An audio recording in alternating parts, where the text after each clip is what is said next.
first discovered Blizzard games when I was 13. I was young as hell. Warcraft 1 for me. Oh, you're old. Yes, I'm old.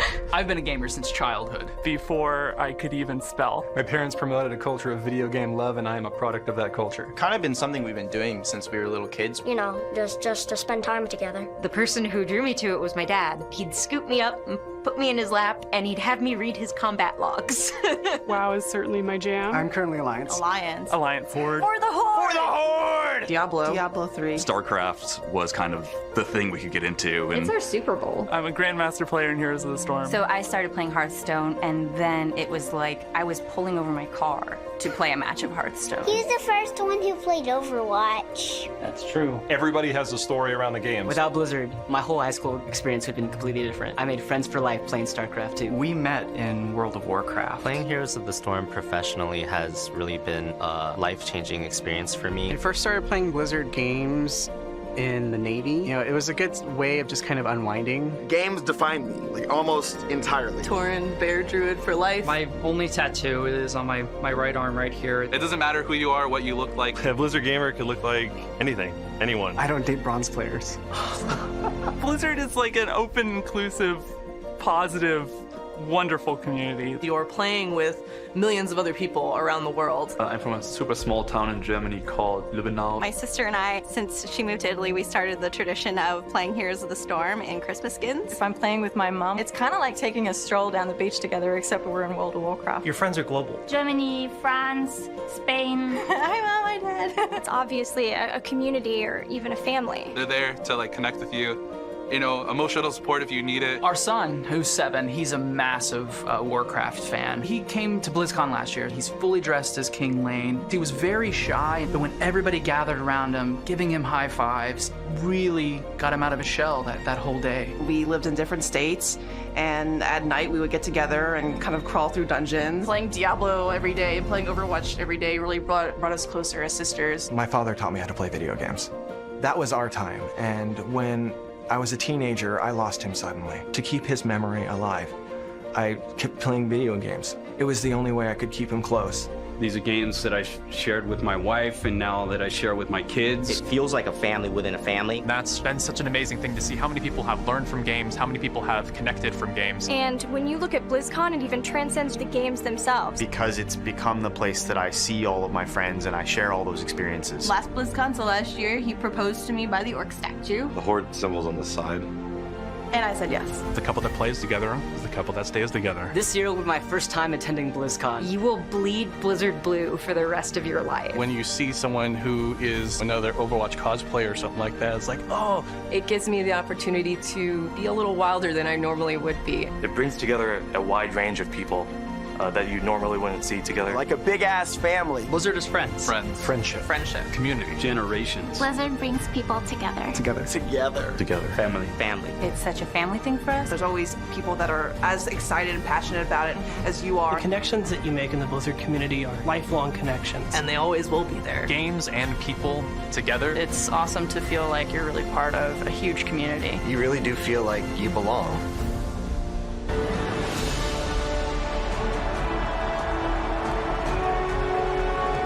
Ladies and gentlemen, please welcome President and CEO of Blizzard Entertainment, Mike Morhaime.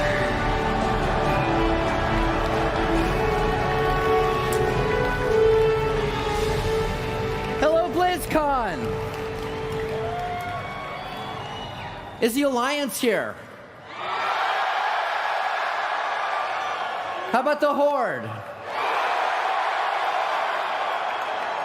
Terran, Protoss, and Zerg.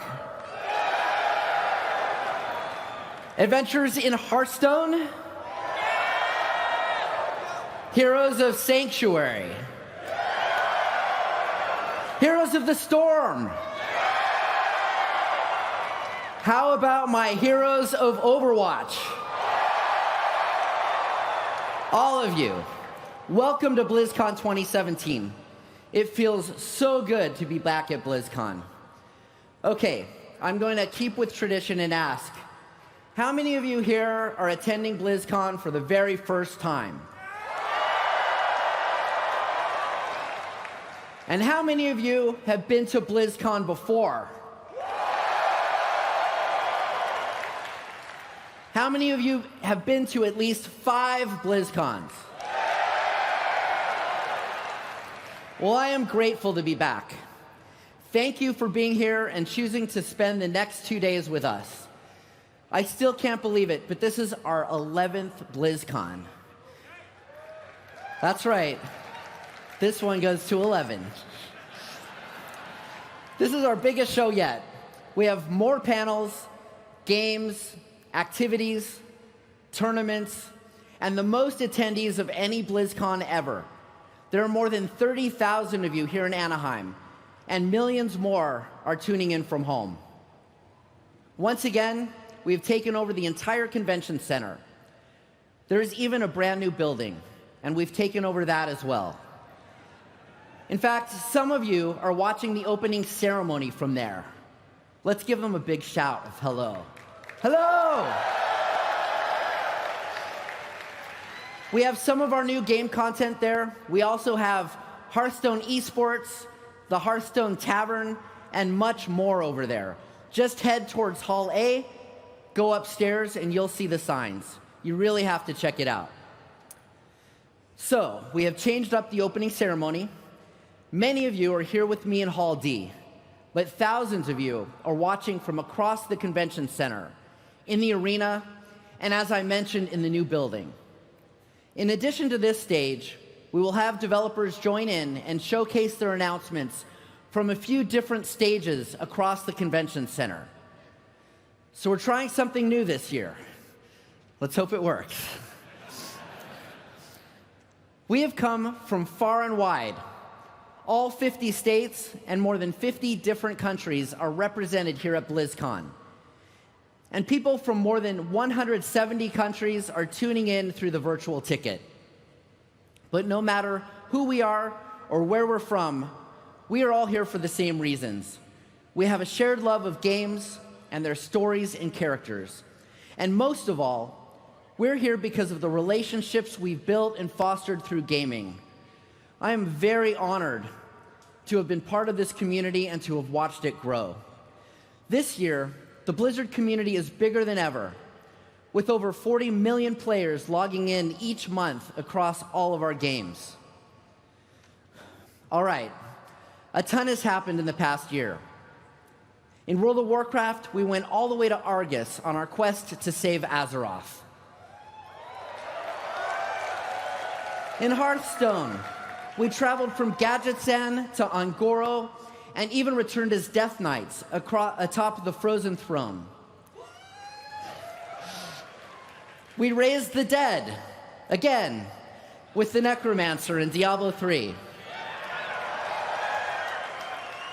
And we went into battle with awesome new heroes and maps in Overwatch, Heroes of the Storm, and StarCraft 2. We also renewed our passion for a classic Blizzard game with StarCraft Remastered. And this past week, for the first time ever, we welcomed a non-Blizzard game onto the Battle.net platform with Destiny 2. Do we have any Guardians out there? Now let's talk about esports. Last BlizzCon, we unveiled plans for our most ambitious project yet in competitive gaming, the Overwatch League.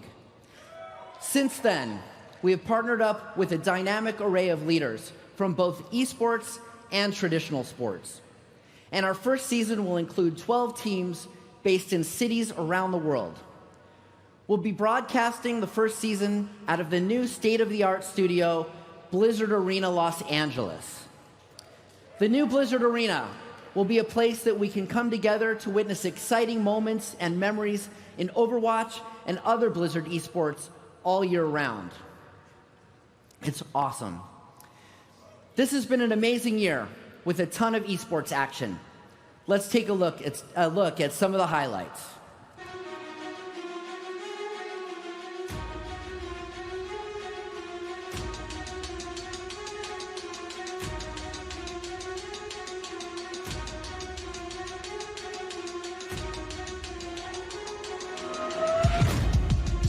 Hidachi, the happiest man in the room. He is your global champion. Dazzling days of Hearthstones in Shanghai. Look at that smile. It's a spring champion. Welcome to LA. South Korea takes its rightful place in Hearthstone esports. And China looks like they will just have a cakewalk here on Dorado. Hometown heroes of Australia. We're in overtime, 99-99. There it is. What a performance.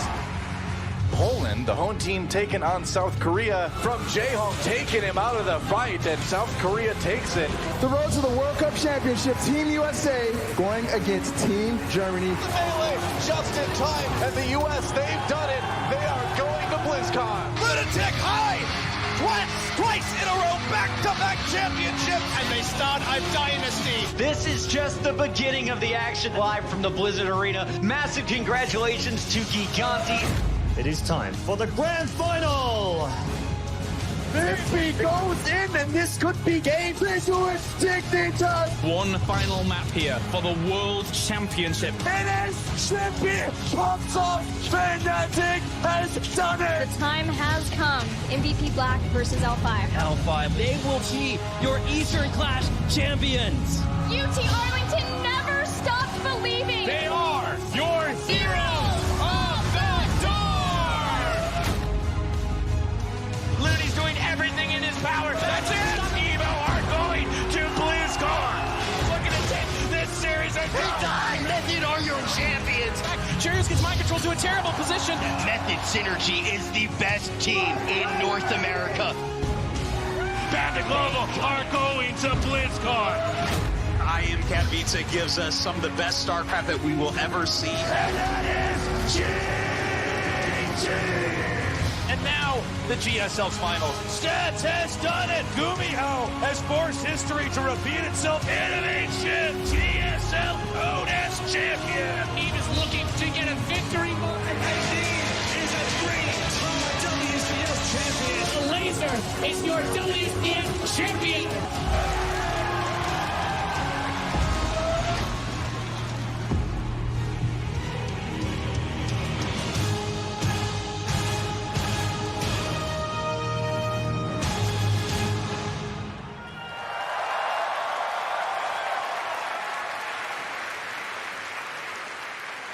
BlizzCon is loaded with esports.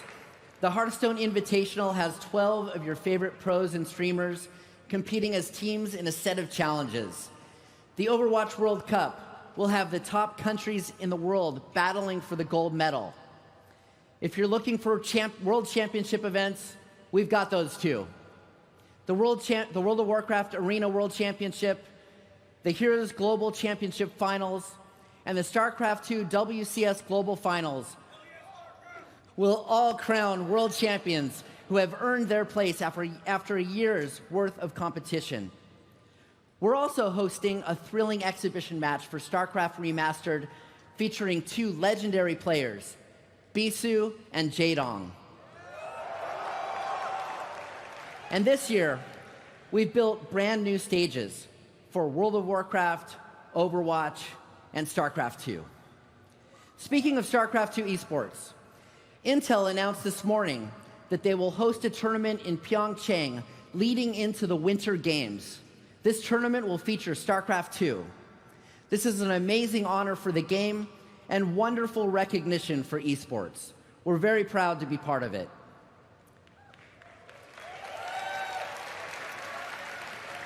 We've got some cool StarCraft II game updates to share with you as well.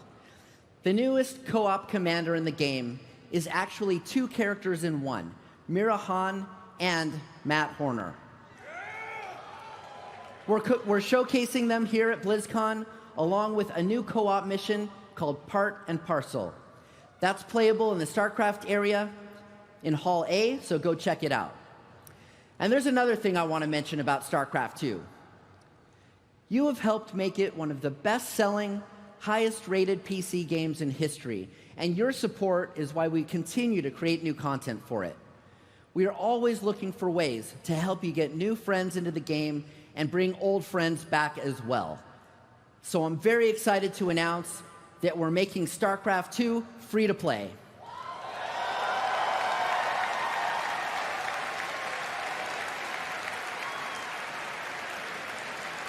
Starting on November 14th, everyone will get the full Wings of Liberty campaign.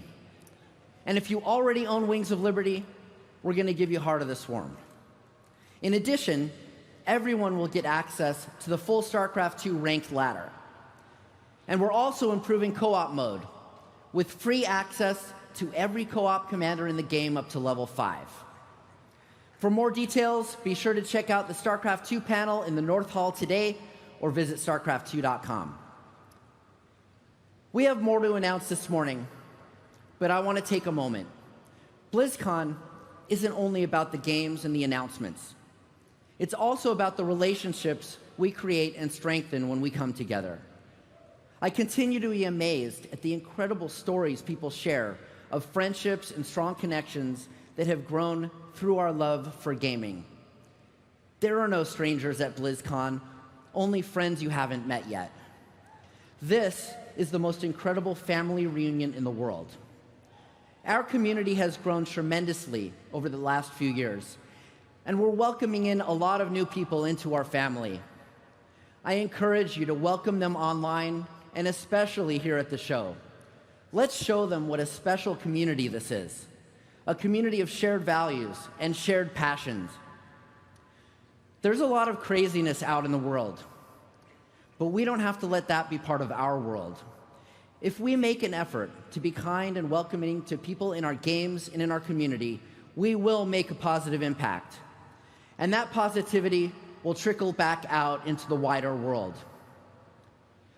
A friend of mine once said, "Never accept the world as it appears to be. Dare to see it for what it could be." All right, everyone.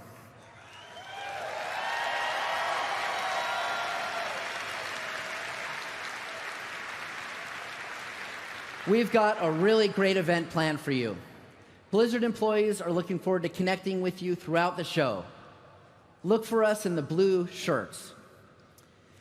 We have the awesome community contest tonight, hosted by Chris Hardwick. And tomorrow, Muse will be here. We have a lot more news to share, so I'm going to hand it off to K.O. Milker from the Heroes of the Storm team.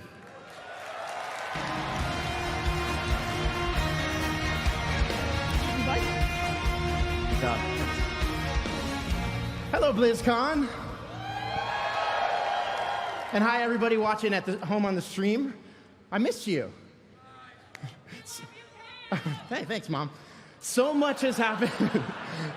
So much has happened in the Nexus since I was on this stage with you last year. And thanks to the feedback and support from all of you in our community, we've continued to expand and evolve Heroes of the Storm together. With Heroes 2.0 in April, we uncapped level progression and opened up all of the game's content as rewards every time you level a hero. Now, Heroes 2.0 was the biggest moment for our game yet. It was even bigger than our original launch. So I want to thank everyone who came in to check out all of that great content with us. Thank you.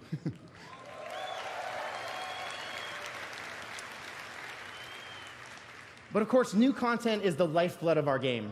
And since launching in 2015, we've doubled the number of battlegrounds and more than doubled the number of heroes, with 15 new heroes added since last BlizzCon alone. Yeah. So those of you who are with us know that we've had a very busy year with some incredible additions to our heroes roster. But we're not done yet. Now, the coolest thing I get to do up here is debut a new cinematic. So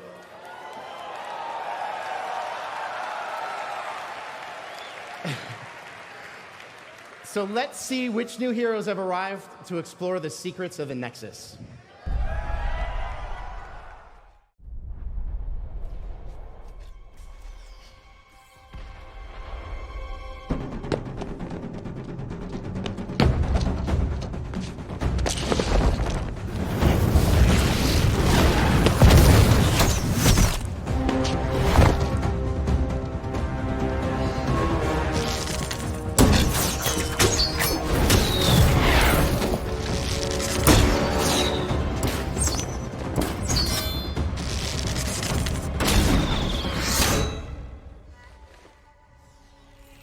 Impressive, Archer.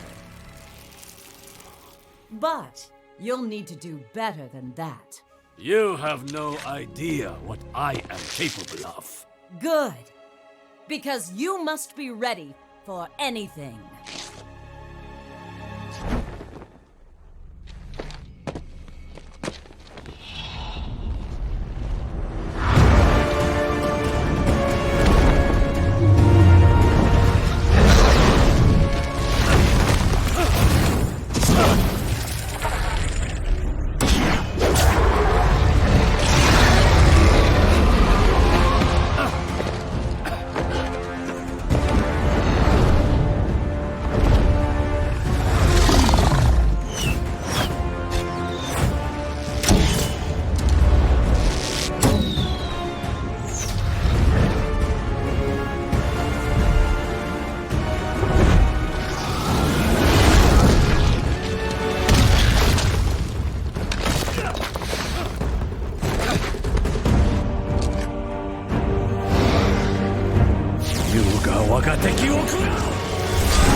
Yield!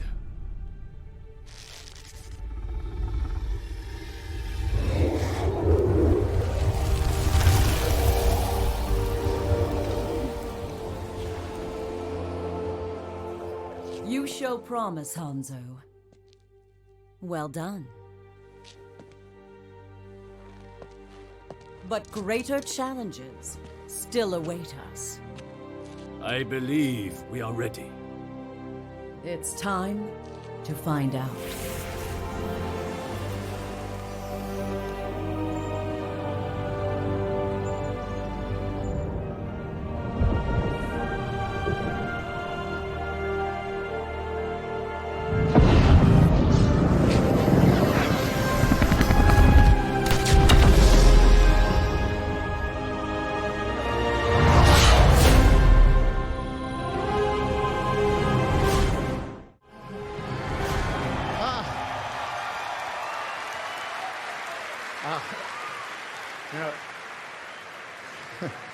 It's amazing getting to experience something like that with you for the first time.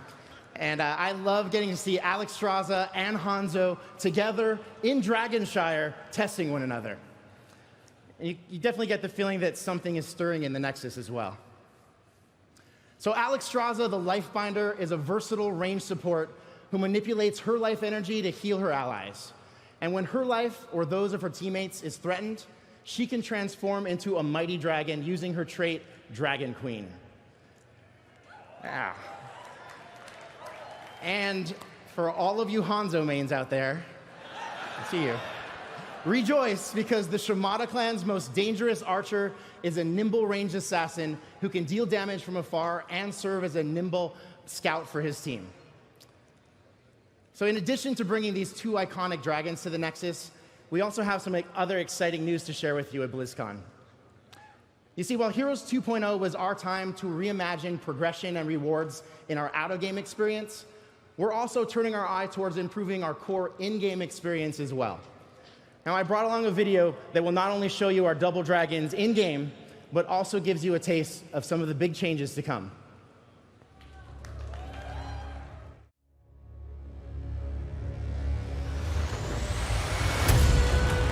I am Hanzo Shimada.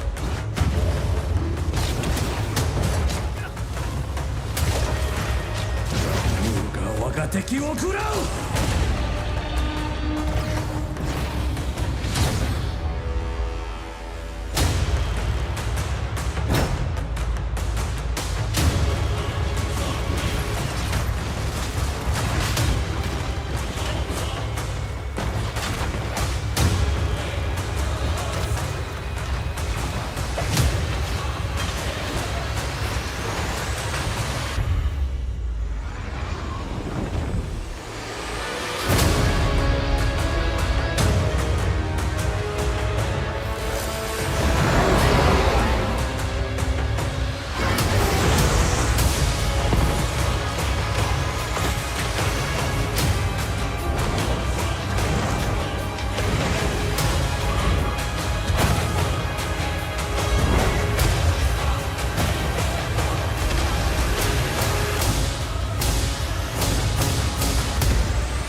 It's so cool to see Alex Straza and Hanzo in action, and I can't wait for all of you to get to play them and experience our 2018 gameplay update.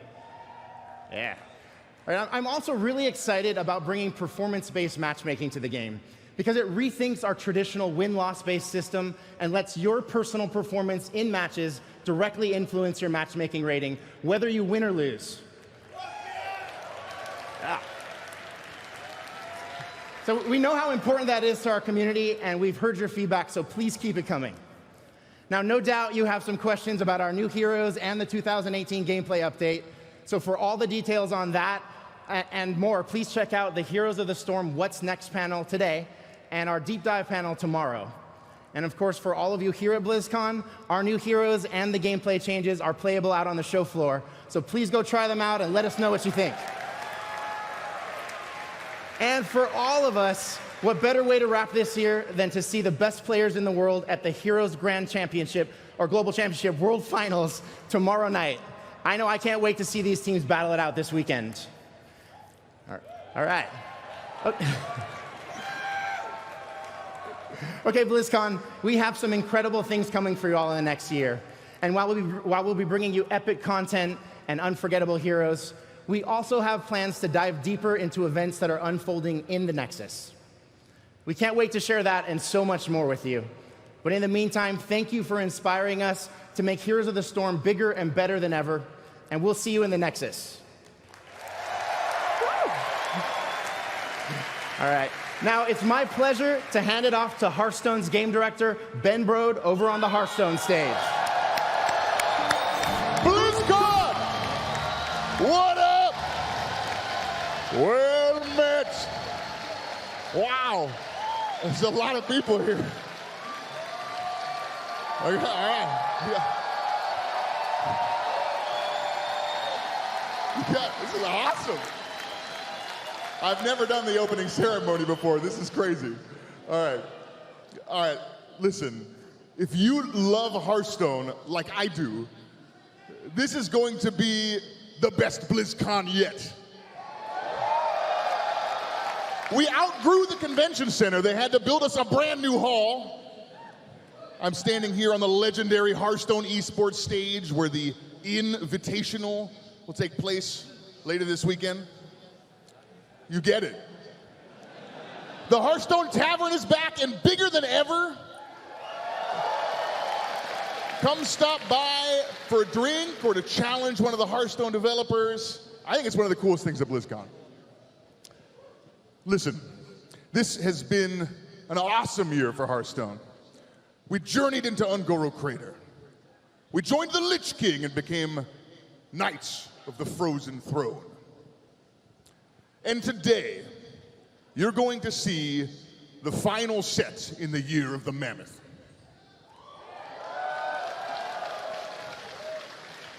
It comes out next month, and it takes us back to the roots of classic fantasy, full of monsters, treasures, and traps. It brings back memories of sitting around a table, gaming with your buddies, delving deep into dark dungeons. Get ready for Hearthstone's next expansion.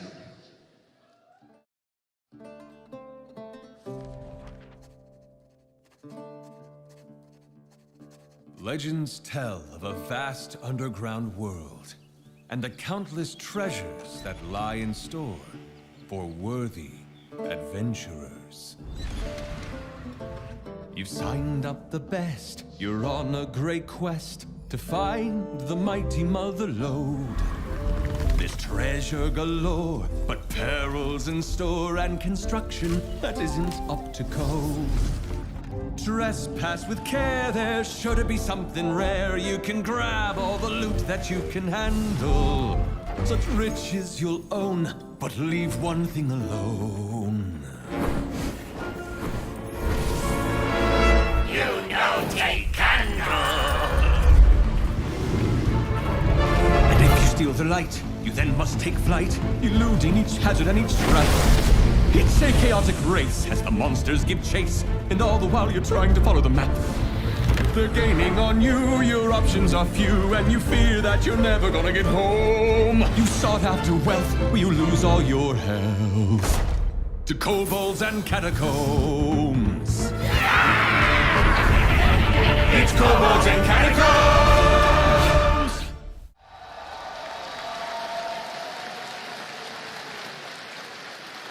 I love this set. It's awesome. Kobold tunnels full of treasure. This is our love letter to that classic fantasy dungeon crawling vibe. So what kind of cards can you expect from Kobolds and Catacombs? I'm not going to tell you. I'm going to let you discover the set for yourselves. Steel yourselves, adventurers. We're going in. Okay. You're in the entrance to a dungeon on a quest to find legendary treasure. To your left is a tunnel. Stinky goo lines the floors and walls. To your right is a massive door with a huge lock. But the lock is broken. Where do you want to go? Okay. All right. Cheer if you want to go into the tunnel. All right, now cheer if you want to go in the door. Okay, I think I heard tunnel louder, I think. Okay, all right, so we're going to go left. We're going to go left, right? Okay. All right, we're going to go left to the Stinky Goo tunnel. All right, great. Okay, let's go. All right. So you slide through the tunnel and enter a room with a huge ooze creature lying dead on the floor. Prying a chest from its remains is the legendary adventurer, Marin the Fox. So Marin will spawn a chest, and if you can break the chest open, you'll earn one of the craziest cards we've ever made in Hearthstone, cards like Toland's Goblet. Draw a card, fill your hand with copies of it. It's pretty crazy. All right. Marin is so excited to join your party that he's coming out way before the rest of the set. Everyone who logs in starting Monday will get Marin the Fox for free. Also, everyone here at BlizzCon or watching at home via the virtual tickets will also get a golden copy.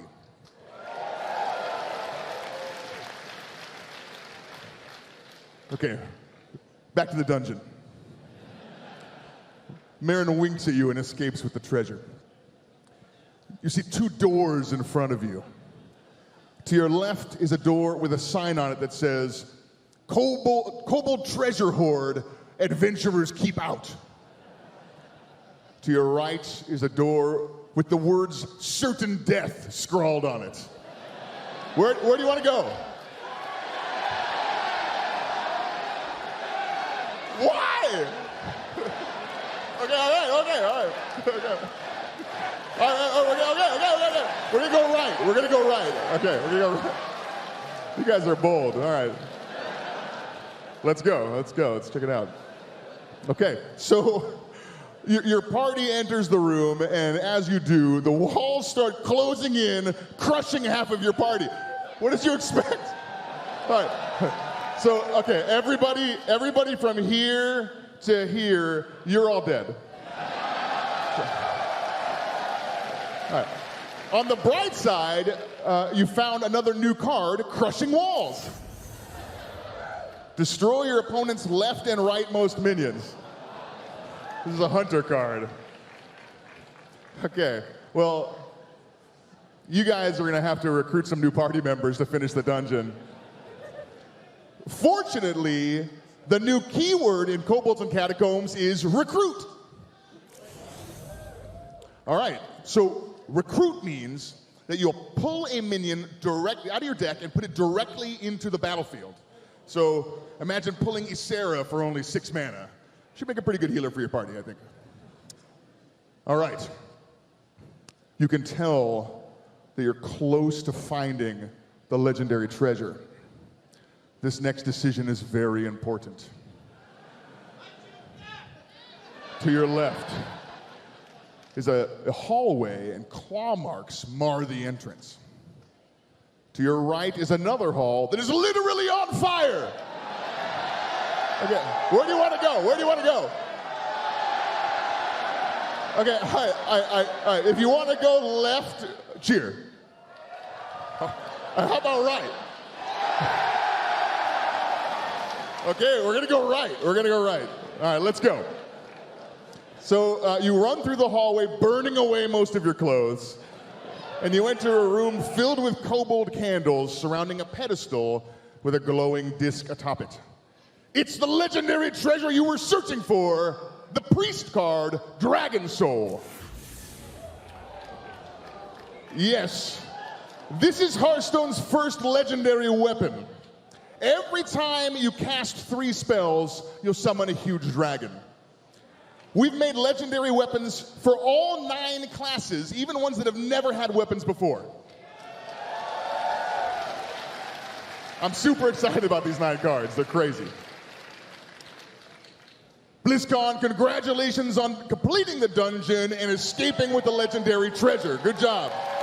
Well done. Unfortunately, you missed some of the cards in the dungeon, so you'll have to come to the panel later today to see the things you didn't get to explore. Check out some of the other cards and the other mechanics in Kobolds and Catacombs. So, look, there was a reason I ran you through a dungeon, and it wasn't just to kill this half of the room. We also have a new single-player experience, and it's nothing like what we've done in the past. This time, we're introducing a totally new single-player mode, and it's called the Dungeon Run. So a dungeon run is all about defeating bosses, collecting loot, and leveling up your character. And in a Kobolds and Catacombs dungeon run, we'll shuffle up an 8-card boss deck, and you'll defeat 8 random bosses. And each time you defeat a boss, you'll learn some new cards for your deck. You start with a lowly 10-card deck. You learn some new cards for your deck, increasing your power each game. If you lose, we throw your deck away, and you have to start all over from the beginning with a new strategy. It's essentially a Hearthstone roguelike, and it's our most replayable single-player content ever. Also, it's completely free. It's totally separate from your normal collection. You don't need any cards to play. Come check it out here. We're here in the North Hall, and our demo station's over there. Come try it. I think you're going to love it. It's awesome. All right. Don't forget to come to the panel later today to see the cards that you missed in the dungeon run and some of the other new mechanics in the set.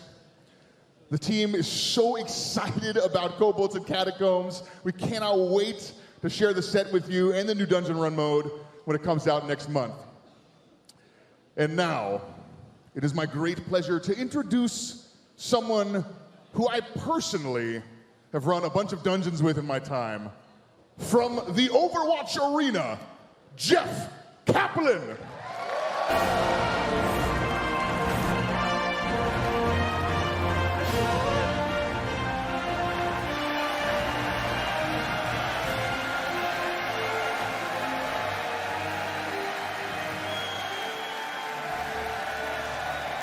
What's up, everyone? Welcome to the Overwatch Arena. I think the arena is absolutely amazing. We're going to be here. Yeah, it is. Let's hear it for the arena. And you guys are amazing. We want to say a special hello to everybody watching at home, everybody here at BlizzCon, whatever hall you're in, give it up for everybody watching at home right now.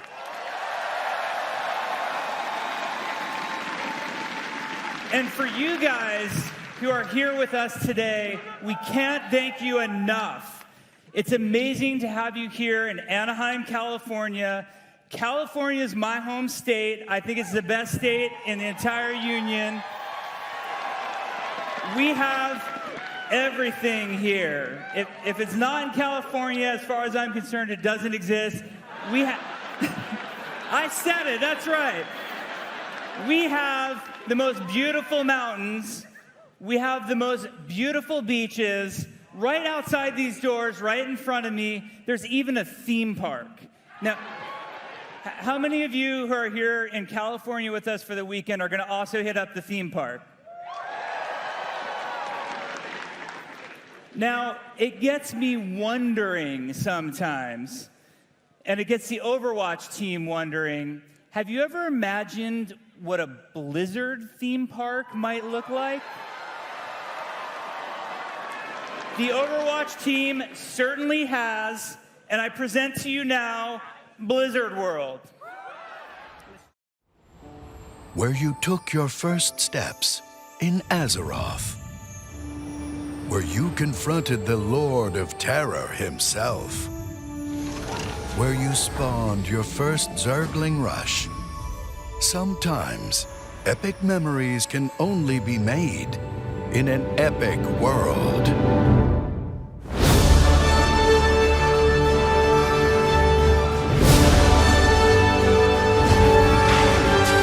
Your adventure, your community, your memories. See them come alive in your world. Blizzard World. Epic fun detected. Well met. Stay a while and listen to the fireworks. Come and visit Blizzard World. New adventures are waiting for you. I can't wait to get on some rides. For the Horde!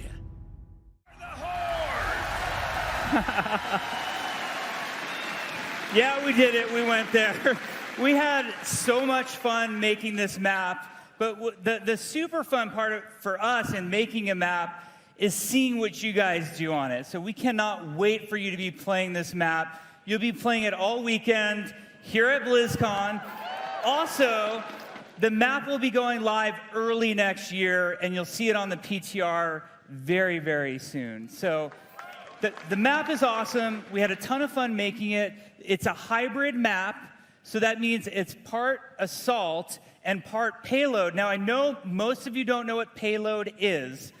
So everybody turn to the Zenyatta main to your left, and he'll figure it out. You don't have to worry about it. Don't worry about what payload means. Now, one thing we always say about Overwatch is that the world needs heroes.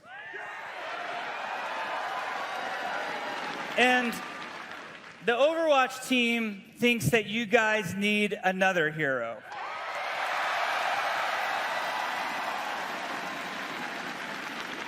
I would like to announce and to introduce you to Moira. She speaks for herself. Let's check her out.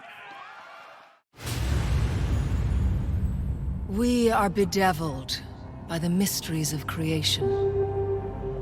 Science can reveal the truths that lie behind these many questions.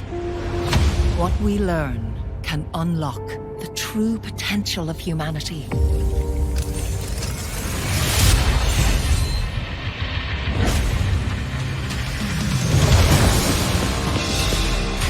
To the shadows. Tell me how this feels. Come to me and I will heal you.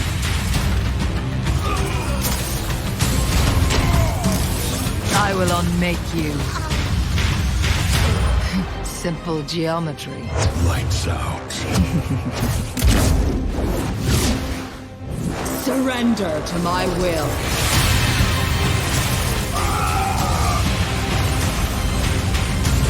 Allow me to repair the damage. I feel unstoppable. My will made real.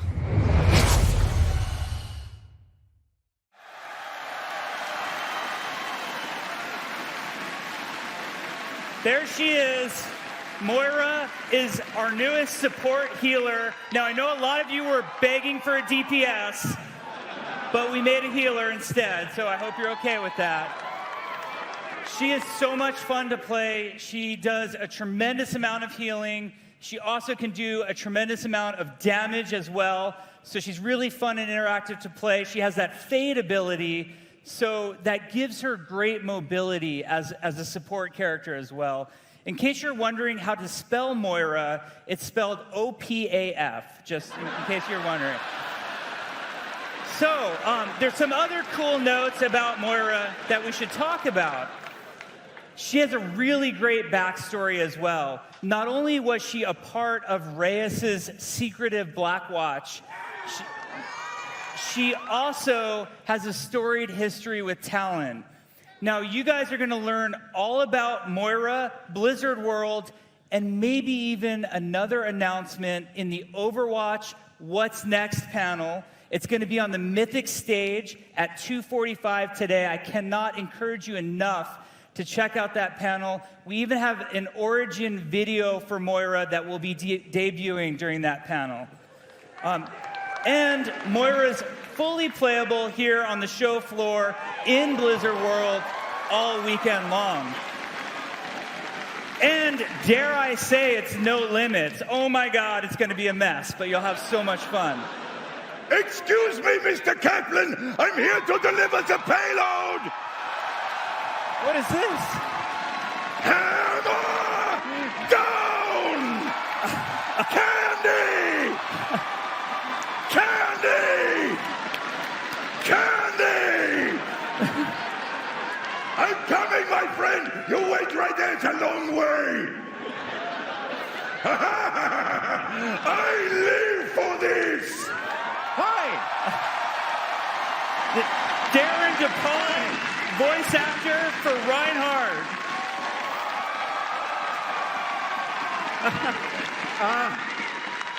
Once again, Halloween not popular in my neighborhood. 3 kids. 3. Jeff, Candy? Yeah, thanks. There you go. I'm here because Blizzard changed my life as an actor, as a person. You guys have been amazing to me. I remember exactly where I was standing a couple BlizzCons ago when Overwatch was first announced, because I didn't even know it was called Overwatch. That first session, you didn't tell me anything. We didn't tell you. It was like a line drawing of Reinhardt with the helmet off. And so there was the first animated short, and I was going, a gorilla from the moon? I think I'm in that. And then they showed the gameplay trailer where they announced all the heroes. And I didn't hear me. And the last guy to come around was Reinhardt. And it was my birthday, so thank you. Happy birthday to me on that one. And now, guys, we're here.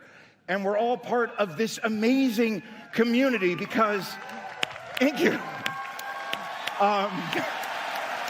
More cry. I am going to cry. Crying is my ultimate, I will cry. But you guys have taken these characters and these worlds to your hearts and to your minds. They have inspired you. We've seen amazing cosplay. We've seen spectacular fan art. And of course, there are the animated shorts that are jaw-droppingly wonderful. And what we've seen Mei science her way out of a problem. We've seen the rivalry between Genji and Hanzo. We've seen Bastion be so just darn cute and lovable. So now,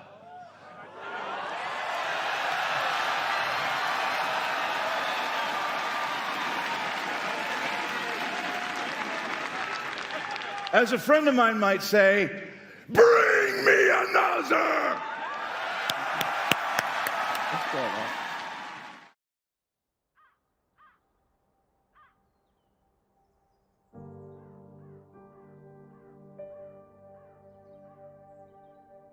I thought we talked about this. You don't have to do this anymore. Winston's message wasn't meant for you. This isn't your fight. Papa told me, after so many years of service, you gave Overwatch everything, and then they pushed you out. Why would you go back to them? What were you still fighting? So, that's it. You're leaving us. I have been called. I must answer. It is a great honor. To disappear into some secret organization. Give up the glory of being a crusader? I don't think so. He wishes he got picked.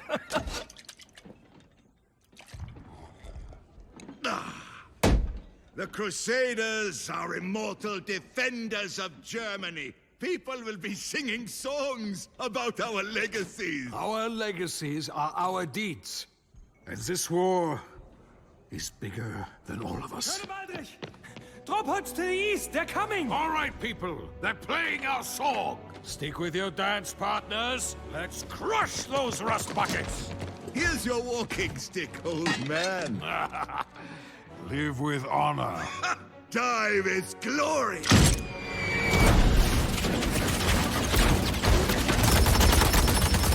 We workers, run!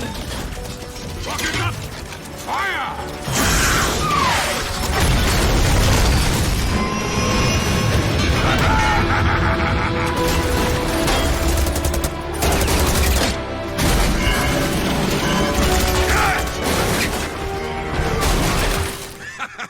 I love the wind in my hair. Get back and protect your team!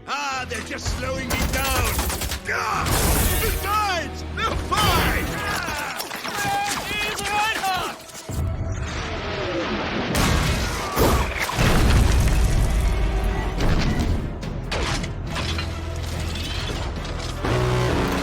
What is that? That is mine! Damn it, Reinhardt!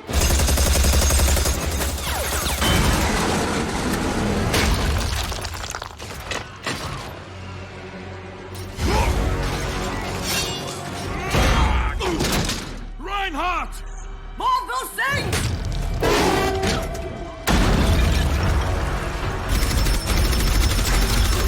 We're being overrun! Fall back to the rally point! I'll get Reinhardt!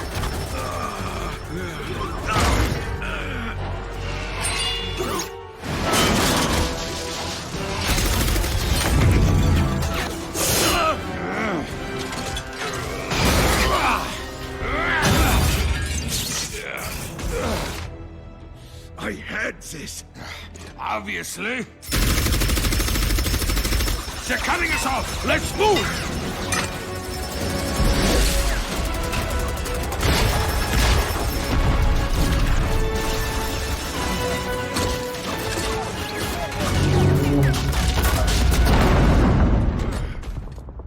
That door won't hold.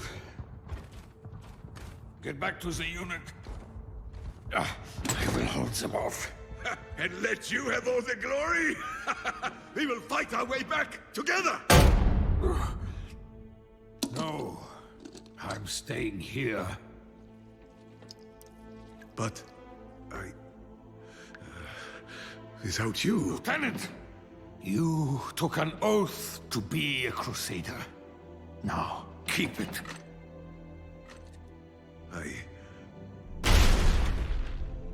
I won't leave you! The team needs you. Be their shield.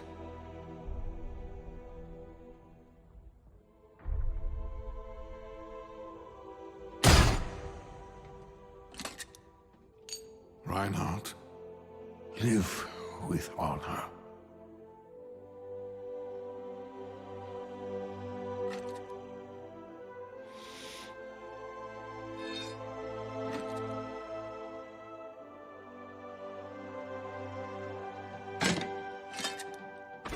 Die with glory, old friend.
have been called.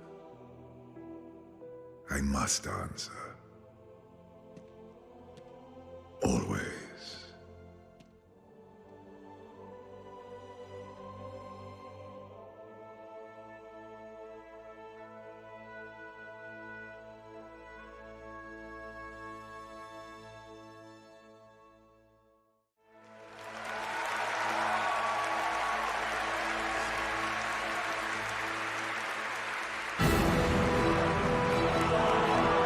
Please welcome executive producer of World of Warcraft, J. Allen Brack.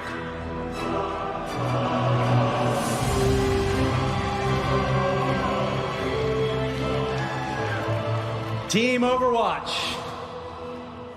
Amazing, emotional piece. Thanks for setting me up. A very difficult job to come out to.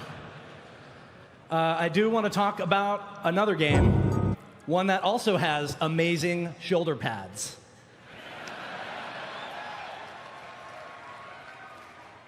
Before we get started, I want to channel an old friend.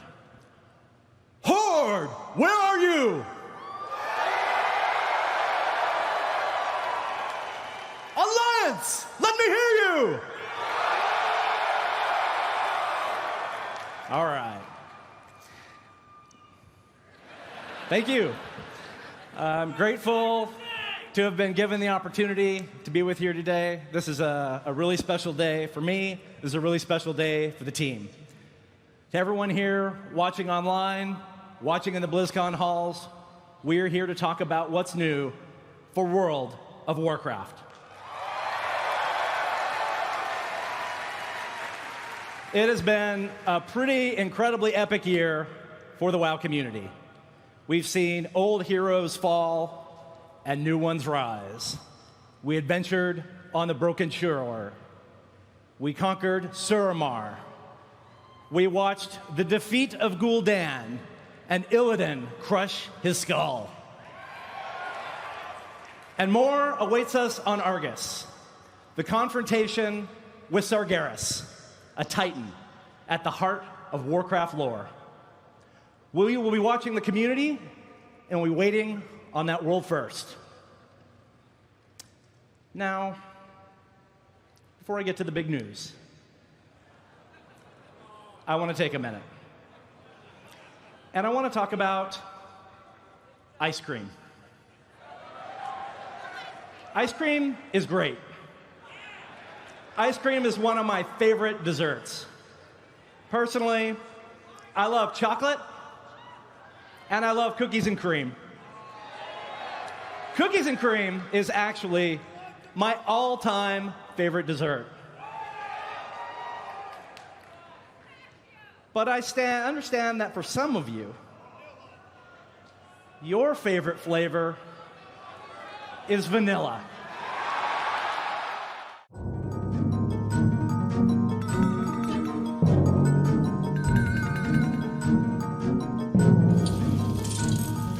Someone once said that you can't go home again, but they lacked vision. And a temporal discombobulator.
Fans of World of Warcraft around the world, we hear you.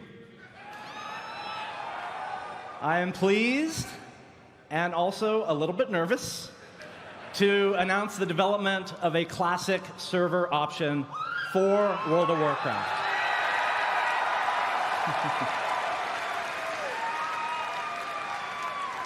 This is a larger endeavor than you might imagine, but we are committed to making an authentic Blizzard-quality classic experience. We want to reproduce the game experience that we all enjoyed from the original classic WoW, not the actual launch experience. So please bear with us. It's going to take some time, but it will happen. Now, I love you too. Now, I'm sure all of you remember the original WoW server blades that we auctioned off for charity a few years ago. We're probably going to need those back. Speaking of charity, in all seriousness, you all showed great support when we launched Shadow, the charity pet, ahead of schedule to help with disaster relief around the world. You've all donated very generously. It's always exciting to see the Horde and Alliance working together. Today, I am pleased to reveal that we've also created an IRL version of Shadow available later this month. Sales of the Shadow plushie, adorable. Sales of the Shadow plushie through the end of the year will go to the same global disaster relief efforts. I speak for everyone at Blizzard when I say it makes a difference. You know, the annual charity contribution is one of the many symbols of the WoW community. And in total, you have all donated over $15 million to charitable causes over the years. So thank you for your help.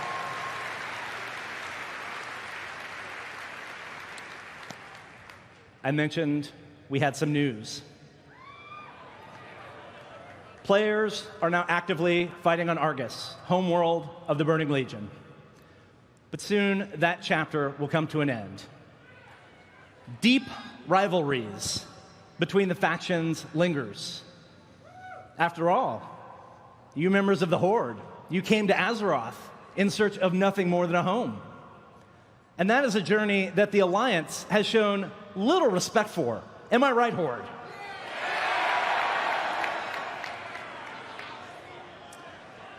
And Alliance,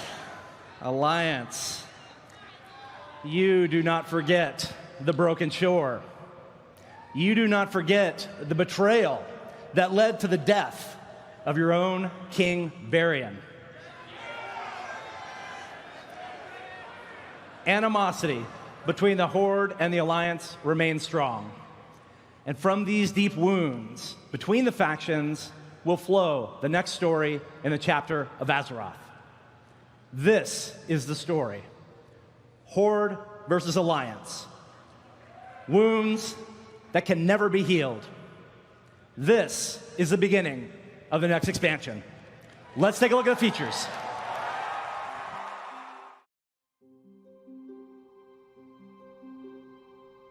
My father once told me that peace was like a dream.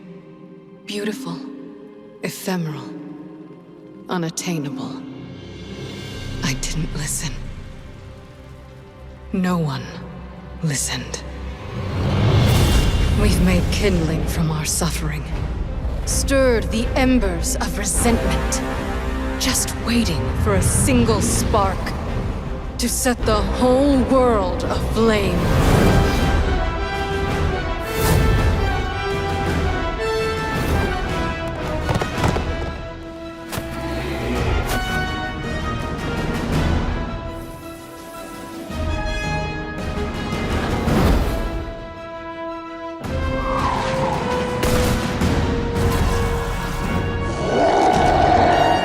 As the Alliance returns to forgotten kingdoms, the Horde seeks the might of an ancient empire.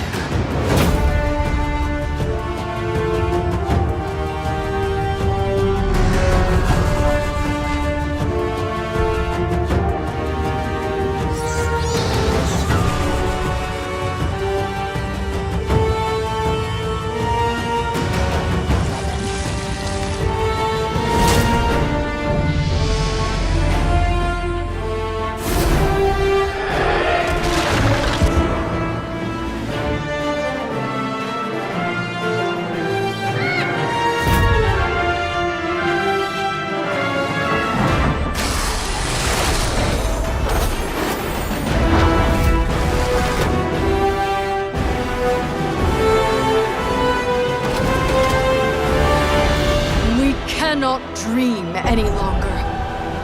The time has come to call on allies willing to join the fight, to rally beneath the banners of a world at war.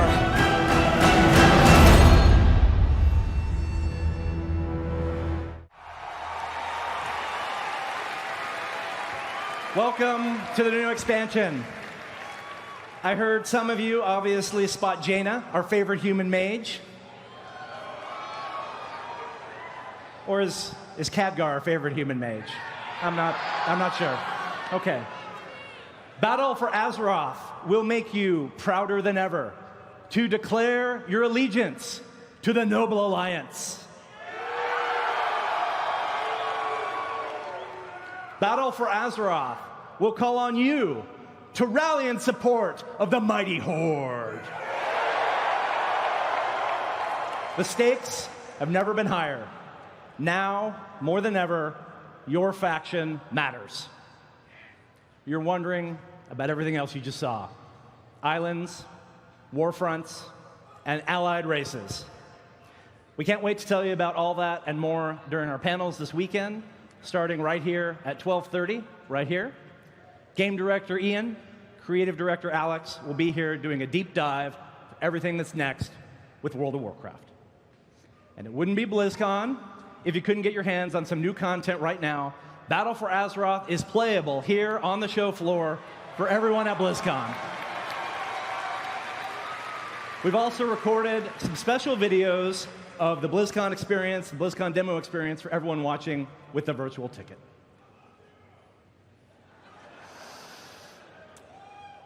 We have one more thing for you.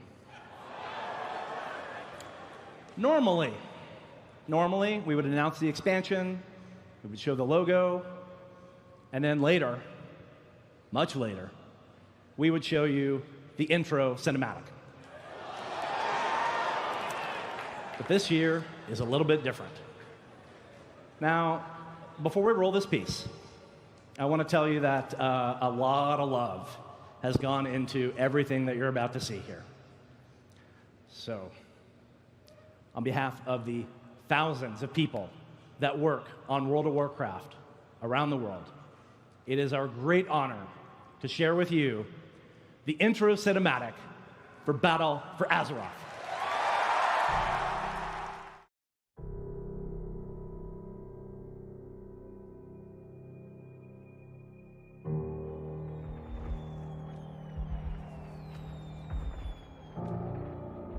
Ours is a cycle of hatred. Alliances forged and broken. We have paid the price for sharing this world. And we have forgotten what makes us strong.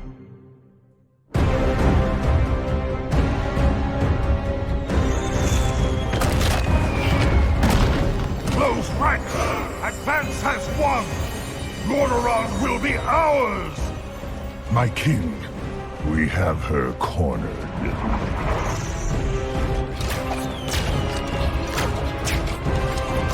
Keep firing!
Stand as one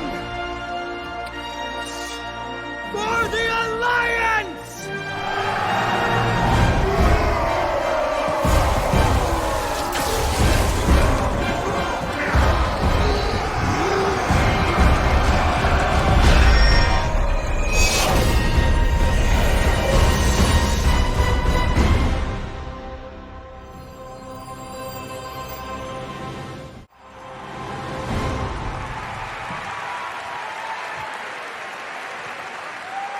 Have a great BlizzCon. Be good to one another. Have fun. Welcome home.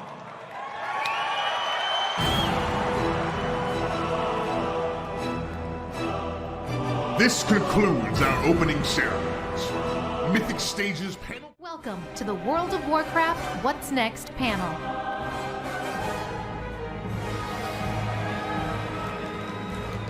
Hello, BlizzCon! So, it's such an honor to be here with all of you. Thank you for coming. Thank you for tuning in online.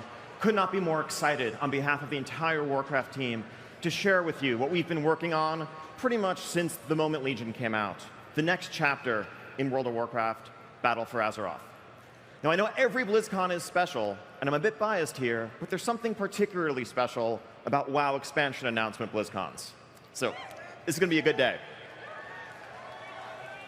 So I know you have a lot of questions after what you've seen, and so we're going to try to walk you through a whirlwind tour of what this expansion has to offer. The setting, the story, the characters, the features, the systems, and more. So without further ado, let me introduce our creative director, Alex Afrasiabi, to tell you about the world of Battle for Azeroth. All right.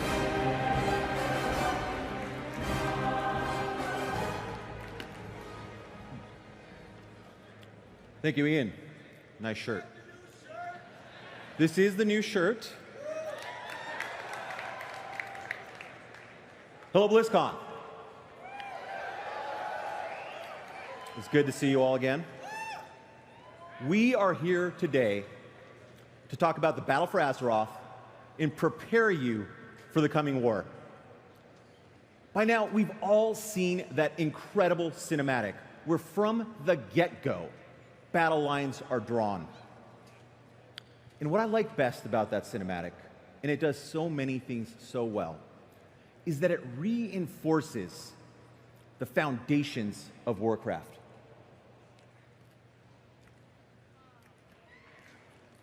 Because whether we're fighting the Burning Legion, the Scourge, Old Gods, Dragon Aspects, Elemental Lords, or yes, time-traveling orcs,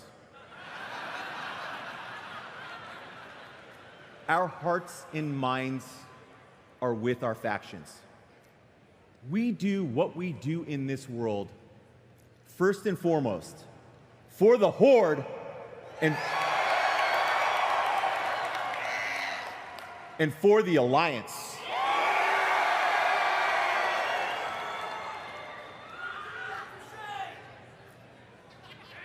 Not them. And that makes us, the champions of Azeroth, the greatest hope the world has ever known, and also its biggest threat. But this is WoW. We don't just get to watch awesome cinematics, we get to live them. Because to get to the battle for Azeroth, you're going to have to go through the battle for Lordaeron. Like the Broken Shore, we'll pick up where the cinematic left off. And what goes down that day will change Warcraft history forever. Now, some of you might be asking, hey Alex, why would the Alliance attack the Undercity? It's a good question. It's a good question. Here's a better question. Why would the Horde burn down Teldrassil?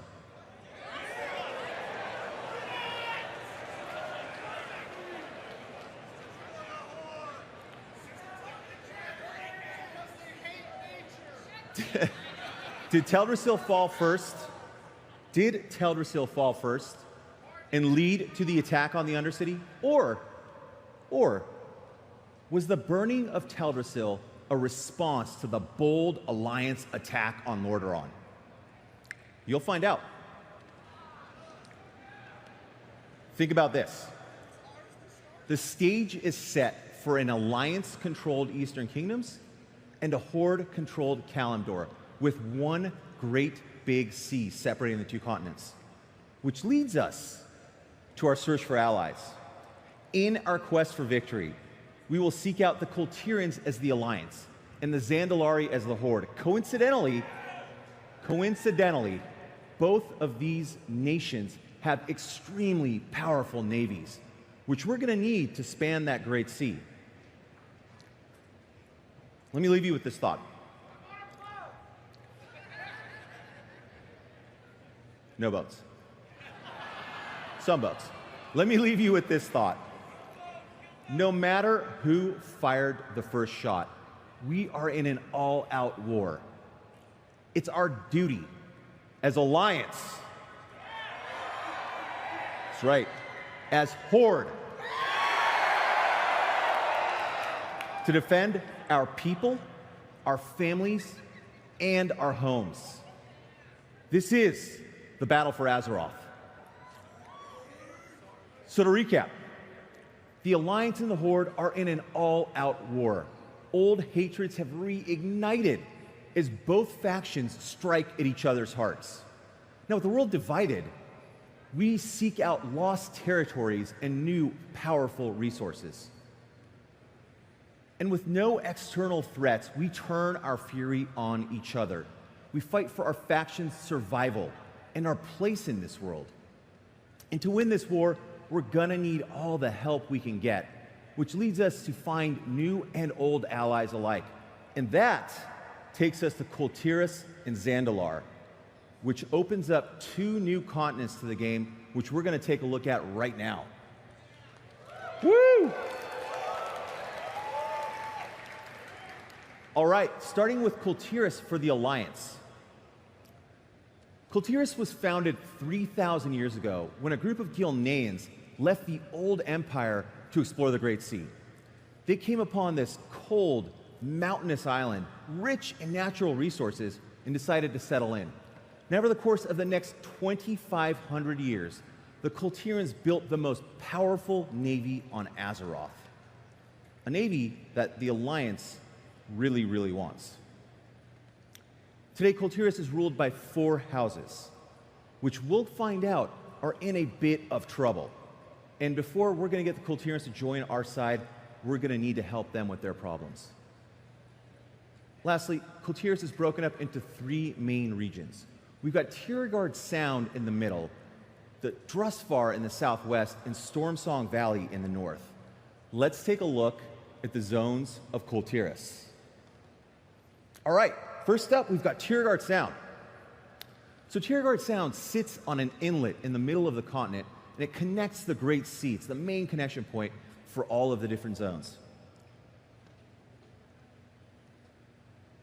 Now, within Tirigard, we'll find the capital city of Kultiris, Boralis. This will also be the Alliance's main base of operations in the battle for Azeroth, so this will be your hub. Now, I mentioned that Kultiris was ruled by 4 houses. When we get to Tiergard, we'll meet the first of these houses, led by a familiar name, Proudmoore. Meet Catherine Proudmoore, everybody. This is Jaina's mother, and I want to go on record here and just head this off. She is 100% not a dreadlord. Not.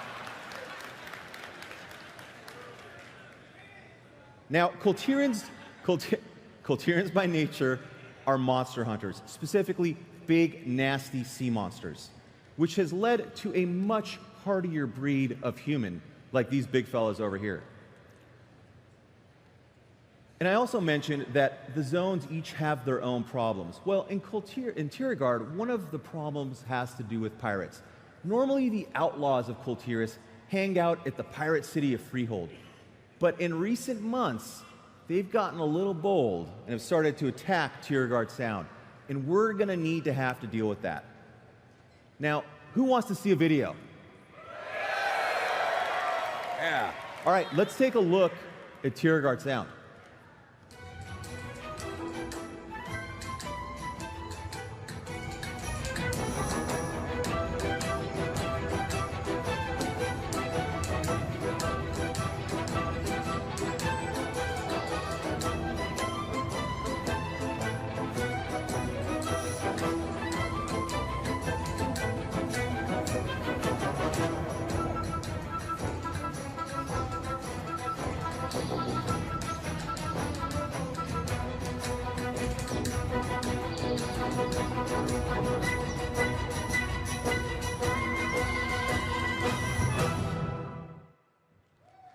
Woo!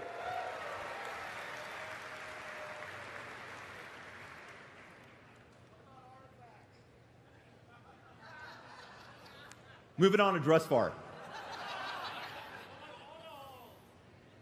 There's a Q&A tomorrow. You can ask your questions there. Moving on to Dressfar. Dressfar is a forested, mountainous region that's located in the southwest part of Kultiris. Lord and Lady Waycrest govern this region, but in recent months, they've been suspiciously absent from public affairs. And this has been a huge cause for concern for the people that call this place their home.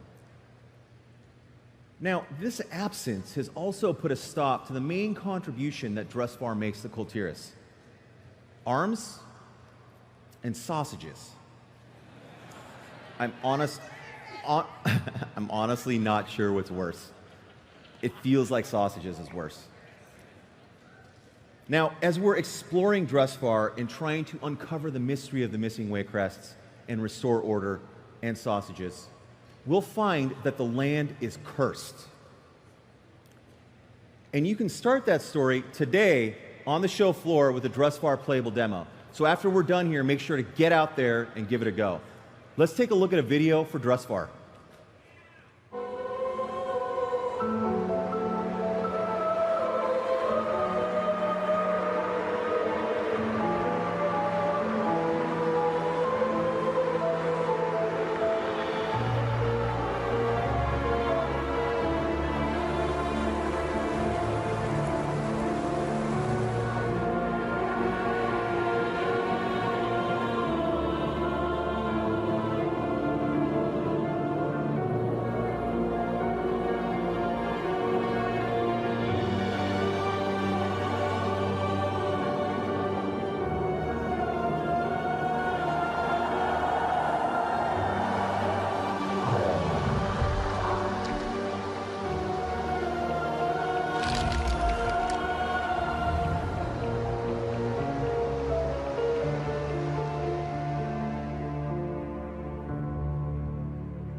Last up in Kultiris, we've got Stormsong Valley.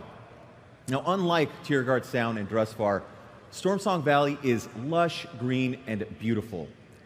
The area is ruled by House Stormsong, and the people of this region are devoted to the sea with a fanatical religious fervor. Now, they're led by a group known as Sea Priests.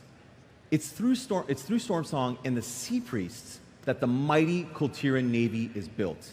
Every ship, every piece that goes into every ship must first be blessed by the Sea Priests before the vessels are deemed seaworthy. They take their shipbuilding really seriously here. Now, when we get to Stormsong, we'll find that shipbuilding operations have come to a stop as ancient dark forces are attacking from the sea. And Quillbors. Lots and lots of Quillbors. Let's take a look at a video of Stormsong Valley.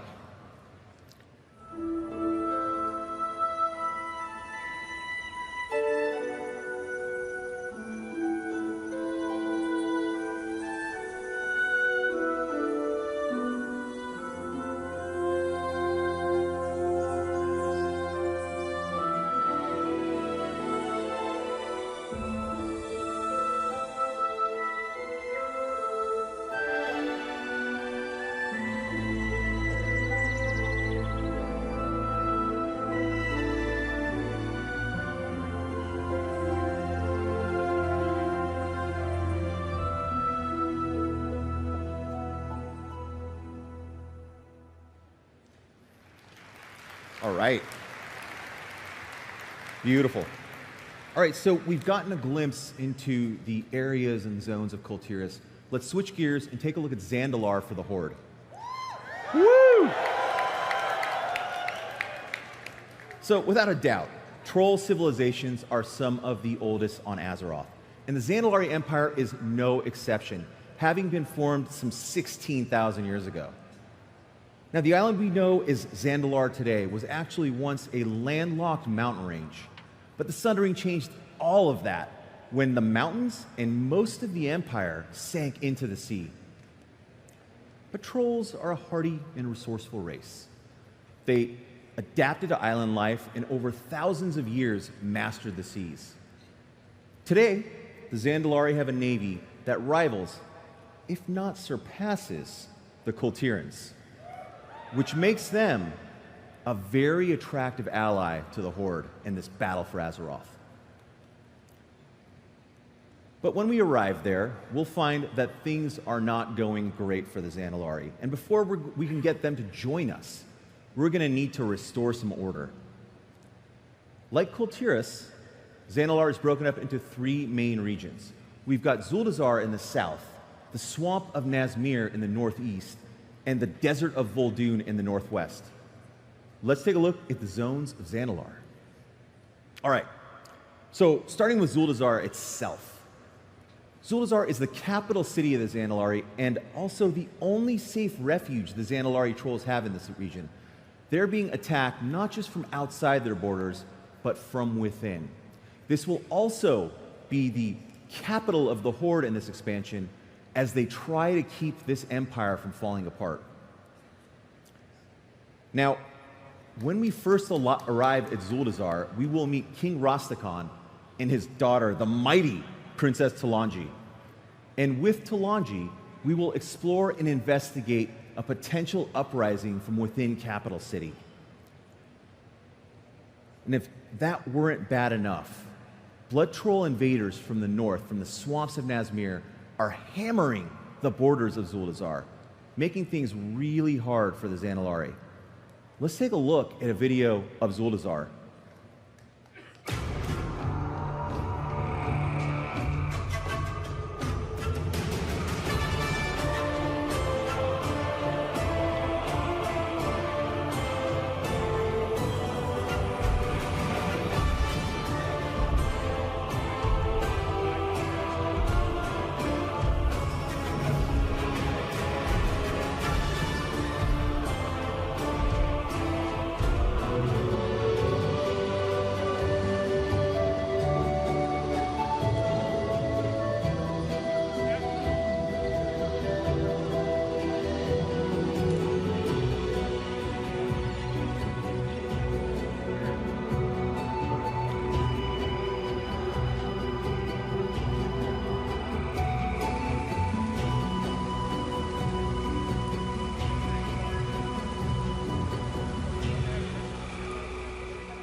Epic. Videos are nice, but they don't even do the actual zone justice. Once you get in there, it's amazing. Okay, on to one of my favorite zones, Nazmir. Now, before the Cataclysm, Nazmir was a lush forest. But when Deathwing broke the world, he shook something loose, and Nazmir started sinking into the sea. Today, it's a wretched, festering swamp, which turns out is the perfect environment for blood trolls to thrive in. The same blood trolls attacking Zulazar today. Now, to defeat these blood trolls, we are going to need to enlist the aid of powerful Loa. Now, for those of you that don't know, Loa are basically gods to the trolls. Up there, we've got one Samdi, who some of you may know, and Kragwa, the frog Loa, who you'll definitely want to know if you want that sweet frog mount. I know you do. I know you do. Now, as we're digging through the muck in Nazmir, we will uncover ancient Titan secrets in a Titan facility. And inside that facility, there might hold the key to destroying all life on Azeroth, which clearly we do not want. And I hope the Alliance is paying attention here. There are things you're going to need to do as well. And you know what's awesome? Nazmir is playable today on the show floor. So, how'd that get in there? Chris Metzen, good lord. So, let's take a look at a video of Nazmir.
Yeah.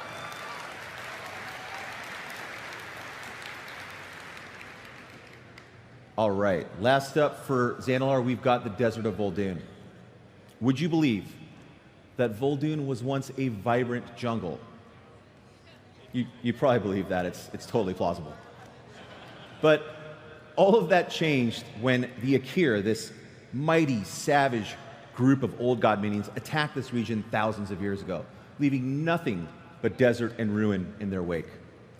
So, what do the Xandalari do with an uninhabitable desert?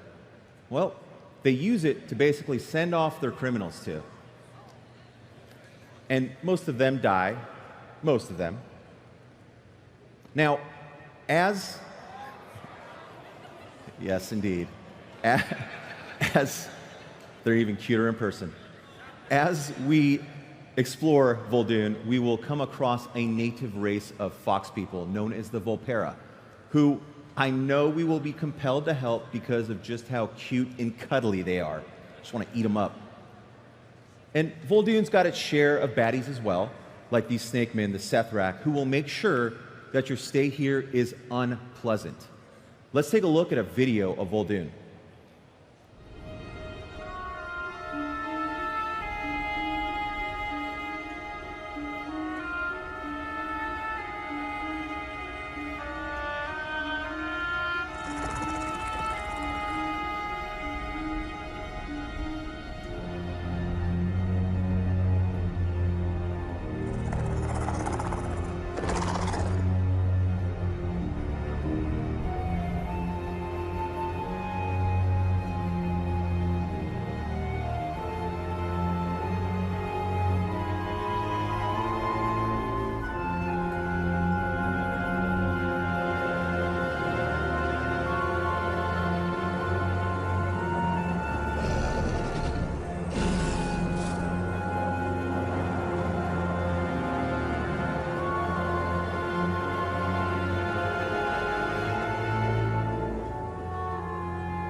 All right. that was Zandalar. Before I hand off to Ian, I want to take a minute to talk about character stories. In Legion, we did the character story for Illidan, and we really liked how that turned out across the patches. And which, by the way, it's not quite done yet. It'll get there pretty soon. So for Battle for Azeroth, we want to do a lot more of that. We want to involve more characters. So we want to follow the lives of Anduin, the Lion of Stormwind, and Sylvanas as they lead their people through this war. And of course, we're going to adventure with Jaina as she goes to her homeland, Kul Tiras. We'll find out where she's been, because I know you're all asking. Where she is at today, and most importantly, where she's going. What about Thrall? Where is the orc that founded this new horde? What's his place in all of this? And lastly, we're not going to go to the cradle of troll civilization without exploring the story of our favorite troll, Vol'jin. Thank you, everyone. You've been an amazing audience. Ian's up next.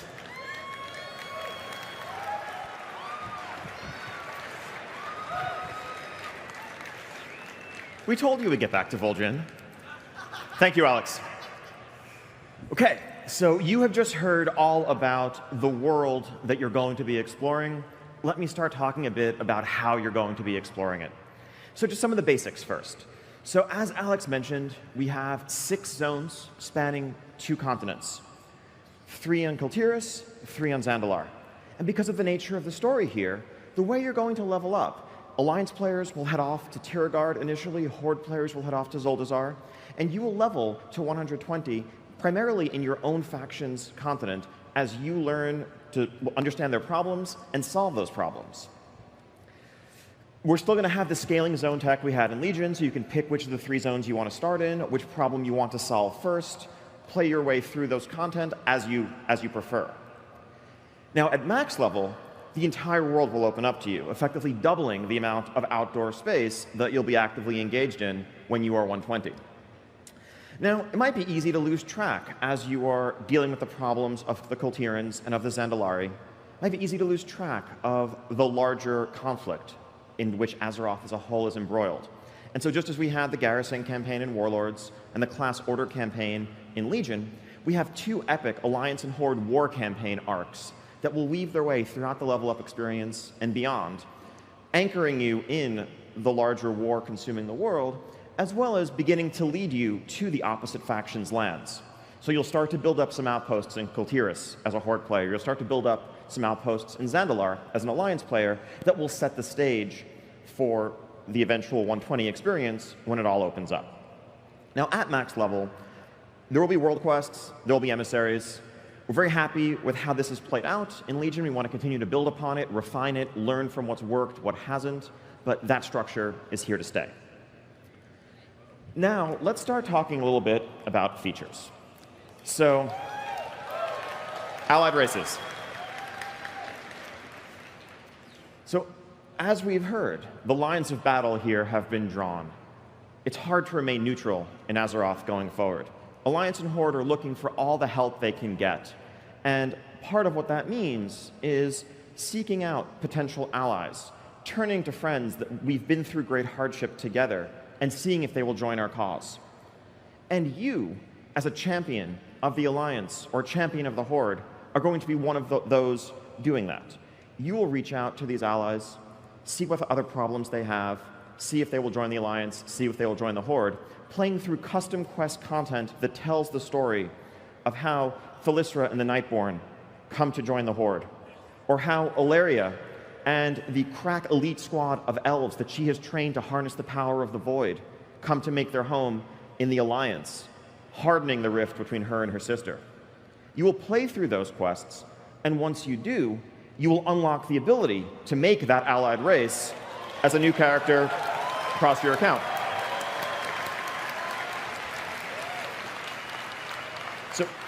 So unlike traditional races where you just buy the expansion, you can make them right away, this is something that has much more story context to it. This is something that will be earned. We need to tell the story to explain why these races came into the faction, and it's up to you to make it happen. Now, allied races, like regular races, have new racials that are appropriately flavorful for where they're coming from. Varied customization, as makes sense for what the race is. Lightforged Draenei have various holy markings across their body that you can customize. Lots of facial hair options, of course, for the Dark Iron Dwarves with their ember-flecked beards from their time by the Forge. But one difference is that allied races actually begin at level 20. They're a bit more advanced, and we know that if you're playing one, you're a bit more advanced as a player. You're already established in World of Warcraft. So you will start off venturing to Stormwind, venturing to Orgrimmar as a fledgling member of your race, looking to aid your new allies.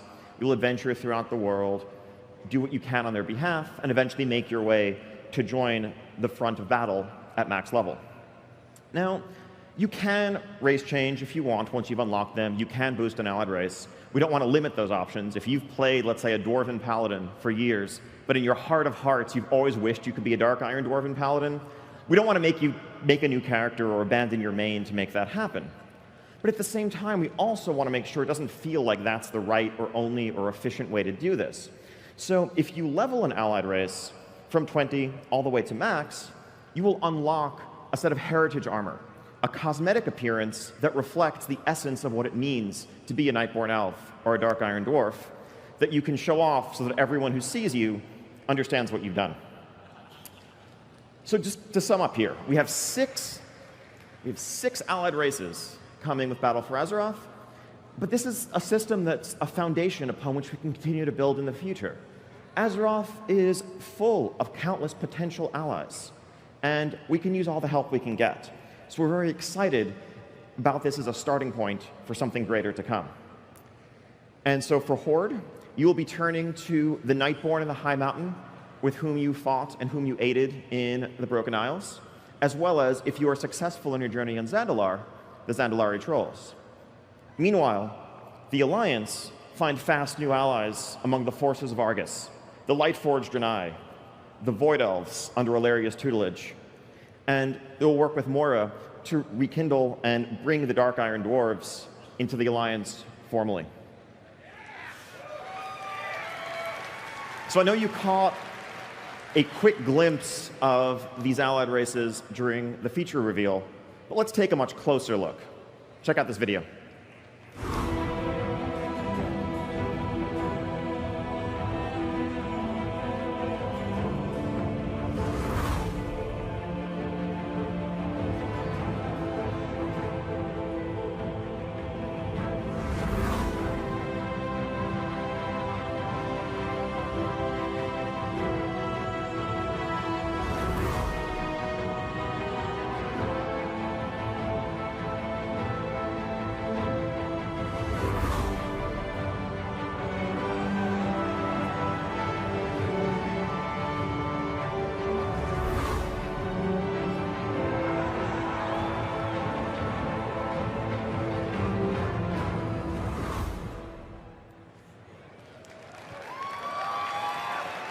So, pretty cool.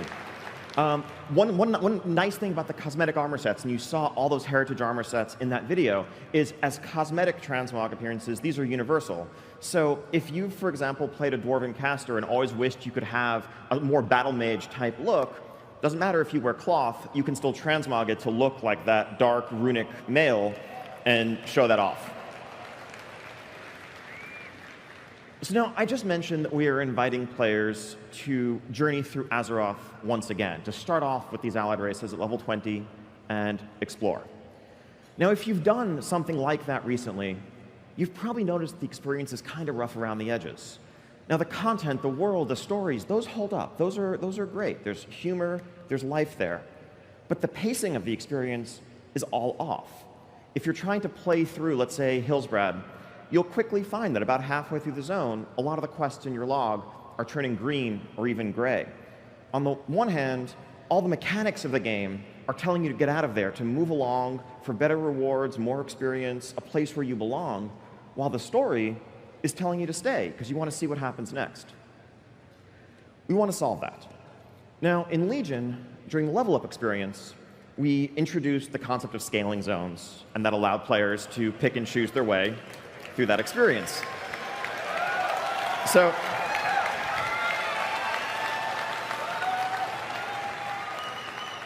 you have it figured out. I don't even need to give this presentation. But no, you can see where this is going. So we are looking to take that tech and expand it to the entirety of World of Warcraft.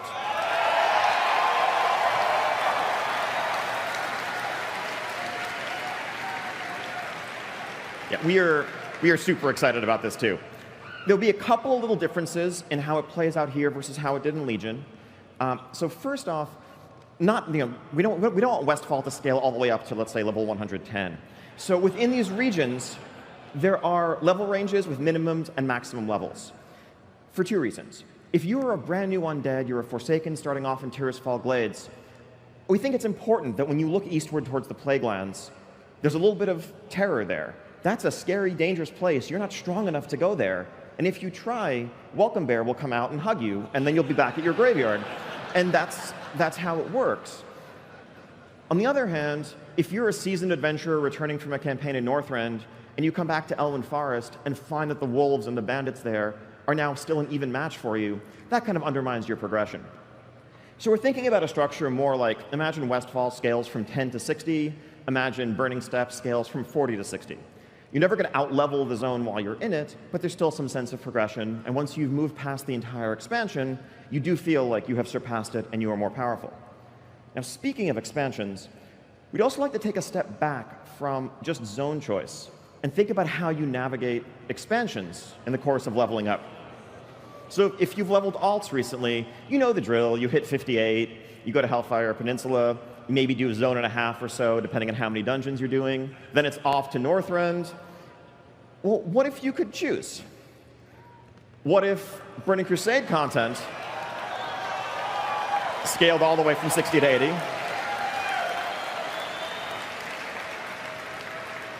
It's pretty self-explanatory. BC 60 to 80, Wrath 60 to 80. Similarly, Kata 80 to 90, Mists 80 to 90. You can pick one expansion, do most of its content if you want. You can bounce back and forth between the two. It's flexible. The point is player choice. The point is having the experience that you want to have as you're leveling through WoW. And yes, this applies to dungeons. It applies to all the rewards along the way.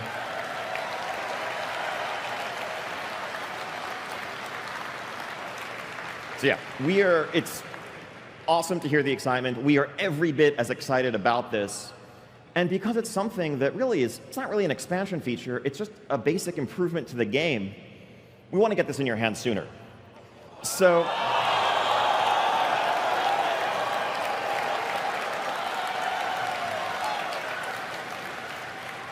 you may have noticed the patch that just went live was 7.3.2. That was a small infrastructure thing. We have a proper 7.3.5 around the corner. It'll be coming to PTR in just a few weeks, and you will be able to see the beginnings of many of these improvements there. We can't wait to hear your feedback.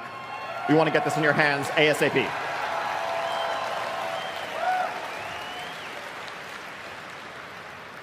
All right. Now, an all-new feature. Wasn't mentioned in the features trailer. So, the battle for Azeroth is a battle between the Alliance and Horde for control of our world, but it's also a battle in which we will all be asked to stand up to safeguard our world. We will need to fight for its survival. And in the aftermath of the Legion's attack, our world is actually direly wounded.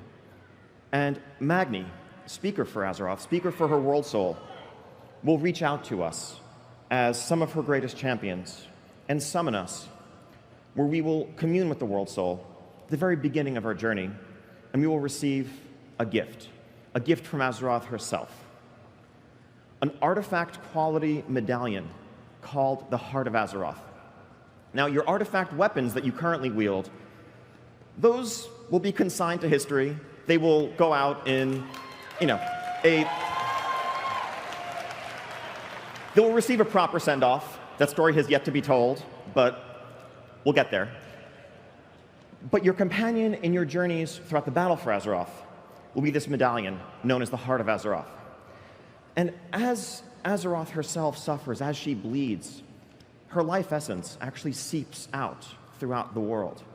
It's incredibly powerful. It's a substance known as azurite. And the unique property of this medallion is that when you encounter azurite, when you come across it, a portion of that power will be reabsorbed, reconstituted into this medallion, into this Heart of Azeroth. Now, unlike the artifact weapons that you wielded in Legion, this artifact isn't something you're going to customize, doesn't have a huge trait tree to it.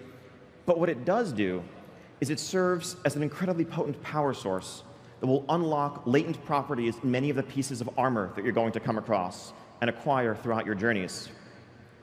So we're going to talk a lot more about this system in detail right back here at 4 o'clock in our gameplay and systems deep dive. But let me give you a quick overview, and then Russ Peterson and others on the team will dive much more deeply at that point.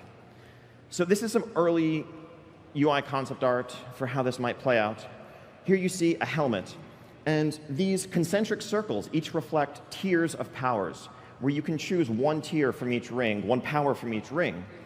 And your ability to access these tiers, to unlock them, will depend on how strong your amulet is. A stronger helmet will require more levels in your amulet to equip, to access. But basically, when we looked at the artifact system, there were a lot of elements of progression that worked very well. There were others, such as making hard choices between empowering one specs weapon versus another, that weren't so great. Or lots of the inventory clutter, things like that. We're looking to improve a lot of the aspects of the system. We also want to give ongoing options for choice and customization, rather than the artifact weapon system where you made tons of choices back in September when you were first filling out the tree, but it's been largely linear progression since then. In this world, each piece of armor, in a handful of slots that we select, we currently have 3 in mind, will offer a potential for customization and choice in a handcrafted way. These are not random traits, unlike the Netherlight Crucible. A helm is a helm is a helm, and you can pick what you want to suit your playstyle, to suit your needs as you progress through the world. Again, more about this later. Now, islands. Island expeditions. So many of you may have been wondering, as you saw the feature trailer, when you saw, plunder uncharted isles, you're probably wondering to yourself, what is an island? Well, an island is a body of land surrounded on all sides by water. Moving on. Okay, so island expeditions. Island expeditions have you exploring uncharted isles scattered across the Great Sea. As we've mentioned, Alliance and Horde are locked in this stalemate, and they're seeking all the aid they can get. And there's all this unexplored land, with reports of azurite, this substance I mentioned earlier, bubbling to the surface, as well as other unclaimed resources that could aid the war on the home front. And so Alliance and Horde are both sending their scouts out to scour the sea in search of these locations. And that will naturally lead to the Horde and Alliance coming into conflict in the New World over these small pieces of territory as they each try to claim these resources and take them back home to fuel the war. Now, what does that mean for you, the player?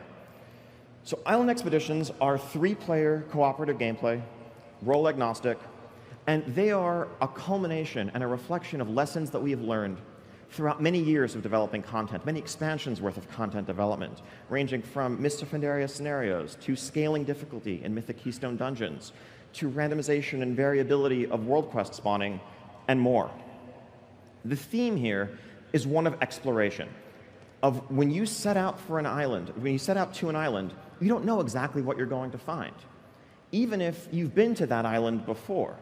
On one visit, a given island might be occupied by a settlement of trolls. Some are peaceful, and if you work with them and perform quests for them and solve their problems, they will give you some of their stores.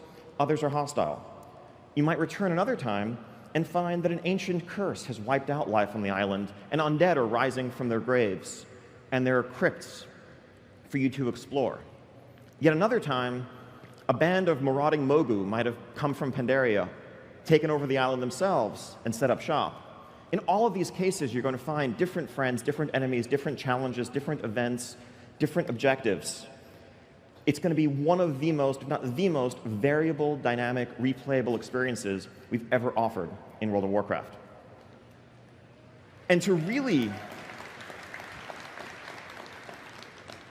add another layer of dynamic gameplay here, again, as I mentioned, this is about Horde and Alliance skirmishing. And so, as you and your 2 allies roll up in a Horde ship, you will also find that shortly thereafter, 3 agents of the Alliance have arrived. And now these are NPCs, but they are not any NPCs that you've ever seen before. They're not just looking to run up to you and punch you or cast fireballs at you. They're not like scripted boss encounters. They're a bit smarter than that. They'll behave strategically, they'll behave tactically, to complete objectives on the island and to thwart you as you try to do that as well. So even if you were on the exact same island, it still wouldn't play out the same way twice because you're contending with variable opposing forces and having to deal with them the whole way through.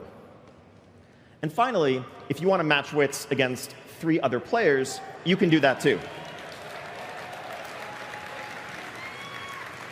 And so these island expeditions can create an all-new type of PvPvE gameplay where you are completing objectives, racing against enemy players to do so, and killing each other where it makes sense. All right, so on the other end of the spectrum from island expeditions are small-scale skirmish in the New World. Warfronts tell the story of large-scale battles back on the home front. This is the battle for Azeroth between the Alliance and the Horde. This is what all the resources are for. This is what the alliances are for. This is the fight that we need to win. And what does large-scale battle mean for us? Well, we have so much fantasy to draw upon here, going all the way back to the real-time strategy roots of the franchise, going back to Warcraft 2, going back to Warcraft 3. Let me give you this hypothetical fact pattern. You are the commander of an Alliance expeditionary force tasked with landing in enemy-controlled lands. Secure an outpost, build it up, secure supply lines, protect them, build up your base, upgrade your buildings, train troops, and then lead them out into enemy territory, eventually sieging and overwhelming the enemy fortification and crushing them. I just described about 2/3 of all Warcraft campaign maps right there. Well, this is World of Warcraft, and let's put you in that experience. This isn't an RTS. This is you as a champion on the front lines, playing out that fantasy, living that experience. What does this mean? A Warfront is a 20-player cooperative raid as you join Alliance force, as you join a Horde force, to build up a base and take on a vast enemy entrenched, led by a powerful commander. And what you will do along the way is gather resources, build structures, decide whether you want a barracks or a stables collectively, upgrade those things, train troops, upgrade your troops, and lead those troops into battle to claim ultimate victory on behalf of your faction. Now, both Islands and Warfronts, I've just given you a quick high-level overview, but again, at 4 p.m., right back here in our Gameplay and Systems Deep Dive, we'll be talking a lot more about both of these features.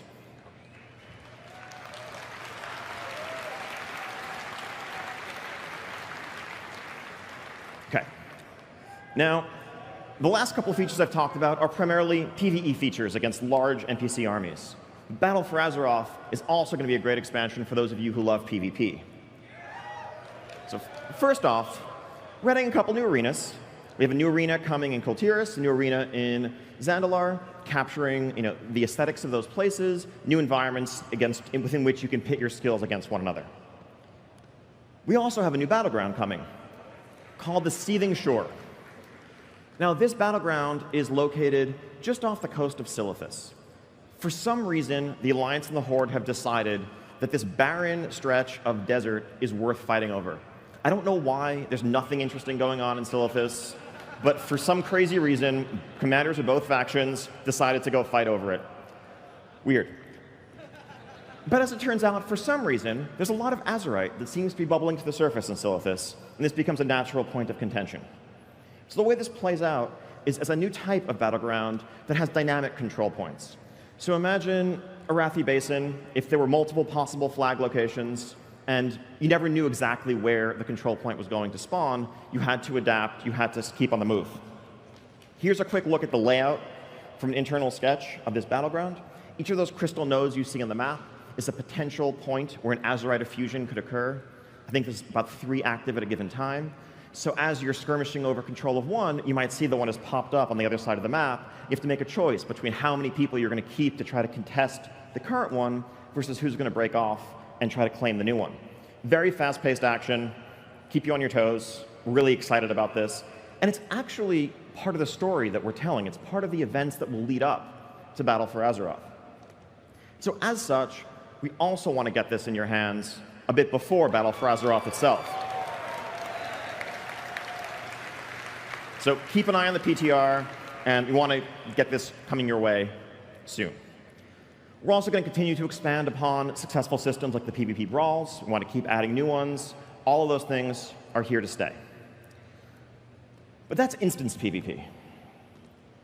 I know there are many of you for whom world PvP is what you're all about. Whether it was 13 years ago ganking noobs in Stranglethorn Vale, making people switch to their mains to come get you, or just being a terror of World Quest areas today, it's the thing that you love. And you might feel like it hasn't been treated with the respect it deserves over the years. We agree. In a lot of ways, our PvP rule set for World PvP hasn't really changed since 2005. I guess we got rid of dishonorable kills about 10 years ago. So we should bring them back. No. But the way in which you play the game has changed tremendously. Over the years, server transfers opened up. People want to move around to play with their friends, to find new guilds. As it turns out, most people prefer to transfer to servers where their faction is already dominant, leading to more and more lopsided populations. Ease of travel around the world and power scaling have changed significantly. You could be trying to fight someone, and they could, CC you, get away, mount up, fly away, you never see them again. And much more recently, we have cross-realm gameplay.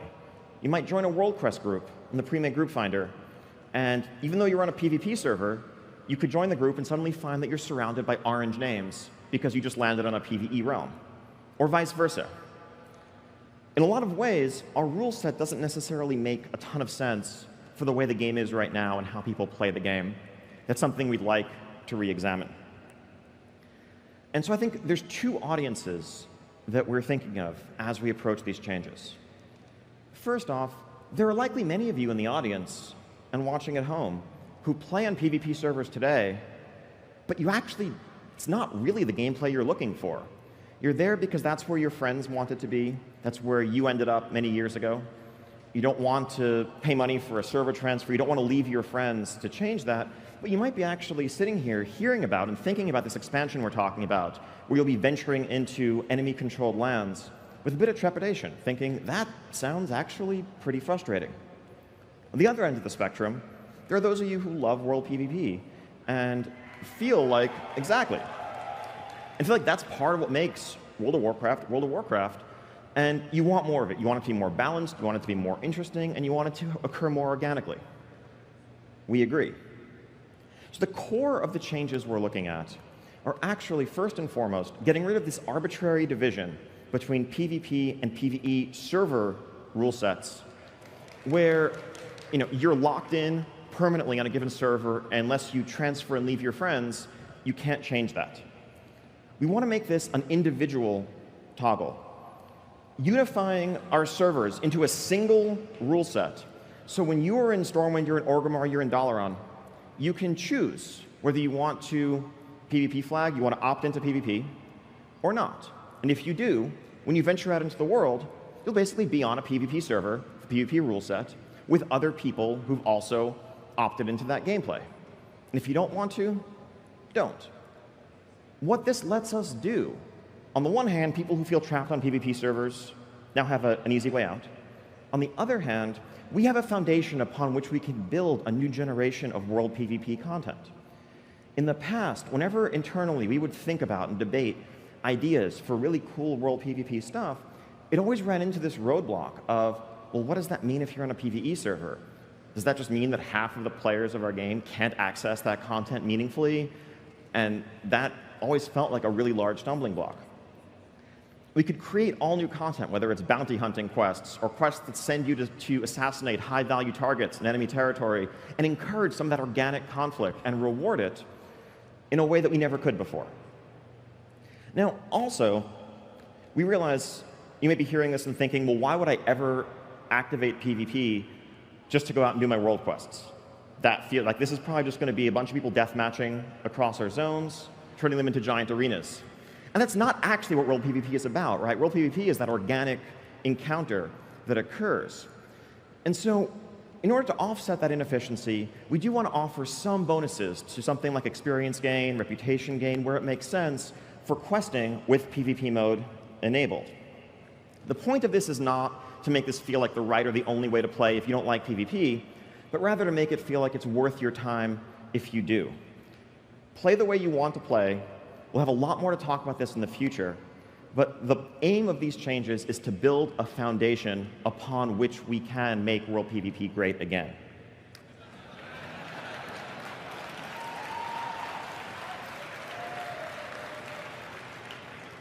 So changing gears a bit, dungeons. So we have 10 dungeons coming your way in Battle for Azeroth. Like zones, each faction will have separate level up dungeons associated with your continent, 4 in Kultiris, 4 in Zandalar, and then all 10 open up when you hit max level, and you gain some new motivations to go into some of those places. On the system side, Mythic Keystones also here to stay. We want to provide better support for that system. We'll be designing more of our dungeons with full knowledge of what this system entails. We also want to provide UI improvements, so it's easier to form and find Mythic Keystone groups. If you're just looking for a 10, but you don't care what map it is, you should be able to search for that much more easily. Things like that. But refinements, just building upon a system that we've heard fantastic feedback from the community about. We love this as really making dungeons a continued part of the endgame. Let's talk about some specific dungeons.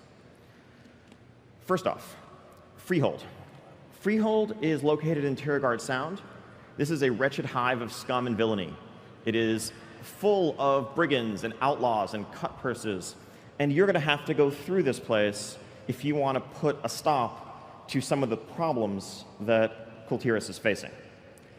Let's take a look at a video of Freehold.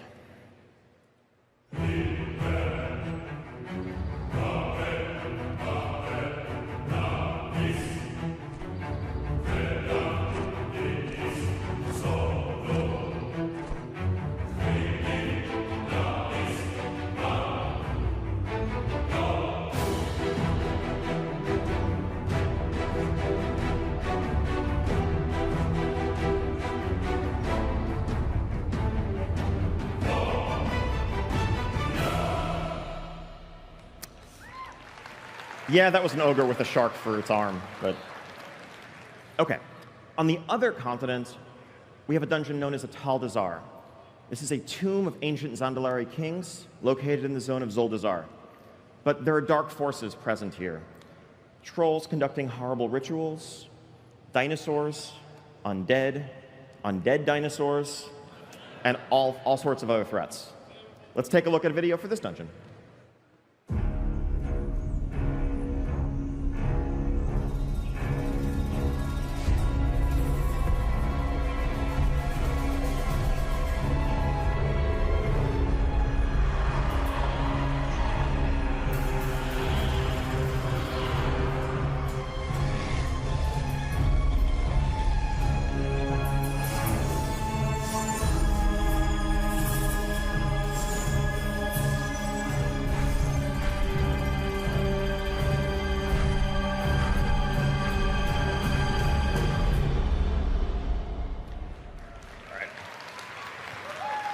So both of those dungeons are also fully playable here on the show floor today for a total of 4 separate experiences. Alliance questing, Horde questing, Alliance dungeon, Horde dungeon. Grab 4 friends, make some new ones, check out the dungeons. We can't wait to hear your feedback. So other dungeons, as I mentioned, there's 10. I'm not going to talk about these in great detail, but these are scattered across the new lands. Special call out to the Shrine of the Storm. This is a dungeon in Stormsong Valley. If you want to see a bit more behind the scenes boss design for this dungeon, check out our boss design panel tomorrow afternoon on the Legendary stage, and you can see our encounter team design out one of the bosses in this dungeon live. The very bottom of this list is also a place that's not in Kultiris and not in Zandalar, Kazan. Now, this is a favorite location of ours we've wanted to revisit for some time. Knowing goblins, if you do, You might not be surprised to hear that once word spread of this substance known as azurite, they immediately set out to dig and dig and dig and see what they could uncover to control it for themselves. And who knows what else they found in the process. Should be a fun trip. Now, moving on to raids. Quickly here, since I don't want to go in too much detail into the nature of this raid, because it's hard to do without tremendously spoiling pretty much the whole story of Zandalar, and I don't want to deprive anybody of the experience of learning what happens as intended through data mine broadcast text. But this raid is the Titan facility Alex mentioned earlier, located in Nazmir, known as Uldir Halls of Control. It was once a Titan, effectively a laboratory, a quarantine facility, where they aimed to analyze and try to understand the nature of their ancient enemy, the Old Gods. It didn't go so well. This place has been shut down, sealed away for thousands of years until now. And we'll have to go in there to face off against the source of Zandalar's corruption. Inside, we'll see a new spin on some Titan architecture, as you see in a concept from one of our dungeon artists here. We'll be facing off against all manner of delightfully slimy foes. This little tiny person, sorry, tank. At least he doesn't have ankles for you to look at. You'll be looking at a belly. Now, this is the first raid. This is the High Mall. This is the Emerald Nightmare of this expansion. Now, following this, and I'm going to say even less about this raid, it might have occurred to you when Alex was up here earlier talking about the dark threats from the sea plaguing Kultiris. Well, we know a couple of dark threats from the sea, don't we? There are some that we have heard a lot from in Legion. You know, some Tidestone-related stuff.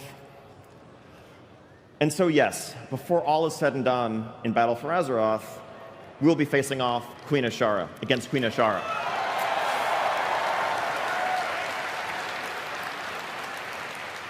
So lots more story to tell on that front. And yes.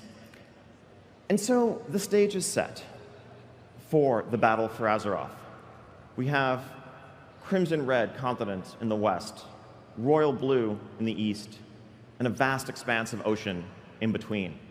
We, as champions of the Alliance and the Horde, will set out to explore islands, battle on war fronts, and uncover mysteries that threaten to undermine the very world beneath our feet.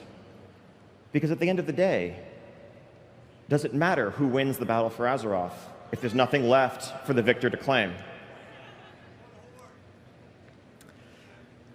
So thank you so much for coming out. Thank you so much for joining us for the beginning of this adventure. It's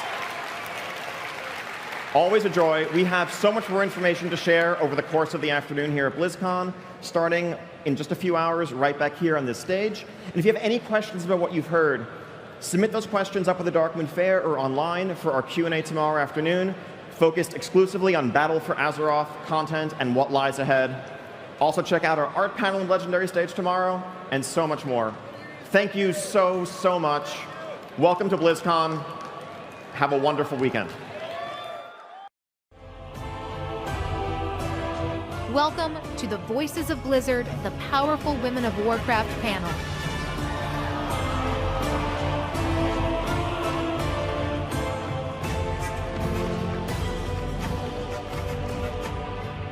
I love you more.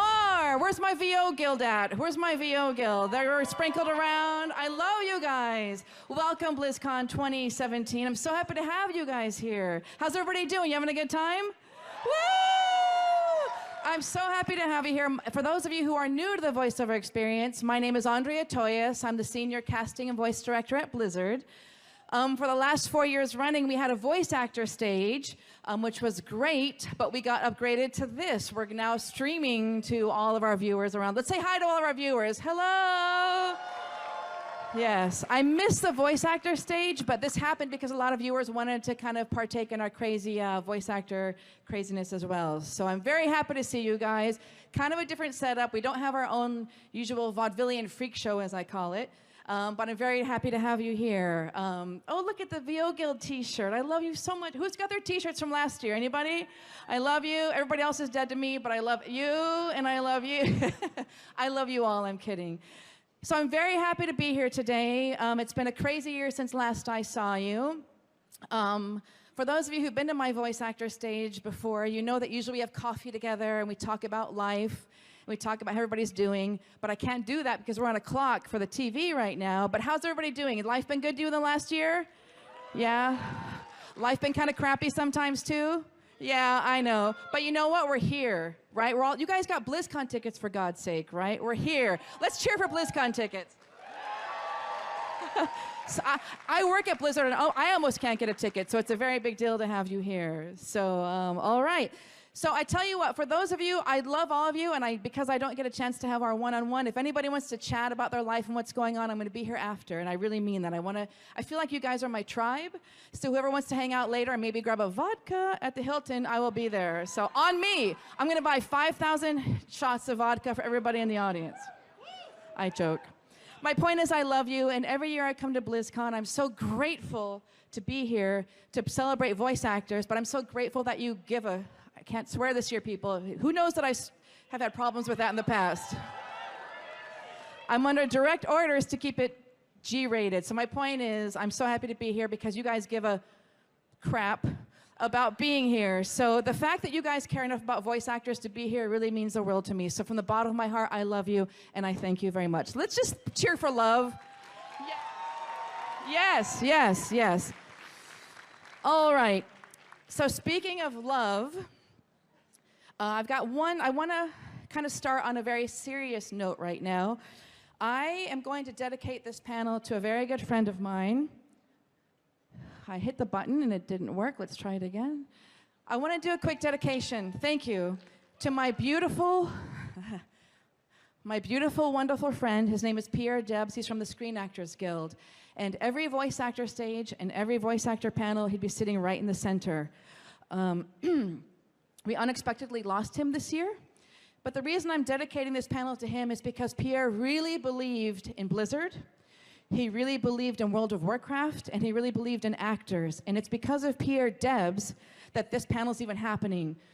With Pierre's help at the Screen Actors Guild, we took this game Union. What that means to you is we're able to bring the best talent in the world to bring your characters to life because he fought for that. And he fought for making World of Warcraft Union, and he fought for this panel. So, I love this man with all my heart. I'm still deeply grieving, but I know he's with us. So if you don't mind, I'm going to ask you something silly. I'm going to count to 3, and if you don't mind, with all your heart and with all your love, if you care about our characters in World of Warcraft, I want you to shout out with all your might, "Thank you, Pierre," because I really believe in the afterlife, and I believe he's here somewhere floating with us. Are you guys cool with that?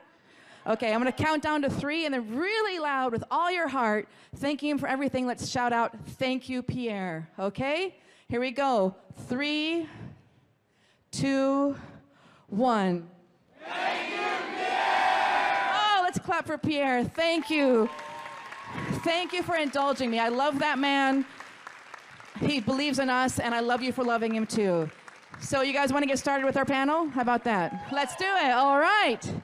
Let's bring out our victim number 1, which will be, let me get my notes, the wonderful former leader of the Kirin Tour, Lady Jaina Proudmoore. My magic will tear you apart! Give it up for Laura Bailey. She's amazing. Beautiful. I love you, love you, love you.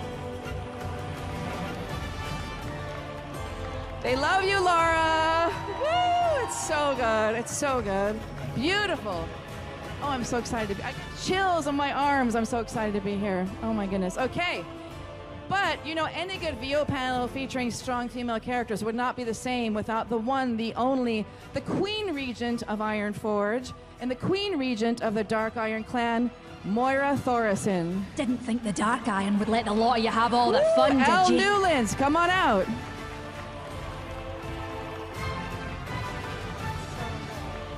I love you. Ah, it's so exciting. All right, who's behind door number 3?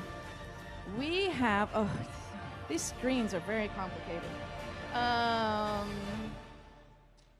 We have, I'm so excited to be here. I'm celebrating a bunch of rad chicks. Come on now. This is pretty phenomenal, right? Never, never, never in Blizzard voice actor stage have we had all chicks on the stage, so it's pretty rad. So now we get our legendary, powerful warden, hunter of the betrayer. We have Maiev Shadowsong. My glaive is very, very sharp. Debbie Mae West, come on out.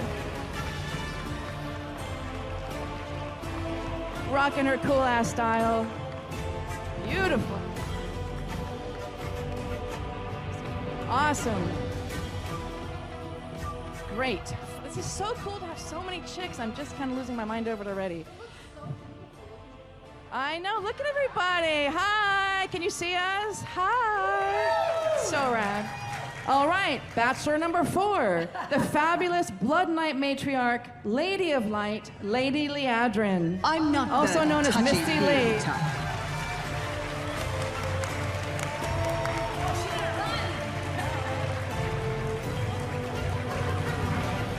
Oh my gosh, beautiful Misty Lee.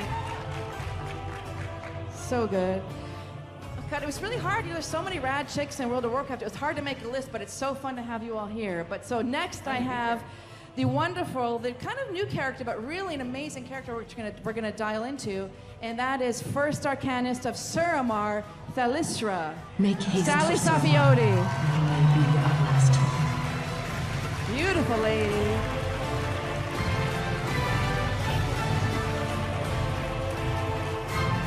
Gorgeous. All right. We got how many do we have left? Just okay. We got 2 more left. Awesome. I wanted to play a guessing game. I wonder if you guys know who's coming next, but you probably don't. But this is a wonderful. Who do you think it is? What? Who cares about that character? Don't be ridiculous. So minor, so insignificant. All right. So our next character, kind of new to our family, who I love so much. I hope you guys love as much. Is our wonderful ranger, our wonderful guide through Azeroth, Lady Illyria Windrunner. Keep your gaze fixed. Mara Juno. Come on out, hot stuff. Hi. All right, beautiful. Mara Juno, everybody. Right there, we got one more. All right, I guess I'll just bring out a really insignificant, boring character that nobody remotely cares about.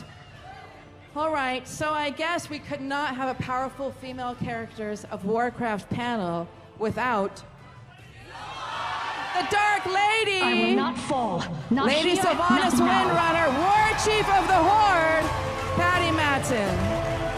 So rad. So rad. Look at those pants.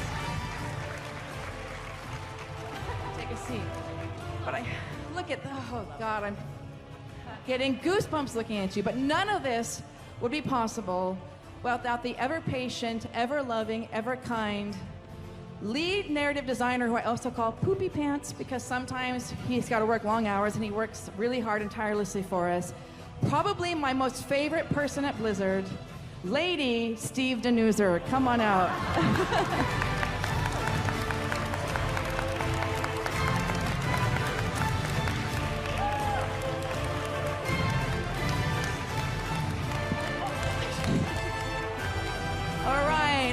Gosh, look at, can we just take a second? Like, I gotta tell you, as a voice director at Blizzard, I never get to see all the actors together. To see all these rad, freaking women on one panel, and Steve, there's the obligatory Steve. Let's just clap for all that, having all these rad chicks in the house. It's amazing. Oh my gosh, it's so cool to see you guys here. So for those of you who are new to kind of the voice actor panels, what I tend to do is kind of talk to each wonderful rad actor directly, and then we kind of talk about some big themes for what we're doing, and then we have some Q&A. The last 15 minutes will be Q&A. So I think we should just start and kind of dig into lovely Lady Jaina Proudmoore, if I could even spot. Yes, you're gonna go first. But here's the, but you know the thing is, it's hard. Look, they work on a lot of games. I work on a lot of Blizzard games. It's hard to know all the lore of the games. But what I really want to focus on today is the magnificent power and character they're bringing to the character. Because I tell you, when I cast voice actors for our roles, and Steve knows this, we're not just looking for the right voice, we're looking for the right person. We're looking for somebody to connect to our character, to bring our story and our characters to life. Don't you think so, Steve? Like, we're really trying to hear that extra something. Oh yeah, that actress that brings so much to the table, that pulls the life out of those lines. That's right. And makes it just gives it so much more depth. It really, really does. And so when I work with voice actors, I was having water with these actresses earlier. I know, water, and I was talking about the fact that, what makes all of them so magnificent is that they're not just doing a voice, because, anybody could kind of do that. What they're bringing to us is their life story. When an actress or actor comes into the booth, they're bringing all their wins, their losses, their successes, their heartbreak, their tragedies to the character. And I think what's made each of these female characters pop is the fact that each actress up here has given you their heart and they've given you their soul. So for that, I think that's why we love these. Can we just clap again because we can? Look, we're here, and I'm just so happy to be here. I'm happy to see all of you. So I'm just know that about every 5 seconds you're gonna clap. Are you cool with that? Okay, great. I love you. I love you. So, Laura, what's it been like to voice Lady Jaina Proudmoore all these years? It's been a journey, man. It really has. I mean, it's one of the only characters that I've been with for so long. So long, right? Yeah. And it's amazing to get to see, her arc and all the different facets of her character. Right. And I'm really, really loving everything that we're getting to do lately. Okay, I'm going to tell you secrets. Get your pen and papers out. I'm going to tell you all about Ado. Are you ready? Are you ready? Andrea. Nobody's going to tell anybody. No words. No words. What if I act it out, Steve? What if I do charades? Mime. Now you're getting. I'm so tempted to right now, but nobody knows what that means. Anyway, my point is Lady Jaina Proudmoore is amazing. Yeah. And I think for you, Laura's had a challenge because I think it's funny when I say 50 Shades of Jaina. Nobody else thinks that's funny. Because there's pre-Theramore, there's Theramore, there's post-Theramore. So you've kind of had to... She's run the gambit. She's run the gamut. And right, Steve, we kind of have to figure out how rageful is she? Has she found her center again? Where are we at with the... Yeah, I mean, we have so many storylines, so many quests, so many cinematics, and all of those need different vibes to them. Yeah. So it's super important to be able to tap into that and get each one to stand on its own. Absolutely. There's always different moments with her. So what's it been like? So if you were to look back at all the Lady Jaina Proudmoore moments so far, how would you describe her? What do you connect with? What do you resonate with? I guess what I love so much now is that she's not afraid to show who she is. She's not afraid of her power anymore. And I feel like before, she wanted to step back almost. And I love that now she's just diving in. Yeah, that's right. And that's really great. And I got to tell you, with all the, I'm not going to get political, but with all the crazy stuff that's in the news right now, having rad chicks that celebrate their power and who they are. Let's clap again. It's been 7 seconds. Let's just clap. But really, to be a brave female in our game, and to celebrate her strengths, and all these characters which we can talk about with Steve have gone through tragedies, have had some dark moments, have had some struggles, and I think what makes World of Warcraft voice acting so successful, because all of us as humans have had struggles in life, and I think for her, she's had heartbreak, she's had loss, and she knows what grief is. That's what's great about working with you, is that through that power, you're not afraid to show her vulnerability still, and I think that would be really easy to be afraid to show a little bit of weakness in those moments, but you embrace that, and that's what makes these characters so three-dimensional, and not just... That's right, because if they were strong all the time and rageful and yelling, but there's those moments where Jaina doesn't know what she's doing, when things have gotten darker, when she might be scared. Because that's what life is, and that's what voice acting is to really not just be the big hero the whole time, but have moments of being a human. Yeah. Right?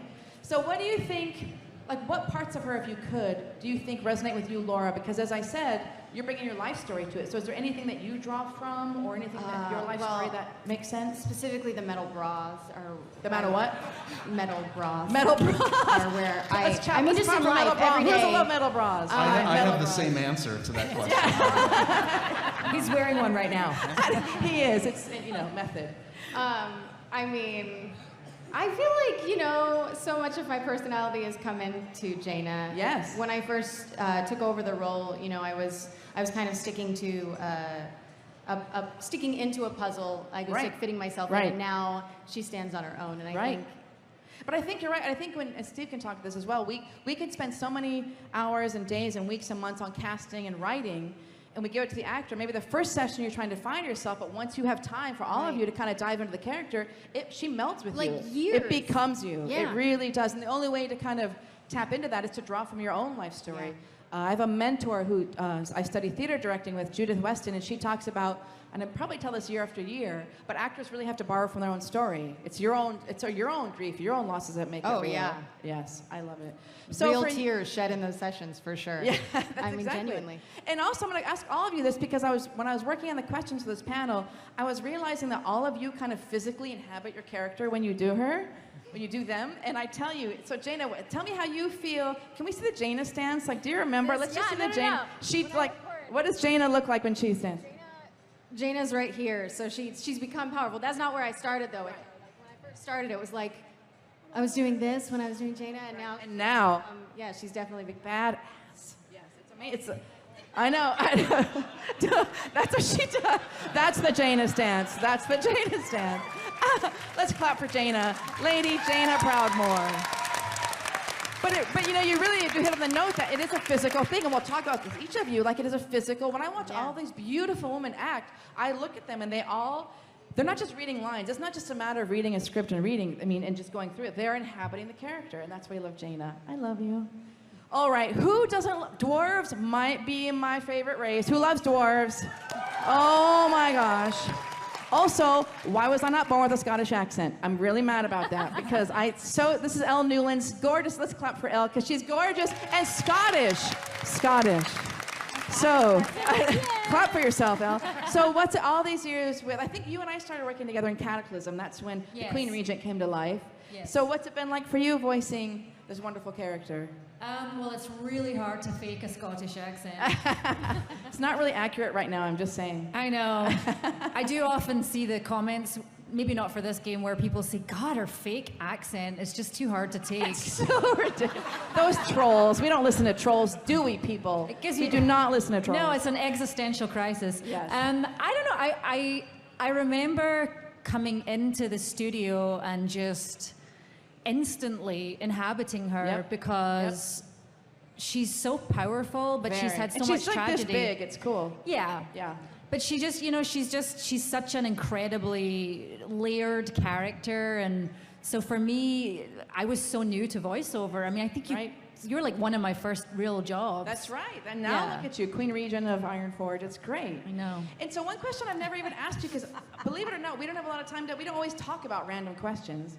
But like, do you feel the Scottish trope? Do you feel like you have, the people in your life in Scotland that you've based her on, kind of this kind of mildly crabby, aggressive Scottish thing? Is that like, you know what I mean? Like, is that, you connect to that in Scotland, or? Yeah, I mean, a large majority of the body of my work is these strong Scottish, powerful women. Yeah, and so I draw from the ideas handed down by my grandmothers and just the women around us, especially in Glasgow, which is where I'm from. Women are tough. Right. Really tough. Like scary tough. Yeah. Very matriarchal and kind of running the house and everything. Yeah, you get the mammy stare. It's called the mammy, the Scottish mammy. And when you get that stare, you're dead. You're dead. You're dead. You're dead. I love it. But that's what makes it so real, is having like real life archetypes and so forth to draw on, to know that you're not just sitting there voicing a dwarf for us. You're voicing your grandmother or women that you've met, and kind of diving into that powerful history of women in Scotland. That's a big deal. So what part of Moira do you feel like you resonate with? Do you feel like there's anything that you connect with? I think that idea of, of just trying to balance your femininity with power, being powerful. Well, not that I'm trying to say, I'm not like the all powerful, but yes, you know what are, I mean, like trying to balance yes. your feminine side with, being a woman in the world who puts herself, lives out loud. That's right. That's right. Where are my ladies at? Put your hands in there for the ladies. I love the men too, but the ladies, I love you, because we all know what it's like to have to kind of balance out being a woman and being feminine and sweet and nurturing, but also being powerful. I think we face that every day. So I think every character could speak to that for sure. Yeah. So then, how would you think, if you wanted to kind of quantify Moira for fans and kind of impart a message to younger women, how do you feel Moira would fit into that? Do you know what I mean? Just don't be afraid to be yourself, and and whatever, roll with the punches, and just don't back down to the idea that because you're a woman you can't be a badass. That's right. That's right. That's exactly. Let's clap for that, 'cause that's so true. I love it. Woo-woo! And that's the thing, to just be yourself and do your thing. I love it so much. I love dwarves. It's just delicious. All right. Great. Oh my God. Maiev Shadow Song is here with us. It's so delicious. So, Debbie, you've been Maiev for a super long time. Like, it's been hella long, right? I think, I don't know, many years. Many years. Long time. She was Irish. She was Irish when I first started doing the voice. Well, those are the dark days we don't talk about, Steve. Steve, it's like a Klingon situation here. I don't understand. But it's that voice. Who lives locally here? Does anybody live locally? Well, I gotta tell you, Debbie's a voice of KCRW, if anybody listens to it. So every time I'm driving in the car, I hear Maiev on my radio, and it's kind of amazing. So listen to 89.9, because you get to hear Maiev Shadow Song. So where does this voice, do you remember how you created this voice, this sound? Do you remember where it came from? Oh, it's funny, as soon as you asked me that, I clenched my butt. Yeah. It's so funny, I just That's how we roll that. Blizzard, right, Steve? Yeah. Maiev is, she comes from pretty deep down in the depths of intensity inside my body. I'm seriously like, you're clenching. I can see you're clenching your butt right now. I have to go way down to get her. But actually, Debbie has taken it, just so you know, in order to really bring Maiev to life, Debbie, it's really, I don't want to say we've wrecked your voice, but it's certainly been hard on your voice, because it's that low growling very sound. Intense. Yes. Yeah, I actually had to have surgery last year, not from necessarily Maiev, but just the work that I've done and singing rock music, and but my voice is better than ever. You're good. My voice Let's is cheer for awesome. health. Let's cheer for Maiev. Yay. Because she gave you her blood, sweat, and tears. She did. So what about when because we just, did some content this year.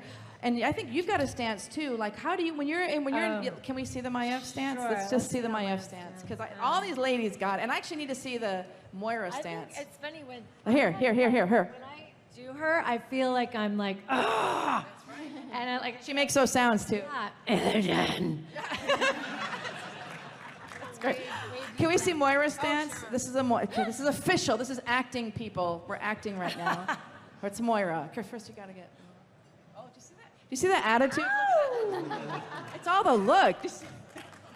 It's all in the eyes. It's so delicious. It's so delicious. I love you guys. So, but when you think about Maiev, like, what do you connect with? Like, what are some... how do you feel when you're her? I feel intense when I'm her. Like, I really have to... I think I have a big personality anyway, but I'm also a very shy person. No, you're not. I am. I am. Okay. There's a part of me that's really shy. Right. And hence all the water we had backstage. Yeah. Okay. And so Maiev, I have to really, she's always on. Yeah, she is. She is the warden. Yeah. And she's gonna keep being. Keep going. It's like always at a level where she's just on. I know. She doesn't really have a lot of ups and downs. Right. I was going to use a bad word that I was. No, we don't do that here, Debbie. She's just effing intense. She's all freaking the time. intense. Freaking intense all the time. Yes. And Steve, what do you think? I mean, Maiev is really on. Like, that's a really good point. A lot of these characters are. I mean, I think we find times to find nuance with Jaina and so forth, but Maiev in particular is just ferocious, 24/7. Yeah, not much of an off switch for Maiev, I don't think. Yeah, right. she's pretty much.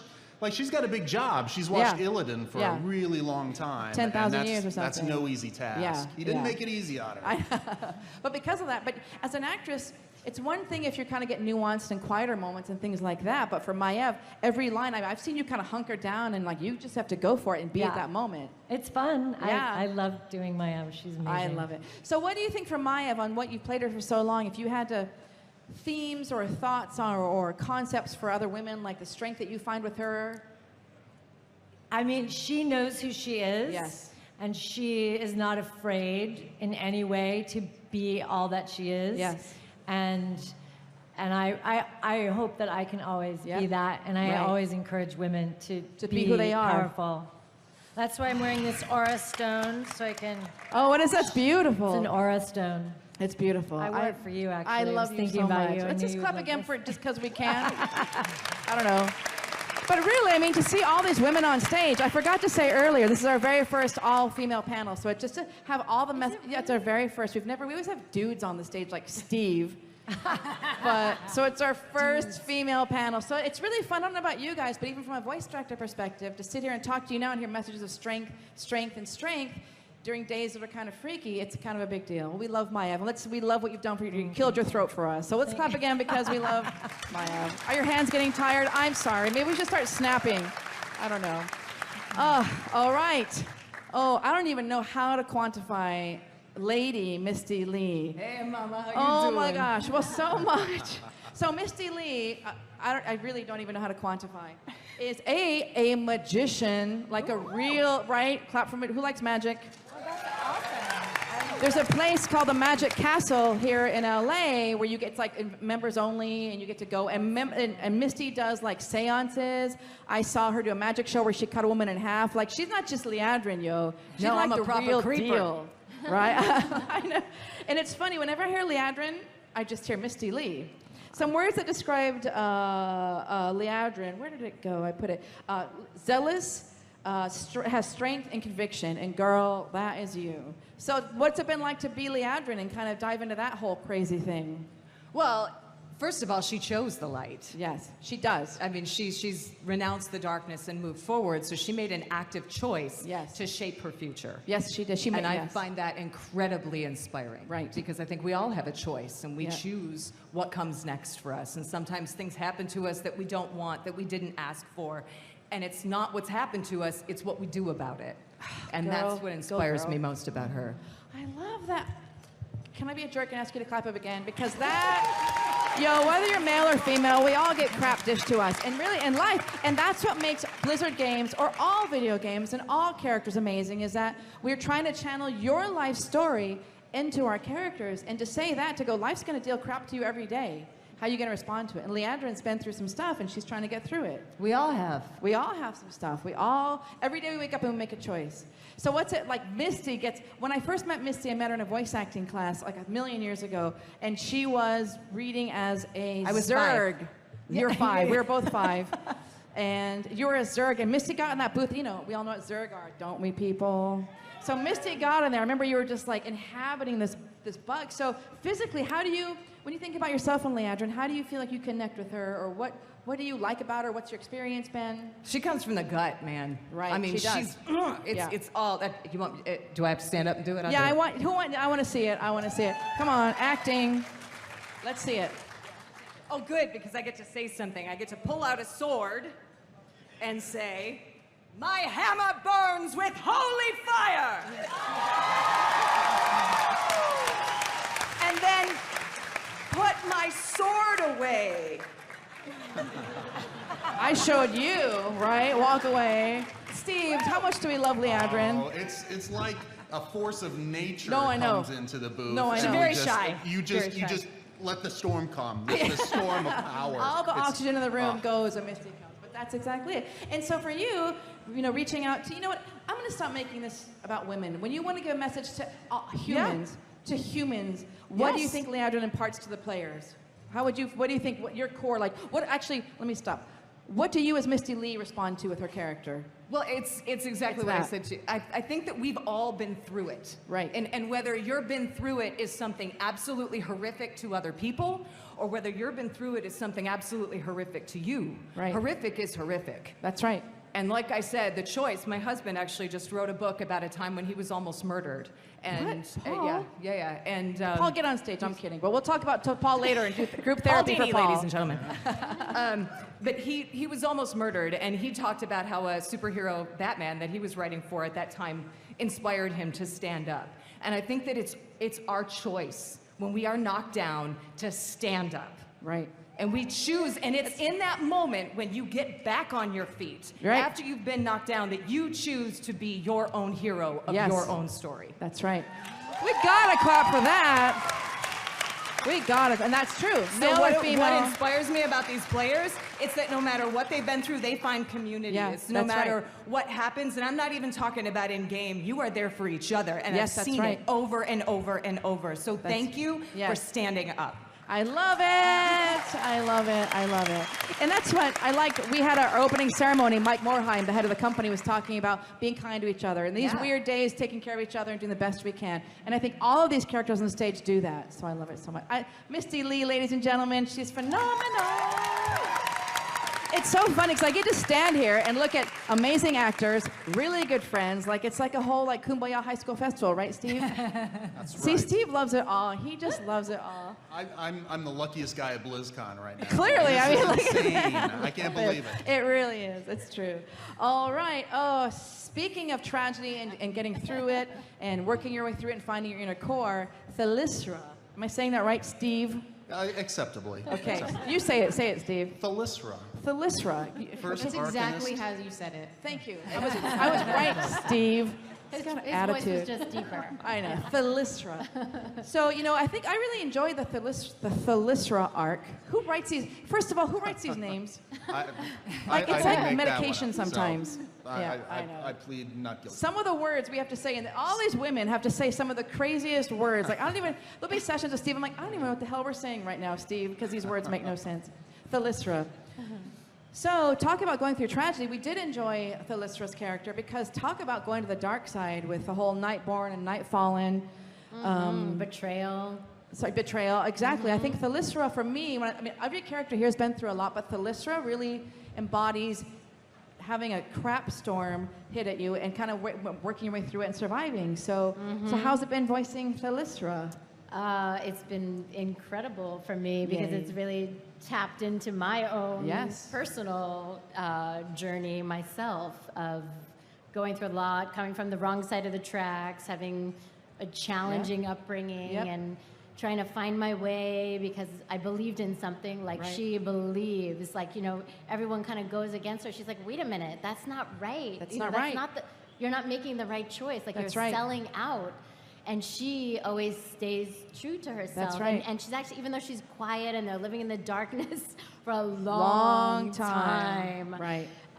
you know, she is always really true to what she believes in and moving forward. And she has a vision for what she sees. Right. And she's going to get there. She might not be sure how she's going to get there, But she's gonna get she's there. going to get there. Yeah. And she's going to do the right thing and summon her strength despite everything going That's on right. around her. That's right. It's great. So I love voicing her. Yeah, but I think you hit the nail on the head with those times when we have to make a choice. Yes. Sometimes the easy choice, you know, doesn't put us in alignment. We have to fight for it. We can choose something and not fight and keep it easy. But sometimes you got to stand up for stuff, especially in these crazy days. You got to stand up for stuff. And I feel, Steve, what do you think? What's your take on Thalysra? Like, how would you quantify her? Well, it's so awesome because Thalysra, you know, a lot of times we see characters and maybe they've had this huge story that played out in, you know, Warcraft 2, Warcraft 3, something like that. And now we're seeing a later part of that story. Right. But with Thalysra, we got to meet her. We got to see what she was like, you know, at the beginning. She kind of had this very auspicious position, and she's literally stabbed in the back. And we see her at her lowest point, and to work back from that. And now, as those of you who saw the other panels know, one of our allied races is the Nightborn, and now Thalysra gets to really, she gets her moment to shine in this. That's right. And so we just That's had right. sessions the That's other right. day. That's right.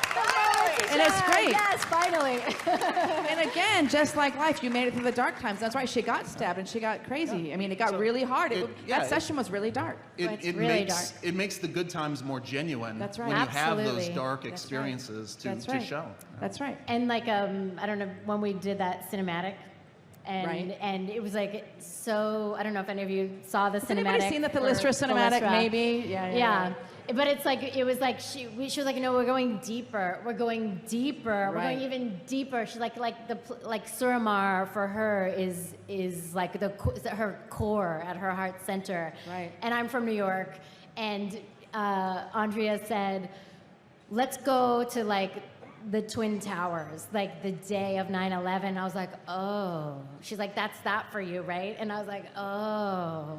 And then we both went to this super dark place. intense place because she's losing everything that meant something to her. Yep. And we went there, we both cried, Yeah. and it really brought her to the level where she needed to get, because that was her everything. And then starting over from that point, from ground zero. Good pun there. Yeah. But yes, that's true. Yeah. But I think that you bring up a good point. For all of us, I think we've all had these moments where we have to make it real. And there's times I think some of the characters we've cried in session, and I guess I'm like a broken record, but what I think you love these characters so much is because, again, you know, Sally will be crying in session. There are moments when we have to give you all we got. As a voice director, if I'm asking my actor to give everything, I got to give everything. And these actors bear their soul. I mean, does anybody have any comments on me? Because as an actor, you have to, how do you just pull that up and kind of give yourself, I really say you've got to be naked. You really have to give everything you got and stand there completely naked with all your years of baggage and dive into that. I mean, that's no easy task. But you also help make us very brave. You do. Yeah. Because I love you you. come For in sure. raw and you come in brave. Yeah. Well, and it makes for a that. big difference. Yeah. Well, we all got to trust each other and do that. So Thank you for that. Right. But any story, I mean, I guess you just have to be able to be an open book and just dive into that and do it. It can be hard after the session Yes. to like break out of that Yes. emotional place that you've been in. Right. Then For you go to your sure. next session, and you're like, and you're recording some little kid, and it's That's just right. like, yeah. But I'm always curious how actors do that. You have to go to dark places, and then you got to go on to your next gig and be like a squeaky cartoon character. A squid, yeah. A squid. You got to be a squid after you've just thought about 9/11 or anything else. Right. And that's part of the beauty of acting. So if nothing else, our voice actor panels at the voice actor stage and today have always been about profound gratitude from what our actors bring and what they give. So I love it. Let's clap again. It's been like 20 seconds. I love it. I love it. Well, without them, we have no job. What'd you say? I said, without them, we have no job. I know, This without is you guys. very That's the true. thing, I gotta say, I told you this kind of in the welcome, but if you weren't here, we wouldn't be here. So the fact that you care enough to sit in these chairs when there's like hella cool things to do, I love you for caring enough to be here. So how about we just say we love them? 1, 2, 3. We love you. We love you. We love you guys. I love you. Oh. We love you. I'm gonna stand next to Steve, my favorite human. All right. I see. Oh, I love you. Let's just cuddle, Steve. Let's just cuddle. All right. So now, oh God, Illyria Windrunner in the house. So beautiful.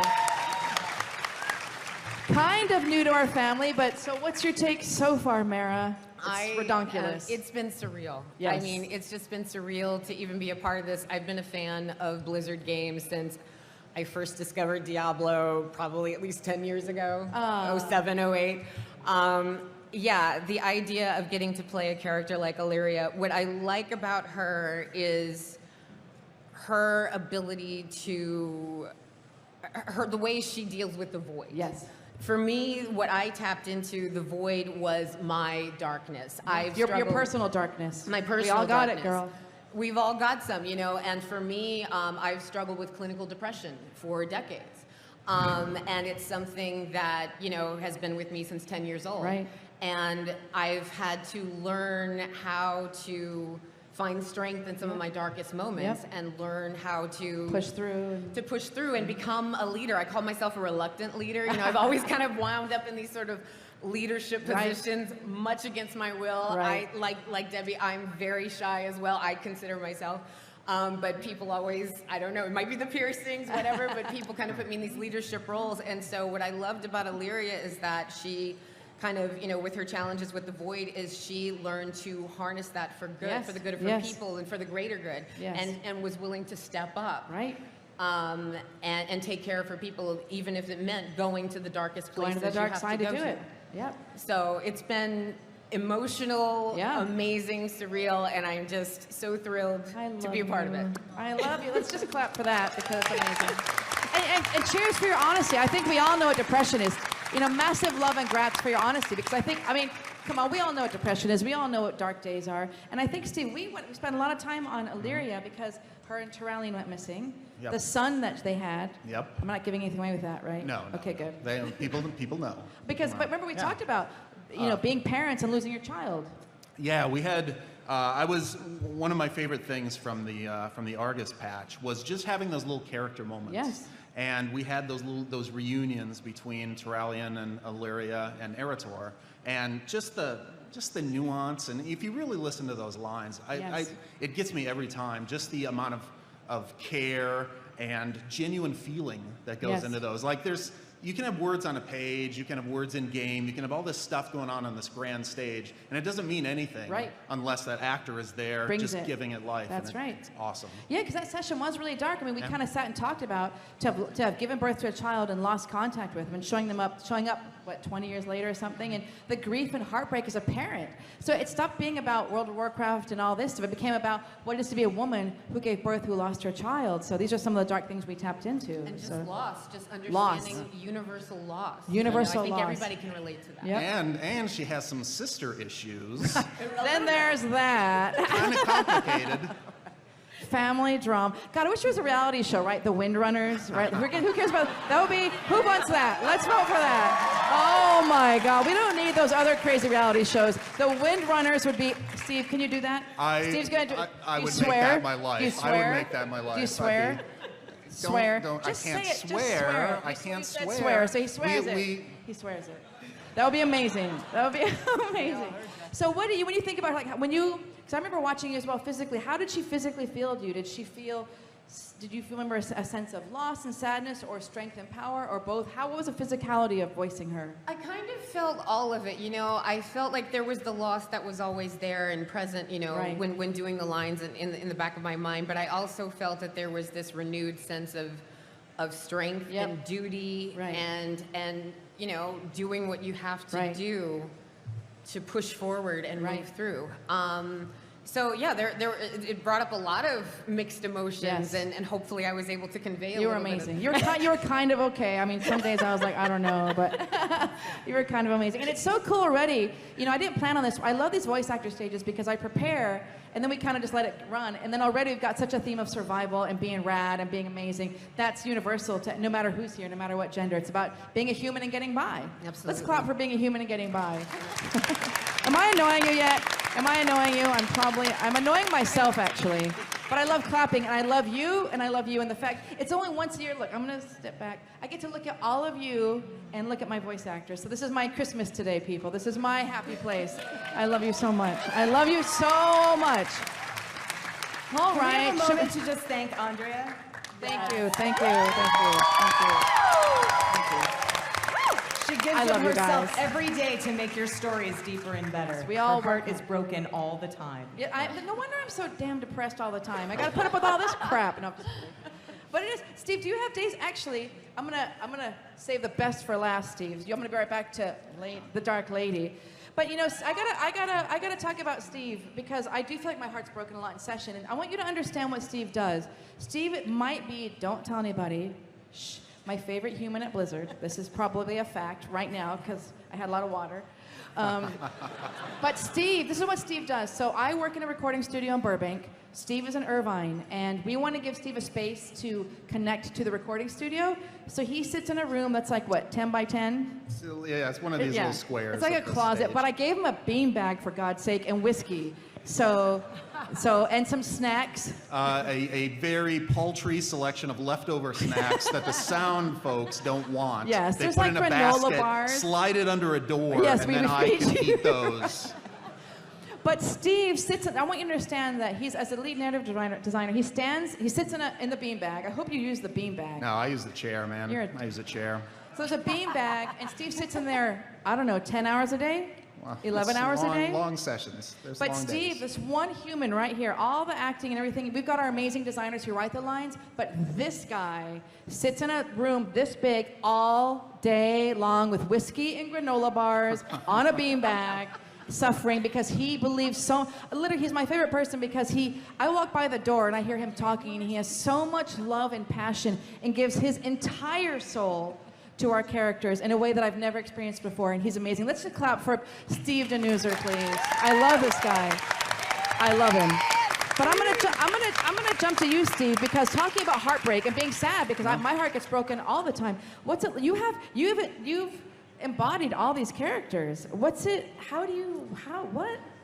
Well, He said it was the metal bra, right? He has the metal bra and the metal panties. That does help. Yeah, it does help. Yeah, metal underwear is a good source. But Panties, Steve. You know, it can be challenging because, you know, we'll have a day full of sessions, and it might be part of a day of Illyria, part of a day of Sylvanas, part of a day of some, a random NPC, and you've got to be able to move through those things and kind of focus in on the story that you're telling in that particular time. Yeah. And it's challenging, Yeah. but you know, it can't be said enough what you bring to the table and collaborating with you, because it is such a pure collaboration. It's a collaborative process. That you are able to bring so much out of our actors and just take it all to another level. And I know they have such love for you and such appreciation for what you do. The game wouldn't be what it is without this lady. That's So true. Give That's her a true. hand. Give her a hand. Thank you. Thank you. Well, it takes a village. It really does take a village. But I mean, you've had to. It's really. I love Steve because his heart and soul is into it so much that when you have to do Jaina or Moira or Maiev, you, as the lead designer, have to be in that moment. You have to embody them. I mean, is your heart broken on days? Just going off what Mara said, it's sad. Yeah, I mean, I get the goosebumps too. I get the choked up on some of these lines, because you can just tell when everything fits together, when you have a great scene and you can see how it's going to come out in game, and you have great direction, and then you have this performance that just takes everything and pulls something else out of it. Like you can't help but just get so affected by it. It's amazing. It's an amazing feeling. You probably the same thing. There's days when I feel like, and I think you all agree, when we all know when the magic is there, it's bigger than us, it's bigger than the script, it's bigger than the recording studio. When we tap into kind of a universal message, I get chills like you, because we know that we are doing something bigger and better than just our little job right now. So I love you for that. So with that, I guess we'll talk about this minor character that nobody cares about, the Dark Lady. Oh my goodness, gee, did you see? Did the movie? Like, you're like the bomb lady. You're like the coolest kid. So what has it been like to voice Lady Sylvanas Windrunner? Jesus. You know, I am so honored. I could literally tear up. No, I know. For being a part of this franchise, for getting an opportunity to work with the creative and incredible talent that stands beside me that you have no idea we wouldn't exist without. And the audio people and everybody that's involved in making a creation like this come to life. It is just, I'm humbled to sit here today. I'm humbled. Oh, I love her so much. So, and we never knew. I mean, when War Chief of the freaking Horde people. I mean, it just gets no better than that.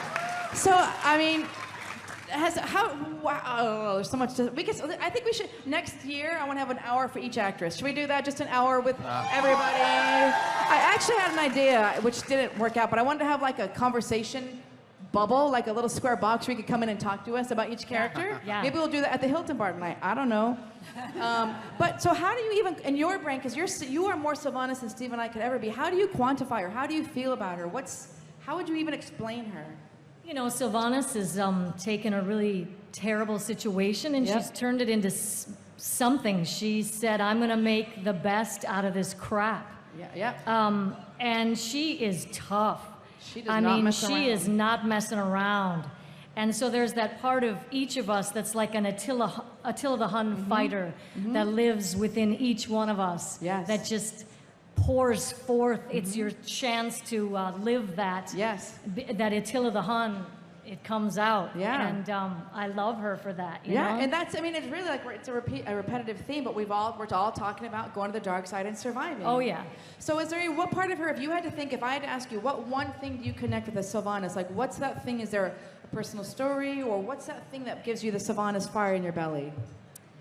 Probably just what you're saying, surviving, but what do you... Yeah, I think it would be, I mean, we all have things that happen in our own lives, losses that we've taken, but we also have reasons that make us fight. Right. So I would say that in my own personal life, I've had experiences that I've really had to fight. Being a child of domestic violence, I think there's a piece of you that wants to fight for the person who's beat up or downtrodden. And it never dies. It lives in you like a fire. That's it.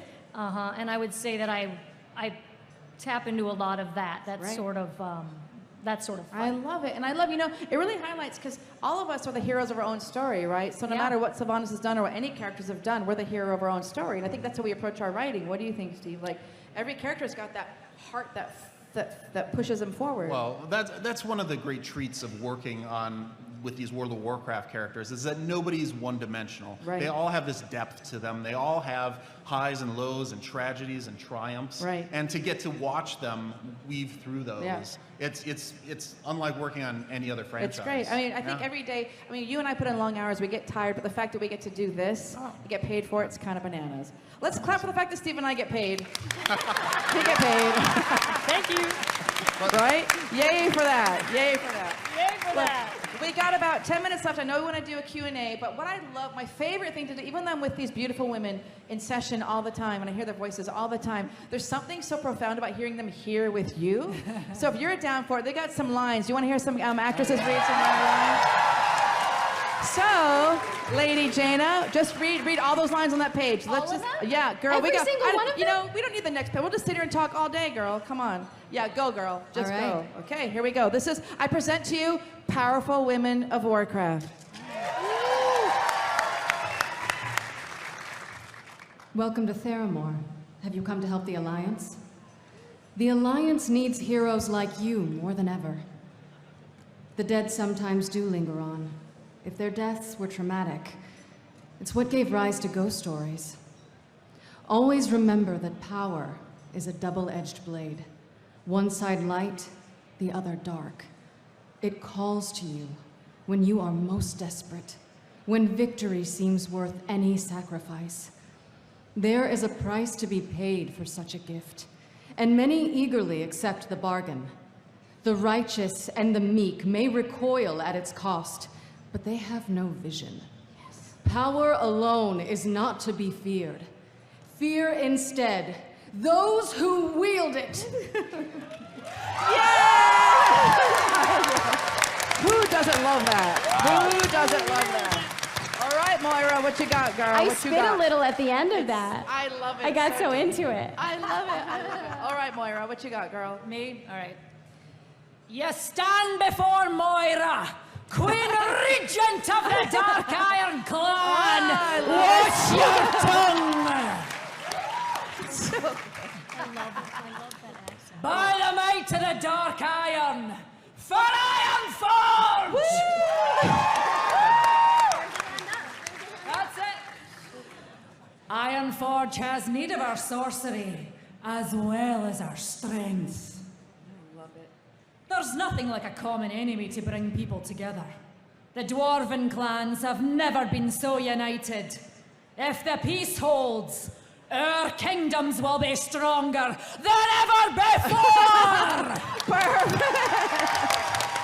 Oh my God, let's just do this all day long.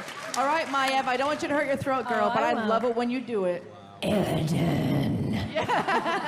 How courteous of you to finally arrive. Wardens, see to the real work while Illidan's demon hunters caper about with their bats. My long hunt is finally over.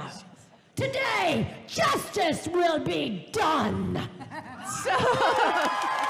Blood elves and Naga, Go, girl. Your bastard races are an affront to everything the Night Elves stand for! And so, the demon's blood within you will be your prison!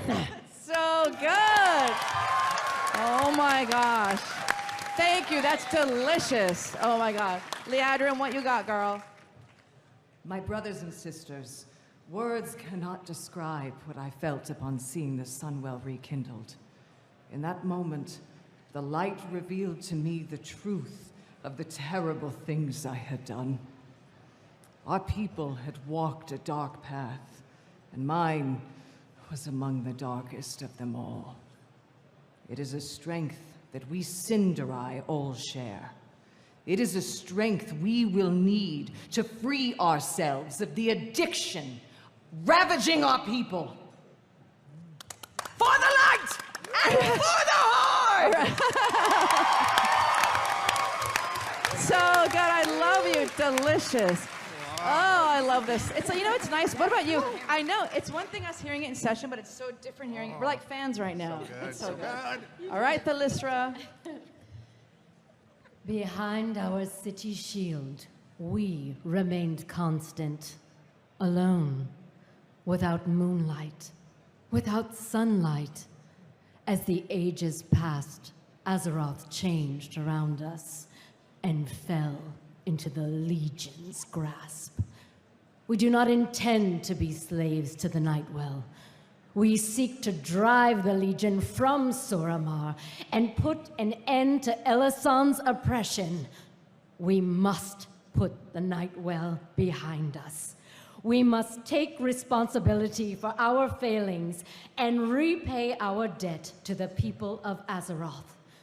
10,000 years of paradise, and now I'm stuck here with you. Acting, ladies and gentlemen, acting. So good, so good. Oh. All right, Illyria, baby, what you got? These woods once brought such joy to me and my sisters. To see them like this fills my heart with sorrow. The void, a force of infinite hunger. Its whispers have broken the will of dragons and lured even the Titan's own children into madness. I must know, Verisa, what fate befell our sister.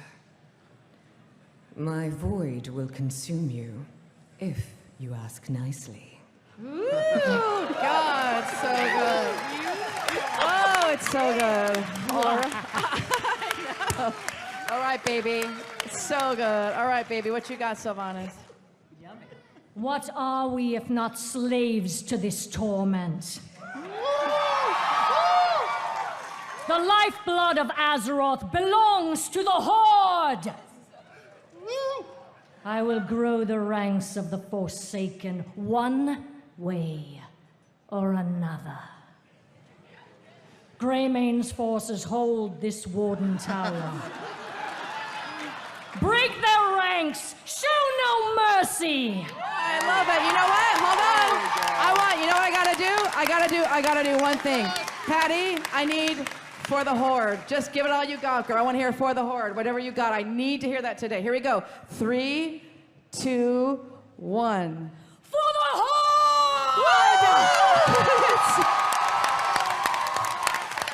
Oh, it's so good. All right. So you don't have any lines. What do you want to do? Man, I just want to say, you know, as you said before, we live in a pretty divisive time. Yes. There's a lot of people who are scared of things that are different from them. That's right. And that's why it's so awesome to work with such strong women. And I know that I've had strong women in my life, and I think it's made me a better man. So I just am so thankful to you guys and to the great women I work with on the design team, the World of Warcraft team. I really feel lucky because I've grown so much just by getting to know them. And I think we can all grow by kind of stretching our boundaries and pulling in people who are different from ourselves.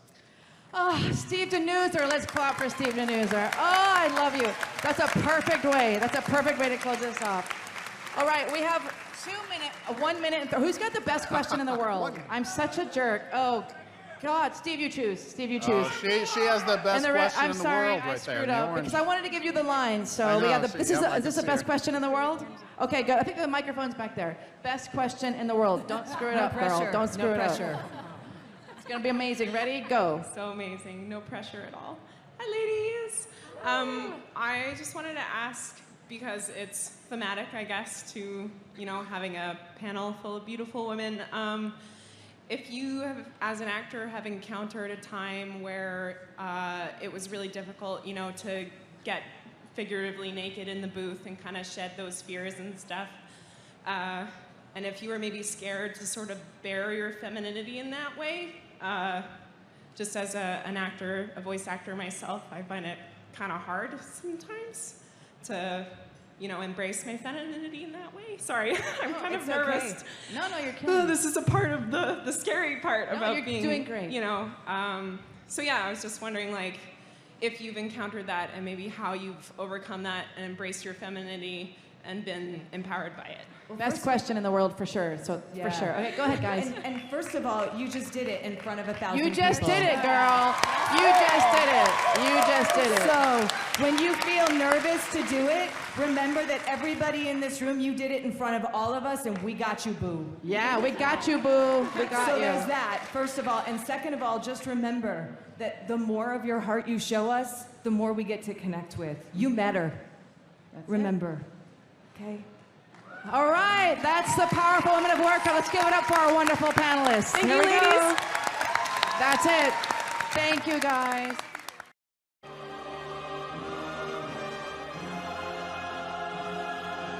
Welcome to the World of Warcraft Gameplay and Systems Deep Dive panel. Hey everybody. Welcome to the World of Warcraft Battle for Azeroth Systems Deep Dive. My name is Matt Goss. I am one of the designers on the World of Warcraft team. Today on stage I'm joined by two of my fellow designers, Jeremy Fiesel and Russ Peterson.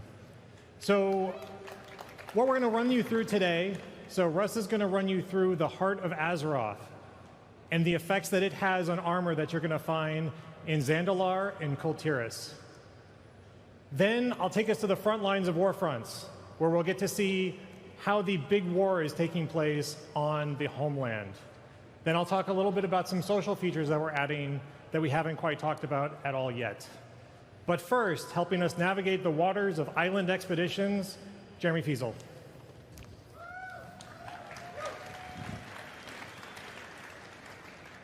All right, island expeditions, or as we've just been calling them, islands. This is a new piece of small group content in Battle for Azeroth. We weren't going to send you across the sea to find new allies without stopping every once in a while to do some good old-fashioned looting and plundering of uncharted lands. But before we start talking about island expeditions, or the Heart of Azeroth, or even Warfronts, we should start by talking a little bit more about this substance azurite. The assault from the Legion has grievously wounded our planet, and cracks are occurring all across her surface. She's hemorrhaging her lifeblood, and it looks like this sort of gold-blue substance that you see behind me. As it emerges, it crystallizes into these thrumming spires filled with power that reach towards the sky. There's incredible power inherent with the blood of Azeroth, which we're calling Azurite. But for the Alliance and the Horde, this is a little bit like being the first group to discover plutonium. While incredibly powerful, we're not entirely sure what all it can do. And some of those mysteries you'll be exploring in Battle for Azeroth. But what both sides do know is that it has the power to be incredibly destructive. And whichever faction has the most of this stuff in their coffers when warfronts break out is definitely going to have the upper hand. Now, the gnomes and the goblins aren't just going to let this awesome new source of power show up without immediately developing some technology that will allow us to pinpoint where these hemorrhages are locating or showing up all across Azeroth. So they're going to give you some maps showing uncharted islands off in the Great Sea that are filled with Azurite. As luck would have it, we've just made friends with the two groups that have the most powerful navies in the world, the Kul Tirans and the Zandalari. So you're going to log in and head down to the docks of your brand new hub city of Boralis for the Alliance, and Zuldazar for the Horde, and there you'll be conscripted by the Alliance to head off on an adventure. You're going to take one of their fastest ships and try to gather as much of that Azurite as you can. Of course, once you arrive on the island, you won't find that it's necessarily undefended. This giant crab that we see here is not a friendly crab. The denizens of the island will fight hard for the Azurite that they've already collected, because really every creature is drawn to this magical substance, even though they don't quite know why. So that was a little bit of the story behind your island expedition. Let's get down into some of the details. Island expeditions are 3-player scenarios, and they're role agnostic. This is something that we want to really play with this time around. If you want to bring in 3 tanks or 3 healers, we definitely want to support that. and we've learned a lot about individual class-based gameplay and rare spawn gameplay and world quest gameplay throughout the last couple of expansions. All of that knowledge we're applying here to give you an awesome experience no matter what group you come in with. They're intended to take about 15 to 20 minutes, and being role agnostic, you'll also have a relatively rapid queue. That means that just about any time of the day, you can hop in, queue up, and knock one of these out and grab some Azurite. And last but not least, the major goal here, of course, is to obtain Azurite, to fill up the hull of your ship and leave victorious, with Azurite for your faction, but also some for yourself. Gaining Azurite comes in a wide variety of different sources. You can find it on Azurite nodes or seams. Creatures have been collecting it and gathering it up into chests, baskets, and bags. Like I said, everything's kind of drawn to it a little bit, and they don't want to let it go. It has this inherent power. You will fight creatures infused with Azurite. You'll save quest givers who have been collecting Azurite. And of course, you'll be fighting powerful bosses and taking their huge hordes of Azurite. And also much, much more, which we're going to get into in a little bit. Really, one of the prevailing design philosophies behind island expeditions is something that we're calling dynamic replayability. And I could describe that in a whole bunch of words, but it's going to be way more fun if I show you with pictures. All right, so imagine you and your friends queue up for an island expedition, and you arrive on this sort of idyllic tropical landscape. It's nice, you know, looks kind of like what you would expect an island to look like. It's the middle of the day, it's a pretty day. And today, you find the island is inhabited by a couple of hosen sitting next to a chest filled with Azurite. To the left of them, you see a giant Azurite-encrusted starfish. Of course, you can pick up the starfish and fling it at any enemy to disorient them and let you do extra damage to them for a little while. There's a couple of ambient crabs wandering around on the shoreline, and in the back right there, you see a creepy-looking hosen shrine. If you click on that shrine, it will give you a powerful buff, but every shrine buff also comes with a detriment, and you can't remove it until its duration expires. So you have to be sure that you want to really opt in to that gameplay, that extra difficulty. In this particular case, this shrine makes you do extra damage, but reduces your armor. In the back left, you see a very large crab that we saw earlier, who is guarding a huge spire of Azurite. And as you can imagine, he's going to be one of the more powerful foes in the sort of scene that we created here. So what did we just craft? Really, what we've created is a puzzle. There is an optimal way to play through this scenario. So what do you think you would do? You would probably kill the hosen, you would take their chest, grab the starfish, maybe go to the shrine at that point, you would starfish the crab, which is a weird phrase to say, and then while he's disoriented, do a bunch of extra damage to him, maybe even killing him before he can hit you, so the debuff sort of portion of that shrine never even gets realized. And then you take his big chunk of Azurite. Super cool, right? We solved this puzzle, we tactically worked our way through the game, and we found the most efficient path through this particular chunk of the island. Now imagine that you and your friends finished this island, you did great, you were victorious, and you queue up again. The second time you come to the island, it looks like this. Okay, same island. A little bit different time of day. It's pretty. It's dusk. And this time, a Sarok rare spawn and their band of Sarok have taken over the camp, slain the hosen, taken their chest, and that particular rare spawn is worth a huge amount of Azurite. You'll notice that the starfish is now giant clams, of which there are 2. You can pick up one of those clams and fling it at an enemy to stun them. The shrine is in a different location, and it's a different shrine.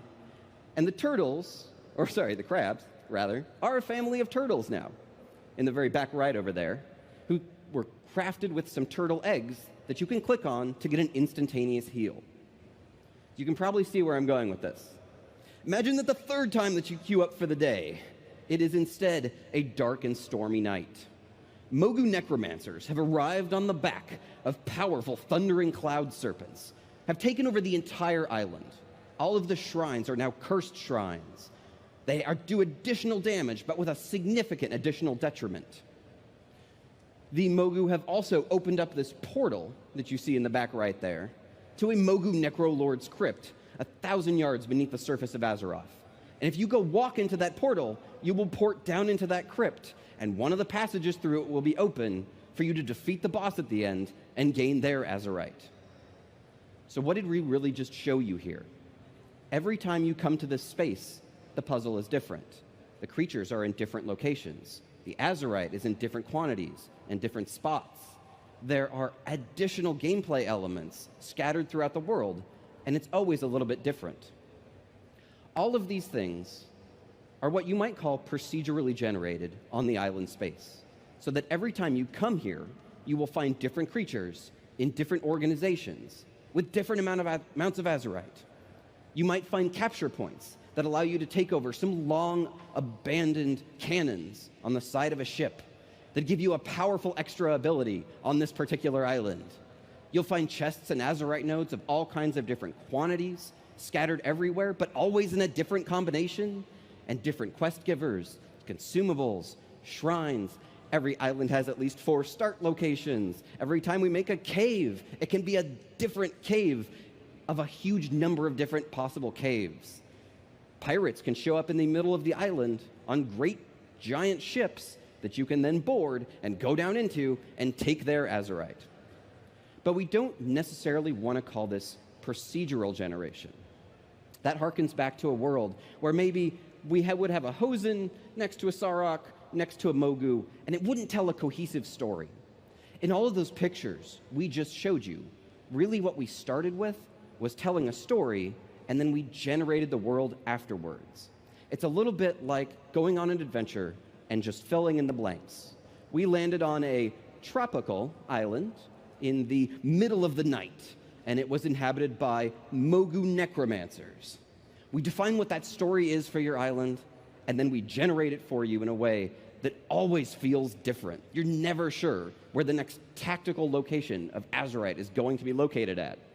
And that means that every time you come to this space, it's going to really get to that feeling of exploring uncharted lands and new territories that we want to get for the Battle for Azeroth. However, something Ian mentioned earlier, both the gnomes and the goblins have developed the technology to pinpoint these major sources of Azerite. So shortly after you arrive on this island, so will the other faction. You'll be facing off against 3 champions of the other team who are going after all of the same resources you are, and they just might defeat one of those bosses or snag one of those chunks of Azerite right out from under your nose. This provides a real time pressure to make those tactical decisions and play that puzzle efficiently that we think adds the icing to the cake of this system. We also really want to play around with the concept of those faction champions. If you're the Alliance, you want to face off against a real group of Horde that feel like fun characters from that faction. You might be facing off against this group, the Spirits of Vengeance, a group of Darkspear loyalists who are out for vengeance for Vol'jin. They have a Shadow Hunter, a Witch Doctor, and a Berserker, exactly as you would expect from a group of powerful trolls. For the Horde, you might be facing off against the Wolf Pack, a group of Worgen out for vengeance for Gen Greymane, who are really good at sniffing you out. I know, terrible. But you might be thinking to me, okay, I've been playing this game for like a decade at this point. If I fireball this big Magnaron right here, I know exactly what he's going to do. He's going to run right up to me, and he's going to punch me in the face. And then if I run really far away from him, he might run back to his spawn point. So you, game designer, I'm going to beat you at your own game, and I'm going to drag all of these NPCs off into a corner while the rest of my allies go and take over the island. That's an interesting problem. And spawning up a world where different resources can show up just about anywhere presents a lot of interesting problems for World of Warcraft AI. So what are the problems that we want to solve here? Well, first, we'd want to face off against foes that really had tactical ability usage.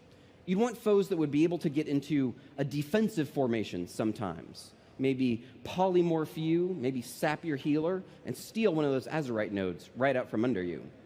If you're approaching an enemy rogue that is already in combat with a boss, It'd be really cool if sometimes he blinded the boss and attacked you, sometimes he blinded you and attacked the boss, and sometimes he vanishes to reconvene with his allies and come back later. Secondly, it would be awesome if all three of these had an intrinsic sense of the map objectives, if they would understand where the powerful creatures were, the major risk-reward moments, where the big chunks of Azurite were. That provides really an extra tension that you want when the creature is also going after the really important things while you're going after it. The end result of both of these is AI that can make strategic decisions. They can decide whether or not they want to stick in combat or leave combat. You'll finally face off against an AI that every once in a while will polymorph you, mount up, and just leave because he's got better things to do. That's also one of the really fun parts about messing with this system, is that you can create AI personalities. We could, for example, make an undead rogue named Sneaky Pete, who every once in a while, when he sees that you're getting in a little over your heads with one of those powerful creatures, might vanish, sprint over, sap your healer, and jump you. It'd be mean, but we could do it. And it would be unlike any creature that you've already seen in World of Warcraft. And why? Because ultimately, there's a huge amount of unpredictability there. We've programmed a creature that we are calling advanced NPCs that can play their way through a procedurally generated space intelligently and can go into various different modes of combat that aren't just run up and punch you in the face. One of the other things that islands allow us to do is to take you to a wide variety of different locations. You saw a tropical island earlier. That was our first island. And this is the second one we're showing off today. It's an abandoned Gilnean village. Well, almost abandoned. The walls of the city up on the hill have been closed tight for years. This is a two-part island where you'll be facing off against your foe in the lower portion and the abandoned lighthouse. And then halfway through the map, the gates to the abandoned city open up, and you get to see what happened to all of the denizens inside there. I won't spoil it for you, but it's generally spooky stuff. Going to the 1,000 islands of the Great Sea really gives us this awesome opportunity to take you to a wide variety of different visual locations. We've put together a quick video showing the first two of our islands.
We can't wait to get Island Expeditions into your hands. But at the same time, we realize that Sneaky Pete isn't for everybody. Some people are really going to enjoy facing off against really powerful AI that makes smart tactical decisions, and some people aren't. So we're happy to announce that we're planning on shipping this feature with 4 different difficulty settings. Normal, Heroic, Mythic, and Mythic Sneaky Pete is really, he's good, he's rude, he's really rude. And PvP. We think that absolutely one of the most fun ways to play this particular piece of content is facing off against 3 other players and really hearkening back to that sense of racing off against another player towards a mineral node and getting it right before them and getting to laugh. We think you're going to love this piece of content. We talked a whole lot about how you're going to gain Azurite, or one of the main sources of it. Now here to talk to you about what you're going to do with it, Russell Peterson.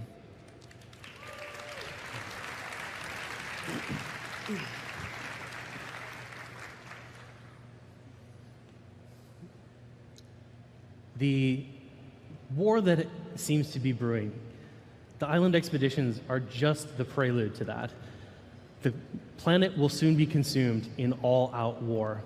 The discovery of Azerite and the arms race that it's kicked off has so completely consumed the attention of both factions, they've forgotten the victor of that war is likely to inherit a dying world. It's always been the mission of the Burning Legion to destroy Azeroth, and it seems that even in their defeat, they've finally struck the killing blow. Only Magni seems to understand how desperate the situation has truly become. He's appealed to the leaders of both factions and has been turned away. He instead calls to you, the greatest heroes that Azeroth has ever seen. When you answer his summons, he'll entrust you with an ancient Titan artifact, the Heart of Azeroth. Magni believes that the Heart of Azeroth holds the key to undoing the worst of the damage inflicted by the Legion. You'll carry the Heart of Azeroth around your neck as you adventure on Kultiris and Zandalar. It's up to you to save the world. Again, a little bit more literally this time than in previous expansions. The Heart of Azeroth is the focal point of your character's progress throughout the expansion. When it comes in close proximity to Azerite, the Heart of Azeroth absorbs a fraction of its power. It grows stronger. It levels up. You'll gain Azerite from familiar activities like raids, dungeons, world quests, PvP, and new ones like island expeditions and warfronts. As the Heart of Azeroth gains in strength and levels up, it becomes stronger in its own right. It may gain unique new abilities, but most importantly, it gains the power to awaken latent abilities in other pieces of armor that you'll find. This is an in-development look at how you'll interact with an individual piece of Azerite armor. Each piece has 4 rings containing powers. Each of those rings unlocks at a different Heart of Azeroth level. The outer rings are relatively accessible. You might loot an item and discover you can pick 1 or 2 powers immediately, but the innermost powers will require you to further empower the Heart of Azeroth. Once the Heart of Azeroth has awakened a ring, you simply choose a power, and it becomes active on your character for as long as you wear that item. Now, you've seen items with powers on them before, but Azerite armor powers are in multitudes. And it's up to you to decide how they affect your character. This is an important distinction from what's come before. You might find a power that makes you think twice about using a talent that you'd previously written off. You might find a power on a helm that you'd previously seen on a shoulder while you were leveling up. And you will certainly find combinations that reinforce your favorite way to play your character. Now, you're going to be able to do this every time you find a new item. The key to all of that and the freedom of experimentation is that the Heart of Azeroth is the source of that power. Whenever you loot a new item and you awaken Azerite powers on it, your Heart of Azeroth doesn't change. Anytime you loot Azerite, you make your character stronger. If you try a new item on, you have no progression setback whatsoever. You will always be moving forward. Now, I know you're thinking, oh, this sounds like a lot of randomness. That's not true. Each of these items has a unique, handcrafted layout, and it's the same every single time you see the item. You'll be able to open the dungeon journal and determine which powers affect your character the way that you prefer and know exactly what you need to do to acquire those items. And you'll always want to acquire the strongest version of the item. The strength of an individual Azerite power is derived from the item level of the item that it belongs to, which is a very carefully worded way of saying the Mythic Dungeon version is better than the Heroic Dungeon version. You're always going to want to have the most powerful version of the item possible. This is a little confusing to think about in the abstract, so let's walk through an example together. This is Sardina. Sardina is an orc shaman. She enjoys long walks on the beach, Kungaloosh, transmog runs, and she raids with her guilds 2 nights a week. She mostly plays elemental, but every once in a while she'll switch to restoration to heal if somebody can't make the raid or to do some mythic dungeons. She's going to help us walk through this example today, and she's really excited to be here. Sardina's Heart of Azeroth is currently level 20. Now, any of the numbers that I'm going to use here are hypothetical. Don't get mad at me when it's not like that when the game comes out. Level 20 is good enough to unlock the first 2 rings on her helm, the Coif of Entwined Fates. The 3rd ring requires level 21. It just so happened to be checking in with her during a dungeon run. She completes the dungeon, loots the Azurite off the boss, and immediately her neck levels up to 21. There's no items to click, it just happens. Doing that, it unlocks the 3rd ring on this item. Now, Sardina's been looking forward to this for a while. She knows the choice she's going to make. So she selects the power, and it immediately becomes active on her character. But why did she make that choice? Let's talk just a little bit about how we want the system to work. The most important part of this is that we want the choices that you're going to be presented with to make sense with one another. If I give you a choice between your lightning bolt does 20% more damage or you gain 20 fishing skill, I have a pretty good idea of which one of those you're going to choose. You were here this morning for Ian's talk. You know Queen Ashara is on her way, that fishing skill is going to be really important in the raid, and you're going to be prepared for it. No, you're going to take the lightning bolt damage. We want these choices to be something where you look at it and you say, yes, all of those things belong together, and my favorite one is this. But we want these to be about more than just raw power. We want them to be about how you express yourself as a character or as a player. And we want them to provide things that aren't just bigger, better, more.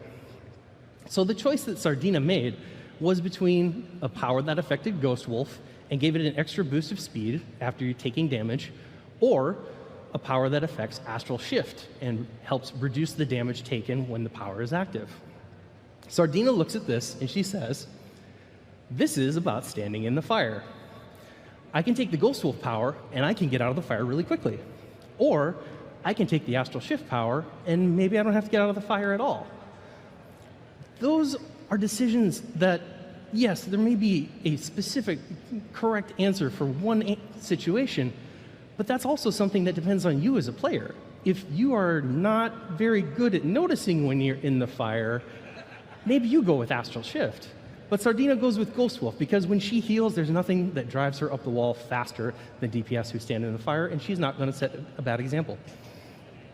We hope that these kinds of choices will be present all throughout the expansion. One of the really exciting things about Azurite armor is that we get to introduce new powers later in the expansion that you've never seen before, and you have all new choices to make. And I hope that you choose to use these powers responsibly, in the way that Magni hopes that you do, to save Azeroth. But if you were here this morning and you saw that cinematic, and you heard the screams of the Banshee Queen, or saw the way Anduin rallied his troops, you probably want to know how you're going to be taking the fight to the other faction. And here to talk about Warfronts is Matt Goss. Good job, bud. All right, guys, let's go to war. So, you saw Islands. Islands are telling the story of the skirmish that's going on between the Horde and the Alliance, between our two continents. Warfronts are telling the story of war on the homeland. So these are 20-player cooperative experiences, so you and 19 of your closest faction friends will take it to the other team. It's Alliance versus Horde, it's red versus blue, it's orc versus human. This is your time to stand with your faction and take down the other side. So we're really looking back to our Warcraft RTS fantasy roots with this system. But again, it's on the ground. You're fighting on the ground with your troops, building buildings with your character using your powers. So this picture of the original box of Warcraft 2, I think really symbolizes... That's weird. Did you guys see that? Can we enhance this? Wait, Battle for Azeroth is on this box? And no one noticed? Tides of Vengeance and this? Okay, anyway. Okay, so let's talk about Eastern Kingdoms. So what you saw in the cinematic, Undercity lies in ruins now. Okay, you're right, wait. More ruins. I guess it was already kind of messed up before, but definitely more ruins at this point. So this means that Alliance have control over Eastern Kingdoms. It is very close to falling to the full Alliance.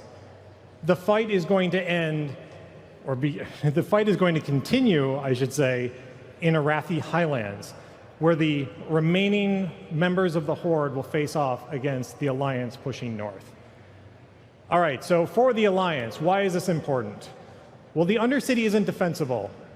The Horde is still up to the north, and they're still angry. Silvermoon City is up there. It's a zone boundary away. There's like a loading screen, but they can probably make it through. Probably make sure. And this is a place you can make a stand and cut off the north. Now, for the Horde, you got to make a stand here. You've already lost your most defensible position. This is your time to prevent the Alliance from building up. It's also a great place to launch attacks on Gilneas if we were to do such a thing. So the first warfront that we're going to have in Battle for Azeroth is Stromgarde, the fight for Stromgarde. Okay, that's the original version of Stromgarde. That's the new version of Stromgarde. So we're still working on the map, so it'll probably change as we get through it all, but it's very cool. So Alliance, you're going to try to reclaim the original seat of Stromgarde and use it to defend yourself against the Horde. So the first thing you're going to do when you get to a warfront is you're going to establish your base. So for Alliance, you're going to build a town hall. For Horde, you're going to build a Great Hall. After that, you're going to do one of two things. You're going to start gathering resources, and you're going to start taking territory. Resources are very important to the game, just like they were in the original RTS. You got to collect lumber, you got to collect iron, and you got to put those together to build buildings.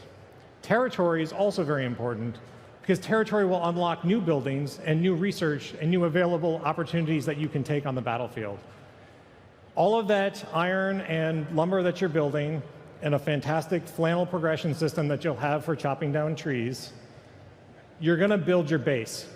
So this is actually the original Warcraft 3 tech tree for Horde.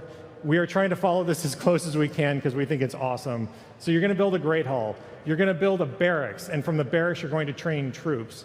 You can build an armory, which upgrades your troops. You can build a spirit lodge to build shaman. All of those things will be important for the fight. If you're Alliance, you're also going to build a barracks, but it will be riflemen and footmen and knights, just like the original RTS. So I know what you're thinking. You're thinking, cool, building bases with 19 other people sounds super fun. I'm sure we'll all decide the right buildings to choose, and it'll go fine. So the way this works is you actually get to gather your resources for yourself, and then you can contribute them to which building you want to build. Whenever that building has enough resources to build, peons will start running over and putting it together. So the choice is made by everyone. If you work together, you're going to build buildings faster, you're going to go through it, but nothing is lost. With those buildings, you now need to build your army. So each building that you build that builds units, like the barracks, you'll be able to build those grunts and footmen, and you'll send them to the front line. When you build them, they'll take off running to the front. But you should be there with them. You need to lead them into battle. You're going to the enemy gates, you're destroying their walls, you're killing their commander. That's what you need to do, and you need an army to do that. But again, you're not the only one here. The other side is also there. They also want to build an army, and they might have already built an army. They also want to take your gates down. They also want to crumble your walls and kill your commander. So not only are you taking territory and gathering resources, you're also defending. You need to defend the territory that you take. You need to defend your base, or else you'll lose. So each time you play through a warfront, we're trying to look at different systems to make it feel different. One of the ones we're really excited about is this concept of different enemy commanders. Again, going back to that original Warcraft fantasy.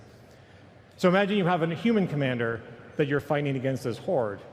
He might have upgraded knights and footmen that he sends all the time. Or you could have a dwarven commander who has upgraded riflemen and also has a special unit that no other commander has, a dwarven mortar team. You're also going to be able to research new war technology outside of the warfront so that you can bring it in the next time you play. And finally, we're actually having these battlefield events pop up while you're playing the game. So let's say one of your games, a goblin merchant shows up, and he offers to pay for some mercenaries to fight for your side. That is all we have to show for Warfronts today. Moving to the next topic, social features. So when we looked at Battle for Azeroth, and we were trying to get to, we really found an opportunity with social features. Our goals were really pretty simple, I think. We really like the social structures that you guys have. We love guilds. We hope you guys love guilds too. But we found we could make it easier to communicate, make it easier to make connections and keep connections in the game. So your social structures that you might have right now, let's say that you have a guild. You have a raid group that may meet Wednesday nights. Maybe you do PvP during the week. You also, on the weekends, you do pre-made group finder for your raided battlegrounds and your Mythic Keystone dungeons. If all of these social structures take place in a guild, you're probably doing okay. Otherwise, you're probably looking at other apps or other ways to manage those connections and keep in contact. Specifically, if you're doing a lot of pre-made group finder, you might find it really frustrating to every single group you join, having to find the next app you need to download, figure out what server you want to connect to, just to talk to people in that group. So the first thing we're going to do is we're going to integrate Battle.net voice into World of Warcraft. So this is the same voice that Overwatch uses, so it's the same quality and the same, it should be the same easy to use. It also is integrated into our game, so rather than having to look at another app to figure out who's talking and correlate that name to the character names in the game, you'll just be able to see a little pop-up with their name and a little speaker icon. So if you're in a pre-made group, you'll get a little pop-up that says, hey, would you like to join the voice chat? You say yes, and you're in. For the other social structures that we have, we thought that Guild was cool, but we wanted to do a little bit more to support those features. So we're introducing WoW communities. So these are character-specific groups. They're cross-server, so you can keep in touch with your friends that are on different servers than you. And you can be in multiple communities at the same time, in addition to your guild. So the features that we have for communities, you get a roster of members, you get the people that are in the community. You have very simple role management, so you'll be able to have like a founder, an officer, and members of your guild, so you can manage who has control. This is all integrated into Quick Join. So when you see a community member join into a game, you can hop into their queue and join in without losing any time. These will also be integrated with voice, so you can be able to talk to your community just by clicking a button. We also are introducing auto-maintain calendar invites. So right now, you make a calendar invite, and you might have to manually keep track of who's in it. With this, if your community is managing the calendar invite, once you make it, like let's say the Wednesday night raid, once you make that calendar invite, anyone who joins your community automatically gets that invite. Anybody who leaves your community automatically is removed. And we're also putting text chat history into the game. So let's say that you are playing, you have to go for an hour, and then you come back an hour later. You'll be able to see all of the history of every community that you were listening to or that you were talking to in chat and be able to catch up with the conversation right away. So you're probably thinking, those sound great. I wish I had those in the guild. So all the new things for guilds will actually be in Battle for Azeroth too. So voice integration, automating calendar invites, and text chat history will be part of your guild. So yeah, it's cool.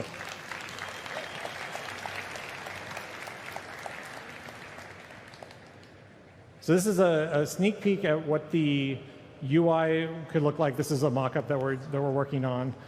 So you can see at the top, that's your guild. So this is a redo of the guild panel. You can see the chat that's going on inside. When you actually see the chat, you can also pipe the chat back into your normal chat frame. So /G will still be there, and you can take your communities and make it /1/2. You'll also see the rated BG team and the Friday raid group as communities that you have. And that last box, which is a little bit different, is actually Blizzard Battle.net groups. So a couple weeks ago, Battle.net groups went live, so you can make friends with all of your Battletag buddies. So now you'll be able to see those in the WoW client as well. All right. That is all we have today. thank you guys so much. We're really, really excited to get this expansion in your hands. I know you guys want to play too. So tomorrow here, we have Q&A at 4 o'clock. You can submit all of your questions at the Dark Moon Fair. Also, there's an art panel tomorrow at 12:45 on the Legendary stage. You should go check that out too. Thank you guys. Thank you so much. Have a great BlizzCon.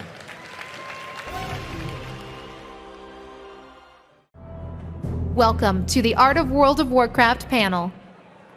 Okay. Hello, how's everybody doing? Yeah. So, thank you for coming out today, and thank everyone who's watching via the virtual ticket. And we have a variety of art disciplines out here, and I'm going to talk a little bit about character art. And the character art, of course, you know, we make characters, but we also do the armors, the creatures, weapons, and most of the mounts in game. So we've been working on a ton of new content for this expansion, and I'm just going to talk a little bit about the cultures that you'll be meeting as you play through the Alliance and Horde experience. First, I'll travel to Kulturas for the Alliance experience, and you'll meet the Kultirans, who are a rugged, seafaring, militaristic people who have suffered through countless years of war against the now extinct Drustvar. And we wanted some of the Kultirans to look a little different from our current humans, since they're battle-hardened and they take on gigantic sea creatures. So we wanted to give them more robust shapes and more menacing facial features. And they're so tough, we're not giving them armors or weapons. We ship them like this. No, they're going to get a full set of unique armors and weapons. And one of the things we wanted for the Kultirans is to have practical armors. So for their culture kit, which is a culmination of where they live, how they live, and what they use in their everyday life, they have clothing that's made for harsh weather. It's very practical, like layered materials. And you can see from their high collars that they don't live in a very nice environment. Even their faces, they don't look very happy. And same to go with their weapons. We wanted to have them elegant with the nautical motifs. And also, you can look at them and say, hey, you know what? I can use these in real life. So Kultiras is full of dark secrets. And who likes dark secrets? Oh, okay, I like that. I like dark secrets too. But PG rated, of course. But something or someone is harnessing the ancient druidic death magic of the Drustvar and is using it to spread terror throughout Kulturas. And, whoa, obviously it's not them. They're just sweet little old ladies who want to use your bones for rituals, you know, just like Grandma used to do. But we really wanted to show that as they use this death magic, they become stronger, but it twists and contorts their bodies and just changes them. And just to show you, she's only 18. So death magic's no good. But, you know, if you want to use it, you can create terrible creatures like this wicker creature, who's made out of bones, sticks, dead furs, dead cats, week old socks, all kinds of nasty stuff. And to have that druidic element in them, we still wanted all the natural pieces in there, but not friendly like your treants. And the pinnacle of these wicker creatures is this wicker golem, who's a gigantic lumbering creature, and here's how big you are. He's not in the safe space. And he's just going to be wandering the forest, just tearing everything in his path. So, playing on the Horde side, you'll be traveling to Zandalar, where you'll be going to the ancient golden city of Zuldazar. Here you'll meet characters like King Rastakhan. And for their look, we really referenced their awesome architecture and environment that was created for them as a style guide.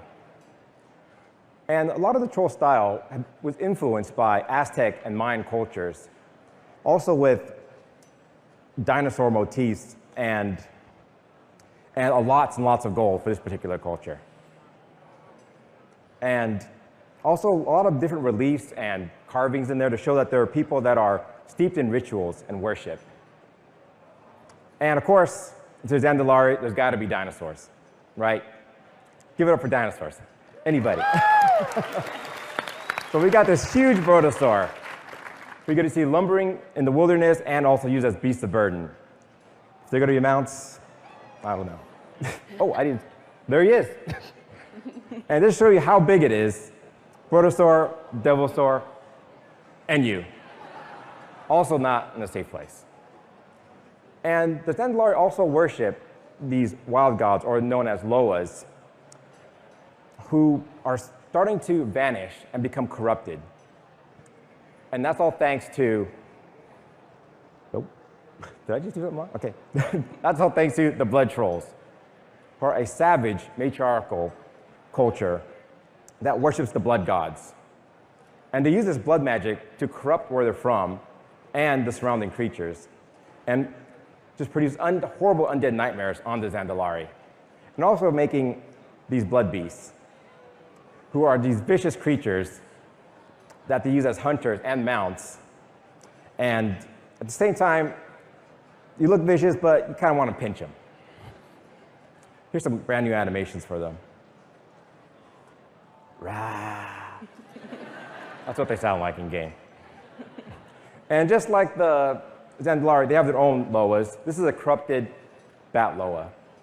And we just want to have a really stark contrast between the two cultures, where one culture you look at, you can say, okay, they can invite me in, maybe we'll smoke a peace pipe or something. But in this one, they're going to use your bones as armor. So a really big difference between the two cultures. And things have been really heating up between the Horde and Alliance. And now it's total war. And to showcase this, we're going to make unique armors and weapons for Horde and Alliance, so you can represent your faction, join the warfront, and battle for Azeroth. And I'm just going to quickly play us out with a video of just some of the gear you'll be seeing. And coming up next will be Ian Lang with animation, who's going to show us how animation brings Warcraft to life. Thank you very much, and hope you enjoyed the rest of the panel.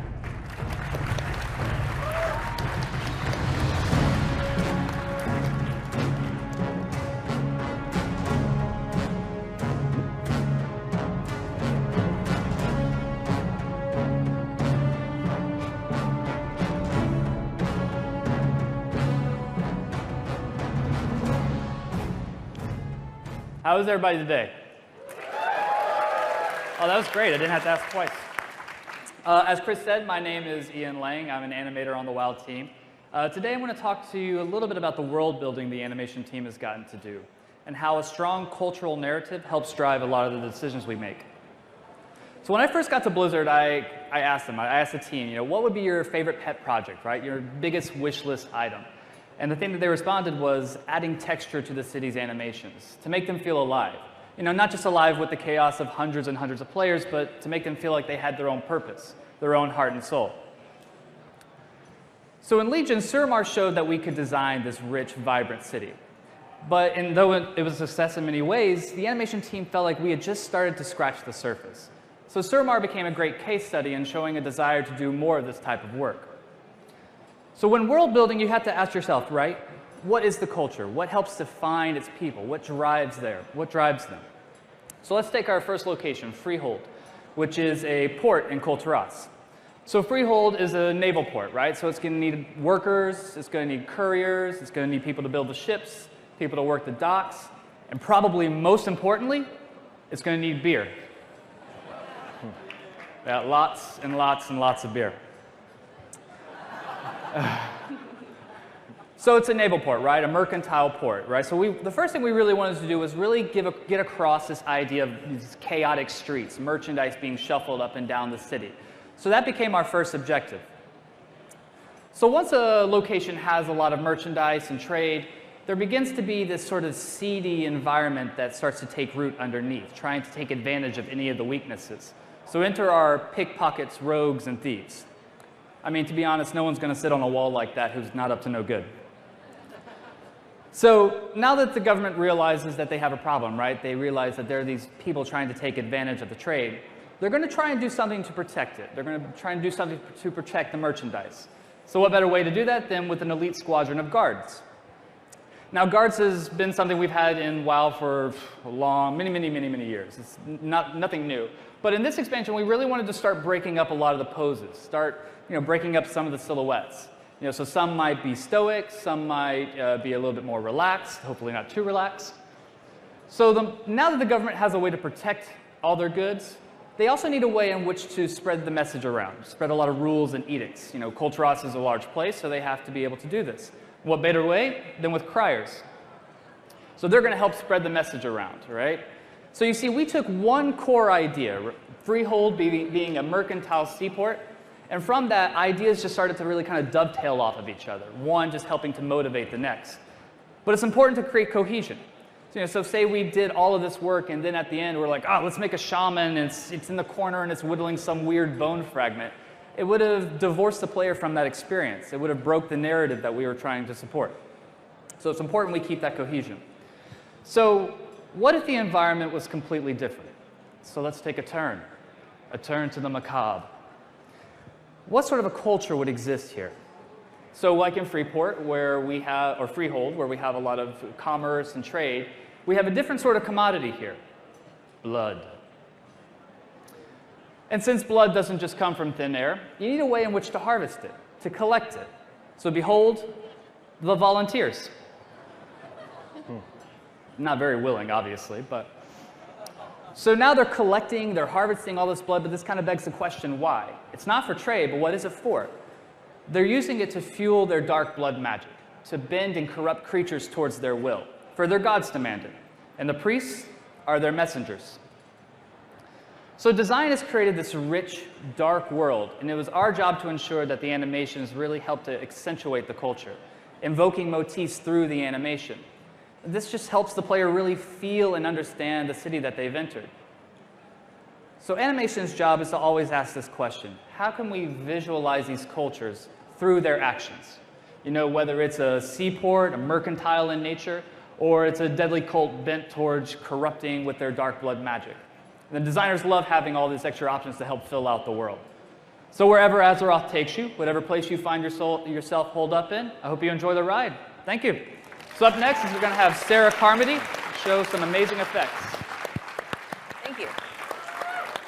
Hey BlizzCon, I'm Sarah. I'm going to show you a little bit of what the effects team has been up to. And don't worry if you're not exactly sure what effects are. Basically, we make the magic. So if it sparkles, if it explodes, arcane energy, void magic, holy light, anything from little sparkles on loot piles to forming giant legion buildings out of nothing, out of thin air, that's all stuff that we end up doing. So one of our biggest initiatives has been to go through and update player abilities. And this is an ongoing effort. We went through every class, every spec, updated as many things as possible. And I thought it would be fun to take one of these spells that we had updated recently and kind of break it down and show you a little bit of what we do day to day. This effects is a little bit of a mystery. So this is Arcane Blast, and effects is pretty much abstract animation. So we use the same principles and ideas that character animators like Ian do, but instead of applying them to creatures and characters, we're applying them to abstract shapes. Okay, keep looping. And so we're applying them to bits and abstract shapes. So I'm going to look at just that rune part. So I painted this guideline rune, but we don't want it to just turn on and off. We wanted to do some fun intro. And to do that in our game, I need to split it into more individual bits. So here it is broken up. It looks like there's less going on there, but that's because you can reuse some of it. But you can use all of these little elements, put them on their own squares and planes, rearrange them to build that first rune that you saw. And here it is overlaid, so you can kind of see it builds the same thing. And if I arrange those little bits in that middle image from left to right in the order that I want them to appear, like this, so I have the structure showing up first, then the decorative elements like lines and dots, and then the symbols are last. When I scroll a reveal texture through them, it starts to do this really cool reveal animation. And basically, all those squares and elements that are separated out in the bottom left, white is on and black is off, and the one on the right is with all the transparency put together, the final result. So this is just one of 8 layers that make up Arcane Blast, just the impact. And you can see none of them on their own really tell you much of anything. None of them on their own are really that interesting to look at. It's when we put them all together that we get good complexity and appeal. So we take that and we layer it even more with work from the character animators like this precast and cast animation. We have a buildup of energy on my target dummy that I'm beating up all day, every day in this little gray room. And this is when everything starts to come together and things start to feel fun and impactful. So making the spells look good is one thing, but we also wanted to do a better job communicating what you need to know as a player. This is a spell before we updated it.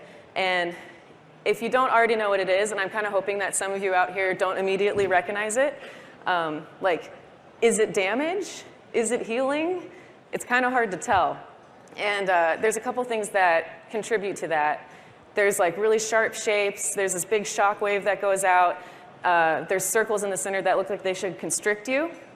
And what this is a Holy Word Sanctity. It's a giant priest AoE heal. It should feel friendly, and it doesn't exactly feel friendly. So this is it after we updated it. All the shapes are now soft. It feels like it's emitting light. There's slow upward and outward motion. It feels inviting, and of course, sparkles are a pretty good sign that it's going to be friendly. So maybe if you're a priest now, you can get your raid to stand in it when you cast it. And again, here are the layers that build up that one impact, so you can see a little bit of a breakdown. So we went through and did that kind of thing with as many spells as we could from each spec. It's still ongoing. There are some spells that we just didn't get to. Like there are even more Holy Priest spells that we'd like to bring in line with this. There's even entire specs that we didn't get to. Warlocks, you're on the way. And this is just one of our major initiatives on the effects team recently. And you're going to start to see more in these recent patches and also in our new expansion. We've also been working on giving raid and dungeon bosses each their own custom, unique kits for all their spells. We have a little more manpower now, so we can do a better job supporting interiors and exteriors, the environment and dungeon teams, adding more effects to their zones, and just other things like adding cool animations to mounts and death animations to characters out in the game. But you guys already know all about Legion, so you probably want to see some stuff from the new expansion, right?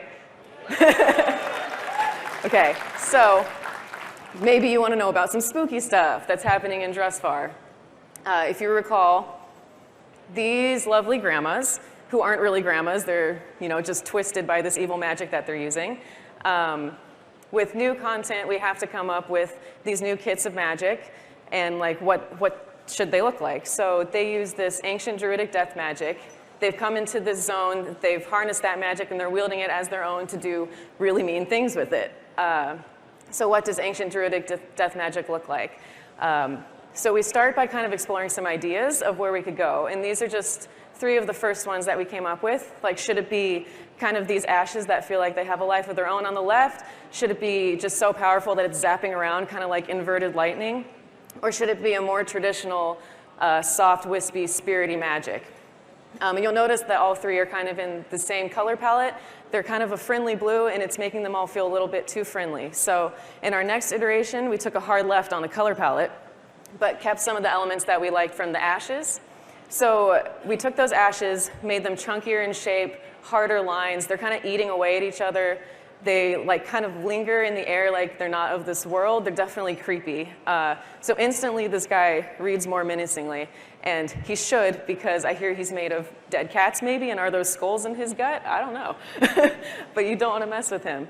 So for all intents and purposes, this does its job. It tells you what you need to know, that they're creepy and you shouldn't mess with them. But you've kind of lost the connection to spirit magic, and it's hard to make that visual leap. And we could just tell you that this is what ancient druidic death magic looks like, but we can do better, and we'd rather show, not tell you. So we took what was working from the first iteration and the second iteration and kind of jammed them together. So it's still these ashy, nasty, creepy shapes that are kind of dripping off and have a mind of their own, but with that spirit magic color that you recognize, so you can better make that visual connection. Then we get to propagate it out to things like props and the magic kit that the witches use. So this is what it looks like when a witch nukes you with this kind of magic. And we do this for every new kit that we get. So we do the same things for like these blood troll casters, and I don't have time to go through the whole iterative process, but I can skip right to the good part, which is this is what their version of that Nova is, this nasty blood splatter. So thank you for listening. I hope you learned a little bit more about effects. And up next is Tina to talk about our awesome new zones.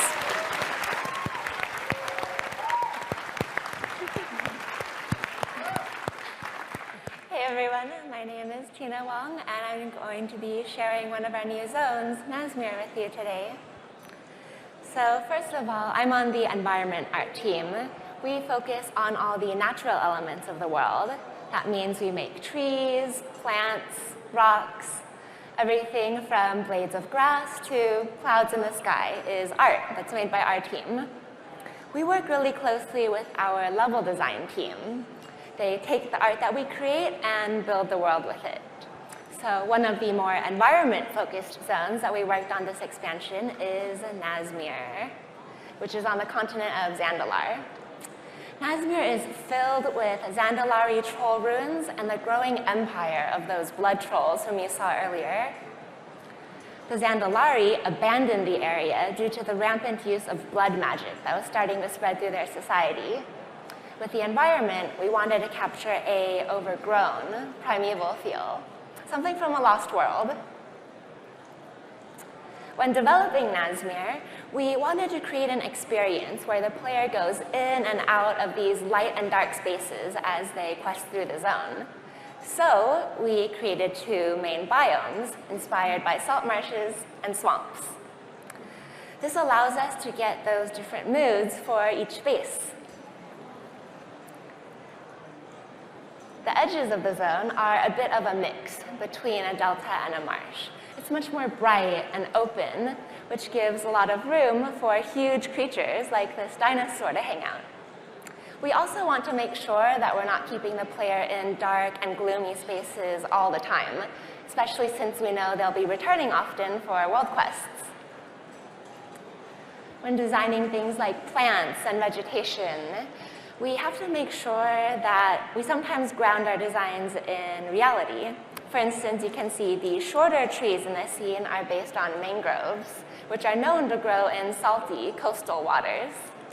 You may have noticed that on WoW, we usually just make whatever we think looks cool, but sometimes adding that touch of realism makes things feel more believable. As you go deeper into Nazmir, you enter the swamp. This is where you'll start to see these ancient, massive trees. We love the ideas of players being able to run underneath these huge root systems. The swamp is also where you start to see blood trolls, so we wanted to create a darker vibe overall. An interesting challenge, though, whenever we create a new zone, is to try to give it a different personality from the zones that we've created in the past. With Nazmir, since Zandalar is a bit of a tropical feel, we thought it would be cool to add strangler figs, which create these long trunks that grow off of other trees. They added this interesting vertical silhouette that made the space feel pretty intimidating. For things like plants, we have to make sure we strike the right balance between plants that are low detail fillers that just take up space, and accents like that red one, which add interest. If every single plant in the scene were to call a lot of attention to itself, the scene as a whole would seem way too busy. So here's an area that has a bunch of those plants in action.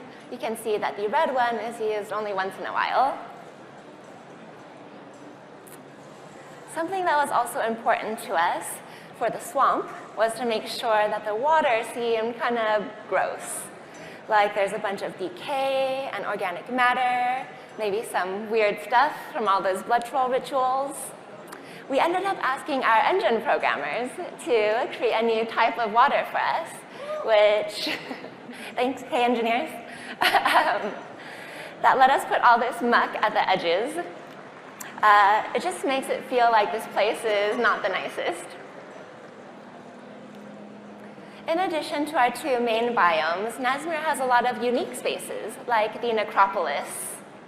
Even though the environment art used here is mostly the same as what's in the rest of the zone, by adding new lighting, a bunch of fog, and a new sky, the space feels really different. In the end, when building Nazmir, we wanted to create a journey for the player where they go from the bright marsh to the enclosed gloom of the swamp as they discover the story of Nazmir and find what's hidden deep within. I hope you'll all get a chance to check it out if you haven't already. Nazmir is one of our demos on the show floor, so I hope you've enjoyed it. Thank you very much. And next up, we'll have Jessica Clark taking us to the land of Kulturas. Hi everyone, my name is Jessica, and today I'm very excited to share with you how the dungeon team created the architecture for Kulturas. So you can probably tell by the name, the dungeon team is the art team that creates the dungeons and the raids for World of Warcraft, but we create a lot of the buildings and the cities that you see in the game as well. It's a dungeon artist's job to translate culture into structures. So when we had this exciting opportunity to finally develop Kulturas, we knew that we really had to understand the background of the people in order to create new art that would feel unique and alive. So before we even begin any of the art, we have to ask two questions: who and where? So from this concept piece, you can see that the environment is very cold and harsh and surrounded by water. So we knew we needed to make buildings that were not so delicate. They needed to withstand storms. They need tough materials. And the characters, as you may remember, are very hardy and seafaring. So we can also show this nautical connection in their ships. All right, so the beginning place that we can start from is their connection and pride with their ships. In our early explorations, we're really trying to find the best way to work in this theme. When we begin any art kit like this, we have to be very sensitive of the danger of maybe making things that look a little too fake or cities that look like an amusement park. So to really understand this theme, we studied the visual elements off of real ships. So on a ship, there's this great overall curve for the entire structure. We saw the rounded hull at the bottom and thought that could make a great roof shape. There's this really great silhouette on the side of the bow that we could also hang things off of. The windows, they're very concentrated onto the sides and onto the back. And we also saw that detail is concentrated just in very specific areas, and a lot else is just plain wood.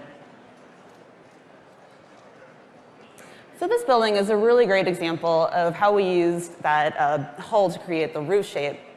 You can also see a lot of the detail is concentrated just onto the back of the building.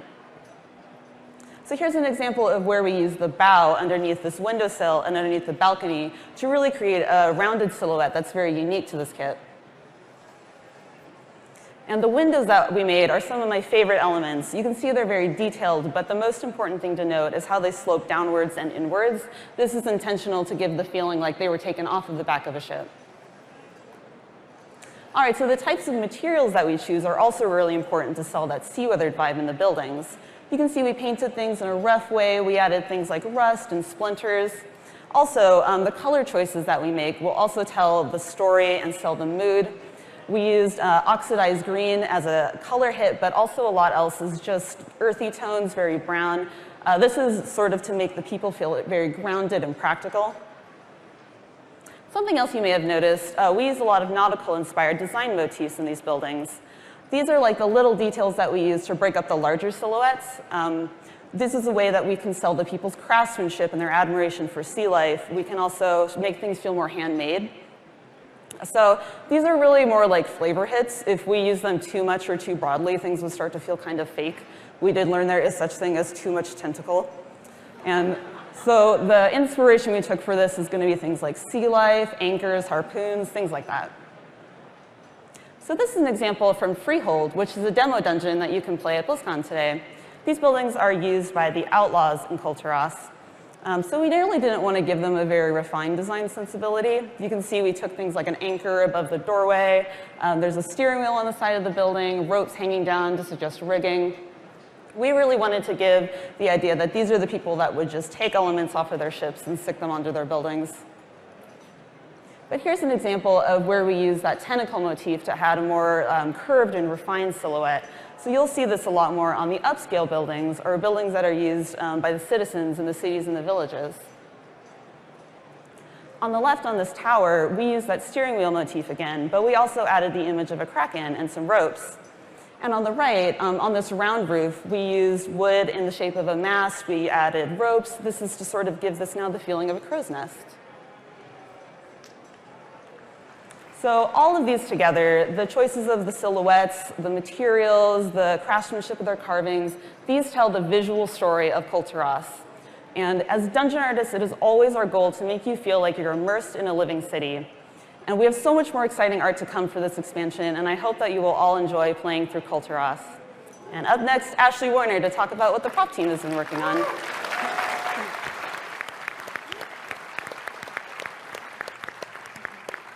Hey Blizzcon, I'm Ashley and I'm on the prop team, and I'm going to be showing you some props we've been making for the Zandalari trolls. So, what is prop art? On the prop team, we make what the characters would make.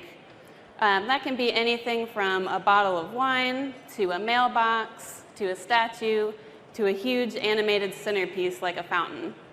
We're kind of like interior designers, or if this was a movie, we'd be like set decorators. And the main job of props is to make the world feel more lived in and to tell a story about the people there. And then gameplay-wise, the job of props is to guide the player's eye to things that are important to them, like a quest objective or the bank. So the props I want to show you are for the Zandalari trolls. We've had a lot of troll content before, and you've seen the Zandalari before, back in Mists of Pandaria on the Isle of Thunder. So we were thinking, what can we do to make these guys feel interesting and new again? And the biggest thing that sets them apart from the other trolls is that this is the first time you'll be seeing a thriving troll city. It's ancient, opulent, colorful, but also kind of harsh and sinister. And since it's so ancient and they're so settled in there, we're going to see a lot more of their culture than we've seen before. So, what is that culture made of? The first huge part of their culture is dinosaurs. They worship a lot of the dinosaur Loa, and they're also a part of their everyday lives. And you can see that in the decorative design, like the carvings in the wood, or in the shapes, like the face and the ballista or the hanging lamp. We also show that in materials, like the dinosaur leather that's on that market stall. And we show it in things like food, like that giant dino egg they're cooking up. The second big part of their culture is the Mayan and Aztec influence on their style. And that's always been a part of the troll thing, but it was kind of subtle before, and now we're trying to make it a lot less subtle. So the way we're showing that is with things like relief carvings, mosaic tile, Mesoamerican foods, patterns, and then the cloth, and then the architecture, lots of gold, but most importantly, lots and lots of skulls. So the third big part of their culture that's really unique from the other troll tribes is how spiritual and intellectual they are. This is a society run by a political council, scholars, and priests. These are the classy trolls. So you can see that in places like this. This is a Tal Dazar, and this is a dungeon that you can play here on the demo. And this is where the troll kings are buried. So how are we showing that spiritual quality? One way is with the gold. So the Zandalari use gold all throughout their kit, but they use a lot more of it in important places like the dungeon or the main pyramid in the city. And the gold here also has a subtle magical quality to it. You can see that in the way the fire turns into a sparkly gold, the liquid gold that the priestess is using, or in the waterfalls that the environment team made. We just wanted it to feel like it was infused into the place. So overall, the Zandalari are smart but savage. They have an ancient, rich culture, and we want to show more depth and history to them than we have before. But they're still trolls, and they're still kind of wild. Now, this is just a small taste of the Zandalari kit. Zuldazar is huge, and there's going to be a ton more for you to explore, and we hope you're excited about that. But Battle for Azeroth isn't our only focus right now.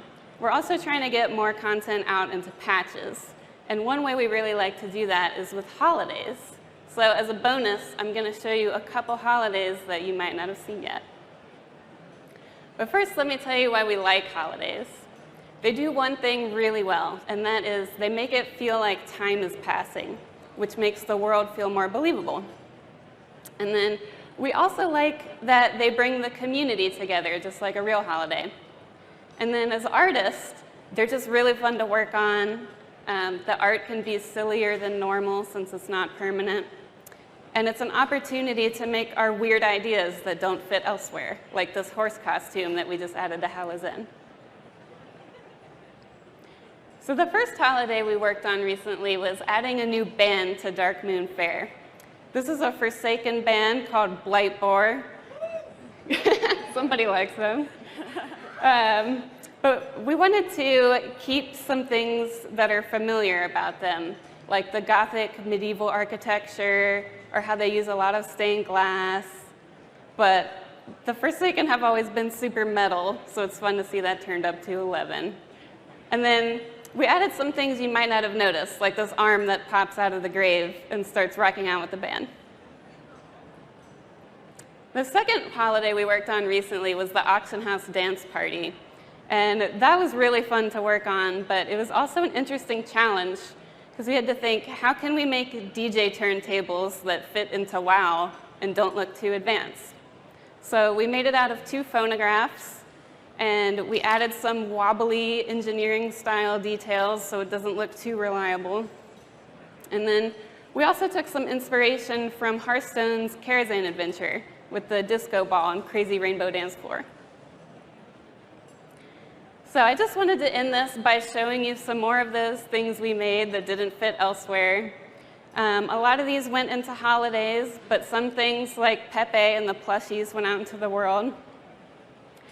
The prop team is always looking for ways to add flavor and life to the game, whether that's through updating an existing race so that they feel new again, drawing from real cultures, or just making crazy stuff like this for holidays. And I just want to say thank you on behalf of the whole art team, and we hope you guys are as excited about Battle for Azeroth as we are. And if you stick around, the leads are going to come out for a Q&A. Thank you.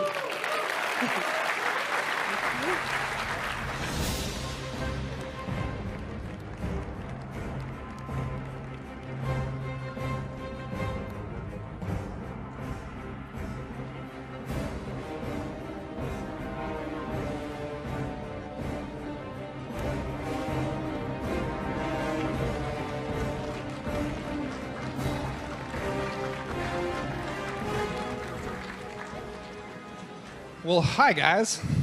That was a group of our, some of our super talented artists from each of our subgroups, our sub-art teams. This is our lead group now. I'd love to have every one of our artists come up on our stage and tell you about what we do, but that would be like 97 people, and the stage would probably collapse, and then we would have no expansion for you to look at anymore. So you get us today. You guys want to introduce yourselves? It's new faces, except for I think Steve and I this time around. So. I'm Steve Aguilar. I'm the lead animator on World of Warcraft. I'm Dusty Nolting. I'm lead character artist on World of Warcraft. I am Eli Cannon, lead environment artist on World of Warcraft. I'm Dan Moore, the lead prop artist on World of Warcraft. And I'm Chris Robinson, the art director on World of Warcraft. Yes. Apparently we all work on the same game. So yeah, we just wanted to take some questions for you guys. Please come up, ask us anything. Hopefully we have good answers for you.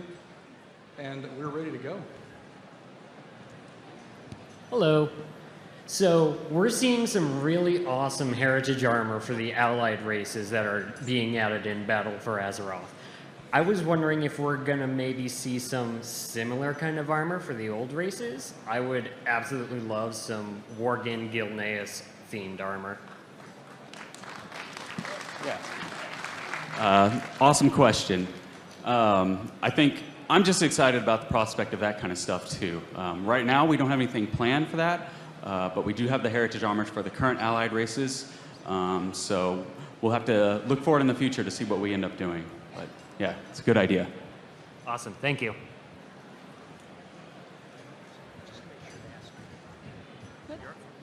Hi. So we were just shown some like really awesome idle animations to make cities feel more alive. Do you think that you guys are going to incorporate that into more like character special idols, or maybe some like special poses and character screens to kind of give our own characters more personality? Yeah, this is sort of like the first pass on this, and because we're putting it on the actual player models, our hope is that we can slowly pepper them on to all the other races. But for now, you'll just see it on a few of the NPC characters in the cities. Oh. Hey, so I was wondering, during the panel, it was talked about how to improve the Zandalar culture, art, and all that kind of stuff to make it seem more vibrant and alive without, and to make it seem new. But I was wondering how and what kind of improvements were done to armor, attire, clothing, that kind of stuff, because it didn't seem to be talking about that very much. Yeah, we've talked a lot about like what makes Zandalari armor, how culturally, like what do they look like, what do they wear, what colors, even as far as like how reflective is their gold. You know, because you see a lot of our characters, they're wearing tons and tons of gold.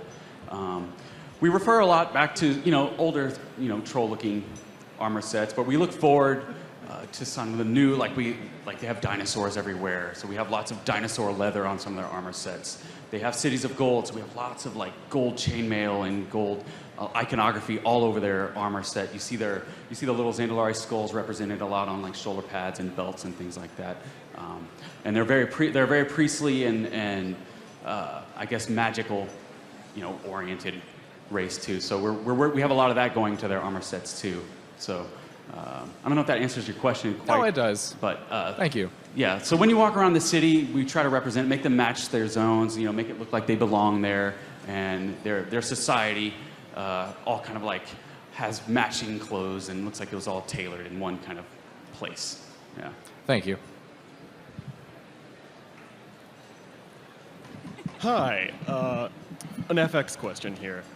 Warlock main, first of all, I forgive you. But what slows down the reimagining of magic process? What happened? Well, it's fairly complicated. We're currently working through all the different schools of magic.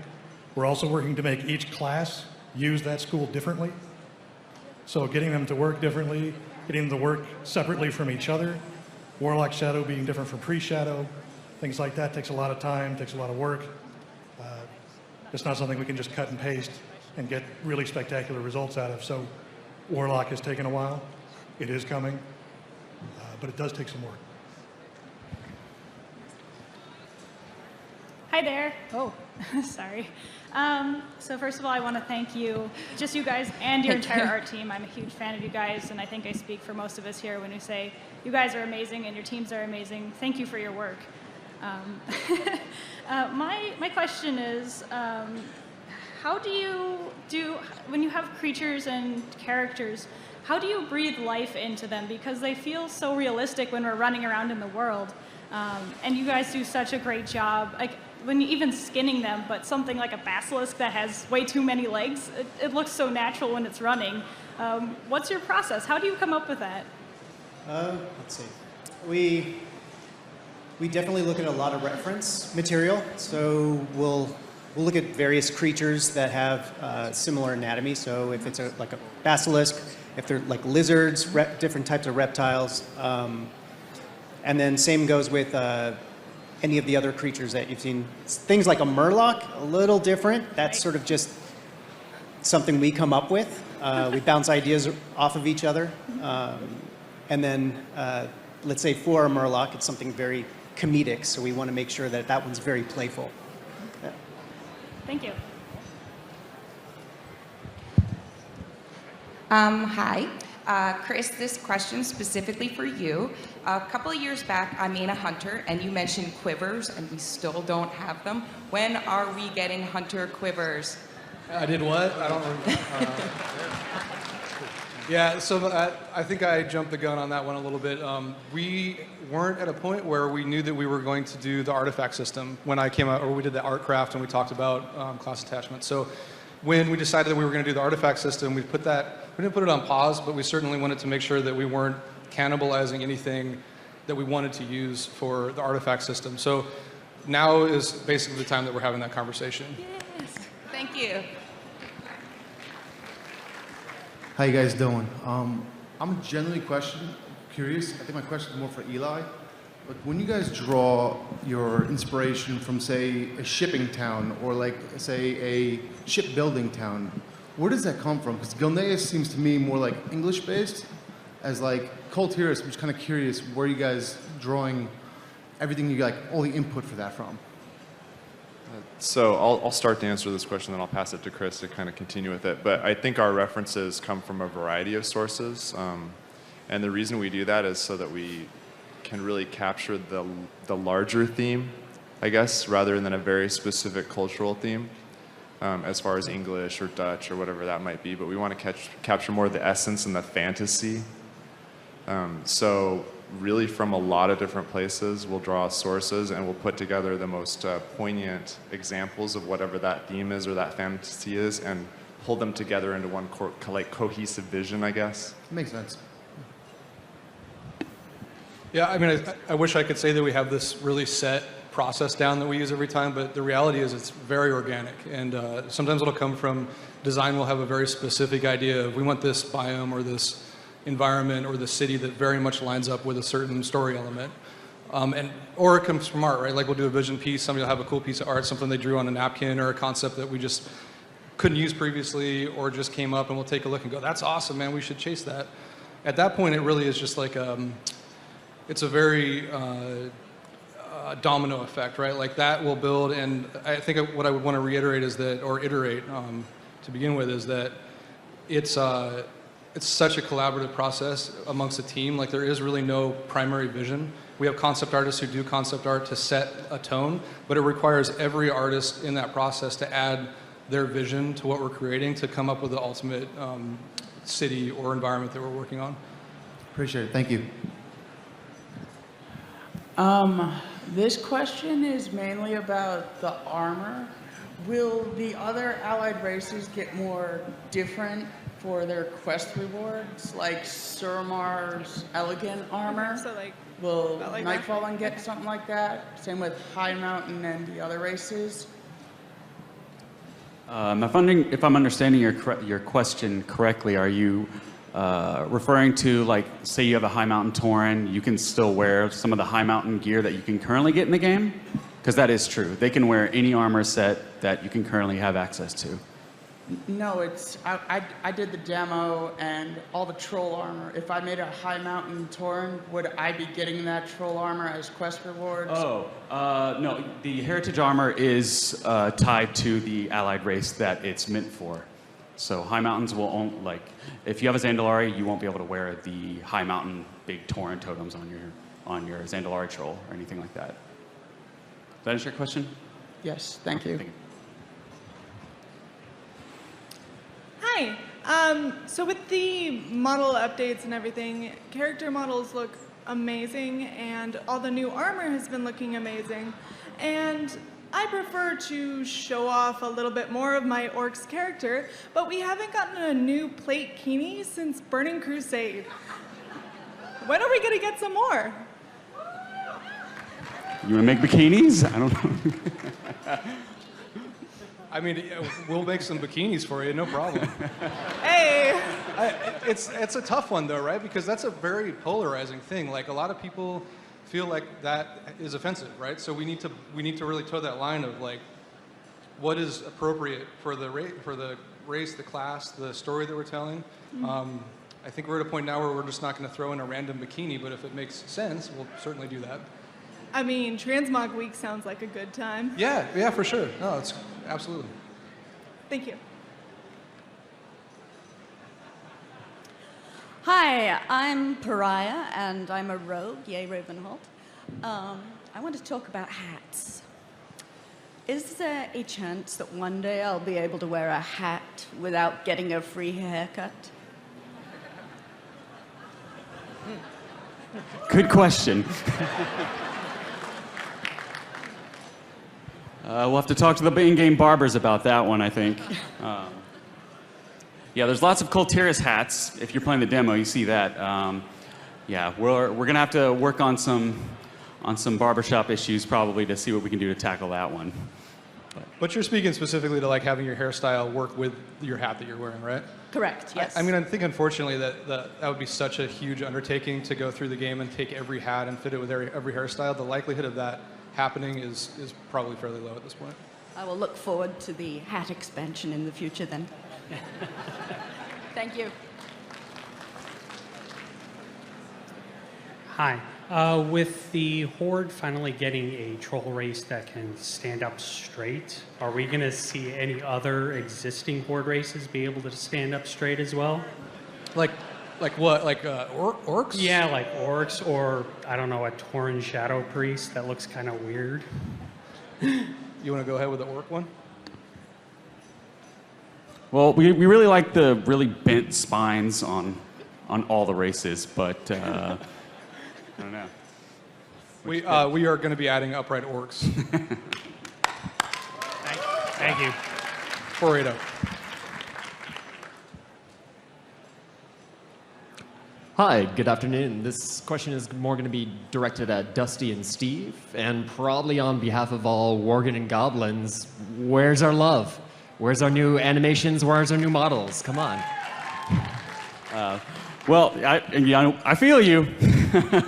Right now, they're not planned for Battle of Azeroth, but I mean, we definitely hear you guys, and we're going to see what we can do about that. Steve, you got any as far as animation goes? You want to reanimate them or something? He doesn't want to touch it. So just to be clear, we are working on that. We're not going to release it for 8.0, but it will be happening after 8.0. Wonderful. Thank you so much.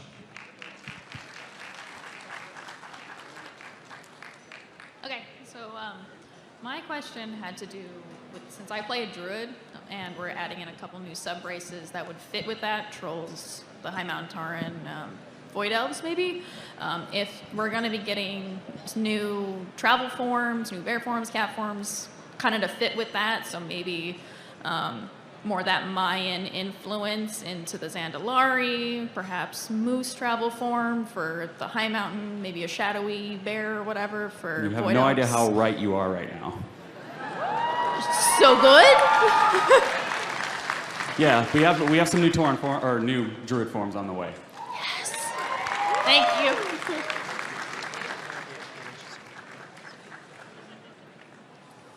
Hello. With the allied races and basically their body silhouettes and body types, is that going to translate into character creation as well? You mean as far as different silhouettes, like on the Nightborn, how they're a little bit of a slender night elf, or yeah, it's making its way to character creation. So yeah, expect to see some of that stuff for Battle of Azeroth. Okay, awesome. Thank you. Hey guys, I'm Spitz. I represent the Elite Fishing Guild, the Tackle Box on Emerald Dream, and I was curious about any fishing pole artifact appearance updates, or are we going to see any more Nat Pagel swag? Just mainly interested in that. Fishing poles? Well, we love making fishing poles. I think we'll see how many we end up adding for this expansion. But I mean, I think you can probably guess that we'll be making some kind of fishing pole in one shape or fashion. So yeah, be ready for some fishing stuff. Excellent, thank you.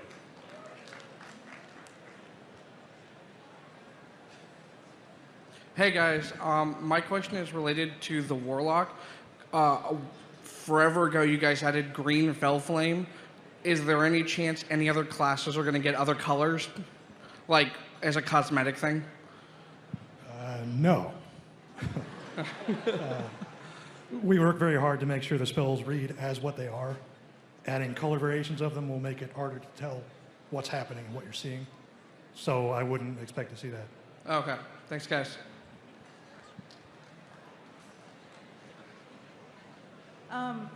I know you guys talked about the model updates. I play a gnome hunter, and a lot of their transmog for male looks really weird on them because I think they're so new. I was wondering if you guys were going to update any of the transmog sets for the gnomes.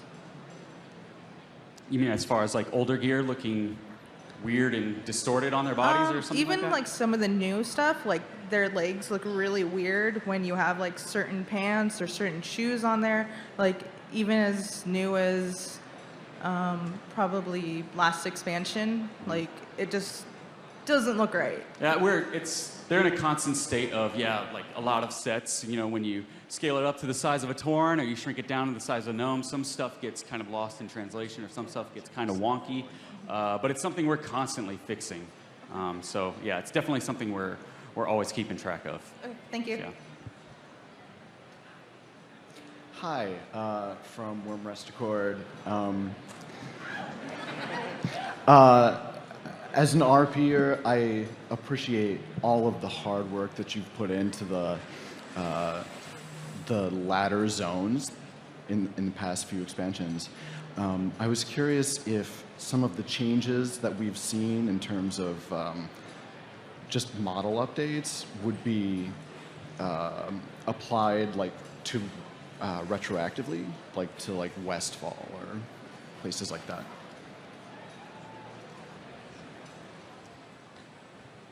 I think we'll continue to try to make the right choices for the game and the content, and we'll make updates where they make sense. So as we start working on new content, if it makes sense to update a zone, we'll definitely be doing it. You could probably talk a little bit about graphical updates too, like fog, things that have an effect overall. Yeah, so one of the things we are definitely doing above and beyond sort of zone updates, which is what you're talking about, is just updating some of the fidelity of the game and adding graphical capabilities, like height fog, for example. Being able to control the height of the fog and how it changes color as it increases in elevation. We've also done some, just lighting tuning and adding some shaders to the terrain and other things like that that will just overall increase the fidelity of the game as we move forward. And we continue to try to make good choices. Very cool. Thanks a lot.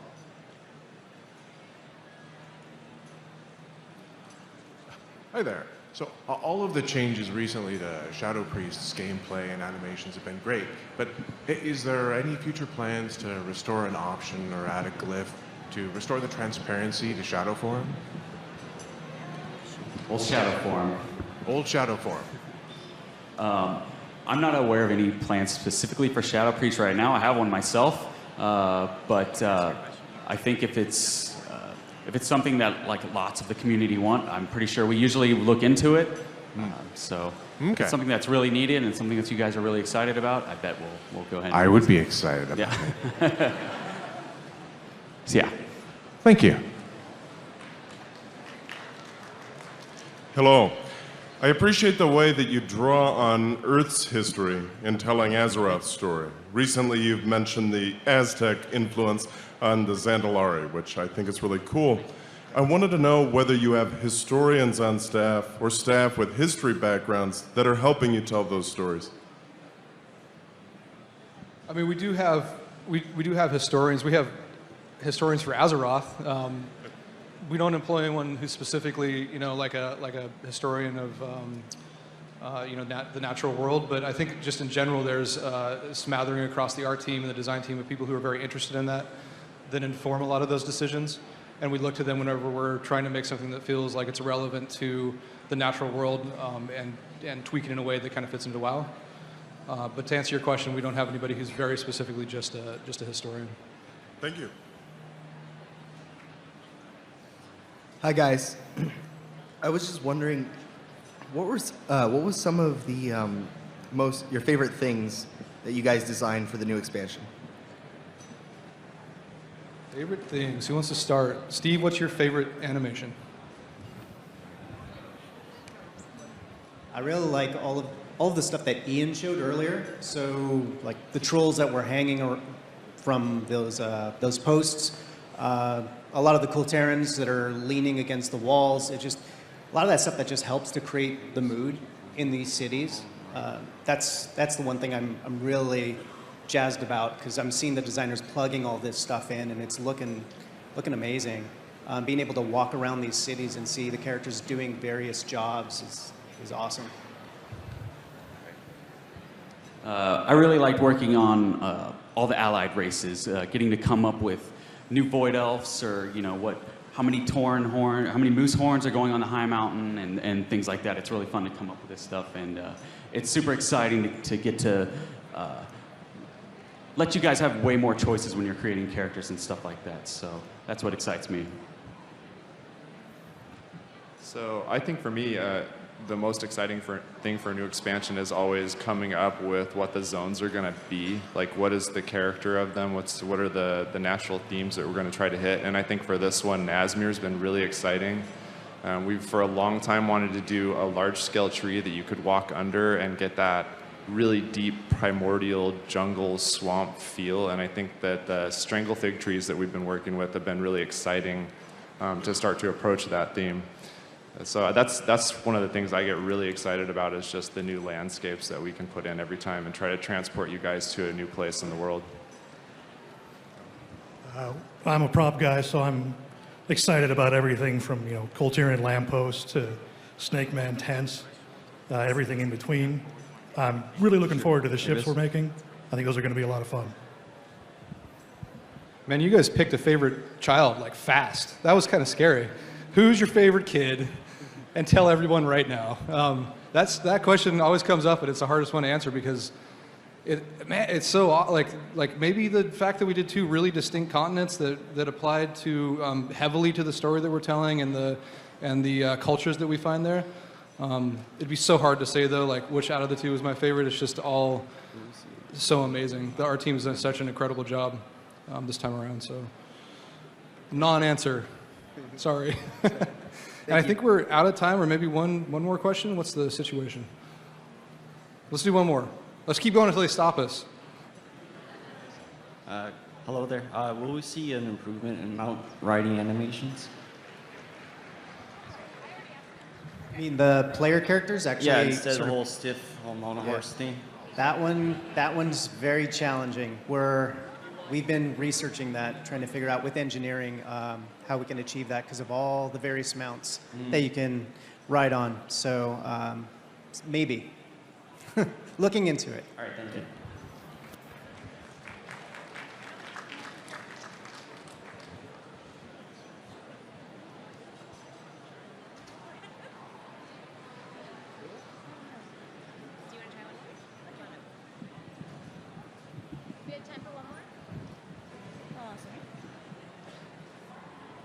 Okay, I'll go for it. Hi, I'm a Shadow Priest from Mulganis, and I just have a question about cloth gear. Can we get anything that is not robes, please? Just more options. I'm tired of dresses, sorry. You're tired of dresses? Yes. I mean, it's not to say we don't. I mean, we can make any armor set that we can imagine. So if we can make a Shadow Priest look really awesome without a robe, we'll do it. But we'll have to see what we do. Okay, thank you. Hey guys, I'm very thankful for all you guys have done over the last many years that we've played. I'm very interested in the transmog system being from Remaster RPers. I'm wondering if we are going to have a dye system for our armor, maybe in the future? Well, I mean, I don't know when or where a system like that would ever make its way into WoW. It's probably really, really complicated to go back and retrofit the thousands and thousands of pieces of armor we have to be compatible with a system like that. So maybe someday in the distant future, who knows? But I mean, it's an awesome idea. We'll just have to see if it makes its way into WoW someday. Thank you. So unfortunately, we're being ushered off, but thank you guys so much for your passion for this game. I mean, you're just as much of this process as we are, and we couldn't be more grateful that you are playing and appreciate what we do. Thank you.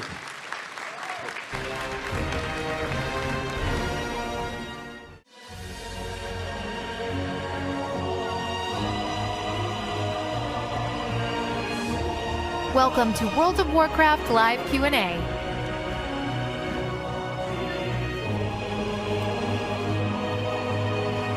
All right. Hey, everyone.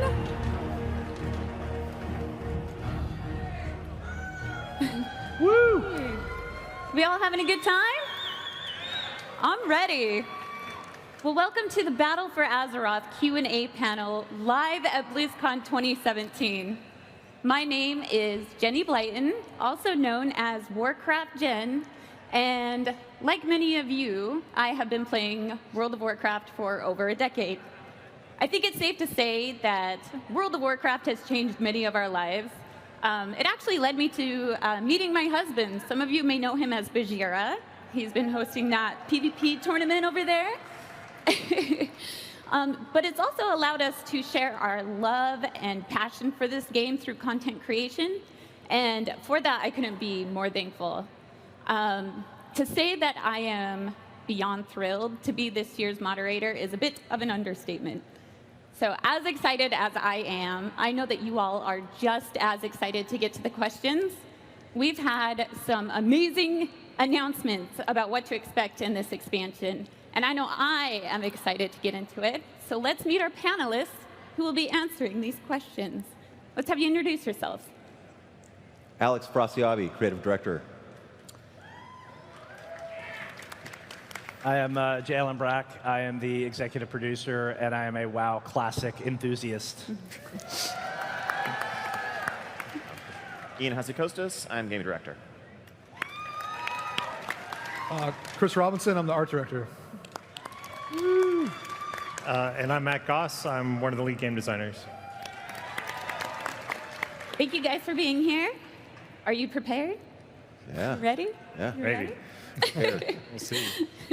So as with previous years, over the past couple days, we have collected your questions from online, as well as from those of you here in attendance from the Dark Moon Fair. I know I am really looking forward to these. So we are going to take our first questions from the audience. Let's take it away. Hi there. I play a warlock in AIE on Earth and Ring. I go by Ro.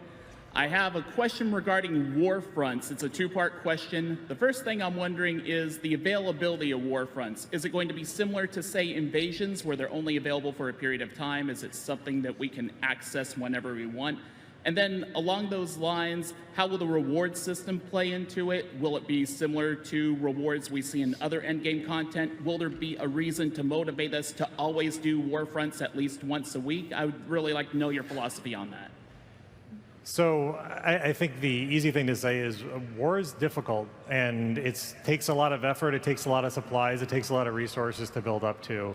So I think there's going to be some downtime before the war breaks out, and there might be some time on the other side when it's settling down a little bit. So we're looking at it more of I hate to say event-based system because I think it's going to be up for longer than just a short amount of time. But it's going to be something you're going to build up to, you're going to have it, and then it's going to go back down on the other side. Now, for rewards, we're looking at all the other systems we do that are similar to that. So if you think about the way we reward time walking, the way we reward like the Legion invasions that you mentioned, that's kind of where we're going to go. We haven't nailed down exactly what we're going to do, so we don't have details yet for that. But I think it's in that kind of space where we'll have something really good for you to do at least once, and then we want you to keep doing it if you like it. The challenge with everything we do with rewards is if you like doing it, have reasons to do it. If you want to do something else, do the thing you really want to do. And so finding that balance, we might have a different philosophy or, just a different way to do that goal, but that's the goal that we're going to have for it. Interesting. So does that mean we will see possibly like PvP and PvE rewards when we do those, or is that still being worked out? It's still being worked out. So again, Warfronts are PvE at launch. We have, I mean, I've seen a lot of buzz around, can we get PvP Warfronts? Yeah. So cool. And I mean, we love that too, but we're going to do PvE and we'll see where the rewards shake out. We might share some of the armor because it's, PvP armor that we do usually has a very strong alliance and a very strong horde theme. This might be a case for where we make a really cool armor set. I think we actually may have shown in the art panel the Warfront sets that we made. Awesome. All right, let's go to our next question. Hi, I'm Valdella from the Tribe Guild on Mike Therodon, and we would like to see if we could possibly have basic reputations become account-wide. I realize exceptions like Bloodsail Admiral, things like that, would not work. But all the old ones, we would love to have those be account-wide. Those of us with lots of vaults just don't have the time to grind out the rep on everybody. Oh, we got some excited people about There's always a balance to strike between character-based and account-based progression. Because I think, and obviously, I'm just saying, as sort of devil's advocate here, we wouldn't actually do this. But if all rewards, if everything were account-wide, you could have alts, but what would your goals be on those alts? What would you be striving for? What would your rewards be? Now, obviously, rep is different from items and power. But the question I would ask when those situations arise is, what is it about those reps that makes you feel like you need them on multiple alts or on all your alts? So I think, with content-based unlocks, for example, that's something we've definitely gone towards making account-wide. If you're getting access to content, if you're getting access to a dungeon, like in Suramar, or you're getting the improved flight whistle on Argus, those are things we don't want you to have to re-earn. That kind of defeats the purpose. But if it's, you're working your way towards Revered so that you can buy a pattern that you want as a leatherworker, or you want a helmet from there, well, that's meant to be more of a power progression that is a separate set of goals. The same way you have to level up your trade skills, you have to get your gear. So I'd rather dig into what those things are and maybe uncouple things from reps that feel too burdensome or drive you towards repetitive behavior you're not enjoying. Ours was mostly getting the gear, the specific things for the various classes. Thank you. Makes sense. Thanks. Thanks. Thank you. All right, our next question. Hi, I'm Nick, or Dilemmas from Illidan. My question is there any plans for a stat squish, and if so, what's it going to look like? Also, is Enduin a paladin officially? Ooh, I think we saw that with the demos, right? Possible stat squish going on? Stat squish, Ian will talk about. Anduin, 100% not a paladin. He is a priest. Wow. All right. He's just a hero character, and hero characters can do things that normal priests. Hey, you probably noticed, or if you saw some of the screenshots from our panels, numbers were a lot smaller. Yes, we're doing another squish like we did in Warlords for all the same reasons. It's not changing your player power relative to the content that you're accustomed to do. The point isn't to nerf you. The point is to bring numbers back to a sane space. The one thing different this time around is that we're also squishing item levels. It's something we probably should have done the first time around in Warlords. Because we didn't, you might notice if you level a character on live, going from Wrath to Cataclysm, you might jump 100 item levels in what's on your item, but only get 2 or 3 points of stamina or something. It kind of undermines the meaning of what item level is supposed to be. We're bringing that down too. All right, thank you. Excellent. All right, we have... Hi there, my name is Sparty. I'm the Guild Master of Death Jester, Zeros to Heroes, and Tauli. With the new communities coming out, we'll essentially have cross-guild chat. What does that mean for cross-faction chat, and what will be our options for communication in Battle for Azeroth?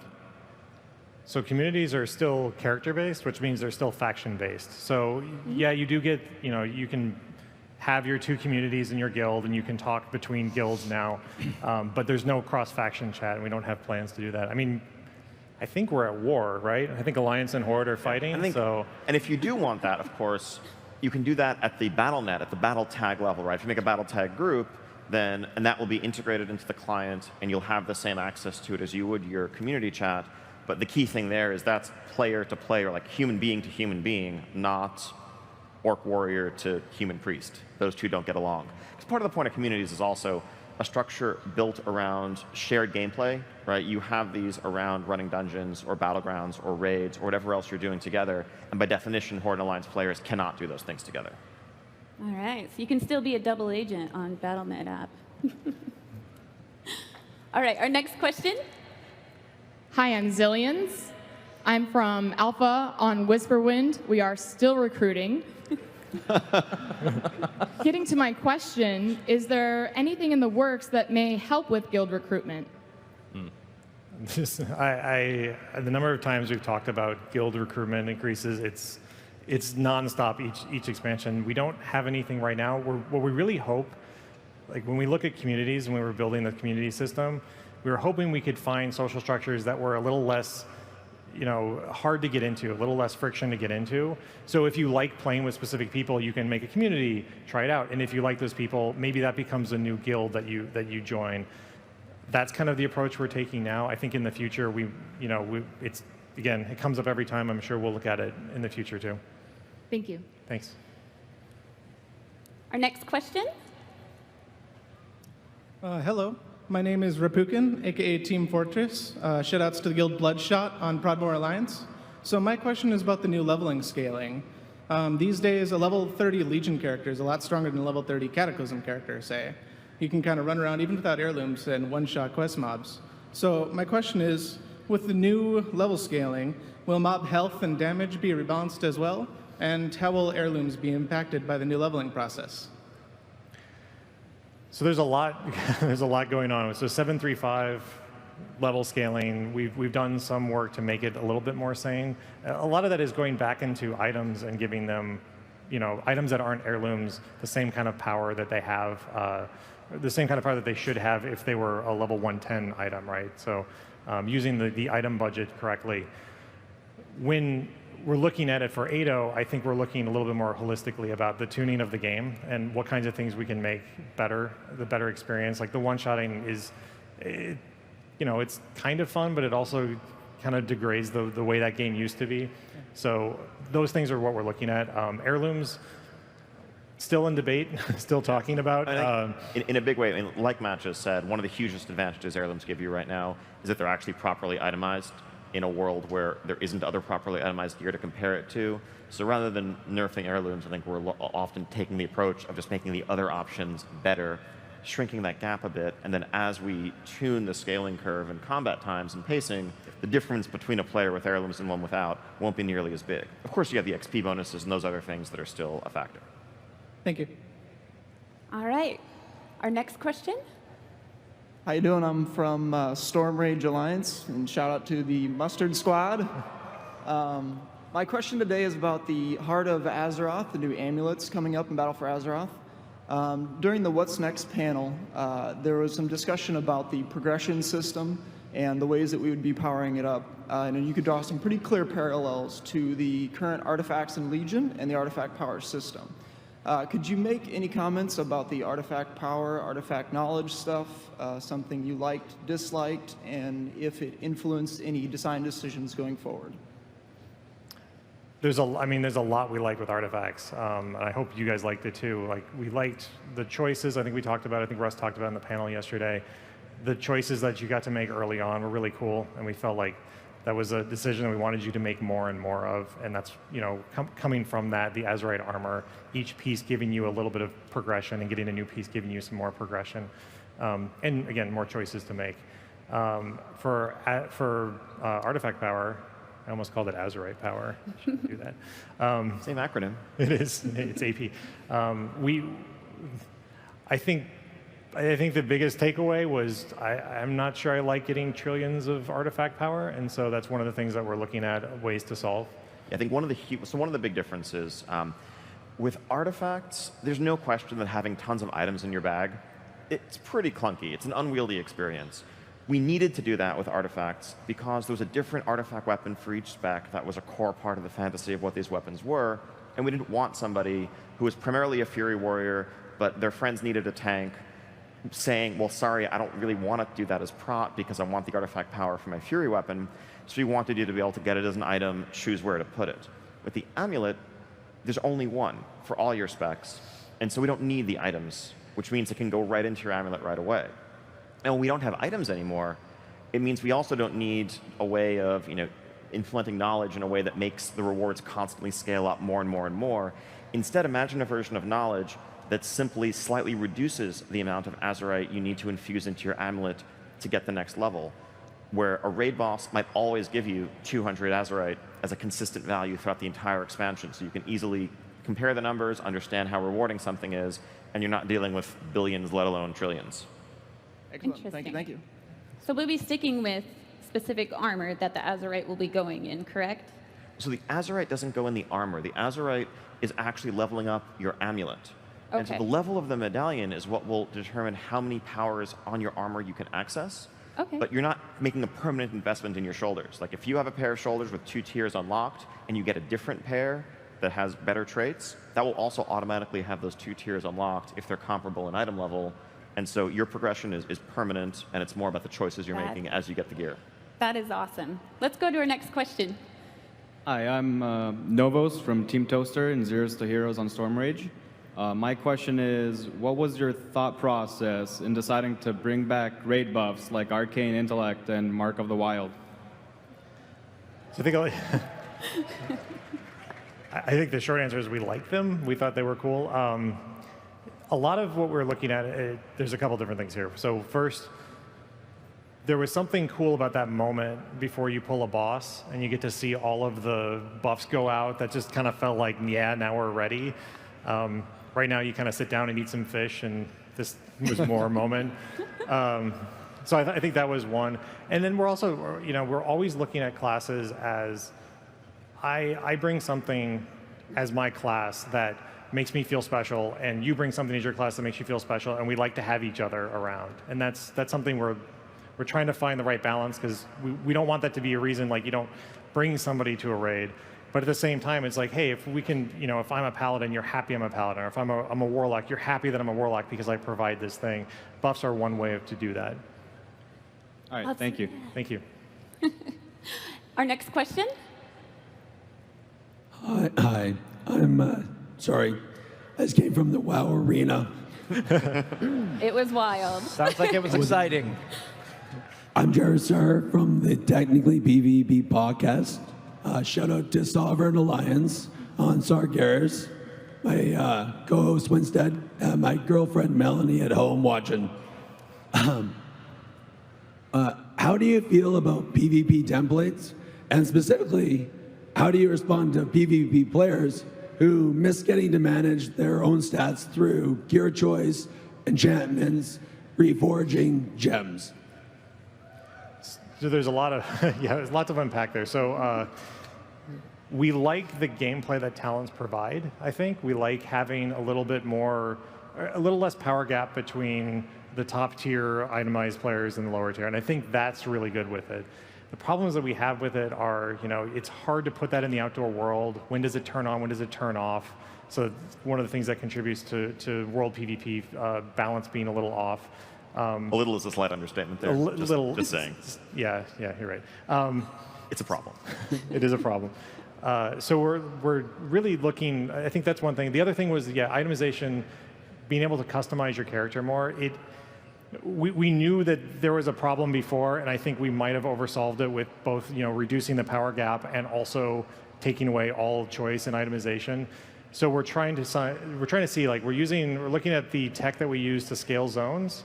We think we might be able to do something there for PvP, and where we can kind of take what character you have, squish the power level so that it's not quite as big in PvP combat, but it's not this huge change where all your stats change, and if I'm wearing all master gear, suddenly I get all crit gear. Yeah. In principle, it's kind of the same approach that lets level 108, level 105 player fight alongside each other against the same mob and has the combat work out. And the huge advantage of that is, even in the outdoor world, this would let us have a consistent rule set where it's never a situation where your template applies and all your stats change and you have different health than you're used to. We want your character to feel like your character. And for sure, in an RPG, that means making choices about what you're wearing and what your stats are. Thank you. Excellent. Just one quick follow-up to that, too. I think one of the things we're going to have to do when we do that is look at the reward structure of PvP as well, because I think it's really hard to get stats that you want right now, given the structure that we have. So we're going to take a look at that, too. Yeah, I think it would offer a good sense of uniqueness. People would feel like they're making their own choices on what they want, which is really cool. So we had a question that was from the audience, but they couldn't make it here, and I thought it would be a good time to ask. But what do you guys think about Titan forging in the battle for Azeroth? I think I've been asked this question around 20 times over the course of Blizzcon already, just wandering around the floor. little passion. So I think we're going to make tweaks, but not a fundamental change to the system. Sorry to those of you who are not fans, but the goal of this is to have variability in rewards. It's moments of excitement. It's, if you think back to raids back in the old days, if you're working, let's say, pretend you're in Tomb of Sargeras, you're working on Fallen Avatar now, your guild at this point has probably killed the first few bosses quite a number of times. Back in the day, if you were doing that farm content or that re-clear to get to the boss you're on, except for maybe one item that you've been unlucky with, there really wasn't any hope for an upgrade for you on many of those nights, which also meant that collectively as a guild, your progress would stall, to say nothing of your own personal excitement. I think there's value in having upgrades out there, having moments of potential surprise. That said, a lot of the feeling of extreme spikes and randomness, obviously not great. So we may be taking a look at adjusting the odds and the ways in which the numbers of the system play out, but the core concept of the ability of an item to scale up in power, I think, is one that we want to continue with.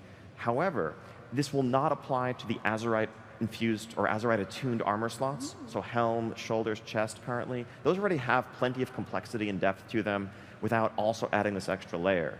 So a mythic helm is a mythic helm is a mythic helm. It has those traits. Go after it. Don't worry about trying to get a Titan Forged version of the one from the last tier because it theoretically might be better. It won't be. Very good. Let's go back to the audience.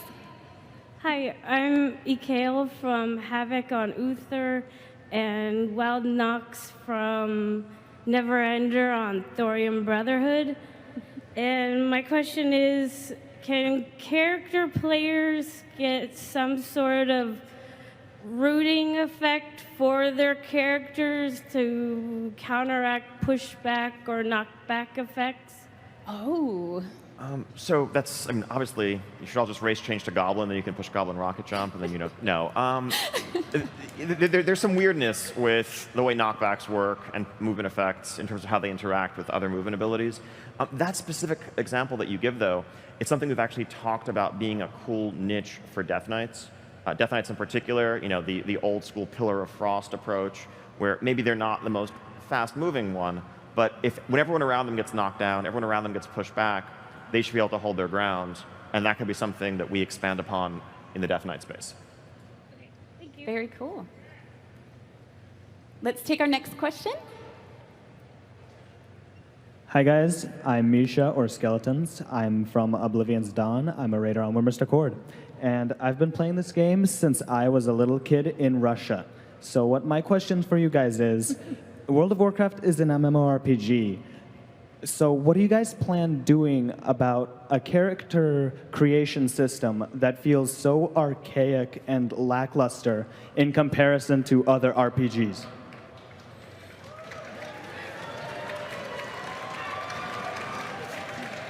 So, first of all, I agree with your assessment. And, you know, at this point, it's just a matter of, it feels like we haven't been responding to that comment. And there's a reason for that, being that we knew we were going to be doing allied races at some point. And when we took a look at the options that currently existed with, and this is just to speak to like hair and some of the existing options, we wanted to take a look at what we were going to do with allied races before we decided to add a bunch of things to the existing races. Having said that, we're at a point now where we have a good grip on that. I think we're going to take a really strong look at what we need to do to improve that system and make some change in that area. Some more character customization, it sounds like? Yes, absolutely. Very awesome. What about posture? I like it. Any posture-related options in the So yeah, that's customization a big space? one, right? Like, you know, we've been asked for quite a while about upright orcs and why hero orcs are different than hunched orcs. At this point, we are going to add that. So in 8.0, in Character Create, you will be able to choose between an upright orc and a hunched over orc. Wow. Nice. If you have an existing orc, you'll be able to go to the barber shop, and there's a toggle switch that you can toggle on or off. So you can turn into, I guess you can go see that chiropractor. It's basically barber / cosmetic surgeon / chiropractor. Multi-talented fellow. And just as a side note to that, it opens up some exciting doors for us because we'll be able to now have shared animation on one rig. So looking forward in the future, there will be a lot more that we will be able to do with new characters coming up. Very awesome. I like it. Let's take our next question. Hello, my name's Colton, aka Darlassi on Sargeras. I main a Disc Priest, shout out the Praetian Guard. Now my question is, in the Battle of Azeroth, is Jaina actually a good guy? I mean, are we just supposed to forget the whole genocide of Dalaran? Jaina's complicated, just like any other character. She's as evil as I am. Bad example. How evil are you? That's these guys. So look, if I'm Jaina, right? As a character, Jaina is racked with regret, right? Looking over her past decisions and the things that she's done, responsible for the death of her father, potentially responsible for what the Horde is today as a result of that. What could she have done differently at Stratholme? Could she have saved Arthas? What about the battle for Undercity? So if you kind of unpack all of that and break all of those things apart, it's left a character that has some damage. And then not even speaking of Theramore. So one of the things we're going to do is explore that damage, explore those decisions with Jaina, and try to understand how she got to be the way she is, and hopefully pull her out of it. So no, she's not evil. She's conflicted, and it's something we absolutely want to explore. Wow. I can't wait for that. Let's take our next question. Hello, I'm Druki, Guildmaster of Timeless on Executus. I'm the guy that wants ducks in the game because there's a lack of quack. Have you ever looked up in a raid and noticed how many bosses have a hole in their ceiling? Why do so many bosses have holes in their ceilings? They do. They do. So that's an interesting question. I think there's multiple reasons for that. I mean, functionally, it opens up the opportunity for no camera collision. If you're, in an area that has a low ceiling, you're not going to have the camera bumping around on the ceiling.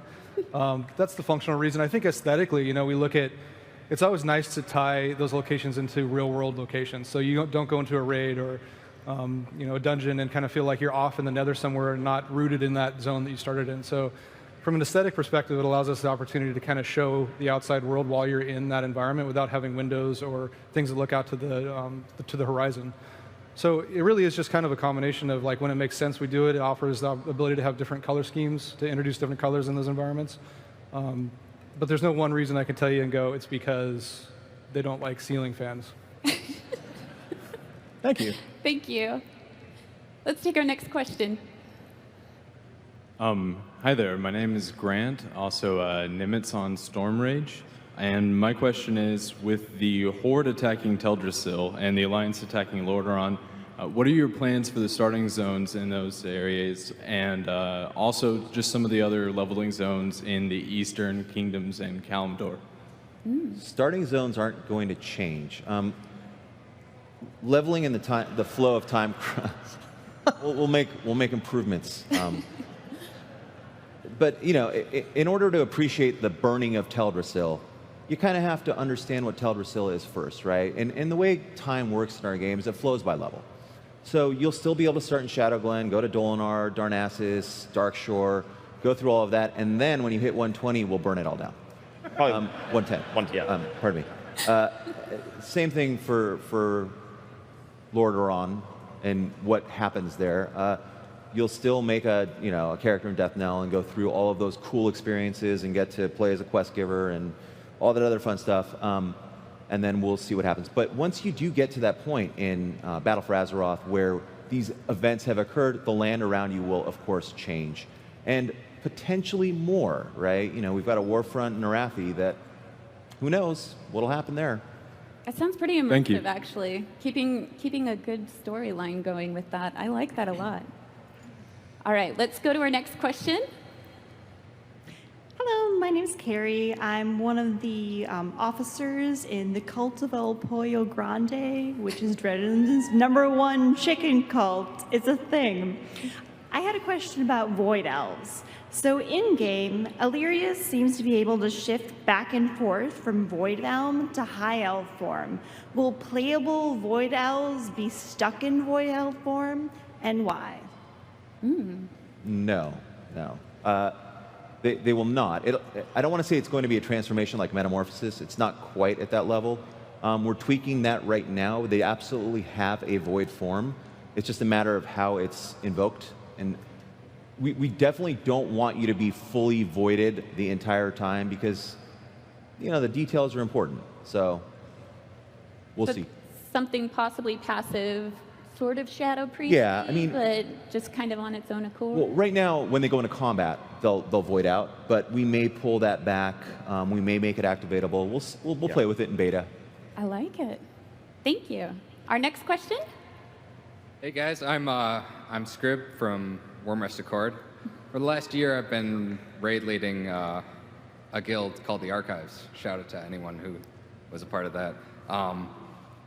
Lately, I've been having to keep pushing people to like grind out old tier gear, old trinkets, all sorts of things to have to Titan Forge them because they're always the best. What do you guys plan on doing for this to combat that when you're moving forward into the next expansion? I mean, yeah, I think we touched on it a little bit earlier. I think the first thing we look at is, you know, how the rate that Titan Forging is happening, that's the rate that Warforging is happening. But I think really we've gotten a lot better through the patches at actually balancing items against each other. And I think that's something we continue to look at as being a very important thing. Like item level should win. And a lot of times that people are fishing for old things, it's things that might be a little out of budget, like the Arcano Crystal, I heard it. Maybe we'll stabilize it in 8.0. We're not sure yet. Could be stabilized then.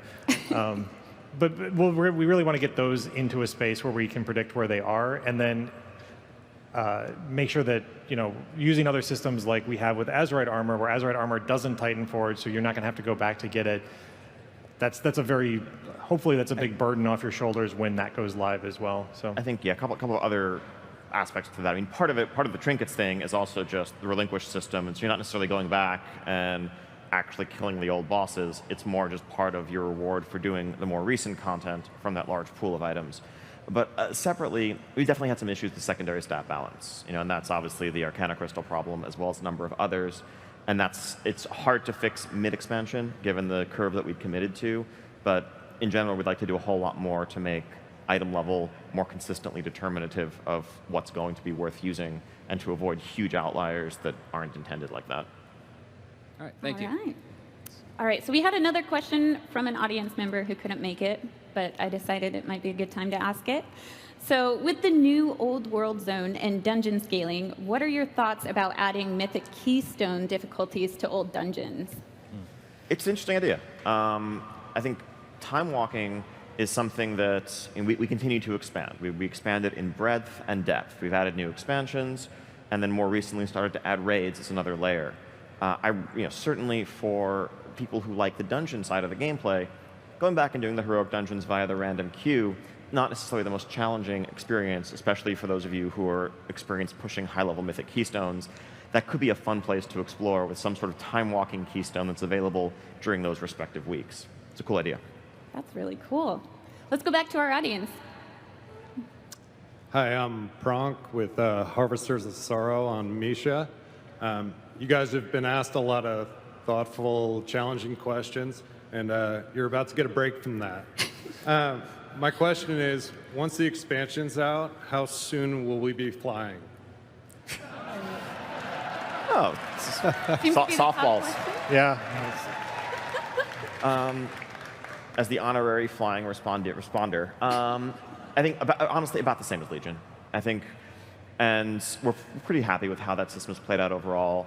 Now, the way that worked out on Argus was as much a product of the environment as anything else, rather than any overriding design philosophy we had. If Argus had just been another zone right next to the Broken Isles, flight wouldn't have been the same issue there. But exploring the world, getting to know the nooks and crannies, the mountains, the shortcuts, the details of each experience that you have in a zone, it just works out better when you're exploring it on the ground initially. But we understand that in the long run, there's a lot of convenience, especially as you get to leveling alts, especially as you've pretty much seen all the nooks and crannies a number of times. You want to be able to skip over them and skip past them. Unlocking the ability to fly is a great reward to work towards. And I think looking at the number of people who've earned flying in Legion, it wasn't something that was very hard to acquire. It's just a matter of having that experience the content one time through from the ground, and then you can soar in the skies above it. Thanks. I have to say, I actually love really exploring the ground time, so having that time to be able to do that, thank you for doing that, holding it off for just a little bit. But You're welcome. So let's go to our next question. Hi, I'm Zensu Nim, and I'm the author of the GTFO add-on. And I... Hey! And I'm actually a huge fan of the WoW Legion companion app, and I'm wondering what's the future look like for mobile apps moving forward? So yeah, I think we're also huge fans of it, and being able to stay in touch with aspects of your character while you're on the go, while you're away, there's a lot of value, a lot of coolness there. It's something we want to keep building upon and enhancing in the future. We also recognize it's not necessarily the most convenient thing for people who have to bounce back and forth between that and the mobile Armory app.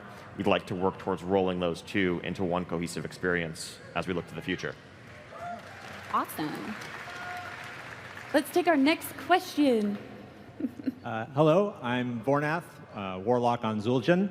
Shout out to my brother and nephews watching at home. Aww. And my question is about time walking. I think it's been a great addition to the game, but as more and more time walking events have been added, and as I assume in the future more will continue to come, it's been getting longer and longer for the specific time walking event you want to come around. So I'm wondering if there's any chance of any kind of consolidation to maybe we'll just get one time walking event which they'll all be active or something along those lines. Interesting. But I think some consolidation, I don't know that we would go to all at once. I think there is some value to looking forward to when Wrath's going to come around again or when Kata's going to come around again. Those dungeons are, they're a nice experience, they're a nice change of pace from what's there in the modern game, but not necessarily ones that you want to be running all the time. As we continue to expand time walking, most of that expanding really is added depth to the existing holidays. We'll probably add Warlord's time walking at some point during Battle for Azeroth. That seems like a safe bet. But beyond that, it's more of some of the stuff that was touched on in earlier questions. What other types of activities can happen during a given time walking week? Are there ways that we could bring the outdoor world into this as well? So it's not just about an instanced experience.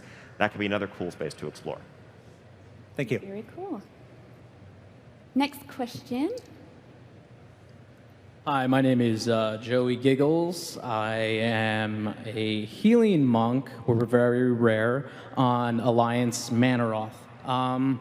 So with allied races being added, I gotta say the Zandalari trolls look amazing. And I am really close to think about switching to Horde. For the With that being said, Faction Pride is it's an ongoing struggle, and so is faction balance. So how do you keep Alliance playing Alliance and Horde playing Horde so that doesn't become more of an issue? I mean, it sounds like you might want to look within yourself, and if you're looking at that Zandalari troll and there's something there that speaks to you, maybe that's your answer. At the end of the day, right, that's a choice everybody has to make, and play the game the way you want to play it. I think in terms of faction balance on servers, across the game as a whole, we've made a lot of improvements over the years, whether it's cross-realm auction houses as more of a default, or improved matchmaking across servers so that you can find people to play with regardless, to help address things on those levels. But play what you want to play. I like that. I think the other thing I want to add to that is in one of your previous panels, you were talking about the PvP toggling, and I feel like that's going to give a lot of faction pride because you can be with your group doing that. Exactly. Very cool. All right, our next question. Hi, I'm Dimination from Revive on Stormreaver. My question is, what are your plans for legendaries come Battle for Azeroth? So we have Azerite armor, and Azerite armor in a lot of ways already kind of does what legendaries did in Legion. So we're not looking forward. We're not actually taking that system forward into 8.0. I don't know about the future past that, but I think you see a lot of the we looked at the legendaries that the people like and the choices that they were able to make, and kind of wrap that into what was cool about Azerite armor, and took kind of lessons from artifacts. We took lessons from legendaries, so they don't really seem necessary in their current form in 8.0. Thank you. Yep. I like that. our next question. Hi, I'm Nairo from Drengen Horde. Shout out to my guild. You can't fix stupid. So what's going on with the quest log size limit? Can we increase it a lot? A lot. Please, just moderately increase it. In the realm of things we talk about all the time, I think this comes up quite a bit too. The hard part is, I think there's a lot of things to look at with the quest log size. I think we have a lot of quests that are ending up in your log right now that probably don't need to be there. Maybe they can be somewhere else. Maybe they don't need to live there for so long. Like, I think you kind of end up accumulating, like I was looking at my log recently, I had about 20 quests, and most of them I don't remember picking up because they were, I was getting mission rewards, or I was flying through areas and getting quests pushed to me. So I think we're going to attack that first. When you have 25 quests in your log, it's really hard to keep track of all of them. If we added up to 35 or 50 or whatever you guys are asking for, I think it would still be overwhelming, and you'd end up being like, okay, well, I still have now 50, and now I have to go through and figure out what things I don't want to do. We'd rather you didn't have to choose between quests that you want to do and quests that you don't want to do, and try to attack that first. I like it. Right. All right, let's do our next question.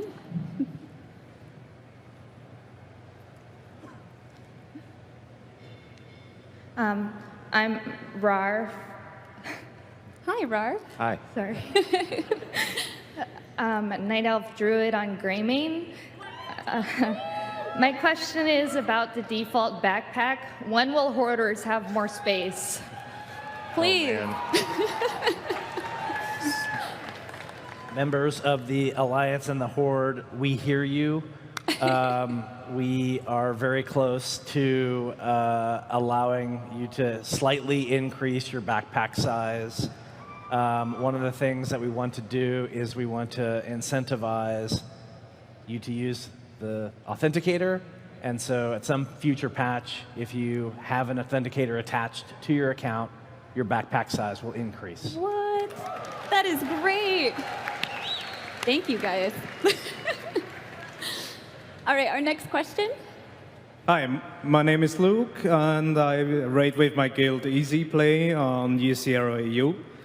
And as we're raiding, and with the faction conflict taking center stage, I was wondering if we can even see different raid bosses for the factions, or are we going to see different stories or different reasons why we're in raids?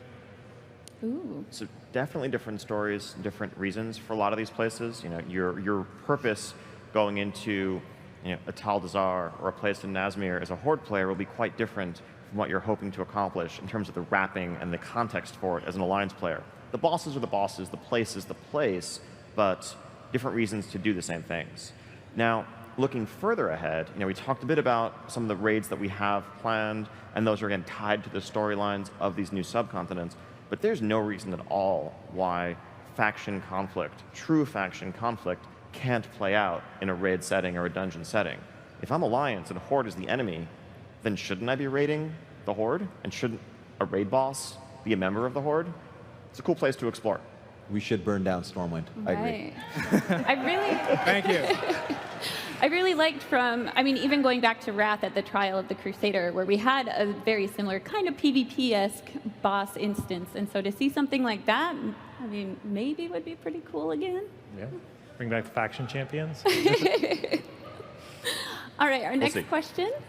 All right, I'm Clevis from Onslaught, and my question is regarding World of Warcraft Classic.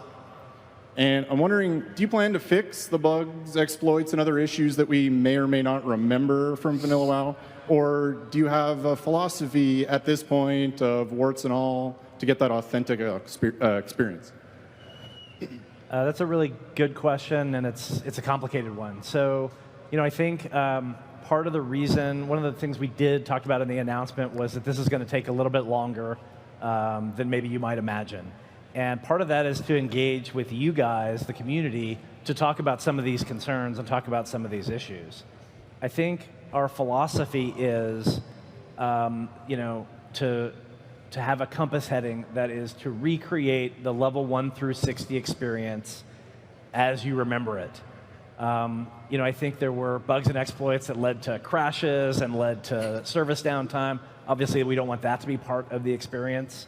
But there are going to be some questions that are going to be really interesting that we're going to have to answer in terms of how things worked at certain points during the 2 years that the original 1 through 60 experience existed. And there's all kinds of things that come to mind, but the one I'll bring up is Ubers, right? Like Ubers for a lot of the time was both a 10-player instance and a 5-player instance.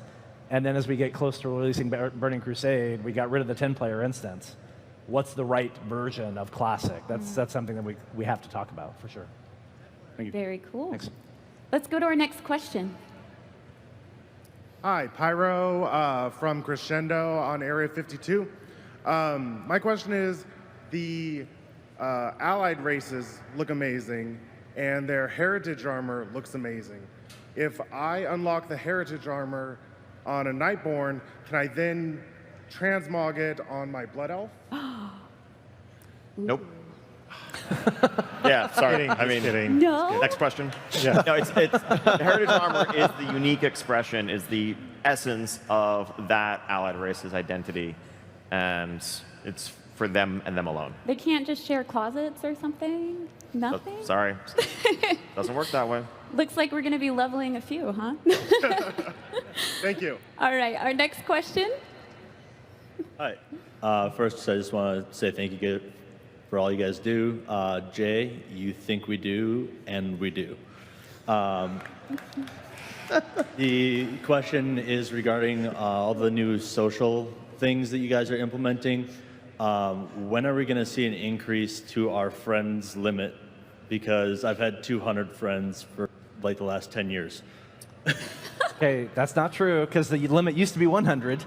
I have a list that I have to keep adding and taking people off. Yeah, so I agree, and especially as we've continued to increase the amount of social systems and the amount of different games that are available for you, the amount of friends that we need to support also needs to increase greatly. And so I can't talk about, so one of the challenges with this is every game has to do some work in order to kind of do this simultaneously. There's work on the BattleNet side, there's work on each individual game in order to kind of do this. So it's a more complicated thing than you might imagine, but it absolutely is something that we need to do and make significantly larger. Thank you. Thank you. Cool. Our next question. Hi there, my name is Reckles with One to Buy Gold, and I have a question about gold making. Ooh. So I'm really nervous about item scaling, and I'll try to do an example so I'm clear. If I'm trying to farm like a level 63 shoulder, I need to go out and kill a level 63 enemy in outlet. If I can get it from a 64, but the drop rate cuts in half. Well, now y'all are saying that these zones are going to, is the loot drop rate system changing? What are y'all doing? How is it going to affect us going forward? He's a transmog collector for sure. Yeah, he's a gold collector. I just sell them. Yeah, so we talk about Classic and how hard it is to go back to that. Like scaling zones is kind of going back through 12 years of history and trying to figure out how all of this works in that system. Specifically with this, our philosophy is basically if the thing dropped it before, it's going to keep dropping it. So things that, like gold will scale. It makes sense for gold to scale. If I'm doing a zone at 60, I should get the same amount of gold out of it. But if it's dropped, let's say it drops silk, it should still drop silk when we do our changes. That may not be 100% true based off of just some weird things that we might run into. It's our philosophy that we're going with. All right. Next question. Thank you. I'm Zakul from Storm Rage. Shout out to Zeros to Heroes, third shift, best shift. My question was on the war fronts and specifically on their length. I was wondering if they're going to be a longer experience, kind of like a raid. Are they something you can just jump into and do? Are our raid leaders going to yell at us if we're in one 30 minutes before raid? I was just wondering if you could going to be and how you came to their length. So some of that is really TBD at this point. Like we have, we think they're going to be a little bit longer than dungeons. Our past that is still up in the air because there's a lot of pacing that goes along with it. You're building buildings, right? You're training troops. You want those troops to matter for at least a little bit of time. So it's still something that we're trying to dial in, and through our playtest, I think we'll find it in beta. We'll get a lot of feedback and be able to adjust off of that too. Okay, thank you. Very cool. Yeah, thanks. All right. So it looks like we have gone through a lot of audience questions so far, and we haven't even touched our online questions. Oh, wow. So I think we need to take a couple, if we can, from online. And our first question was, what classes will be available race, and will they differ from current races? Why or why not? So there's an interesting aspect of that question. So these are allied races. These aren't sub-races. There's no direct associated race or parent race or anything like that. So when we are approaching what a new allied race should be able to play, we're looking at the identity and the culture of that race and what makes sense, the same way we would with any new race we're adding to the game. We're going to go through that process. Where possible, err on the side of letting you play as much as possible, because we want those options. If you love a class and you love a race, we want to try to make it happen if it makes sense. You know, something like a Void Elf Paladin, not quite. I don't think that's going to happen, but that's sort of the logic and how we're approaching it. Matrixes for Void Elves, Lightforged, High Mountain, and Nightborn are up on the website right now for Battle for Azeroth, and we'll have more information to share on others in the future. All right. And back to that, we actually had another viewer want a little bit of an explanation between how the Void Elves are Alliance and the Nightborn are Horde, and how is it not the other way around, or introductory quests, and we really want to make sure that you have context as players as to that exact question. Hey, why did the Nightborn go to the Horde and not the Alliance? Why did the Void Elves go to the Alliance and not the... We'll explain all of that, and that will be made very clear, and that will give you that sense of alliance, allegiance. All right. Another viewer would like to know, will the Legion threat end before the Battle of Azeroth for Azeroth, and what does that mean for the purpose of the Demon Hunter class? Oh. They just turn into hunters. Yeah? That's pretty much Just regular hunters? Hunter is nothing without Take the up hunt. a bow I and don't know. arrow and call it good? It's a serious question, though, right? Look, their main purpose has been thwarted, right? The reason they exist. But not really. I mean, ultimately, demon hunters are blood elves and night elves, and they're doing what they do for the same reason Illidan was, right? Which is to protect the world that he loves, and that the threat to that world hasn't stopped. If anything, it's getting crazier in the post-Legion world, where we've got a world that's damaged and potentially dying. So their charge is not over. They will continue to be demon hunters. And I would argue that one day we'll probably see demons again. So we'll need them. All right. Another viewer would like to know, are the continents of Kalimdor and Eastern Kingdom completely split between the factions? And what does that mean for places like Silvermoon City and Exodar still? Well, Silvermoon and Exodar are still Alliance and Horde, respectively. It's those zone boundaries are very tricky for NPCs to cross. So they can't. They don't even know. No, we will have a fictional. We will have fiction in place. Obviously, those two kind of become the last bastions of their factions, and maybe a way in for those factions as well. And we'll be sure to use them in this battle. Very cool. And our next viewer would like to know, when are we going to see updated Worgen and Goblin character models? Oh. Please. So apparently that's something that people want, I guess.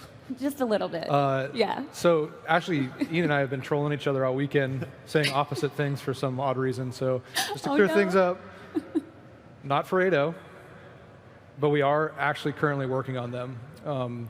And no disrespect meant to either of those races for the delay it's taken us to get to that. I play a Goblin. We love those guys. I feel like the Goblin, and I think collectively we feel like the Goblin as a race are looking really good and really cool, both the male and female. They just need that visual update and more animation so they feel like they're in line with the current fidelity of the rest of the races. So Worgen, on the other hand, very happy with the male Worgen. I understand there's also a lot of unhappiness with the female Worgen. So as part of that process, we would like to offer more facial features for them so they feel a little bit softer or more wolf-like and less chihuahua-like. They're just sassy. All right. Our next viewer would like to know, in the future, when we opt in for World PvP, what will be the draw for that, and how do you figure the reward level to incentivize that? That's going to be a challenging process, but it's an important one. So as mentioned at the panel, the idea is to offer some increased efficiency to offset the natural inefficiency that comes from questing in a PvP environment. Even if you're the one doing the ganking and you're winning all your fights, that's still slowing you down compared to somebody who is just questing with no distractions. And we don't want people who love PvP to feel like they're hamstringing themselves playing the way they enjoy. And so the point of these bonuses will be to offset that inefficiency. Obviously, if we go too far, the risk would be pressuring players who don't like PvP and don't feel comfortable doing it into a play style they don't enjoy because it seems so lucrative. So those are the philosophies that are guiding us. Finding those exact values is going to be a process of reflection and tuning and feedback and hearing from all of you. And when you're switching yourself to PvP, you do it in a major city. It doesn't happen in town, in a...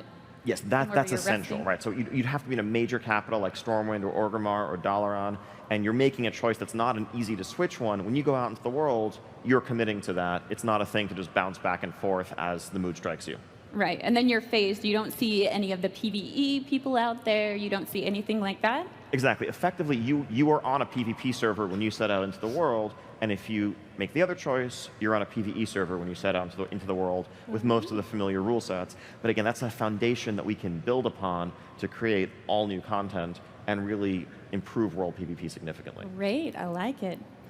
All right, our next viewer online with... Yeah? Yeah, so I think... we did it! Thanks. I think along with allied races, with Battle for Azeroth, we'll be giving you 6 additional ones because there's 6 allied races to unlock. And if you have your characters maxed out in a given server, we don't want you to have to feel like you need to delete a character in order to create the race that you've just unlocked. So similar to when we added the Demon Hunter, we gave a character slot. Similar story here. Very cool. All right, our next... I'm excited for that, actually. But our next question is the unlockable heritage armor only going... Oh, I think we kind of answered this, but... so it's only going to be usable on the respective allied race, correct? You can't use it on any other class or anything like that. It's not account-wide.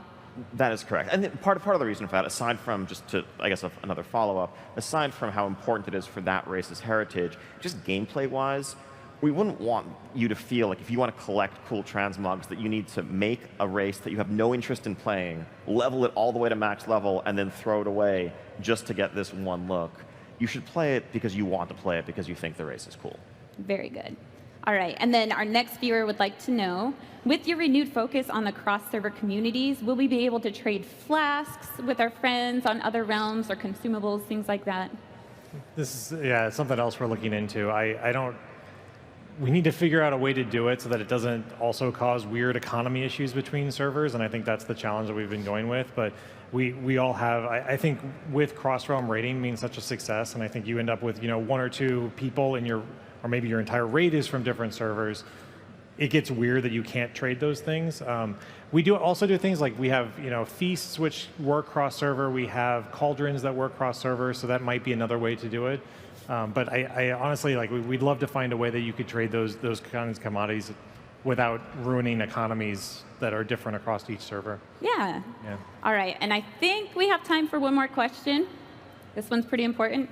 How or when do we sign up for the beta? There's actually a web page that we put up that has all of the features for Battle for Azeroth.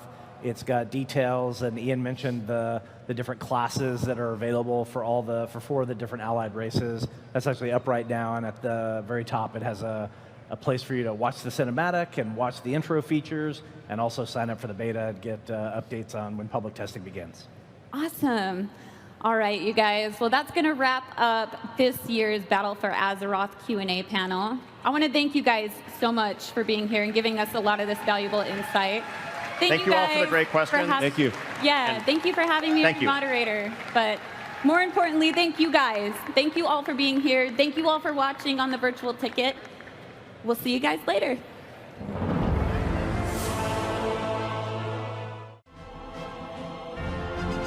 Welcome to the World of Warcraft Boss Design Workshop panel. Don't run into that.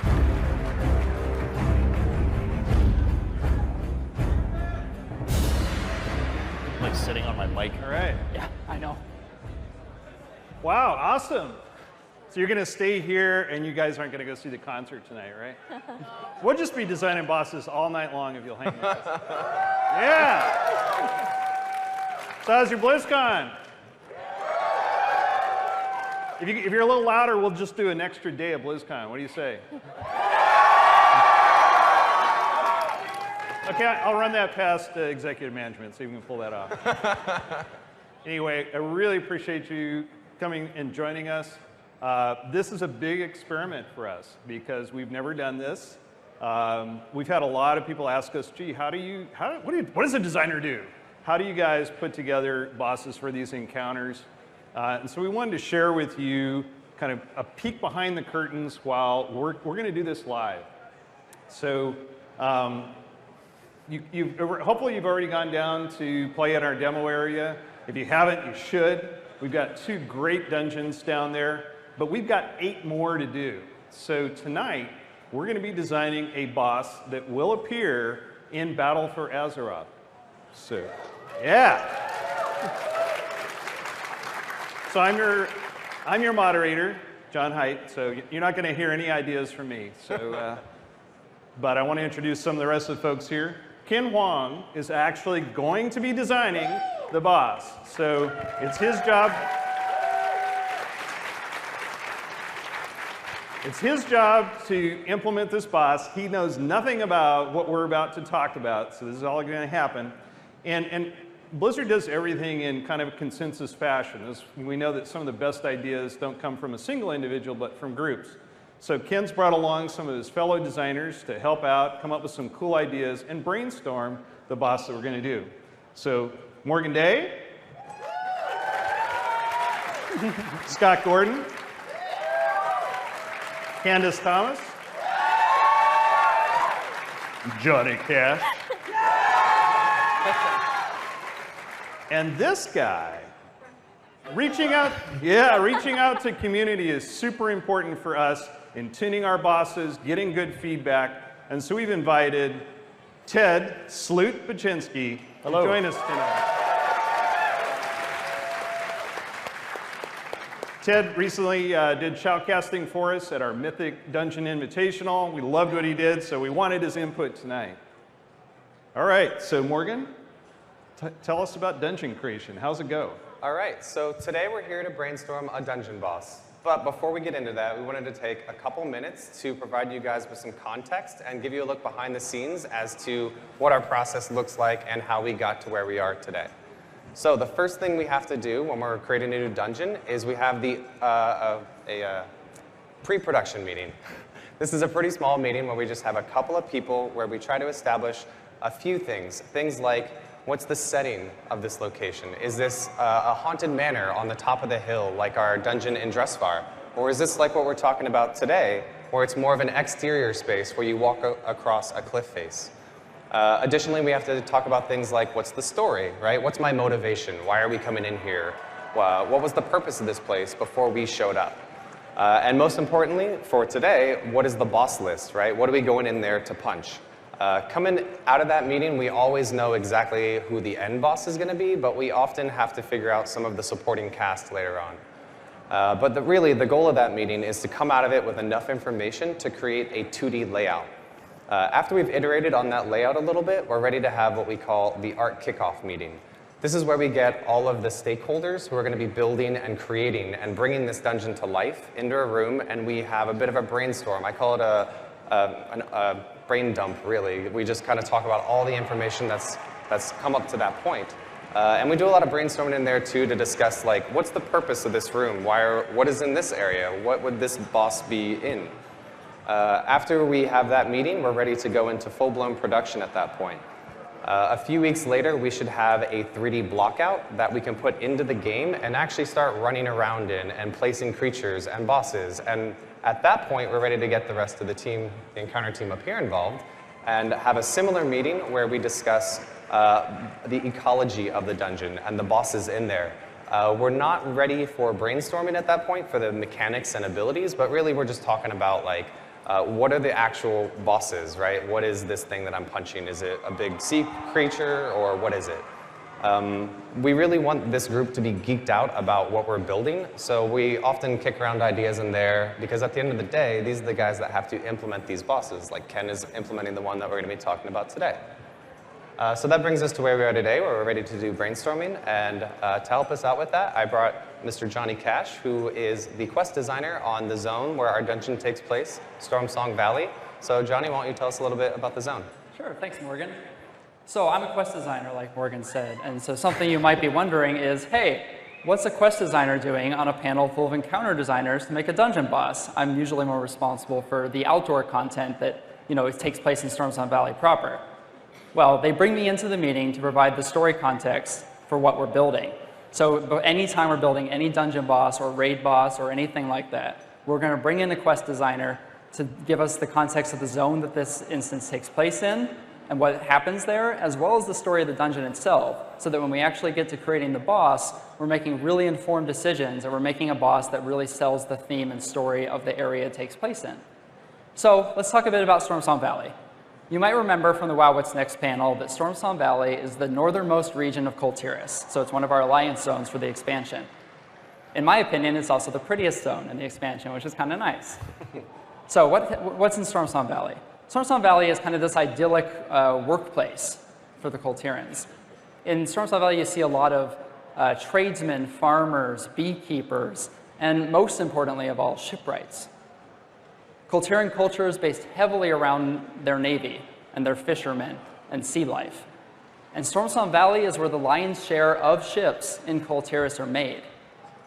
So you might be wondering, the Alliance is probably pretty interested in this, right? With the battle for Azeroth looming and the different continents divided by a vast ocean.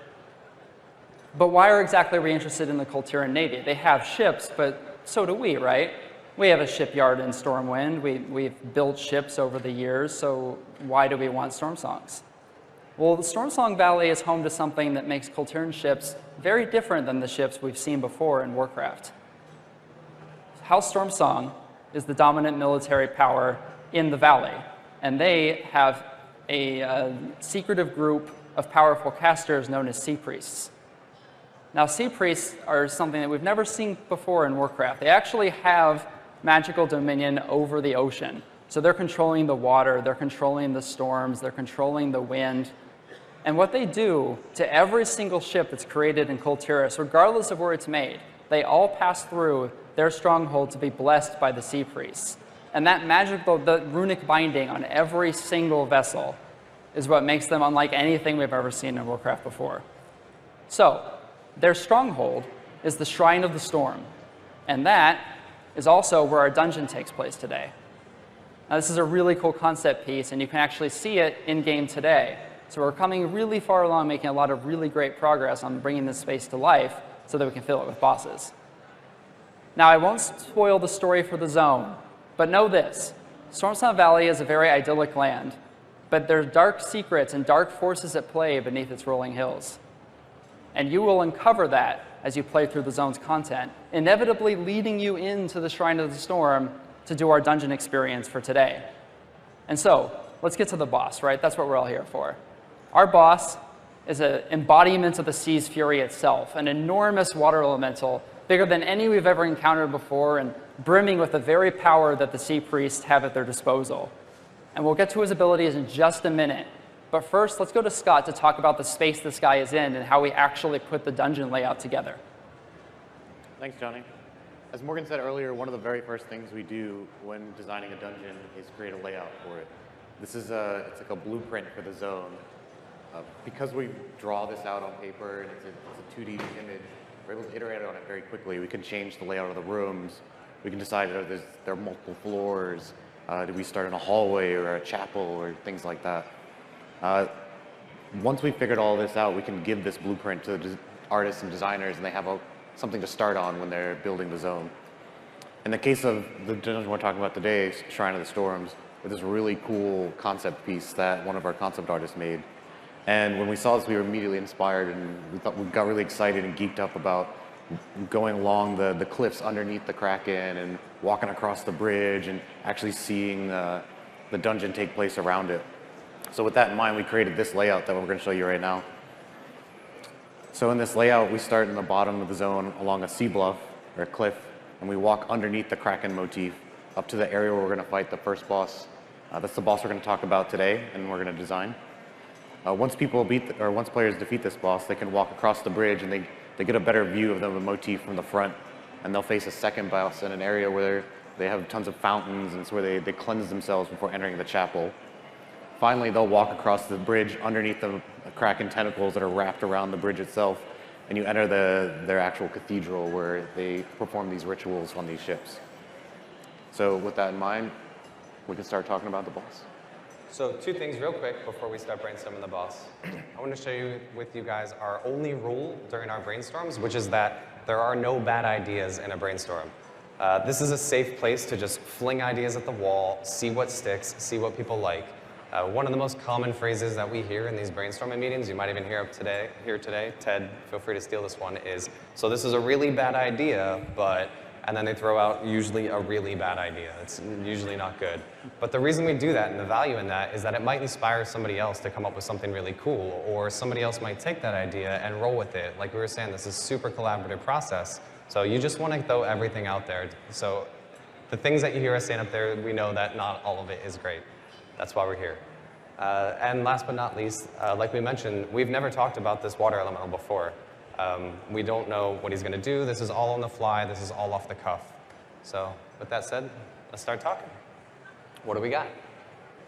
So you said that this is summoned by the sea priest. Is he going to be, do we want him to be in the room when that happens? Do you want to see him like come out of the water in that epic reveal moment, or?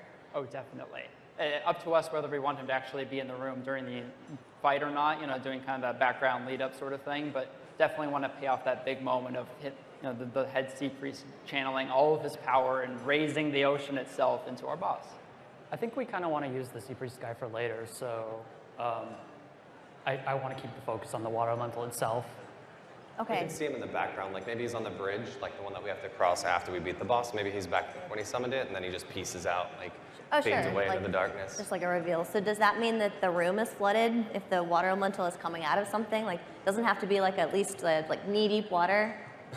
That's a good point. We should probably figure out the room, huh? We have this layout, but that doesn't mean we had the picture earlier where we were like chest high on him. Does that mean we're playing against torso boss, or does that mean then it's really hard to see like area denial on the ground.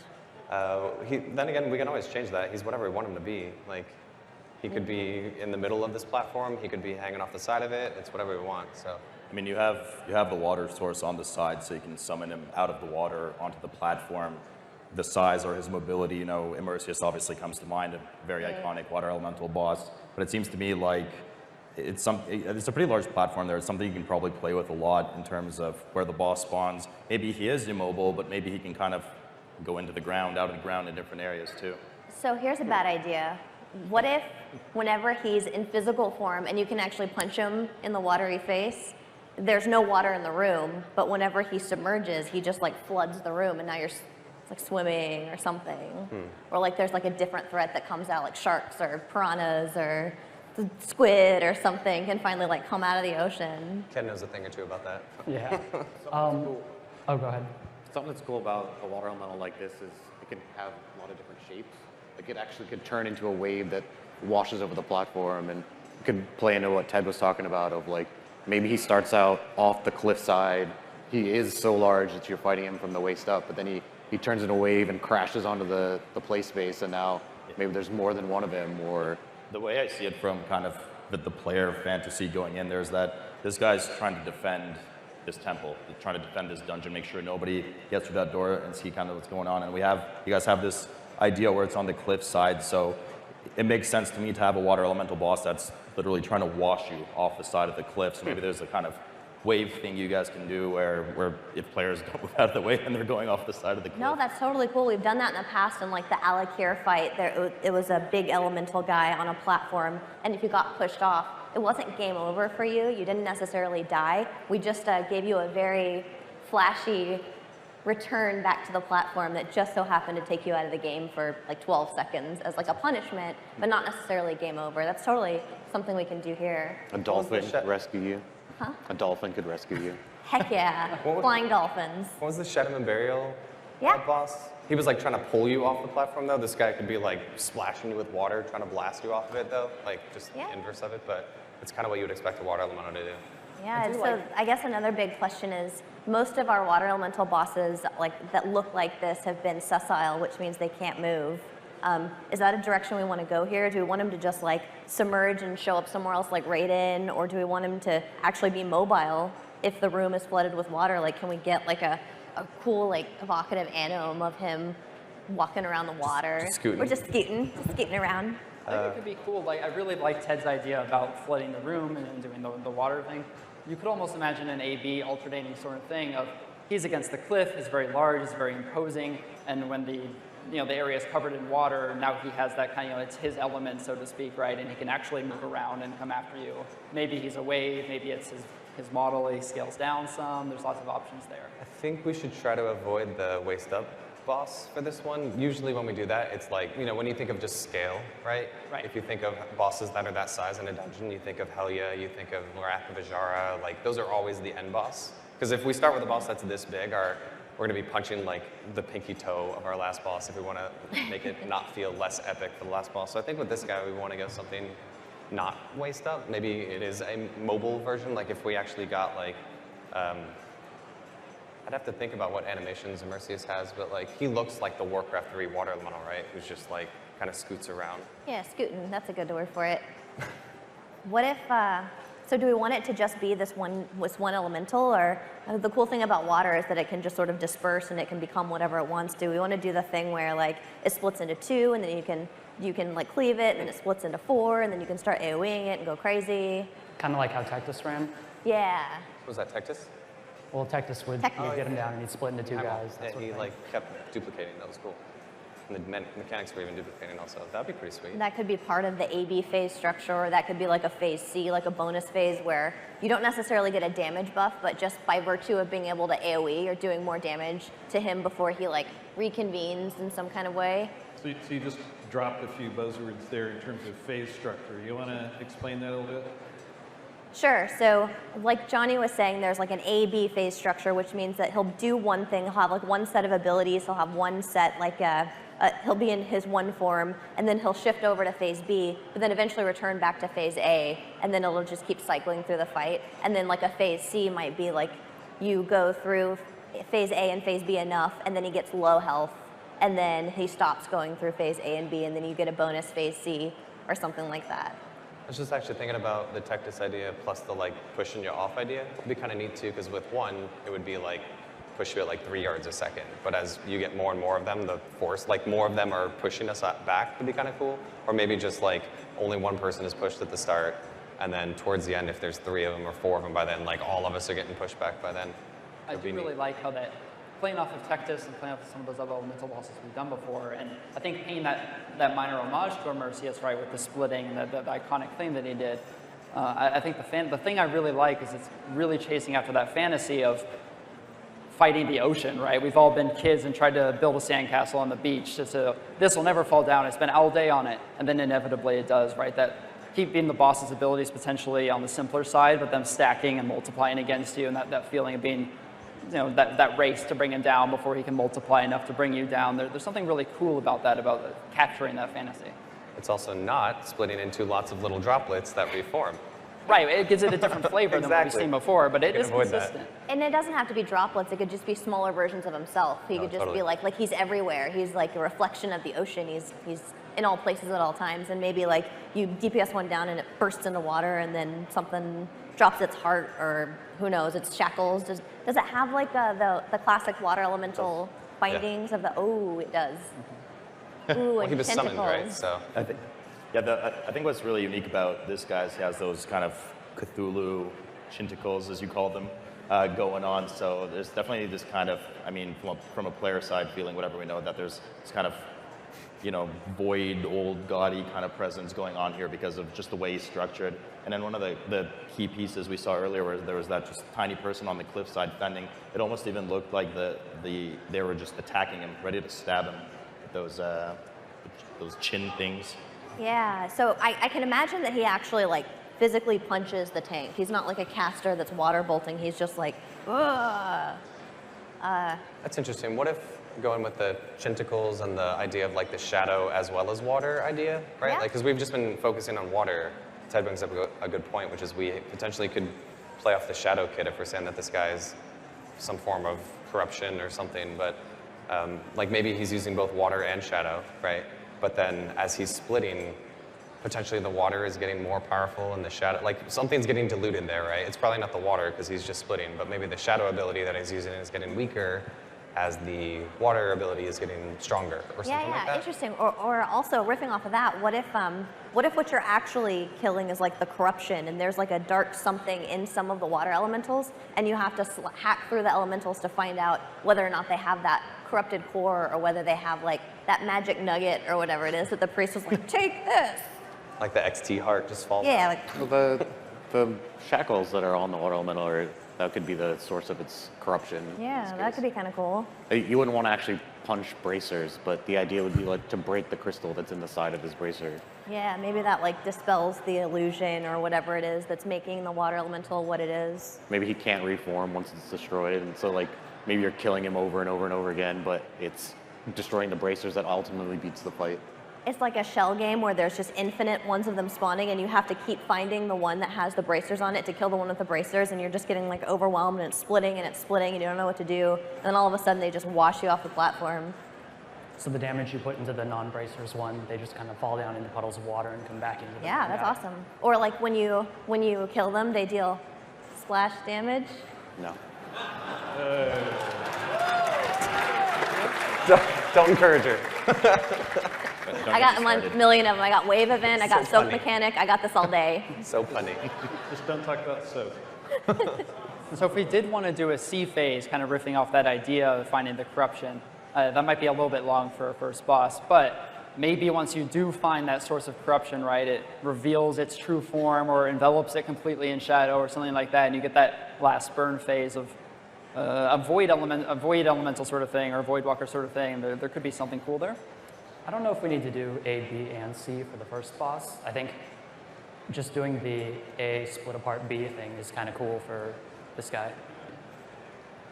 So would there be some kind of, I know it's really satisfying for players a lot of the time, and we had a few instances in Seed of Triumvirate now where there's a kind of big damage intake phase, 200% increased damage, or you get some kind of buff or something. It's usually pretty satisfying, especially for the DPS to have that kind of thing. So I feel like there might be room on this fight to do something with the water theme and, I don't know, air bubbles, whatever it may be, to have that kind of thing. You could do the kind of thing where you have to pace your DPS, because if you burst one of the elemental adds, then it does do AoE splash damage, as it were. And so if you kill too many at once, then you just wipe, that. Flash. So I missed a part. We're not doing Tectus 1 to 2, 2 to 4. There's Could be anything. tons of little ads. I think that still works. The Tectus 1 to 2, 2 to 4, it's just one of them keeps the bracers. Or sometimes two of them have the bracers, or you just have to seek them out, and there's like waves coming at you. It's like hard to see. You could even give them that screen effect, like whenever you're invisible. Sometimes like maybe you're drowning or something that's hard for you to see. Like not all the time, obviously, but he afflicts you with Curse of the Ocean, drowning or something. Maybe to riff off of the thing we were talking about earlier, the one with the bracers could be getting more and more like shadowed out, basically, or voided out, like you said. So at the end, like maybe the chinticle thing, he's not that at first. He's just a good old water elemental. But then after he splits the first time, the one with the bracers gets more shadowed out because some of the water left and formed these little ads, and then he gets chinticles or something. And maybe there's a third version of him that. Is there a character artist? It's fine. There's a third version of him where like he becomes purple and more shadowed out, basically. That's exactly what I was going to say. You could just change his color. It just gradually becomes more purple. That'd be pretty cool to see. You can even do a cool... I'm kind of curious. So you're starting with a piece of concept art. You're riffing off of that. But do your ideas cause you to go back to the drawing board and actually reinvent the boss a little bit? Like you talked about, hey, can we have a character artist change this boss a bit? Yeah, often we're given a piece of concept like this to work with, which is fantastic. I don't think they've created this yet either, so when we do these brainstorms like this, oftentimes we can just come up with new or other ideas, and oftentimes at Blizzard, when you're geeked up enough about an idea, if you can sell someone on how cool this idea is, they're more than happy to make it for us. So in a case like this, if we're like, hey, as well as this guy, what if there was a purple guy? Because we have this really cool idea for the boss with all these mechanics will play into that. They're like, yeah, totally, we got you. So we try not to let that kind of production-related thing get into the brainstorming process too much, because we just want to come up with the best idea we can. This isn't like mechanic heavy. Oh, sorry. Oh, I was just mentioning, it'd be cool, like, we have the idea of him transforming into more and more evil versions. It'd be cool, since we're on the side of the river, of seeing the actual good water of him whenever you phase transition come out and like flow into the river and like kind of get away from him. Yeah, or maybe he goes off the bluff's edge and he just becomes enormous or something like that while you're dealing with the little ones. So I just had a thought of like, just kind of a cool visual moment. It's not like a neat mechanic, but like he has this anim where he like makes the water rise and like the orbs of water are coming out like globules or something, and he's just like, kind of like in Fantasia whenever Mickey's doing like the, or like a Hadouken, like a really get it out there, like, sorry. So it sounds like this guy actually ends up being more of a Void Walker, right? By the end, you mean? So he starts as a water elemental and you're slowly siphoning him off to be a Void Walker at the end of the fight. Sure. Just visually, I'm trying to think what that would... Sounds like they both have the same cuff motif. They're kind of controlled by something. Totally. Is there a way we could make the shadow and water kind of work together in some way? Like, to me, that would be the most interesting thing, is if the shadow, like, almost was, like, opposed to the water, or if they interacted in some way that made the mechanics more interesting. It'd be the kind of thing where if you touch bad water, you get debuffed by shadow or something, like you're impure or you're unclean in some kind of way. Is that part of the Sea Priest kit? Do they manipulate light and shadow, or like what? Are they just like nautical themed? It's definitely leaning very much on the nautical theme. I think if they did some of the light shadow stuff, it wouldn't be completely inappropriate. Okay. But I think doubling down on the storm water theme makes a lot of sense, especially going into that later boss that Scott was talking about where they're like cleansing themselves. There's something cool about they have some way to get rid of the shadow, but I think they would get rid of it in some way that feels nautical. Okay. The thing you mentioned about the unclean debuff, you could have the like pools of clean water, and actually walking into them removes that. Yeah. But then you've created a pool of bad water, and maybe that's what animates it as a shadowy apparition or something like that. Like. Sorry, unrelated, but I just had a random idea. There's a boat, and there's a channel, and there are boats. Would we be able to get them involved somehow? Like, or would that be worth discussing? They're like shooting their cannons at you I as don't they know, drive maybe, by? yeah. I mean, Like on heroic mode, one just comes over and bombards you for no freaking reason Exactly. whatsoever. Just like, hey, F you. Mythic mechanic, maybe? Bunch of cannonballs shooting on the side of the platform, get worse and worse, those kind of soft and rage style. Tyrannical boats. That could be cool. So it's probably a good time for us to just sort of take stock of what you've heard so far. How much of this is kind of sticking with you? What do you want to roll with from this point, Ken? I think some A/B phase version of the fight works out pretty well here. One where he's the big water elemental with the bracers, and after you do some amount of damage or some mechanic to him, he'll break up into a couple different pieces. One of them is the real one with the bracers that you're fighting, and then after you maybe get his health low, they'll reform up into the big guy. Each time he'll reform up into the big guy, he'll get a little more shadowier than before. Maybe go back and forth a couple times before the fight ends. What'd you think of Morgan's idea at the end there of rolling in the boat and the cannons? I think if we were to use the boat, probably be for Heroic Plus. I just worry a little bit about diluting the theme of the guy with the boat. So I'm kind of curious, and this sounds awesome, sounds very ambitious. Where do you start to draw the line? Where do you say, okay, this is too much for a dungeon. This is the kind of stuff we might save for a raid. So far what we have doesn't scare me that much. So one of the things that we always try to consider with dungeon bosses is just how much time players get to spend with them, right? So with a dungeon boss, we expect it to really only last like a couple minutes, like two plus-ish minutes. With a raid boss, we're talking about like many minutes, from 6 to on up. So we know that there's a lot more time to let mechanics as well as additional phases breathe. So we have often done like A/B bosses, like where we go from one phase to the next, back to the next, or even just, at 50% health, trigger the next thing, right? That's usually where we try to stop the complexity level for a dungeon boss. So this is pushing it, but I think we're okay. We also don't want to overload you with mechanics. I think that the rule of 3 is a good number for game design, where you don't want to have someone have more than 3 things in their mind at once. Like, what is my objective? What am I dodging? What else could possibly play off of that? And that's about as far as you want to go for the casual not casual, but the 5-man, possibly pug group mechanic. And when do you start incorporating, the different roles? Like, hey, what's the tank doing? What are the healers doing? What's melee? What's range doing? I think that would be like what Ken does. So the way that we describe this sometimes is whenever they do the dungeon layout and they're trying to figure out like who's in the dungeon, you write the 1-sentence version of what this boss is. And then when we sit down and we have this meeting, we come up with the 1-paragraph version of what the boss is. So we say like, okay, it's a water elemental, but also it splits into 3 and it's pushing you off the side. But then Ken would take everything that we're just sort of like vomiting out on stage right now and then turn that into a 1-page design where he decides like, okay, now how is this meaningful to the tank, and how are we making sure we're doing enough damage to keep the healer engaged? We can come up with some cool ideas on how to kit that and how to theme that, but ultimately that would be up to Ken. So he's boxed you in a little bit now. So you want to spend a little bit more time kind of working within that box? So no boats. No boats. Maybe heroic. There's life. Maybe. Maybe. It'll happen maybe. Heroic boats. Cool. So we've got. So you're saying you think when the water splits off, they're going to reform, or is that just ads that we kill and then the water's gone and he's more corrupted now? Potentially, it's just ads that you kill that come back in form back into the main guy. We could even have it split more than once. The way I was thinking in my head is he's the normal water elemental. He'll split once, and then he'll be the evil version of the water elemental. So you only have like A, B, A, then you're done.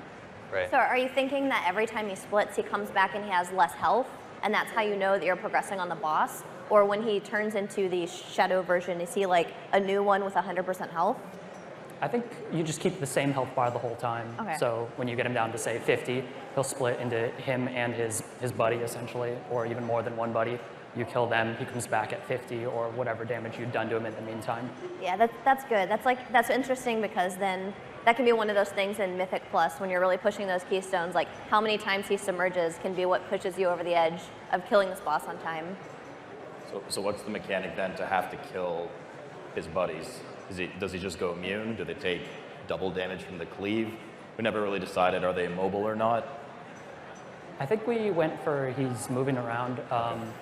As to going immune, typically that doesn't really, or it's hard to make that feel good when players have to switch over because the main guy that you're watching the life bar of goes immune. It could even be something like the side guys just do the exact same abilities as the boss, so that's why you want to get rid of them, because they have much less health and they're presenting their own threats in some way. Are you thinking the watery Hadoken, or are you gonna pass? I'm okay with that. The pushback thing? Yeah. Kind of cool. It's pretty He cool. could even do the thing we were talking about before, where he transforms into a wave, goes across the play space, and then comes back up as a water elemental. That way, when you've got like 2 or 4 of them, it's threatening in its own way. I'm curious, this guy, do you think that he talks? Do you think that he'd be smack talking to you the whole time, or is he just kind of like this mindless, aberrant horror that's just, I kill? We've done both treatments of elementals before, but I personally kind of prefer it when we give them that voice, give them that personality. It can be kind of that raw, powerful, angry sort of vibe that we've seen with Tectis, right? Tectis isn't exactly going out to write a novel, or the Wrath of Ajara, or some of those other elemental bosses, right? Sure. But I do think it's cool to have him talk, and I think there's a cool opportunity there as he becomes more shadow, as he's revealing his true form, right? We can kind of have his voice modulate over time, so those sound lines that he's saying or the abilities that he's doing can take on some of that shadowy effect. If you think back to Yogg-Saron, right, when he's revealing his true form, spoilers, at the heart of Ulduar, right? That voice transition is a super awesome moment. Would you say that the water elemental's voice is deep? Yes.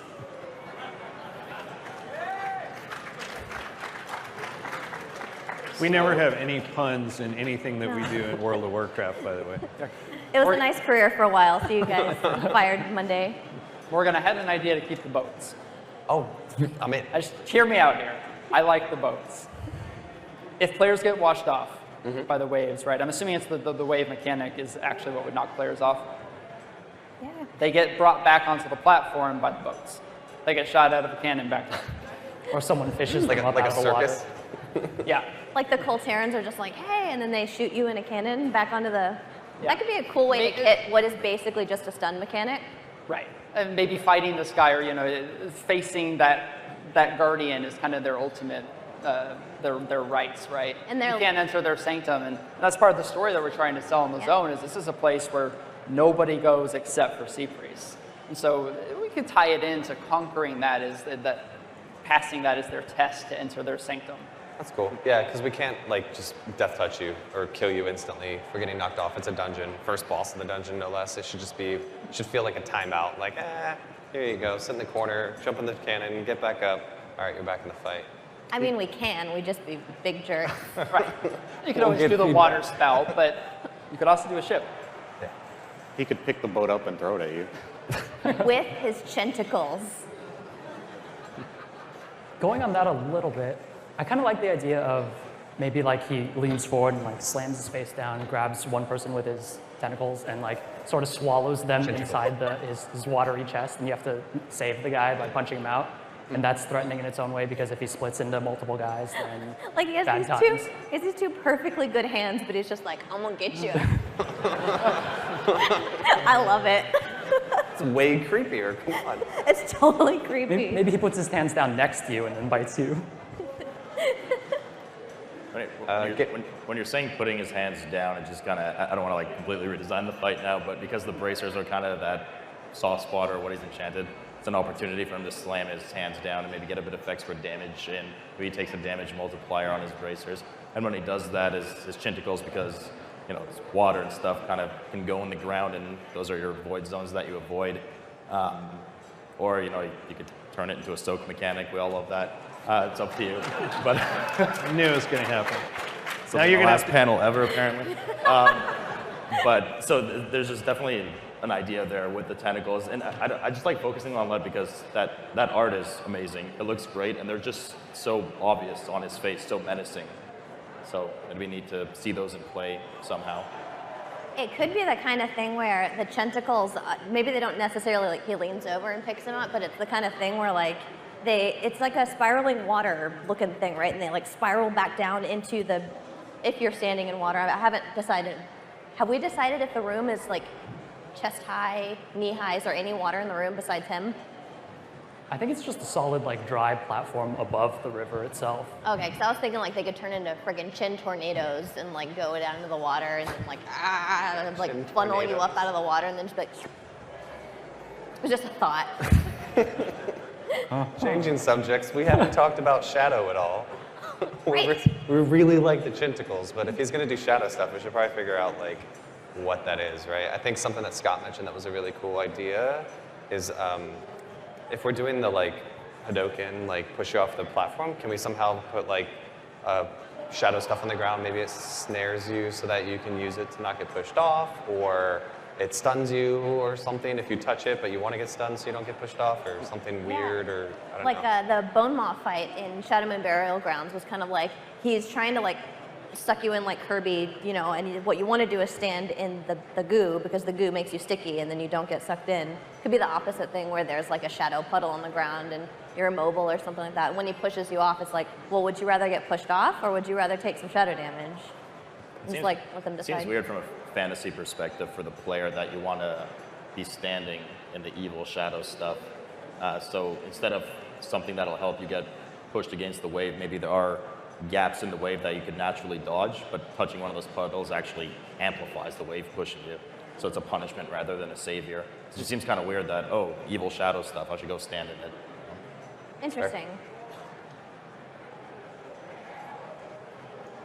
Do you imagine that one of his primary attacks that's just like doing damage to the raid would be Shadow, or do you think that it would mostly be water? I think a cool flavoring thing is like it could be water at the beginning, and then when he transforms, it turns into Shadow. That's cool.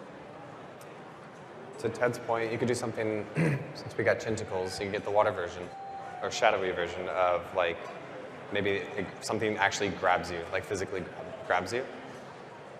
That could be interesting. Like maybe it's even a big wind up, like Ted, you're gonna get pushed off the platform and you wanna go jump on something or get grabbed by something, one of the Chinticles maybe, to not get knocked off, or I don't know, I'm just trying to wrap my head around what is the shadow part of the guy. Since we have lots of really strong themes and kit ideas for the water, what's the shadow? It kind of depends right now because I guess everyone's kind of on board for this wave mechanic pushing you off, but there's some disparity right now between, is it just going to be one big inevitable wave that goes through, or are there going to be several waves and you kind of have to Frogger your way through? Yeah. And I mean, you can maybe get hit by one, it'll set you back a bit, but ultimately there's maybe 2 or 3 layers that you have to dodge in order to get back to the platform or be safe. I think splitting those up into 2 different abilities or mechanics is kind of the way to go here. One would be the waves that kind of go across and you dodge them or you take a bunch of damage, and another is kind of like a water jet that he channels on you that's shooting streams of water trying to push you towards the edge. So would just him be shooting it, or when he splits, we'd have 2 of them, 3 of them, 4 of them? Absolutely. You could have a bunch of them channeling on a bunch of different random people, pushing them towards the edge. So it's like a bullet hell of waves where you're trying to dodge all the bullets, but then when he splits, there's even more of them, and it's your worst nightmare? Yeah. So would there be some inherent benefit to not killing those ads? Because I know when we think especially about Mythic Plus, it's all about there's some kind of risk reward and trying to be efficient, even if it's at the risk of perhaps wiping. So would there be some benefit to not having to kill the ads that he splits in, outside of saving some damage because you can funnel it directly into the boss? You know, the risk being, of course, the more there are, the more damage, the more people can get knocked off. But where's the benefit of not doing that? Or is there one? Should there be one? Yeah, I agree. I'd have to think about it some more, but I want to lean towards the making killing the ads a bonus and really want to push that rather than let you just tunnel the boss and ignore everything else on the side. You could do the thing where if you kill one of them, then that's like part of his health, right? So every one of them that you kill is like 5% off of his health, and he could just have an enormous amount of health. And like, I don't know, that maybe that doesn't feel good whenever you're punching him outside of that phase though. Like you're hitting his hit points by like 1% every 6 minutes. What if the water is normally considered like pure, right? Like holy in a sense? And there's a mechanic I really liked from Il'gynoth where you're taking the ads to the edge of the actual boss's domain and you're killing them there, so location actually matters. Yeah. There could be something cool where when the ads die, they explode, right? A big splash of water. And particularly the more voided out the main boss is, the more damage he takes from this holy water, and we kind of play off of that theme. Oh, interesting. Like maybe they always hurt him some, but like the closer they are to him, the more damage they're doing to him. Like the water is the antithesis to the shadow? Right, which could tie in really cool to kind of the rest of the dungeon and sell that like there's a stark difference between those 2 things. Just trying to figure out a way to sell that mechanically in the fight. Right. It's cool. Just something about that risk reward, right? Of like, Yeah. oh, if they're both doing waves, having them close together is bad, but taking advantage of the extra damage could be like on Mythic Plus, that could be a great time savings if you have the skill to do that. So the ads are mobile, right? The boss and the splitting and everything's mobile. They're not stationary. Yeah, I imagine so. So how, I mean, at the end of the day, then from a party perspective, the proximity issue here is kind of weird if they're mobile, because what does the tank do? Just picks all of them up and you just AoE them down on top of the boss. Maybe. It could be the kind of thing where the boss is mobile, but the ads just choose not to. Like maybe they're casters, or maybe they're just busy, like channeling waves, or perhaps Hadokening you a couple of times. And then when the boss is out, he's actually kind of dangerous, and maybe he can even walk around during that phase and punch you and be dangerous in some kind of way. Mm-hmm. Yeah, I don't. Like I a like that idea. minefield of his own elementals, a minefield of his own spawn. Where they're all probably just channeling, right? But then if you have a blood DK or whatever, good for you. You can gore fiends them all together. So like, if you're on your blood DK that day, yes, you can do that. But otherwise, they're probably just channeling on a bunch of people. which makes Do sense. you try to work in any kind of class specifics? Like you just mentioned, if you had a DK there. Yeah. I mean, do you go through each of the classes and think about, okay, what would happen if we, happen to have a hunter or we had a demon hunter in here? Yeah, with dungeons in particular, we're always we try to let everything fly and let as many things work as we can. Especially when we're coming up with things for dungeons, we try to find ways to to have multiple solutions for a problem. So maybe there's like an ad that has a lot of health, but you could purge it to kill it, or if you don't have a purge, you can just punch it. But we often try to think of it from the perspective of like giving you multiple solutions to the problem where possible. A lot of that stuff also comes from feedback and play tests, and we're like, hey, that was really hard without X. Okay, well, how do we like incorporate some other way to solve that problem? So I know people are going to ask, every one of us plays, we all have our favorite class, and yet you're the evil minds behind these encounters. How do you make sure that you aren't having some sort of favoritism towards your own classes?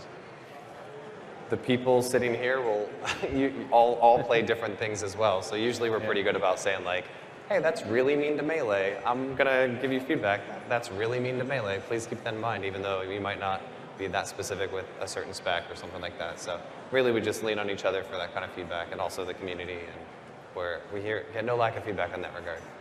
And that's also the kind of thing that we can iron out. Like even if we don't somehow perfectly design the boss the first time, once we're playtesting it ourselves, we have the melees, we have the casters, we have all sorts of comps that we try.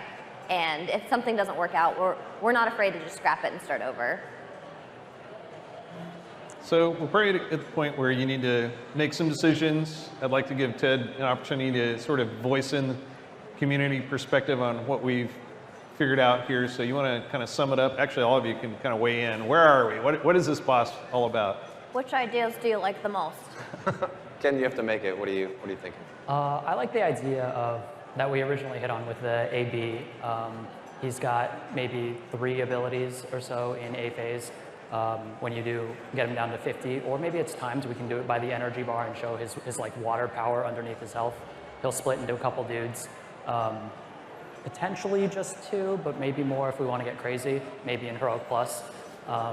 But they all share his abilities, and when you damage them, it somehow damages him either by copying their damage onto him, or they explode and you have to bring him over, that sort of thing.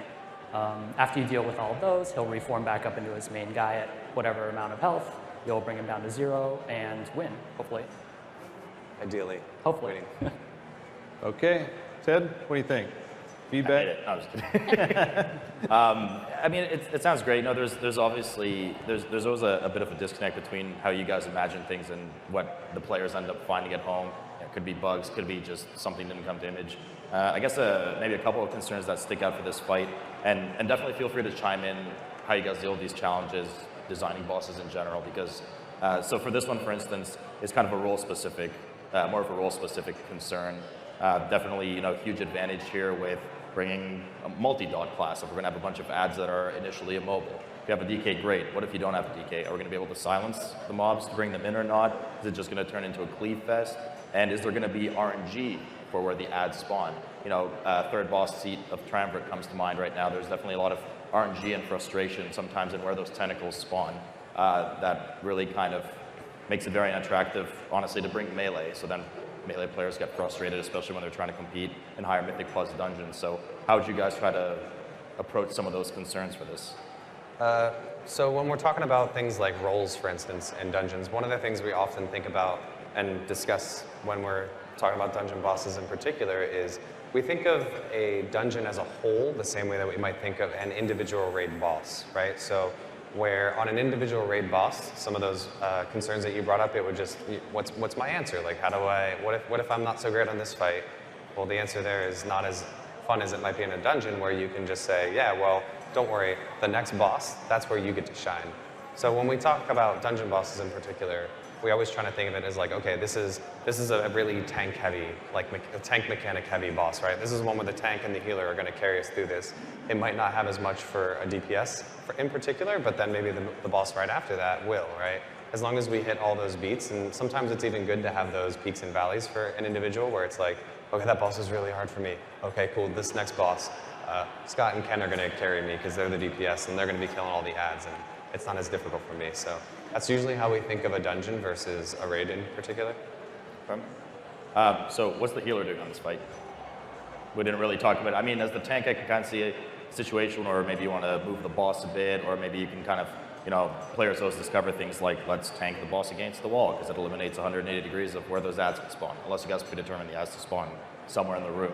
So I can see some tank mobility going on. It'll crush the tank, because it's this big behemoth water guy. DPS obviously important. They want to get those water images down, make sure that there's not too much damage, but what's the healer doing the whole time outside of healing the tank? It seems like we haven't really decided. I mean, is there going to be some kind of damage on the raid, some kind of dot going on, or is the healer just going to be spamming Wrath for minor amounts of damage in the meantime?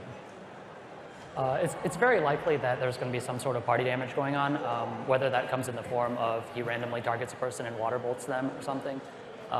This is kind of like the thing we talked about where whatever he's spamming the party with after the transition, it turns into shadow from water. So could be easy as a random targeted water bolt, or it could be just like he slams the ground, water hits everyone. Okay. There's also that whole shadow side of it. We never really nailed down something that we were super happy about, but I think that's still a strong theme here. And often shadow has to do a lot with healing, like whether it be healing reduction effects or healing absorb effects, or even just something as simple as like a dot, right? You could say that dot is really weak at the beginning of the fight, or it's not super damaging at the beginning of the fight, but then as he gets more and more powerful, maybe it hits more targets. So by the end of the fight, your healer's just like, oh my god, whack-a-mole. So that's things like that. I think are still things that, like Kenneth mentioned, when we get to the like one paragraph version of this boss, that's a thing we'll dive a lot deeper on. Okay. So I guess kind of in that same vein, there's always a concern of, I mean, there's such a wide range of mobility between the different classes and roles themselves. And with this kind of wave mechanic of getting pushed back, right? Some classes will just have an advantage, bring a Guardian Druid, they can roar through them, Hunters disengage with them, Mages blink, et cetera, whereas the poor DK priests in the background are slowly drowning and getting pushed away. See you guys later. But so where do you, I mean, you'll never be able to design a fight that satisfies everything. It's just impossible. But where do you guys, especially for a first dungeon boss, where do you kind of draw the line on what's okay? Like, what is too much that we're really making those low mobility classes suffer a bit too much here? Or we're letting, things like Guardian Druids, whatever, shine a bit too much, maybe? Like, where do you draw that line for these kind of encounters? I think for dungeons, it's just a question of, is it mandatory or not? Like, is it a bonus that I can run and that I don't have to hit my W button to stay going forward as much? Or is it just guaranteed going to throw me off the ledge if I don't have a run speed buff? Like, obviously, that's just kind of like a tuning knob where you decide whether or not, moving is a bonus or if it's necessary. Yeah, we're always looking for ways to make it feel like really good about having a specific class with you, especially with mechanics. But not only that, like with the dungeon, we have all kinds of opportunities to fit that kind of thing in. Like with Court of Stars was a dungeon that we were experimenting with a lot in terms of like how much class and profession and different mechanics can we put in to make people feel really cool about what they can bring to the fight. So that's always a place where we're looking to have opportunities there. Like Candace said, with the dungeon, I don't think we would ever consider it like mandatory that a thing is there. It would just be like, cool, if you have this, you can skip this ads phase, or if you have this, you can, CC those ads until we kill the boss, and that saves us a little bit of efficiency. Cool. Actually, I'm glad you mentioned Court of Stars, just kind of, not really off topic because it's related to dungeons, but was that kind of model or experiment, was that successful in your guys' mind? Is that the kind of thing you might want to explore going forward? Because it certainly added a pretty cool, unique flavor on a dungeon that we usually don't see. Because dungeons in a lot of players' heads are, well, you start, there's trash, we kill a boss, there's trash, we kill a boss. So it's cool to see this kind of twist. Do you guys, is that something you might work on in the future and try to have some different mechanics of the dungeons themselves? I thought Court of Stars was very successful, and it's a really fun dungeon, and we use it as a reference for dungeons we're talking about in Battle for Azeroth, of like how can we incorporate those kind of things. Obviously we have to consider like Mythic Plus runs and what happens to the group where no one knows what's going on, and are they able to be successful still, but I think it was good. Cool. So I guess more in your territory than Johnny. In terms of lore and aesthetics, some players don't care. I care though. I like going in a room and feeling like I'm in this shadow-corrupted water ledge and things are really dangerous. So how important is it for you guys to kind of develop these environments really well for the players to go in and be like, wow. I mean, we've just done a ton of Entor's testing now for the BTR, just kind of as an example leading into this. And going on Agramar's platform was just mind-blowing. Or going upstairs to Argus was like, oh, this just looks awesome. I don't even care if the fight's like really bad. This is just great, Not that the fight is bad, I'm just saying. So how much attention do you guys pay to these kind of environments so the players really feel, I mean, this is a role-playing game at the end of the day. Players really want to feel like they're invested in the environment and that it's cool in a creepy environment, whatever it may be. So in this case, it would have to be this kind of, ledge with water and wind, and you feel it really unstable. So how much do you guys pay attention to that? We actually pay an immense amount of attention to that, but both in our dungeons and in the outdoor world too, right? It really takes the entire development team to really sell that fantasy, right? Like you mentioned, we're a role-playing game, and we've been talking a lot recently as we're developing Battle for Azeroth about how do we make sure that we're always capturing that fantasy, that I am playing this class and I'm in this world, and this world is a real place and feels real, and it has its own problems and things I care about, right? So it kind of varies on the specific situation, but it can be as simple as the dungeon artist that made Agramar's room made it just super incredible, right? Or the character artist that made this boss here just made the shinticles so incredibly intricate and they wrap around so interestingly that you can't look away from it, right? But it's something that we think about a lot. And for all those people out there that don't read quest text, or they're not caring what the story is necessarily, it's just not their thing, that's completely cool, because our job as storytellers at the end of the day is that you cannot help but understand what's going on. The goal is that if you're listening to music and talking to your friends and all those wonderful things that we do while we're enjoying games and playing World of Warcraft, you can't help but notice what's going on. You can't help but be like, man, that room was really cool. What was that guy again? Who is that? Who's Agramar? And then you go on the best 6-hour journey of your life figuring out all the answers to that. So hopefully, six is hopeful. You can't help but absorb what's going on. Like there's like some ocean stuff happening, and I'm pretty sure that those dudes like betrayed those other dudes. What was that all about? And that's totally enough for us. Cool. So this is we probably need to draw the brainstorm to an end. I really appreciate all of you doing this. I know that we would normally have a lot of meetings, and you do this over many, many hours to decide what the mechanics are.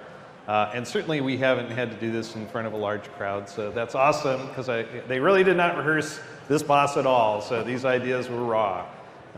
But thank you so much. I'm curious though, I think everyone wants to know, what happens next? Once you figure this out, what's the next step? Yeah, so we usually have a couple of these meetings where we talk about individual bosses or dungeon bosses and mechanics like this.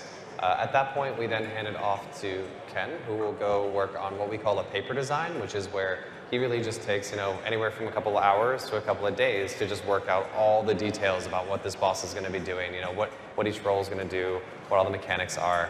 At that point, he sends out an email to the team, and we send feedback back. We iterate on that quite a bit. Up until the point where you're ready to start implementing and putting it in the game, and then we can play test it and get it into our community's hands and go from there. Very cool. So we're gonna bring this to an end. Some of us are gonna hang out over by the arch there at Darkmoon Fair if you want to ask questions or have some comments. With any luck, everything we talked about tonight will be in that dungeon boss exactly as we described it with no changes. But there might be a few changes, but you can be rest assured that you helped us put together a cool boss tonight. So thank you. Welcome to the StarCraft 2 What's Next panel. Ladies and gentlemen, BlizzCon, how are you? Ah, yes, you're doing woo, as all crowds always are. Welcome to StarCraft 2 Beyond the Void, which is a very fancy way of saying StarCraft 2 What's Next. Here to talk about it are the absolute best human beings you will ever meet on the planet Earth, the members of the StarCraft 2 team. We have Christopher Reed, the lead UI designer who goes by Crash. Oh, yes! We have David Sum, the lead co-op designer. We have Michael Scipione, who is David Kim 2.0, the Versus designer, yes. Now, if any of you have any issues with balance at all, please come to Michael all weekend long. You'd be thrilled to hear your thoughts on how to fix the units. We also have the lead writer, Valerie Watrous, joining us today. And last but certainly not least, the lead artist, Travis Castillo. Woo! Woo! Now, typically as a host, it's my duty to guide and moderate the panel, but in this instance, I have the easiest job in the world as they have brought a full PowerPoint with visual aids and videos, so Crash, please begin the panel. What is Beyond the Void? Absolutely. But before I get started, I just wanted to take a moment to thank everyone on the team who has spent hours and hours, blood, sweat, and tears to make some of these wonderful things for all of you. It's great content, but I also want to thank the fans and all the feedback that you guys give. It's wonderful. It comes in. It really helps us make that new stuff, so please keep it coming. It's amazing. All right, so let's do it. StarCraft 2 is evolving, and as you heard from Mike, that there's a lot of things coming, a lot of things changing. With the evolution of StarCraft 2, one of the things that we really wanted to accomplish was clarity. Right now, there's a lot of ways to join the game, to come into the game, to play the game, but not everyone understands. I'm sure many of you have seen a guide just like this. And hats off to the community for making a guide like this. That keeps us developers honest. We have to adhere to this. But our goal with this is to make sure that we lessen or even completely remove the need for this type of guide. We want players who are coming in for this free-to-play moment to just understand how to play the game. Yeah, I mean, I know even at the StarCraft 2 Summit, you were talking a lot about how many different vectors people have coming in. Even people like Artosis didn't even know what co-op was. Right, Artosis. Yeah, please let him know all weekend long. What a noob. So with that in mind, one of the things we'll be changing, like I said, there's many ways to understand StarCraft. We have Legacy of the Void, we have the Covert Ops, but we'd like to make it understandable so that when you're talking about StarCraft 2, it's just StarCraft 2. So we're going to do that even with just the name. We'll be changing the name to strictly StarCraft 2, so when you're talking about it with your buddies, they understand. This reminds me a lot of Hearthstone. No one refers to it necessarily by the expansion. It's just Hearthstone, and then there's different content among that. Exactly. I think it just clarifies it really clear for everybody. More in that vein, we'll be changing multiplayer. I know this might be dramatic for some of you, but we're changing multiplayer to versus. And the reason for that is that as players are coming in, there's confusion around the difference between co-op and multiplayer. They do kind of mean the same thing. So we're going to be changing multiplayer to versus. That has a more visceral, and when you click on that button, you kind of know what you're getting yourself into. Right. Now, I want to ask about free-to-play, because that was the thing that had me really hyped. I only found about this during the rehearsal for this yesterday. Talk to me about the free-to-play switch. Oh, so free-to-play. This is one of the most exciting things that we've been working on, and again, one of our goals, as I said before, was clarity, but with free-to-play, there was another goal that we had, which was, again, just giving you more stuff. So with the introduction of this, we kind of took a look at the starter edition and saw what was already there. There was a lot of free content already available, but we wanted to make sure that you understand what's free and how to get it, as well as just throw more at you. So let's kick it off with Campaign. In Campaign, just as Mike said, Wings of Liberty will be completely free. So if you've been waiting to try the game for any reason, dive in, you get the entire campaign. That's end-to-end, all the missions, all the achievements, all the rewards, and you get to meet Tychus, which is my favorite character in StarCraft, so I'm really excited about this. You know, I wanted to ask about Ranked because Mike mentioned that during the opening ceremony, that all of Ranked is completely free, all the units from all the expansions, regular old good Ranked mode. Yeah, Ranked is free, and it's a unique way to kind of dive into it. So how we're offering Ranked for free is that you'll have to earn your way into it. We're trying not to put a barrier that's too high or too hard for someone to climb to, but also has a deterrent for people who have bad behavior. So Unranked and Versus AI will be now completely free. As soon as you come in, you'll be able to play those immediately. And then the first 10 wins of the day will unlock Ranked Ladder for you. So of course, that might be too high or too low. We'll be listening for your feedback. If you think that's too low or too high, we'll definitely be making alterations based on what you guys say. And I want to bring this up because this came up at the StarCraft 2 Summit. It's obviously not just as easy as we just flip the switch to free and we're done. There's a lot of planning that comes into how do you organize all of this content. But the theme that keeps coming up is that things that used to be free are still free. Things that used to cost money, some of those are now free. In fact, it's not that it's being completely restructured. It's just that more of the game is accessible if you've never played before. Is that right? Absolutely, absolutely. So instead of doing something where we were putting in a currency and you had to earn currency to unlock things, we didn't want to do that. We wanted to just give more away for free. Just play the game, enjoy the game. And then with that, How dare you try to do my transition for me? I told you, I need to at least demonstrate some value as the host here. With that, why don't we talk about co-op, David? Well, I'm going to jump in first, before David, because I'm still here, sir. Damn, damn. And the commanders will also be free up to level, I know, I'm sorry. They will be free up to level 5. So if there's a commander that you've been dying to try, or you wanted to dive into, or have been reluctant with, now is your opportunity. And our goals with this wasn't to create a side mode where you could go in and try the commander in some sterile environment. We wanted it so that you could actually play with people, see what the commander's actually like, and I think that's a really cool way to do it. Are Raynor and Kerrigan Artanis still completely free commanders in this? Yes, Raynor, Kerrigan, and Artanis are still 100% free. You can play them from the beginning all the way up to the end through Ascension, Mastery. Also, Swan, Vorazun, Zagara, and Karax will remain available for free for anyone who buys the Void Box or the Digital Deluxe. David, talk to me about the new commander. I will, Mr. Hit Knight. me with it. So, as Mike mentioned, we are getting a new commander. It's Han and Horner Like together. a duo, the Like first a duo, combo. like a pair, Yeah. like they're married. So, Matt Horner, when we're thinking about him, as we're designing him, we're thinking about what is his fantasy. So of course, you're thinking Sky Terran, Dominion units, super strong, high stats. But also, what do you think about? Some of our favorite moments were him and his interactions with Mira Han. Gave us an opportunity to do a combination of gameplay as well as getting some really cool dialogue. If you guys aren't familiar with Mira Han, he actually wins her hand in marriage by playing a poker game. He didn't know what he was playing for, but he won, so he was forced to marry her. Don't you hate when that happens? Sounds like my marriage. Yeah. Oh my God, controversy. Well, the thing is, it's always better to win someone's hand in marriage in a game of poker than with something like a game of Monopoly. Right. At least, yeah. Slowly getting ground down as you keep landing on Boardwalk and Park Place every single time. One marries her hand of poker, great. Yeah. So he wins. He doesn't know. Now they're forced to get married. She's way more into it than he is, and he's kind of trying to avoid it. It's hilarious. So the dialogue's awesome. So we kind of wanted to go with that theme. So this commander has a combination of mechanics and different play styles. So Horner, he's got his high stat units. He starts with a starport, and she attaches her mercenary tech lab to his starport.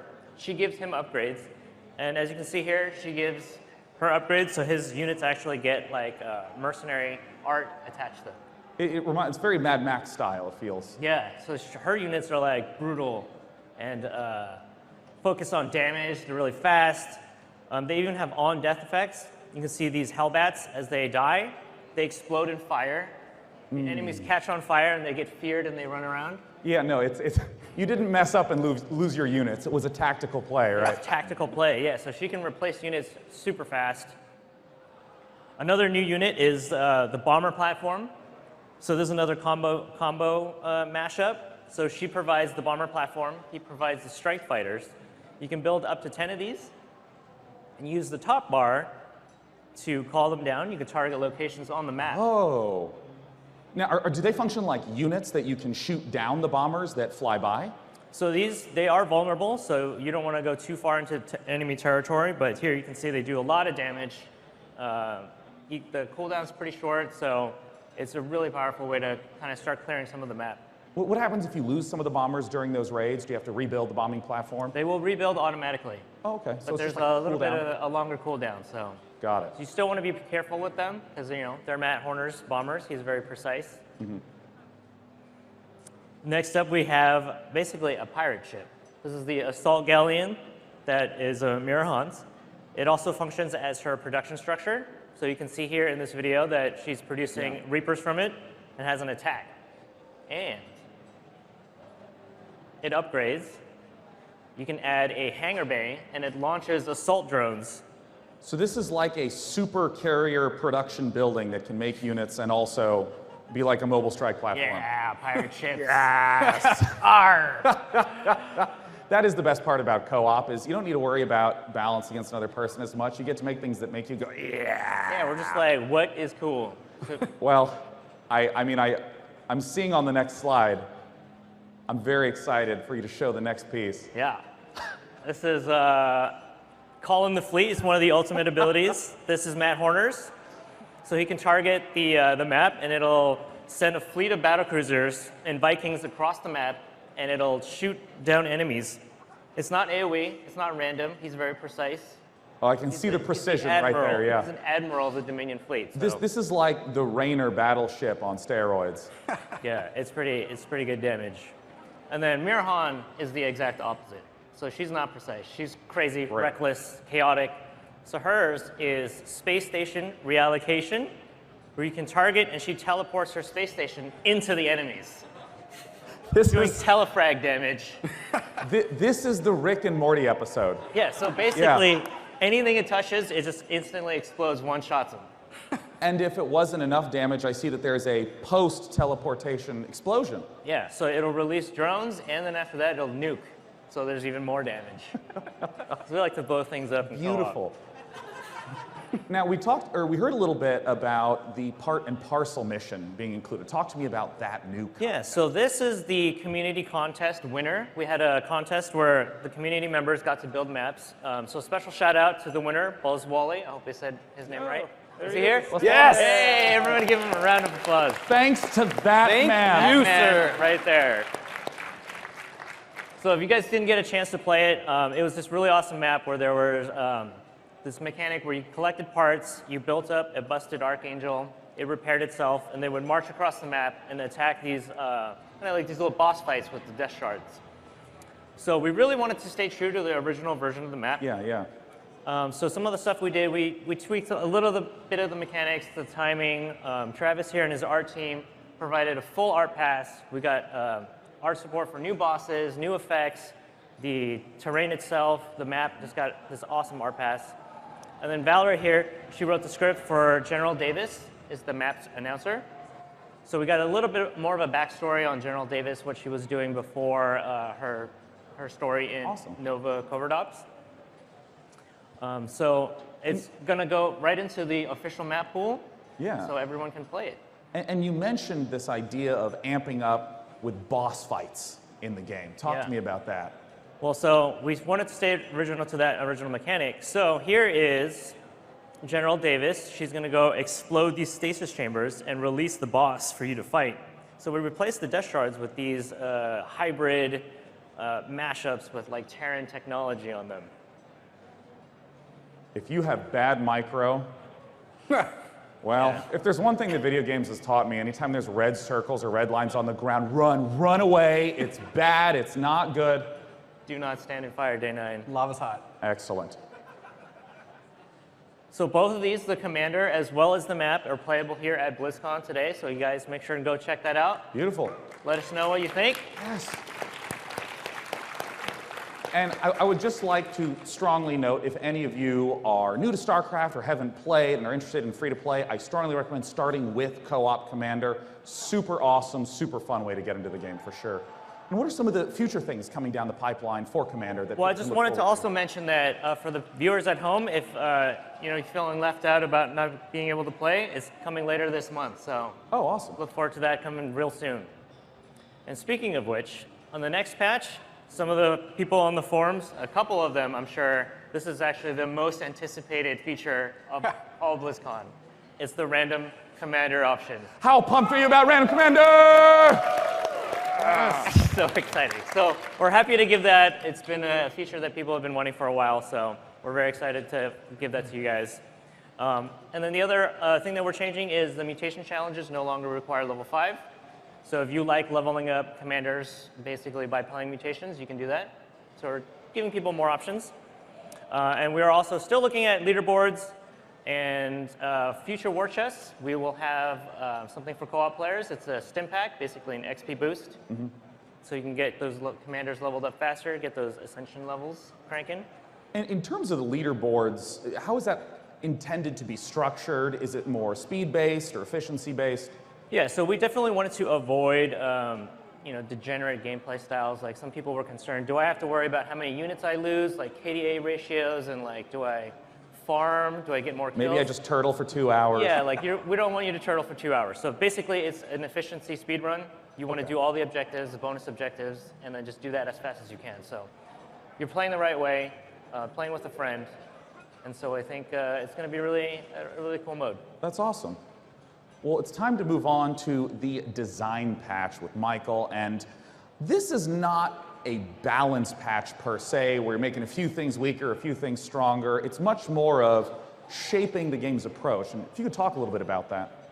Yeah, so I'm here representing the multiplayer design team today, and we're going to talk about the big design patch, as you mentioned. So we don't have like the goal to just change the game for the sake of change. We want to look at what the game state is and see if we can make some targeted changes to make everything better. And here are some of our overall goals that we had this year. Reducing game-ending moments. What we mean by that is sometimes you have that time where you and the other guy are battling each other, and it's been going pretty well. You've destroyed some of his stuff, he's destroyed some of yours, and it's going very pleasantly. And then through the actions of a few units, you sort of suddenly can lose the game through a few ability casts. And we want to see which of those could we kind of make a little bit weaker, but without losing the impact and tension. Yeah, I mean, you still want the tension, I would assume, and you still want to punish someone like me that gets really excited microing in a battle while he's losing all of his workers to an oracle back home, that sort of thing. Like, I should have been watching the minimap. I know it's my fault. You should protect your base. You must defend it. I still got it. I still got it, okay? Okay. Okay. So, we're going to go over some of our big highlights here. This is not all the changes. If you want to see all the changes, we have blog posts about it on StarCraft2.com. But here's some of the ones we're going to go over here today. As you can see, up first is going to be Protoss with a building I think that you're very familiar with. Oh, baby. A9. Shield battery, yeah. StarCraft Remastered. I got to say, I'm still so happy StarCraft Remastered is back. And now we got shield batteries. How do they function? So shield batteries are a classic structure from Brood War. They work a bit differently this time, though. Now they actually recharge your shields automatically when your units are nearby. It can also recharge photon cannons automatically. Okay. You can also recharge buildings, but you have to do that yourself. You have to micro that you're on your own. So if somebody's trying to like break through your wall, you can then retarget these shield batteries to keep your wall up. And I see these shield batteries are healing with an Immortal against Stalkers, and Immortals are super good against Stalkers. It looks like it's out healing the damage of one Immortals. Like how fast or qualitatively are these things able to regenerate shields? They're noticeably faster than a medevac, to give like the easiest comparison. And so up next, we've got the Raven, speaking of Terran. Well, I did want to ask about the mothership core being removed. The shield battery is sort of there to give an additional defense option now that that's... So with the mothership core removal and the battery addition, what we wanted to try and do is move some of the Protoss' defensive options from being a singular unit and diffuse it out into their army. So we've actually made a few changes, like Stalker weapon is different as well. Shield batteries are now in. Adepts have a bit more vision on their shade. Oh, so I see. the idea is to sort of diffuse its power down into other things, so it's a bit easier to spread out. And I know all Terran players are real excited that the mothership core is out. Terran in the front row. He got tears streaming down his face. The mothership core is gone. Yes. Talk to me about the Raven. What's for Terran? So the Raven has 3 new abilities. We've cut its previous 3. Replacing the Seeker missile is the anti-armor missile. As you can see here from the freeze frame, it still impacts and does big damage. Actually, it doesn't do big damage. I misspoke. It used to do big damage. Now it does a little bit of damage, but reduces armor by 3. And that, on anything impacted. That strikes me as super significant, given how in almost all the matchups, getting 3/3 is huge in terms of upgrades, and this just undoes all those armor upgrades in a blast. Undo. That's what it does. And now you have to be very careful. It still does friendly fire, so if your opponent is watching, they could make you lose 3 armor. And that's going to be a StarCraft highlight, no doubt. We also gave it the repair drone. It's very aptly named. It sits there and it repairs your stuff, and it's a robot. And again, in terms of the healing capability, is it equivalent to a medevac, or is it super strong like shield battery? This one is equivalent to a medevac for now. We're still doing ongoing balance tuning, of course.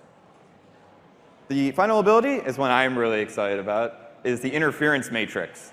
This targets a psionic or mechanical unit, deactivates its weapons and abilities. And you say psionic and mechanical, which is like a very specific and unusual set of tags. So it mostly doesn't work against Zerg, except for, I guess it would be Queen, Infestor, Viper. It also, because it deactivates abilities, it can be used in really interesting ways. Like if there's a warp prism that's activated and it's warping things in, if you hit it with this, it deactivates the warp-in field underneath it. And I assume the same for medevac speed boosts? Yes, if there's a medevac speed boost trying to get away from you and you hit it with this, it no longer can It'll turn off its engines and also cannot lift up things or drop them while it's being inhibited. That's awesome. But be careful. All right. A gentleman in the front We have a row question said, outside of the Q&A question. right now, and his question was, is it single target or AoE? Single target. Single target. Got you covered, buddy. All right. So we've also got Fungal. Yeah. Fungal here with the Zerg. The infestor's changed a bit. Fungal now no longer holds you in place. We like promoting player micro. And now the radius is a little bit bigger, so it's a little bit more consistent. So that way, if I have a giant pack of Mutalisks and Zerg versus Zerg, if I get hit with one Fungal, it's not guaranteed death, but I can very slowly kind of peel them away. Yes, you can slowly run away and say, please move, go, go, go, go. You can make it, little guy. And then sometimes they don't make it. Now, I know you've had some of these changes, in terms of testing. Talking about the Marine, I know we've seen Stefano do really savage things with the infested Terrans. So, the infested Marine is a bit different. He has an anti-air weapon now, and his ground weapon has been nerfed significantly. However, he does get upgrades again, so they can scale. This is to move into more of an anti-air role. And this actual video is actually slightly out of date. Balance is ongoing. They used to spawn really fast on creep, and just this week we actually changed it so that they don't spawn as fast on creep. We got a lot of feedback from the pros and other high-level players saying that this made them hit too hard too fast. Right. And you talked about how this has actually just recently been changed in design. Yep. What sort of things can we expect down the pipeline as you're continuing to tune the game? So yeah, this is definitely not the end. This is the start of balance tuning.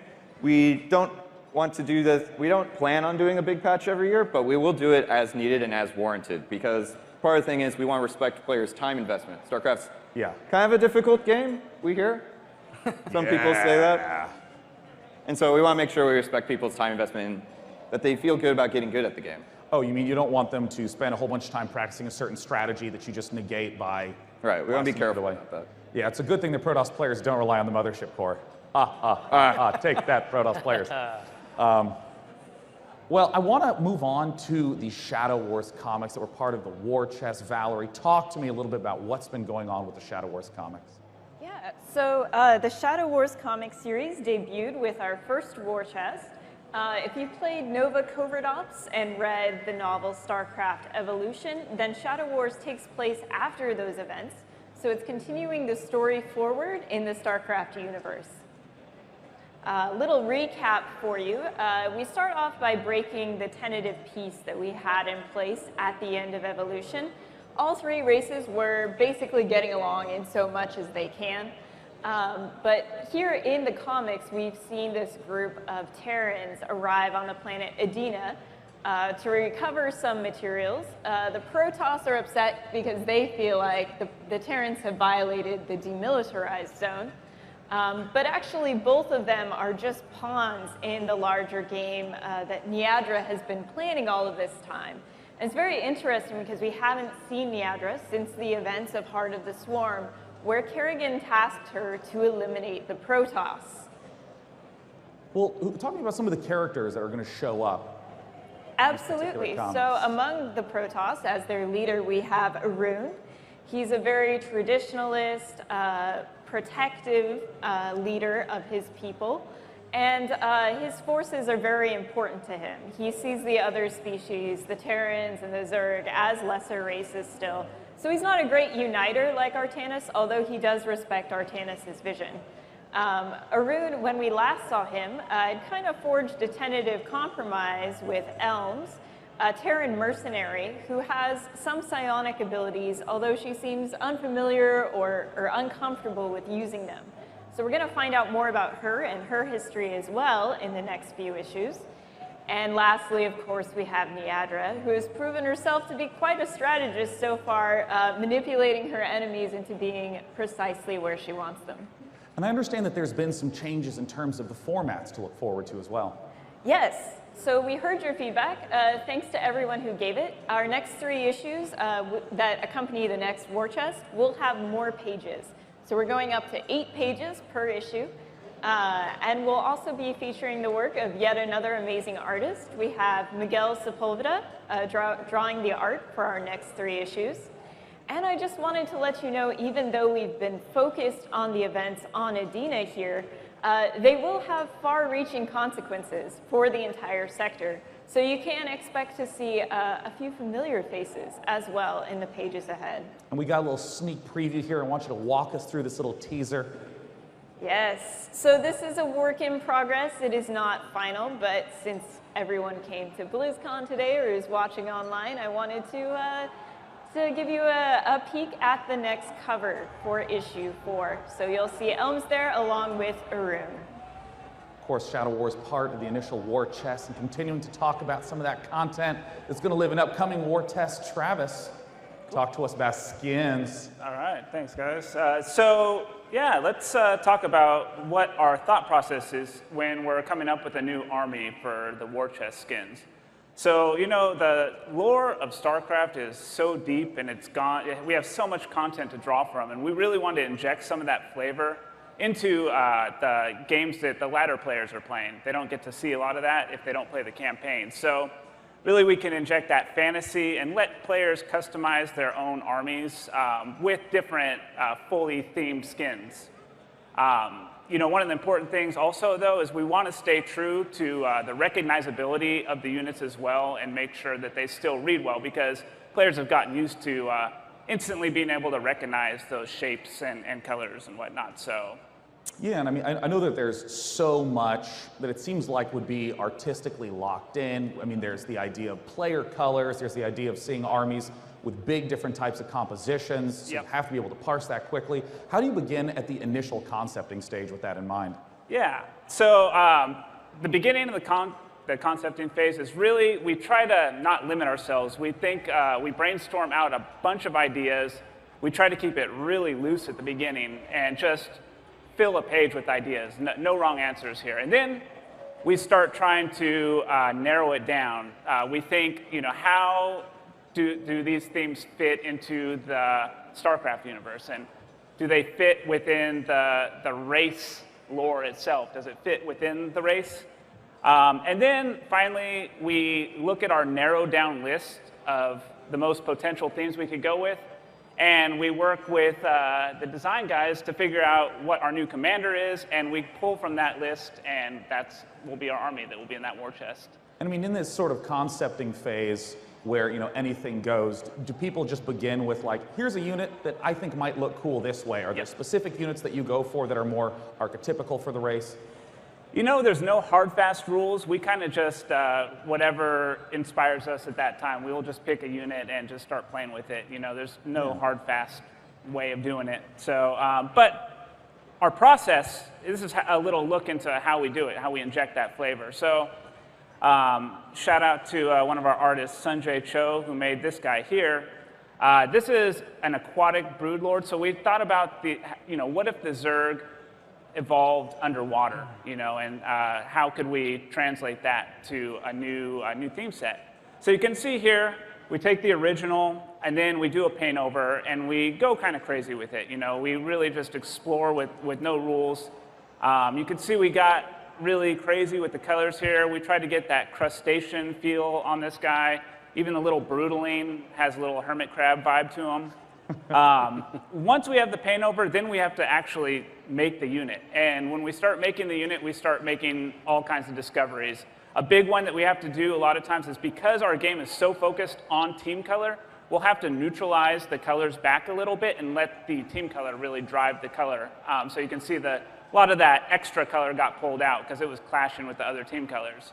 Another thing we have to think about too is when we're adding components on these guys, to respect the old hitboxes, because we don't want that to change. So you can see with this guy, we had the claws before, and we had to move those to the outside just so it fit within the old hitbox. So.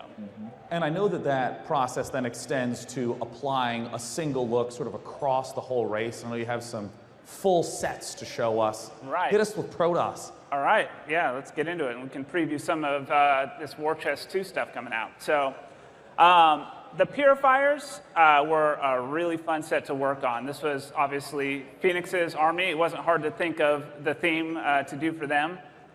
These guys come from their home space station of Cybros, so we really took a lot of the aesthetic designs from that. These guys are a lot more sleek and sophisticated looking with the white armor. An interesting fact about the purifiers are that these guys are not biological. These guys are actually robotic. The way that the Protoss normally communicate is through the Kala. That's how they're all connected. But these guys are actually connected through this AI, the purifier AI here that you can see with the orange colors and stuff. So. And I kind of like how all of these look like the Overwatch logo as Protoss. Yeah. Very sleek and sexy. Yeah, it's exactly, it's those sleek shapes. So a lot of fun to make these guys. What about Zerg? So the Zerg, this was a lot of fun working on these guys. So this came from one of our theme lists where we wanted to make a dinosaur-like Zerg. So with these guys, with the skin, we wanted to get more of that kind of reptilian feel. You'll see a lot of like Stegosaurus plates and dinosaur skin type feel on these guys. So it seemed like a pretty natural fit for Dahaka trying to sell that Godzilla fantasy. So that's how we came up with this one. And what about the Terran? And the Terran, this was probably one of my favorites to work on. We had been wanting to do a full Junker set, kind of get that Mad Max vibe with these guys. And so with these guys, the idea behind them is that they're like desert mercenaries, so they're the surfacing and weathering on these units, these things are sun-beaten, and they're not really trying to keep these things polished and well-painted, so we really wanted them to feel brutal, so we added things like spikes and blades. We put giant exhaust on everything. Our sound guys did an awesome job. One of the guys actually recorded some of his neighbors' muscle cars and just amped it up. And so when these things are revving through, maps, they sound amazing. So. Yeah, I mean, a lot of these are just static images that we're looking at. And you brought up that sort of exhaust feel. Are there other things with these skins, like different particle effects, or also slightly different audio for the Zerg and the Protoss? Absolutely. So we did new audio on these guys. We do new particle effects on them. And for every one of the skins that we do, we also do a new portrait. It's a small detail, but we think it adds a lot of flavor. So. Of course, this is all in the upcoming War Chest 2. And at this point, this is where we're looking forward to you to take some questions from the crowd. We still have a few minutes left before the end of the session. Now, I know that there's microphones somewhere out there, but there's blinding lights in front of me, so I have no idea where they are visually. But I'm sure that one of your voices will eventually come through the microphone, and we'd be happy to hear. There it is! Yes. There's the microphone. Go to that microphone right there. And feel free to ask questions away. Look at that. Like I said, This is literally the easiest hosting job. I never have an... Oh, Mirahan. Woo! Mirahan. The upcoming commander, Mirahan. Spoilers, how did you know? Have you seen Matthew? He never writes, he never Can you get calls. super close to the microphone, like you want to make out with it? I saved that for Matthew. Sorry. That is fantastic. Thank you for making them a co-op commander. It's fantastic. Thank you. Thank you. Yeah. Woo! That's awesome. Our next question. Get in there. Don't be scared of that microphone. Oh, of course not. Oh, Much closer. oh, never mind. Oh, no, actually, don't even speak to me yet. There's another microphone over here. Oh, my God, I didn't see you there. Yeah, there's another one over here. Hello. We're thrilled to have you. Thank you for taking my question. I hope I'm not stealing Jack Attack's question. I don't know if he's here or not.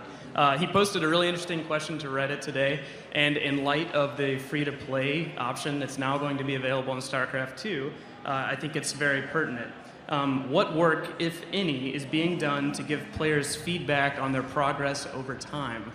As a former Bronze League hero myself, I'm often looking for ways to improve my gameplay. A lot of that data is available through singular replays. Is there any work being done to aggregate that information to help new players improve their skills in measurable ways? Right. And I'd even extend that to, how do you think about new players who are coming into free-to-play? Because obviously there's going to be a whole slew of them. And how do you think about aggregating information to let them know what their improvement is? So that's a great question. While I have nothing to announce specifically that we're doing right now, that is a goal that we have moving forward. As new players come in, we want to make sure that they understand how to play the game, and what they can and can't do. So we are looking at new experiences and new ways to kind of teach them. And again, I have nothing to announce right now, but that is a goal of ours moving forward. And again, I would just personally encourage brand new players who are hopping in to look for co-op as a great starting point, because that already has a lot of built-in progression with levels and the difficulties and so on, just as a way to get a comfortable grounding. And yes, I'm very excited to have your question at long last. Yes, of course. I'm actually really loving the co-op. And now that you introduced Random Commander, do we get extra experience for selecting Random Commander? And what about the stuff that only has a 5-level cap? If you select Random Commander and get that, or is the experience just going to go to waste, or are you going to bank it until we buy the character?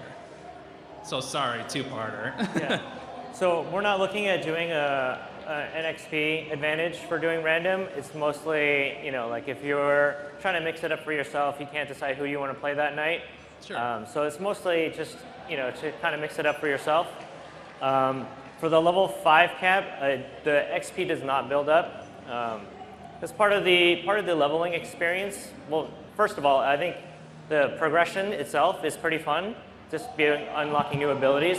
But the other part of it is also sort of like a tutorial, kind of a way for you to learn the commander over time. So we don't want you to go to level 5, bank up to 15, and then purchase it, and then you're like, well, there's so many new things, I don't know what's going on, so. Oh, of course, thanks. Thanks for playing co-op. Woo! And our next question. Hello. Hello. All right. So going back to a lot of the story events in the Shadow of War, so are we going to be able to see anything like in-game similar to Nova Covert Ops within that realm? Yeah, are we going to be seeing more in-game style covert ops story? Like sort of with connected single to or player. based on Yeah, Shadow like Wars? with single player, It was just a little bit hard to hear you there. Sorry. Right now our focus is on co-op, but the story is continuing through the comics. Mhm. So if you check out what's happening there, I think you'll see a lot of interesting things unfold. Okay. All right, thank you. All right, next customer. Nice shoes, by the way. I don't know if we can get those on camera, but those are great. Thanks. Those are very orange. I waited 2 hours for the shoes too. They were worth it. Yeah. Get super close to the microphone. Okay. Yeah. So this is a question from our Reddit community, and they wanted to know regarding the download of the game, are there any changes upcoming since the current install files are so huge? For example, do you still require for people to install the campaign even if they just want to play the PvP modes? So currently, to install for the free-to-play, you will be installing the entirety of the game. However, we are looking at ways that we can streamline, things that we can always make improvements to the game and players' experiences. But currently, you will be downloading the entire game. All right, thanks. Thank you. Hi. Oh, Juko. Hey, Hey. no, that's great. Okay, that was great. loud. We Good. love that. Good. This is Buzz Wally. Thank you for picking part and parcel. Thank you. This is the only reason I'm able to be here, and I appreciate it. My question on behalf of the editing community is, are there upcoming enhancements to the editor? Things like features requested like server-side banks or any enhancements really for the editor experience? So I wish my wonderful comrade Ryan Shooter was up here to talk to you. He would love this question. We don't have any plans at the moment that I can really speak of, but again, we are constantly working for ways to make those improvements. We're at that stage right now where we want to make sure that every last voice and every person that's playing the game has an opportunity to say those things and make those improvements that maybe we haven't gotten around to. So it's a perfect time to make that kind of feedback because we're at that mode right now. Thank you. Great. I think we have time for a few more. Hello. Hello. Hello. Oh, nice. Pleasure to have you here. Stuka. Great to be here. Very happy. Sweet. I think I speak for all of us when I say we're really excited for Mira and Matt, the new co-op commander. In the future, are we going to be seeing more commanders of that style where there's almost a 2-in-1? or is that just a one-time thing with Mira and Matt because of their marriage? So right now it's just a one-time thing. You know, if you guys have cool suggestions for combos, we could take a look at that. But yeah, it was just mostly their unique situation that made that really fun. Thank you. Should do a day 9 in Tasteless, Commander, man. I would play that. Oh my gosh. Every time you'd issue a command, it wouldn't quite work. We're all washed up, try real hard. The commentary would be so good. Oh, so good. Yes, next question. Hi. So I was wondering about War Chest number 2. If there's an ETA for that, if it's going to be early in the year, later in the year, or there's nothing to say, no announcement. So the War Chest is definitely coming soon. We will have announcements. You should look out for those very, very soon. So I won't be giving a date today, but the War Chest 2 is coming very, very soon. So keep a lookout on the launcher, on our blogs. It'll definitely be there. Double very, very. Double very, very. Thank you very much. And Gabriel Tosh as a co-op commander would be really sick. Oh. Just saying. Tosh. Yes. Does she want to take? Tychus. Last year at Blizzcon, there was something called a watch tab and a Battle.net update post. Is there anything more you can tell us? The watch tab is definitely something that we are interested in. This year, as you saw, we did a lot of stuff and we just didn't get around to getting to that. But the watch tab is something we're still very, very interested in. It's on our slate to look at. I wish I could share more with you, but we are very excited for what it could become. Okay, thanks. Thank you. Hey, this is for the skins that are coming out. And I was curious, you do audio treatments of these skins as well. And I was wondering how, on the audio side of things, you work to maintain readability of the spells, which are an important piece of feedback for the player, as well as imparting a very unique flavor to it, while also keeping the unique sound of what that ability is. I'm sorry, it's really hard to hear. Were you talking about sounds? Yeah. Sound effects? I'm sorry, am I not loud enough? No worries. The speakers get some feedback. Whoops. So yeah, with the sounds, we really try to work with what's already there. And then we look at the theme that we're using and just try to push a little bit of that flavor into it, but we don't want to stray too far with what players already recognize for exactly the reasons you mentioned. People are used to hearing certain sounds, and on the visual side as well, with particles and just the skins themselves, we really try to keep it true to what it was before to keep that recognizability. And sometimes it takes a couple passes to get it just right. So. Okay, would you say that with that little bit of flavor, it's a noticeable difference, or is it something you really have to listen for? It's a noticeable difference, but we don't want to make it so noticeable that you don't recognize the character anymore. Okay, wonderful. Thank you. Thank you. Great, and I think this is our last question. So this better be the best question that's ever been No asked pressure. in the history. No, you can ask whatever you want. That's fine.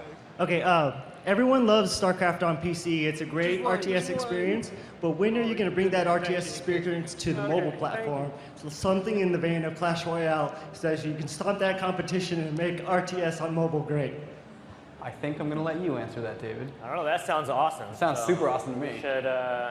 We should ask Mike Marham about it. I'll ask him. And don't forget that you can still play StarCraft 1 on the Nintendo 64. That's true. Oh yeah. Dust it off. Well, hello. Well, that concludes the StarCraft What's Next segment. For any of you that have any questions, there is the, what's the name of the bar?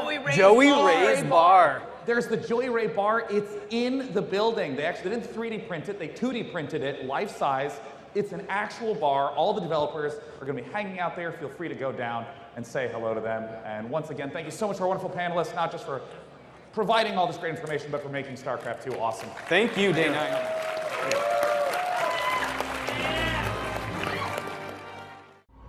Welcome to the StarCraft Remastered Then and Now panel.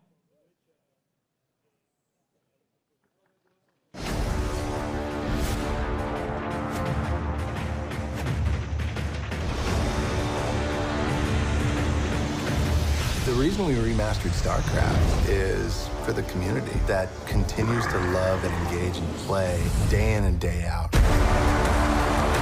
Welcome to GG Together!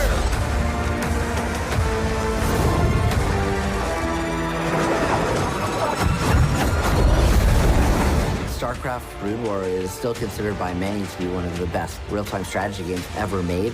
We really had no idea that it was going to turn into this huge global esport. Is this army big enough? A good storm goes down! We're remastering StarCraft because it still has a huge following. There's so many players out there.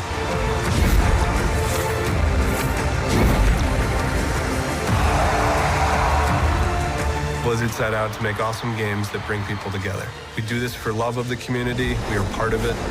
We hope you enjoy it.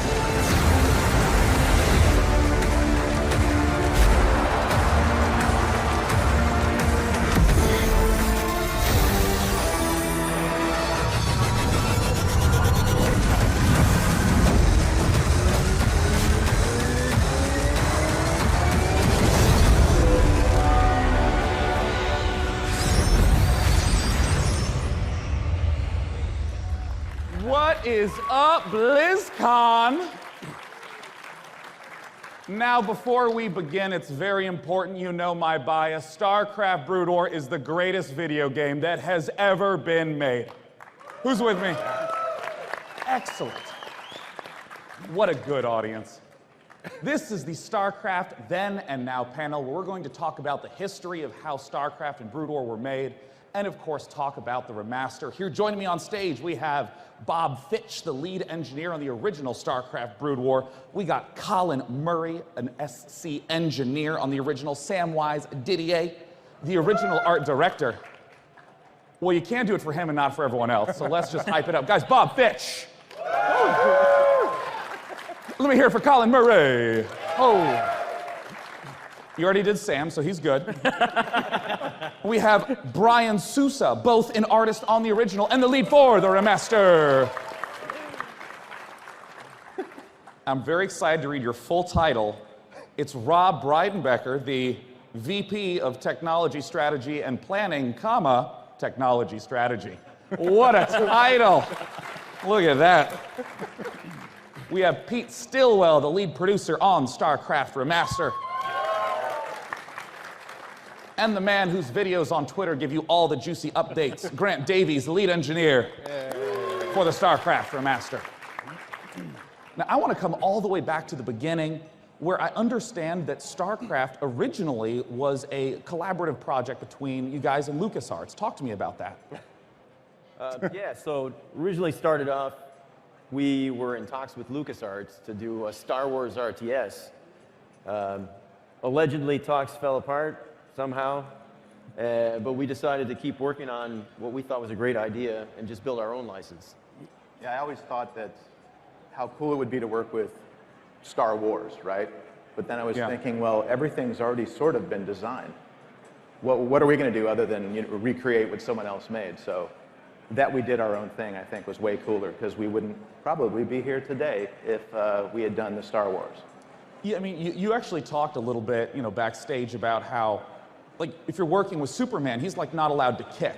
If you're working with another IP, there's like a lot of rules and rigidity there because that's the established IP. So yeah, they're other people's creations, so we have to follow their rules. But if we're creating our own, we can do whatever the hell we want. So what was whatever the hell you want? What happened? Where did the ideas come from? Well, I mean, a lot of the science fiction genre, comic books, all that, we've all been fans of these genres since we were kids. So all these different artists and programmers, designers that came from different parts of California were bringing in all these influences, and that is a gigantic gumbo of sci-fi knowledge right there. So what we did is we picked sort of the coolest elements of the batch. We wanted to have, of course, the humans, but we did not want galactic good guys like Star Trek. So we made ours surly space cowboys that were prisoners. That's our Blizzard version of it. A little grungier, a little dirtier. Yeah, that's I guess our ideal human existence in the future for Blizzard. Yeah, we don't aspire to be Terrans down the line. Or some of the ideas that were coming in, yeah. No, go ahead, guys. You can see aliens from movies like Alien or Starship Troopers, and ideas would come from all over the place. carrier with the shuttles or the little interceptors coming out of the carrier. That's actually Battlestar Galactica. There's the Vipers coming out. Yeah. The laser, when you have the ghost that's going to shoot the nuke, that comes out of a scene from Clear and Present Danger when there was this guy that was targeting a laser so that a missile could come down and hit a drug compound and blow everybody up. So we get ideas from all over the place. Cloaking from Predator. Right. Oh, yeah. And I'm curious in terms of assembling those ideas. I mean, what was the team like at the time? Was there a lead that was the person who would clear which ideas made it or not, or was it just sort of like, you know, the melting pot, everyone was throwing in ideas? It was basically us three, right? It was us three. Yeah, actually. And Seuss was a little bit. I did a little bit. Yeah. No, this was a team that had tons of people, so. We did. One of the big things that I notice now versus working back then is Blizzard was a way different company about how everything was made. Sammy kind of pointed out that maybe it was just me, but I really didn't have like a lot of connection with the design team or the programming team. It was like, you're an artist, you're kind of in your little art cubicle, you're doing your work, and you know, just I did my work and then I would hand it off to somebody else, and then I was on to the next thing. I didn't even bother like seeing how it actually got into the game or what it looked like. It was just always kind of working to the next item. You were the one though that came up with the Protoss armor, right? With the golden. The Protoss with not the the golden big arches. Don't say that. Golden arcs. Arcs around his back. Yeah. I believe that was you, right? That was me. Yeah. So, my claim to fame. And one of the things that we kind of wanted to do in the remaster, but just because of keeping it in line with the original, is the SCV was actually supposed to transform into like a little jet, and it would fly around, and then it would transform back into a robot while it was working. Yeah. And in the end, we're like, too many frames, cut it. So what was that? 3? Yeah, 3 frames. like 3 extra frames. So you just gave him 60 hit points and called it a day. Yeah, I was like, okay, whatever. But if you look at it, like even now, like when we worked on the remaster, we made sure to keep it in line. It has a little jet cockpit on it still, and it's got the jets on the back, and you can imagine what it looked like as a Veritech fighter from some other property. I'm curious, what was the projects that you were coming out of right before you were starting into StarCraft Remastered? Or excuse me, StarCraft, the original. Shattered Nations. Yeah, so Bob and Brian and I were working on it was a Civilization-style game that never got shipped. It was a post-apocalyptic, it looked sort of like Civilization, where you have that top-down, you're looking at your units, but it was in real time, and that was going to be our thing. It's like, oh, we're a real-time company now, we're going to have real-time Civ, and the units would move around and stuff. And then that got cut short when they came back and said, all right, we know we want to do our own thing, and this Lucas thing fell through. Let's make up our own new IP, StarCraft, and ideas come in. And then you just did. Just did, yeah. Well, I mean, obviously, Warcraft. It's easy. Too. Yeah, no, you whipped up an RTS. We'll get to the development story soon.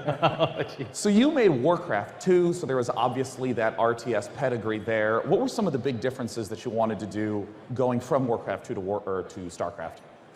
Oh, geez, big Well, we differences. definitely wanted to have more than 2 identical races, so we Yeah, wanted at least 3. Warcraft was different, the Ogre Age? We talked about they had a spell. Orcs were better, and also humans were in the game, yeah. So we wanted to make at least 3 races and make them as different as possible in their strategies.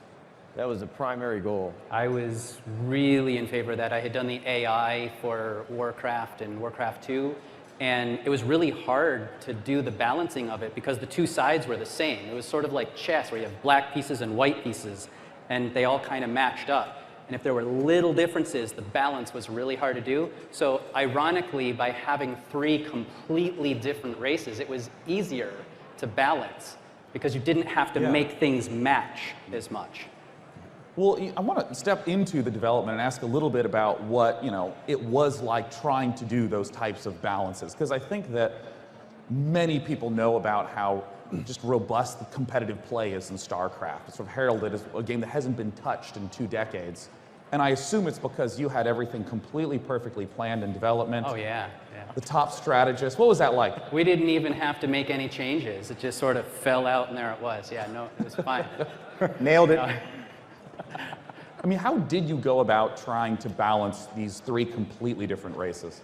Well, we took our best players in the company, and we just matched them up and saw what they did. But then when we went to beta and realized how much better some people were around the world, we would create a special map that would have regular starting locations for the 2 players, and then a third starting location that didn't have anything there other than a starting location, so you could put a Terran and then lift off, fly into the corner, and then observe. So somebody from Copenhagen is playing someone from Korea, and they're awesome players, and so you get to see what they're doing and balance based on that. And so we pretty much just did that over and over and over again. Until it just felt right? Until it felt right, yeah. Well, what was the development like? I mean, how many people worked on the original StarCraft? It was about 20. Yeah, we had about 25, 25 people.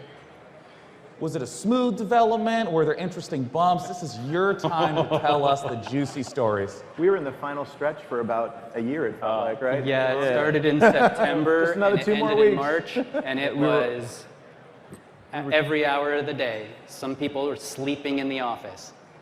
We were continually building press demos after press demo after press demo, and Just gonna ignore the Warcraft in space that we started. No, let's talk about Warcraft in space, because that's like the original screenshot that a lot of people first got the chance to see StarCraft. Screenshots out there. Yeah, that's what started the crunch. Our initial view of StarCraft, and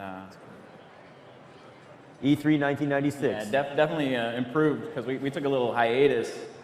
We came back from E3, and the Diablo game we're still working on, so we kind of shut down all production on StarCraft, saying, let's get Diablo done, and then we can go back and focus on StarCraft and kind of react to what we had learned at the E3. So, but that was a great opportunity for us to, you know, do Diablo and get that done, and then come back with a fresh mind. And we did it, you know, we moved from all 2D artwork, which we're kind of heading towards, and then, you know, taking our knowledge and just diving into 3D and using 3D. That was still relatively new for us, too. It was. It was the first game we did all in 3D. Yeah. So. Yeah. We had seen another game showing at E3 that year. It was called Dominion. And they were all, by 7th level, I think it was. Okay. Yeah, and they had this nice 3D rendered look. They were also doing an RTS. And we realized, wow, that looks really cool. It really fits the sci-fi genre. And so we took that as our inspiration and came back and kind of made it our own. Yeah, a lot of people think that like the first screenshots, now maybe my memory is foggy. I remember that we had very little time to do that. Oh. We sort of just started building in the engine that we had. Yeah. And then it was like we were just plugging with in the artwork same exact engine and throwing in whatever we wanted. So the UI looked the same. We had all of our stuff on the left side. You know, the mini map, your selection, everything was played on the right, because it was still I think it was 1024 by 768, or is that even too high? 220, 221, whatever it takes. So yeah, like and coming off of you know, coming at E3 and seeing what other people have done, you know, and we decided, yeah, well, let's move all of the stuff at the bottom, and we'll have the mini map and all of that. So. Yeah. And you know, you were talking also about so much of the development team was moving over to Diablo at that time. Was there anyone who was still working on StarCraft? I think Bob was. It was probably just Bob. I was the last one, actually. One by one, they just pulled the team away from me until I was the only person still working on StarCraft. And what were you doing during that time? Well, they had come up with all kinds of design ideas for units that the other engine couldn't handle, and so I just took advantage of that time in order to rework the basic guts of the engine to enable all the different ideas that they had. Like, we couldn't do turrets on top of units, so you couldn't have the body moving one way and the turret facing the other way. So we couldn't have done siege tanks, we couldn't have done Goliaths, for example. We didn't have a good way to shoot lots of missiles at the same time. All those little things are the stuff that I got the time because of Diablo in order to make. Yeah. Well, speaking of the engine, I feel a responsibility to bring up the AI for the Dragoon. Pathing. The pathing for the Dragoon, because Dragoons are like shitty genies. You say go here, and they're like, well, you didn't tell me that I had to go in a straight line. Independent. Yeah. Independent. Yeah.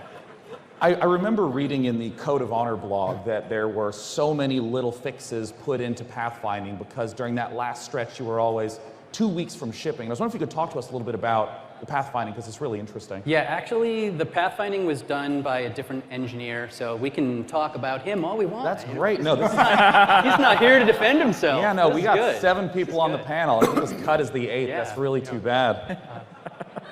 So what do you want to know about? Talk to me about the Dragoon, right? Oh, Because I the know that a Dragoon, lot of the yeah. pathfinding stuff is really interesting. Trying to find its way up ramps where they would jitter, or you try to stop a group of them together and they just are constantly moving. It all came down to the fact that we put bounding boxes to define the collision area based on the artwork. So if the artwork was big, the collision was big. If the artwork was small, the collision was small. And so their legs, because they do this step out and then in, it made them change sizes. It's called walking. You know, you get bigger. This thing that it's doing. With Crazy. Wow. But, you know, leading up to that final stretch, what was the life like in the office? Oh, yeah, we were working tired. It was ha ha ha ha ha ha. The longest final no stretch less ever. than 15-hour days, 7 days a week. We had some stretches where 15-hour days, you took a lunch? Bastard. there was a week I didn't leave the office. People brought food to the office and I didn't leave. I was probably pretty smelly now that I think about it by the end, but anyway, yeah, didn't leave. We had stuff to do. Bob had a kid during it too. Yeah, my wife was Bob pregnant. didn't, but you know what I mean. And Bob gave birth to a child. It was a crazy development. yeah, I get the call, you know, I got to go to the hospital when we're having the baby. I'm like, I still got to finish this one line. And then went to the hospital, took 15 hours break, went back to work, and my wife came, slept on the couch with the. I clearly sometimes, remember Bob's son sleeping on a towel next to his keyboard. Yeah, actually, somebody drawer. told me they remembered that I had pulled the drawer out, put a towel in the drawer, and used it like a bassinet or something. So it was safe. Laid the baby in there, and then just back to work. It's a very thin line between clever parenting and concerning parenting. Hey, he can't complain now. He's 20, he's in college. It's all good. Yeah. And he's not going to be a newbie either. You're going to put him on StarCraft Remastered now. Oh, he was on StarCraft when he was 4 years old. Yeah. Wow. Again, responsible parenting. I love that. I want to ask one last question leading up to development about Operation Seawall, about the community that was really interested. Can't wait any longer. Yeah. Talk to me about that, about Operation Seawall. What do you remember? I don't know. I didn't put it in. Go ahead, Bob. Handle it. Me? Yeah, go, Bob. You're doing great. Do it, Bob. You're killing it, man. You got to make up for that 15 hours you took off to have the baby. Go. Yeah. I remember them being really eager to have it, coming by the office one time and holding signs outside going, "We can't wait any longer, give us StarCraft," believing that we had actually finished it and we just had it in a drawer and we were holding it to drum up By the baby? drama or something. Yeah, it's like, here's my kid and this one and here's StarCraft and I'm just kicking back playing. Like, oh, Yeah, it's they fun. thought the game was done and you were withholding it. Yeah, they did. Well, we were No. supposed to have it done by end of year, right? And we ended up punting it until... Yeah, in September when we started the crunch, we thought we were going to make it. It's like, okay, if we crunch, we can make it. It was November was the deadline, so you could Yeah. get it for Christmas. Yeah. And then we didn't make it. It's like, oh, but we're so close. We're in the home stretch. We can do this. So we just kept going, and that went into March. And so the game finally releases. What did you do? Slept. Slept. Got some time. Well, because I mean, nowadays, anytime there's a Blizzard launch, there's a huge party and there's a big launch event. Yeah, You we were just exhausted. Yeah. So we didn't know what to do with ourselves. We were One thing noobs I do back remember then. is when it did come out, our publisher didn't send us any copies for us, but Fry's Electronics had a sale, and it was like $10 a piece. And we all just had to threw buy in the them. Fry's and bought our own copies of the game we worked on. So Yeah. This is the coolest part with all these people. They remember the things that I don't, he remembers, and I remember something he didn't, so we're starting to fill in those years. Collectively, the you're game one that- on-point you did panelist. drink a Yeah. lot. A little. Little. I'm sorry, a lot. lot. A little. Lot. The thing was, I think the whole game took, what, 2.5 years? 2.5 years. And people couldn't wait for 2.5 years? Like, nowadays, it's Yeah, like, how long do they have to wait for games? Back then, that was easy. 2.5 years? WoW took 4.5. Yeah. We had that in the drawer next to the baby. Yeah. Well, and after we launched it, right, we still had, we'd already released Battle.net, right, with Diablo. Right. And so with StarCraft, when it came out, right, that was actually kind of, I mean, still the beginnings of us learning how to operate these games after we thought that they were done. And it was really like, that's when it began to really blow up for us, because we had folks playing it all around the world. And so the sleepless nights just didn't really end. And we were awesome at StarCraft for about 2 weeks till everyone caught up and surpassed us, showed us what we didn't know. Okay, listen, game hasn't launched yet. It's about to ship. What were the OP strategies that made you guys think that you were hot? Well, the trickiest one, I didn't come up with this. Girl, Sharon Shellman, she would take all the Marines into a dropship, fly them behind your base, and drop them off. That was like groundbreaking. In your peon line. That seriously was the thing. And then that was like, oh my God, how do you defend against that? And nowadays, nobody really does that anymore because you just get knocked out.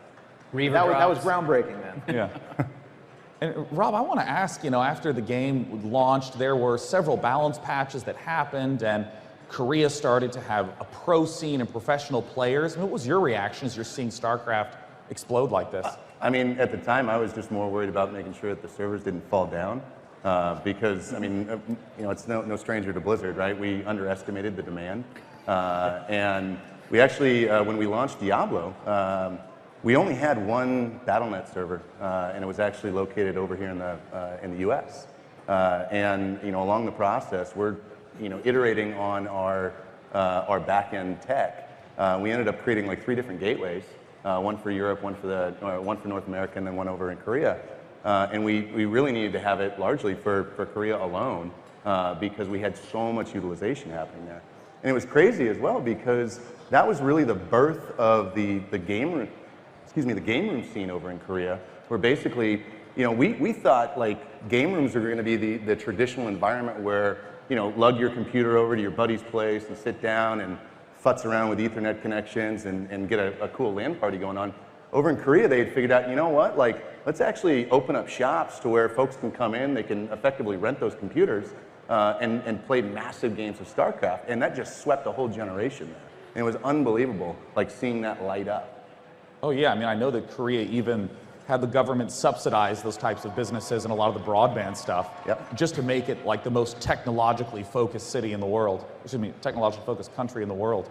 And Pete and Grant, you've been all the way at the far end there. I want to involve you, and I know we're about to talk about the remaster, but I got to know, what were you guys doing related to StarCraft during this period, during that 1998 to 2017 period? That whole 20 years? Were you guys? You got about 2 minutes to sum it up, Grant. Ready, set, go. Well, I can certainly talk about what I was doing when StarCraft launched the first time. I remember I just finished high school, so I had a lot of free time on my hands, and my friends and I would play a lot of StarCraft. I was always very terrible at it, but I would keep coming back to it over the years and keep playing StarCraft, and everywhere I worked, StarCraft would always be one of the go-to games. You'd pull it out and you'd play it at lunchtime, or you'd play it after work. So, that was definitely one of the reasons that attracted me to Blizzard to come and work on StarCraft. And when did you end up joining the team? I joined the team kind of right at the start of the Remastered project, so around about 18 months ago, I think. Right on. Pete, what about you? What were you doing? I mean, you're wearing a Warcraft 3 shirt. What this is? Just cover that up when you answer the question. It's the wrong game. So, it all ties together, right? Warcraft 2, I watched a buddy play because my dad said the typewriter was good enough. And so we didn't have a family computer. And I took our lawnmower and started mowing all the neighbors' lawns. With their permission, you didn't just start mowing lawns. I assume, for money, okay. Yeah, until I could buy a computer. So I was lucky enough to have that landing as StarCraft was coming out. Like it was really epic to be able to have that type of goal. And then the next major hurdle for me was that we only had one phone connection and it was always in use. So I played very much a campaigner's lifestyle early on. I completely forgot that, my mom would try to call someone. I'd be like, Mom, my big game hunters match, it's really important to me. So I want to know, how did the remaster come about? Because I even know up to 2007, 10, and so on that Brood War was heralded as just this, it was just right. Don't touch the balance, don't touch the game. That community always wanted it to be timeless. Why remaster it?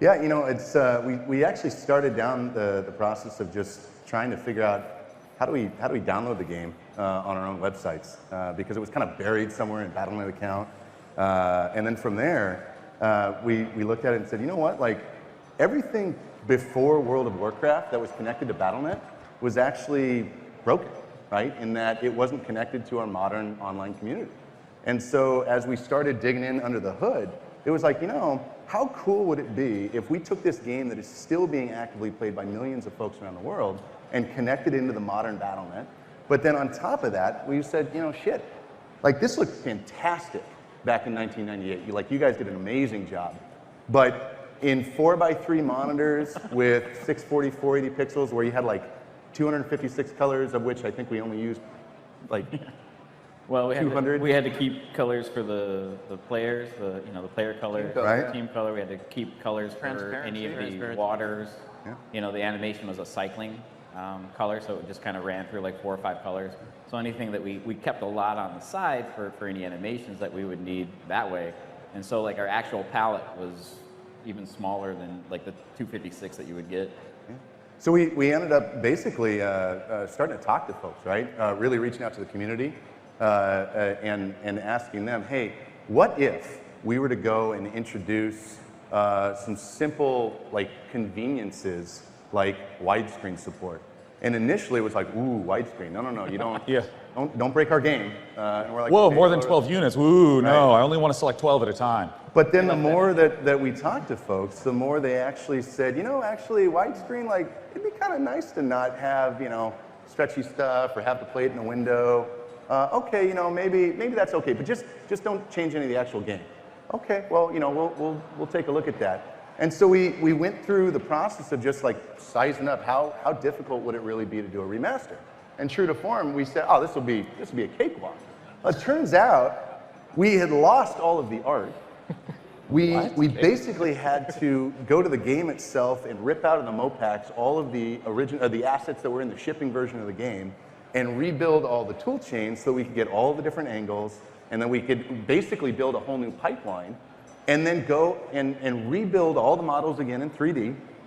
And much to Brian's chagrin, we had to do all of the 80-odd thousand tiles for all the different environments that are in the game, because each one of those was, you know, basically effectively hand fit, hand drawn, and there was an algorithm that would like put it together.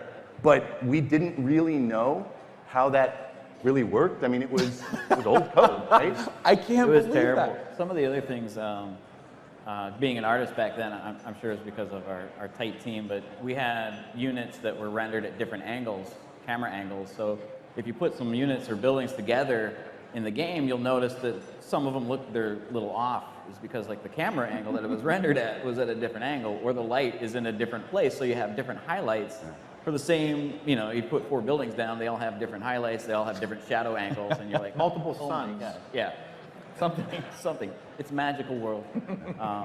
But working with that, we didn't want to change any of the silhouettes. We wanted everything to be instantly recognizable, so that, you know, if you just started coming back to it again, you're just like, this is what I remember, and so that's. Yeah, one of the first points of feedback we got when we went to Korea and started to sit down with the pros and even folks in our own office there was that we must be able to recognize this game. The silhouettes are so important. Do not change a single animation. Right. You know, the Dragoon's walk, all of those things are must-haves. Like, you will change StarCraft and then break StarCraft as a result if you do any of that. So we went into it just knowing that we had to preserve gameplay itself, and then the things Rob was talking about to kind of extend the experience on those kind of secondary and tertiary layers where we could introduce modern systems and make a positive impact with Matchmaker or things to appeal to a new audience even. And then as we went a little further with the art up-resing, in addition to all the tools, we actually had to be able to really look at the old and the new one-to-one And so we plugged in basically this F5 functionality where you'd be able to just right there in client, hit the button, and it would flip back and forth between the old and the new. And we're like, oh, this is actually pretty cool. Like, maybe we should ship with this feature. And I'm pretty sure Grant looked at us in horror as the lead guy, because he's going, wait, hold on. So we're going to have to do every glue screen, old and new, and we're going to have F5, actually persist throughout the entire thing. And it was like, yeah, you will. And honestly, one of the coolest moments is when you even see like the defeat screen, because I lose a lot. You hit F5 and it switches over, and you see the old version. Yeah, we had so many bugs to do with it because of all those. Worth it. Exactly. I remember trying to convince Rob that we should not do F5 as a production thing. But he told a story, I think, that Mike had checked out the game, and he said, I love this F5 thing. Yeah. And from then on, we were doing F5. That was usually the easiest way to get the guys to actually like really invest in something they didn't know about. Be like, well, Mike said it was really cool. Well, and honestly, a lot of people didn't realize we'd done anything at first when you demo it. It's not until you hit F5 and put it back into SD that they'd be like, oh.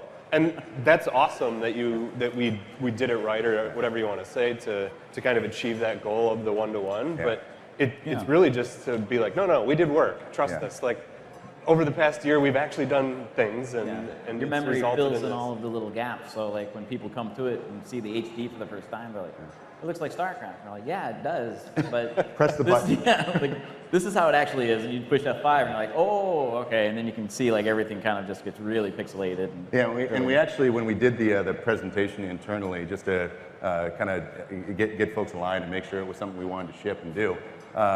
Basically had an early version of the game where we brought in like this 70-inch 4K monitor, and on the screen we had the original StarCraft up and running, pillar boxed, and it was all pixelated, and I mean it was just huge, right? So everything looked like in real life, and we were talking, and everybody's staring at the screen, going like, "Is this the remastered version?" Wow. And about 5 minutes in, it's like, just press the damn button. And they press the button, and it unfolds in a widescreen, and it brings out all the the new colors and the higher def units. And I think it was Browder immediately goes, "Oh, F yeah! Like we're absolutely doing this." Yeah. Ship it now. Well, I know that there's a lot of sensitivity that players will feel even with the slightest changes. I mean, in terms of trying to recapture the art, I know that you were striving to get as true to the original form as possible. What was some of that iteration like, trying to get those units just right, or some of the things that people reacted to that surprised I do know that when we first showed the pros and even our talking to our Korean office and the players, we kind of had them run through it, and they're like, well, this doesn't feel right on like the Zergling. So something about the Zergling, even though it was basically the same, it didn't feel right in the way that they had to like select it or whatever. So we actually went back and we're like, okay, let's scale it up a little bit and make sure that this is right. And so we did that all along the way. We made sure that whatever we changed, whatever we added, we made sure it was right with the players. So yeah, I also remember early on, one of the first moments, you actually went to Sammy and said, "What the hell is this little X in the middle of the turret?" There's a person in the turret. Yeah. Person in the middle. And he's like, "It's the guy's helmet." And it's, oh yeah, of course it is. Those 4 pixels are obviously a guy's helmet, Sammy. Well, if you go in Heroes of the Storm now, you can actually see our little dude in the turrets a lot more clearer. Yeah. But yeah, there was actually a dude that just sat there and spinning. spun around all day. Just like, ooh. You were talking about how you went to a lot of the pros, asked them their feedback, and the output of that was, don't touch the game, you got to leave it as much the same as possible. I mean, did you propose things like infinite unit selection or multiple building selection, or did you not even broach the subject? Or did they preempt and say, by the way, don't do this? Yeah, that was essentially it. Like, we went into the room as the bad guy who was going to break their game, so they were very forward about, like, don't do X, Y, and Z. And then there was the other things like Rob was talking about, where we thought, like, oh, we could never do widescreen because that'll change the game, right? And they're like, yeah, it doesn't matter. And we're like, really? Like, talk more about that. So quickly? Like, how do you know instantly it doesn't matter? And And then, you know, they break down like, well, your mouse has got to travel further. There's actually more things demanding my attention. My mini-map's further away, whatever. Like, they were just like, it just doesn't matter. Ultimately, StarCraft boils down to, are you making the right decisions, and am I do them faster and more accurately than you? Yeah. And seeing a little bit more real estate doesn't affect that. Well, I know that there's a lot of bugs in the gameplay that are actually like not essential. a lot of bugs. No, I know few, they're called bugs. There's no Colin. bugs. No No bugs. bugs. Guys, I'm thrilled to announce there are no bugs in StarCraft. Yes. We did it! One of my favorite obvious and deliberate features in StarCraft 1 is that if you have units that are close together and you click them somewhere, they move in formation. But if they're really far apart and you click somewhere, they cluster up. So that way, you know, everything, you don't have a huge formation moving somewhere. And this is why pros will have 11 Mutalisks and 1 Overlord on the other side of the map, so all the Mutalisks stay clustered and clumped together to micro more easily. And I'm curious, Grant, in building the remaster, were there features like this that you had to ensure that you preserved? Did you accidentally fix any of these behaviors? Yeah, there were a couple of them actually. I remember one in particular that stands out. There's a thing in StarCraft where if you're holding down the mouse and selecting a bunch of units, it will ignore keyboard inputs, so you can't use the hotkeys to move attack or select your hotkey groups. And yeah, we accidentally fixed this when we were doing some input changes in 1.18 earlier in the year. And we didn't realize we'd fixed it or changed it, I guess, if you want to call it that. And it was only when people in the forum started saying, hey, this is not how it ever was. You guys need to put it back to how it was. So then we went back and we looked at the original code. We realized that it was like that, and we put it back to how it was. Yeah. And then everyone was like, oh, good, good. It's not reading this input. Oh, phew. Well, but then now we have on the forums people saying, well, the inputs don't work right because now you can't press, they don't respond, the keys don't respond sometimes when you're selecting a unit. That's how it's supposed to be. So it is a difficult balancing act where, you know, the original was different and you don't want to fix that. So I think we have to take baby steps if we ever want to change those kind of things. Yeah. And your actions per minute being tied to the refresh rate was one that we lucked into as well. You know, the game was running at 2,000 frames a second, something absurdly high, melting computers, using up battery life. So we put in a cap of 200 APM because that seems, or 200 frames per second because that seems pretty reasonable. But I don't know if when you're watching pro streams where you'll see them shaking their mouse violently, that's because the mouse cursor moving across the screen causes a refresh. So they're shaking their mouse violently to increase the refresh rate because then it allows their APM to go up at a similar tick. So if they need 300-400 APM, they need 300 or 400 refreshes. And we said, here's 200. And they said, why are half of my moves being ignored? And then we had to figure out why. Like, there's just so many of those things where because we didn't write the code initially and maybe the best comments ever weren't left, it might have taken a little while to figure it out. We don't have anyone who worked on your code here. Sorry, can we get the bus off the stage? That's my bad. Well, talk to me about what it was like to finally release StarCraft Remastered. I mean, it was awesome. We did a launch event in Blizzcon on the beach. I think we estimated or scheduled that we'd have 5,000 people there, and then apparently 10,000 people turned up on the beach, and they were all around. Like you can see the photos from the overhead photos, and they're kind of almost in the water on the beach as well. I think 500,000 people watched it live. Yeah. Right? So I mean, it was an awesome reception, and for me, I think the matchmaker. I probably shouldn't say this, but the matchmaker kind of surprised me by how much it was embraced because, you know, so many people have been playing StarCraft in one way for 20 years. I kind of thought, oh, well, this is a new feature. It might take people a while to get used to it. But right. Like, people jumped right in. I haven't checked the stats recently, but after a couple of weeks, I know that there were millions of matches made, and it was just awesome to see so many people jumping into that matchmaker.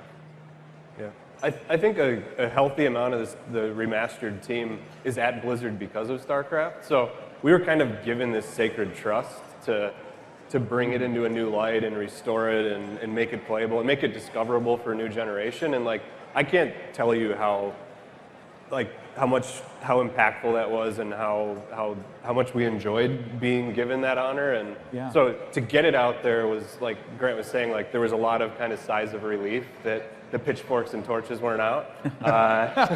And you know, it's been such a great community to interact with. There is so much passion and there is so much knowledge around the game that when we were having those moments of like, what did we break? There'd invariably be, you know, a forum thread that would be like, here's the video I made, and I've broken down the play-by-play, and I've reverse engineered some of your code so I can tell you what to point at. Like, it's just, it's such an amazing community. So, you know, thanks to everyone that's here and who's helped us on this journey. Like, we love you, and we love this game, and we look forward to continuing to work on StarCraft. Yeah.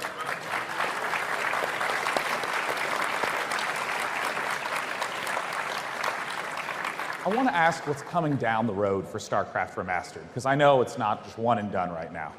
No, absolutely. Since the game launched, we've been patching, I think, once a week on average, which is quite an aggressive patch cadence. We're going to slow down over BlizzCon, because we're here at BlizzCon. But once we return, we'll get back into that for another couple of patches. We've got some more work to do on latency on the global matchmaker. There's a couple of things to roll out there. And, but after that, we're kind of going to go into a finalization mode of 1.21. And that patch for us is going to be very community-focused and esports focused. I'm going to throw a bunch of acronyms at you now that only the very hardcore StarCraft players would know about. But EUD UMS maps, which means extended unit depth, use map settings, a certain type of map that players have been playing for many years. They tend to customize the game in a very different way. EUD was basically an exploit that was left in the original code from some of the engineers down here.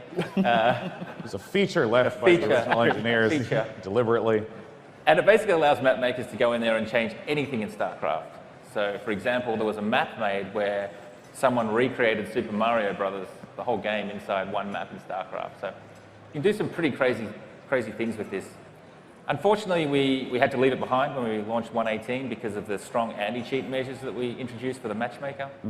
But that kind of made us sad because we want people to enjoy StarCraft in whatever way they want to play it. So we're going to bring that back, and we already have now dozens of maps that are working correctly, including some of the most popular tower defense maps. And so that's something that we'll be rolling out soon. We'll never support all the maps. I don't think we'll ever support Super Mario Brothers inside StarCraft again. But there should be quite a lot of maps that we'll support. So that's something that's coming back. Another acronym is CCMU, cannot create more units. This is something that the players have been asking for years. There were some limits put into the original game to do with bullets and units and sprites, which made a lot of sense in 1998. Don't make so much sense in 2017. And you could cheat in a way. You could play on a 256 by 256 map, fill it with pylons, and build Dark Archons. And then no one could make any units, and you just mind control them until they ran out of units. That is true. So if you had a free 2.5 hours, it's a really fun way to kill an epic. Yeah, so that is that's something we'll be changing. It's not going to affect 1v1 matches because you never get that many units on screen. But that's something we have a plan now to improve upon. And the final thing is ramps, double wide, north-facing ramps. These are things that if you play on the ladder or if you've watched competitive Pro StarCraft, you'll have seen that they put in these kind of wonky tiles and they build these maps that are north-facing and double wide. And that's because it's better gameplay, but we never had native support for that. So we'll be adding native support and in HD for those ramps now. Yeah.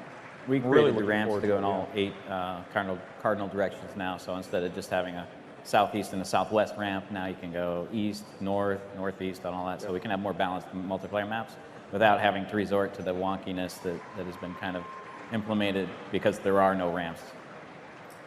Well, I'm sincerely really looking forward to it. And since we have exactly 50 seconds left, I want to swiftly go down and I want to hear your favorite cheese to do in StarCraft. Grant, what's your favorite cheese strategy? I am known around the office for cloak race, getting the cloak race really quickly and then destroying the workers of the opponent. Beautiful.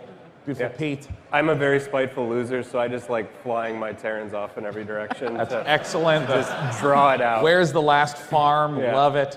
Rob? I just quit early. Rage quit.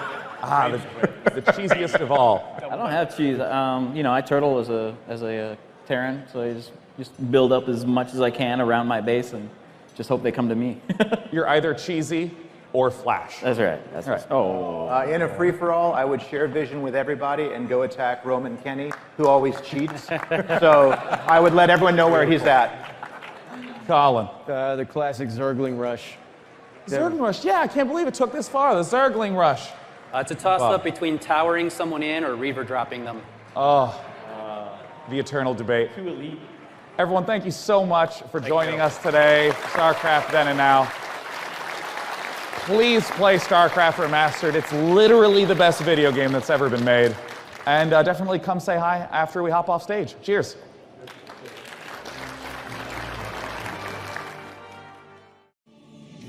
Welcome to the Heroes of the Storm What's Next panel.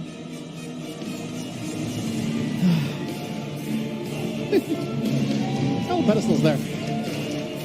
Everyone.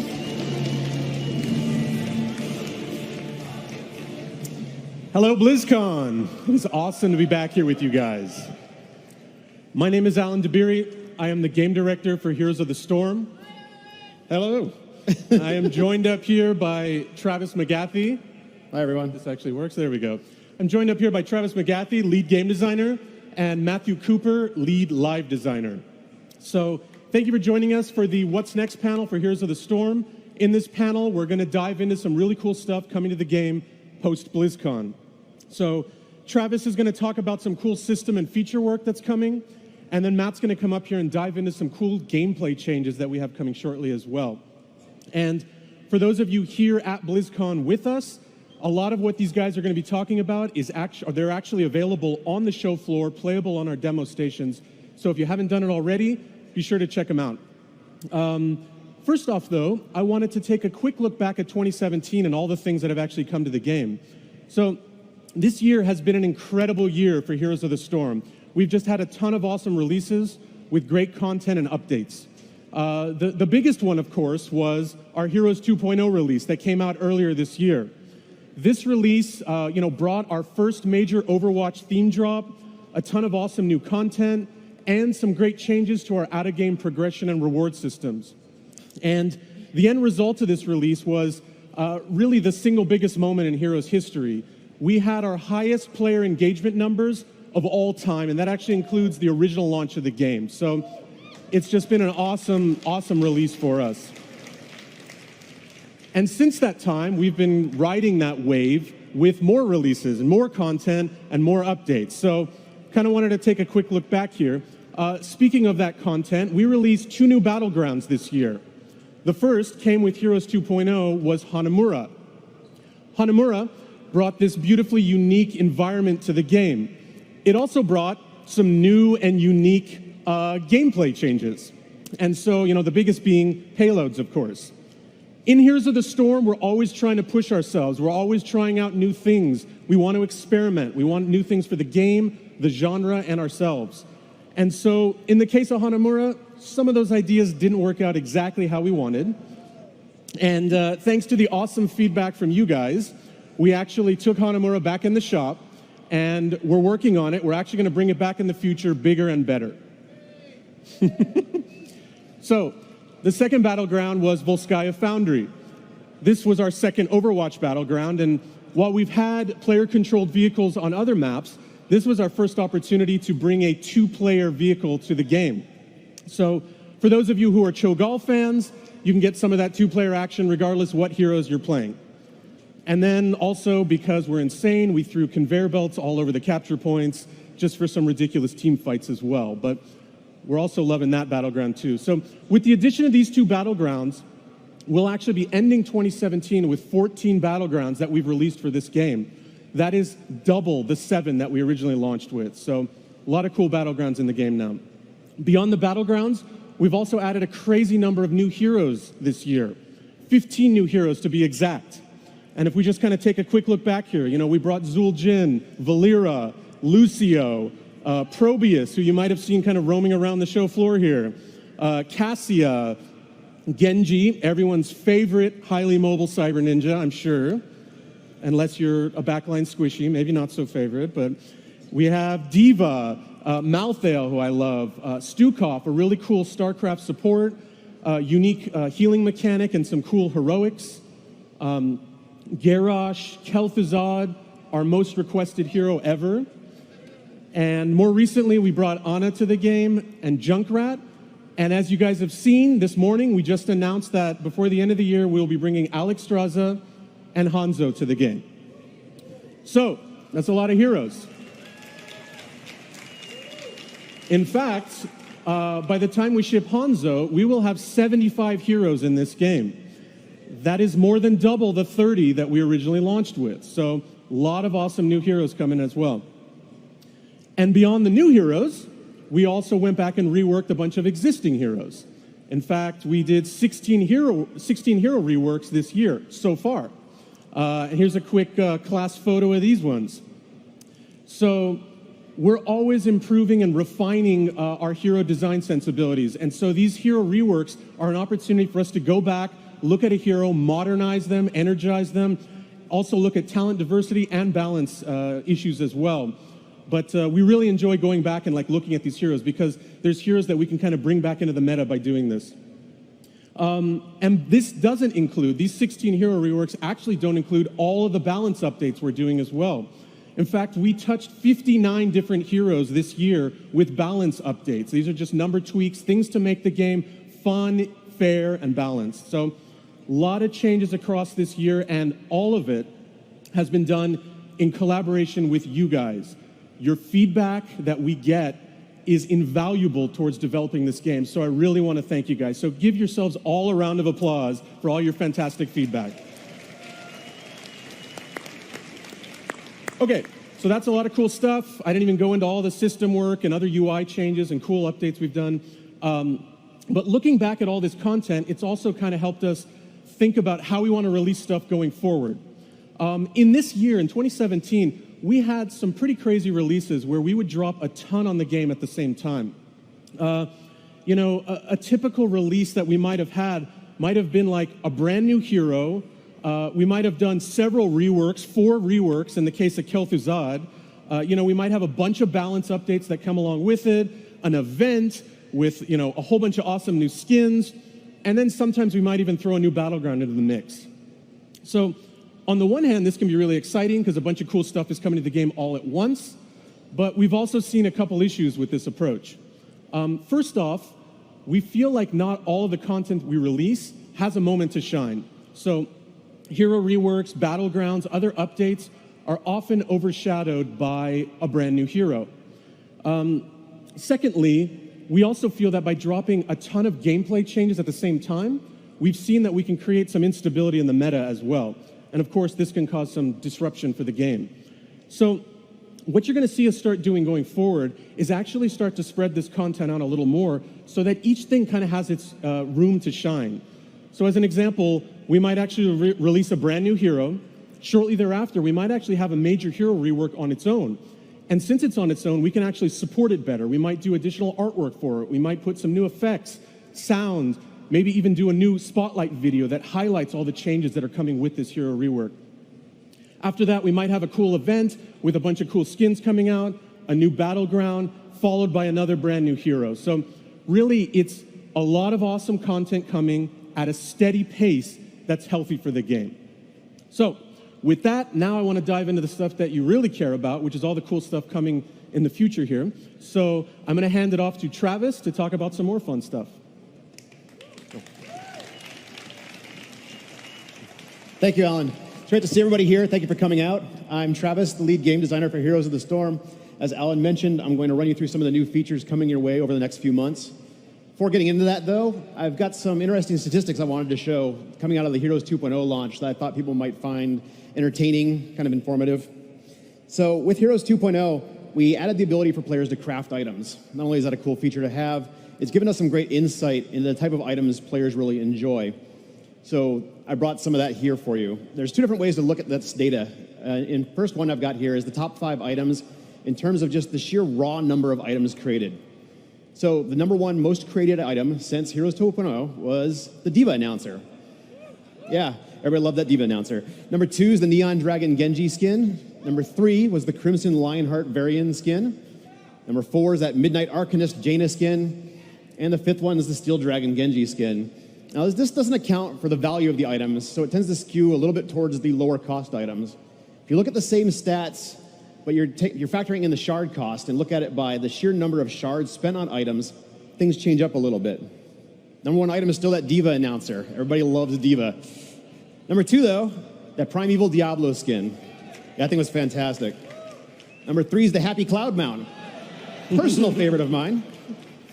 And then speaking to how popular our announcers have been, the 4th is the Abathur announcer, and then Brightwing announcer for number 5. So again, just some fun stats I wanted to share. I thought this stuff was great. I hope you like it too. Now let's get into some of the new things coming your way. So first up, we're bringing a target info panel to the game.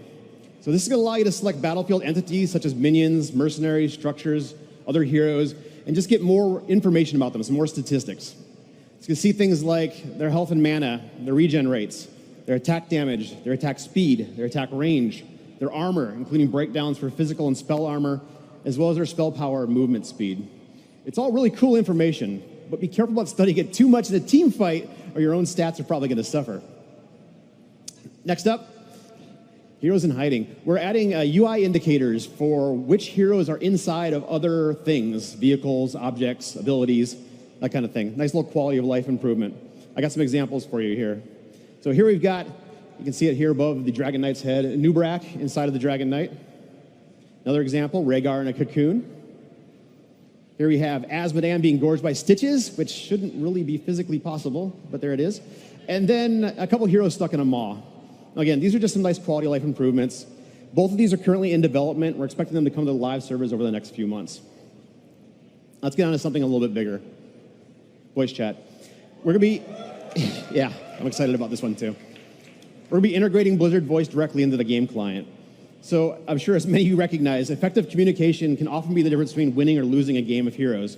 And many players already use their own voice chat solutions to help with that, including Blizzard Voice. We want to make it as easy as possible for everybody to do this. So we're going to add 2 different voice chat channels to the game, one for your party and one for your team. When you join a party, you'll be automatically added to that party's voice chat channel. The team, though, is opt-in rather than opt-out. So when you join a game, you'll be given the option of joining that channel, but you're not just put into it by default. And then these defaults you can change from the options menu if you want to switch things up a little bit. Now, in-game, we're adding indicators in the upper right corner of who's speaking. So when somebody's using voice chat, you can tell who's trying to communicate with you. You can see that up there. And then all of the controls are available from the tab screen. Here's where you can adjust somebody's volume, mute them, and switch between party and team chat if you happen to be in both at the same time. Now, we've been playing with this internally for a little while now, and it's been fantastic just to have it for that ease of use. And this is actually available on the show floor right now, so you can check it out. And again, this will be coming to live servers over the next few months as we wrap up development on it. Oh yeah, you can see the highlight here. Okay, getting on to the big one. This is the item I'm most excited to talk about, performance-based matchmaking. So, yeah, I love this. I love this so much. So we're improving the matchmaker system we're improving its accuracy in placing individual players by allowing it to take into account an individual player's performance in a match when doing MMR adjustments. Now, to kind of explain how this works, I need to first take a step back and kind of explain how the existing system does its thing. So, at its core, the matchmaker is just trying to put players of similar skill together in games so that everybody has the best gameplay experience. To do that, every player is given a matchmaking rating, sometimes just referred to as MMR, which is just an indication of what the system thinks the player's skill is. The matchmaker then uses that when putting people together in matches, so the more accurate that MMR is as a reflection of their skill, the better the end results will be. Now, the team-based nature of Heroes of the Storm can make it challenging to figure out what a player's contribution is in an individual game, since there's only one part of the 5-man team that was in the match. Heroes uses a fairly standard approach to this just based on wins and losses. When you win a game, your MMR goes up. When you lose, it goes down. There's a bunch of other factors that come into play, including things like the skill of the opposing team, but that's the basic gist of it. Now, the system works since, all other things being equal, if a player is performing beyond the expectations of their current MMR, they're going to win more games than they lose over the long run. Their MMR is going to go up to the point where it's an actual indication of their skill. But unless that difference is pretty substantial, it can take a large number of games before that happens. So we've been working on ways to improve that. Now, over the last year or so, we've added a lot of data hooks to the game that can get at an individual's performance in the game. You've seen pieces of it being used for things like the MVP system, the personalized stats that show up at the end of a match, and the update to the on-fire system. Now, behind the scenes, the new matchmaker is using these type of stats and many more to look at how the individual is performing. And then it can use that to help calculate MMR adjustments. Now, it's slicing all these stats up by the hero that's being played, the battleground you're on, and even the region you're playing in, so it can make fair comparisons with other players. And then, by looking at this across the entire breadth of the entire player base, the system can get a good understanding of what differentiates a highly skilled player from an average player. And it's not always what you think. I've got a couple examples here I want to show you. The first one of these is just a baseline. It's kind of Illidan. So Illidan works like you expect in this system. A good Illidan player does a lot of damage. He soaks a lot of experience, doesn't die very often, and it takes a lot of mercenary camps. Now, Illidan has a relatively high skill cap, so in these statistics, the difference between a highly skilled Illidan and an average one is substantial. Now, a different example, though, is Kerrigan. Those same stats, damage, experience soaking, and deaths, a highly skilled Kerrigan really isn't that different from a more average Kerrigan. Instead, when it comes to Kerrigan, what really sets her apart is their effectiveness with her crowd control. Now, Kerrigan is still being measured on all the same stats as Illidan. They're just weighted differently to reflect how important they are for Kerrigan. Now, again, these are just a couple of simple examples for the system, but the point is that the matchmaker can use all this information, all this knowledge it has, and then it can look at how an individual performed, and it can measure that and use that to adjust their MMR at the end of a match. So you're still only going to gain MMR on a win and losing on a loss, but if you're performing as an individual beyond the expectations for your current skill level, you're going to gain more MMR on a win, lose less on a loss, and you'll much more quickly arrive at an MMR that's an actual indication of your skill. And the opposite is true if you're underperforming. One of the other cool things about this system is it's fully dynamic. So it's continually updating its system as hero balance changes, as the meta shifts, as players find creative new ways to use heroes, the system is updating to take that into account. Now, we've actually been running this on the live servers for a little while now in parallel with the existing matchmaker. The matchmaker hasn't been using these ratings, but it's running there and measuring things so we can see how it works.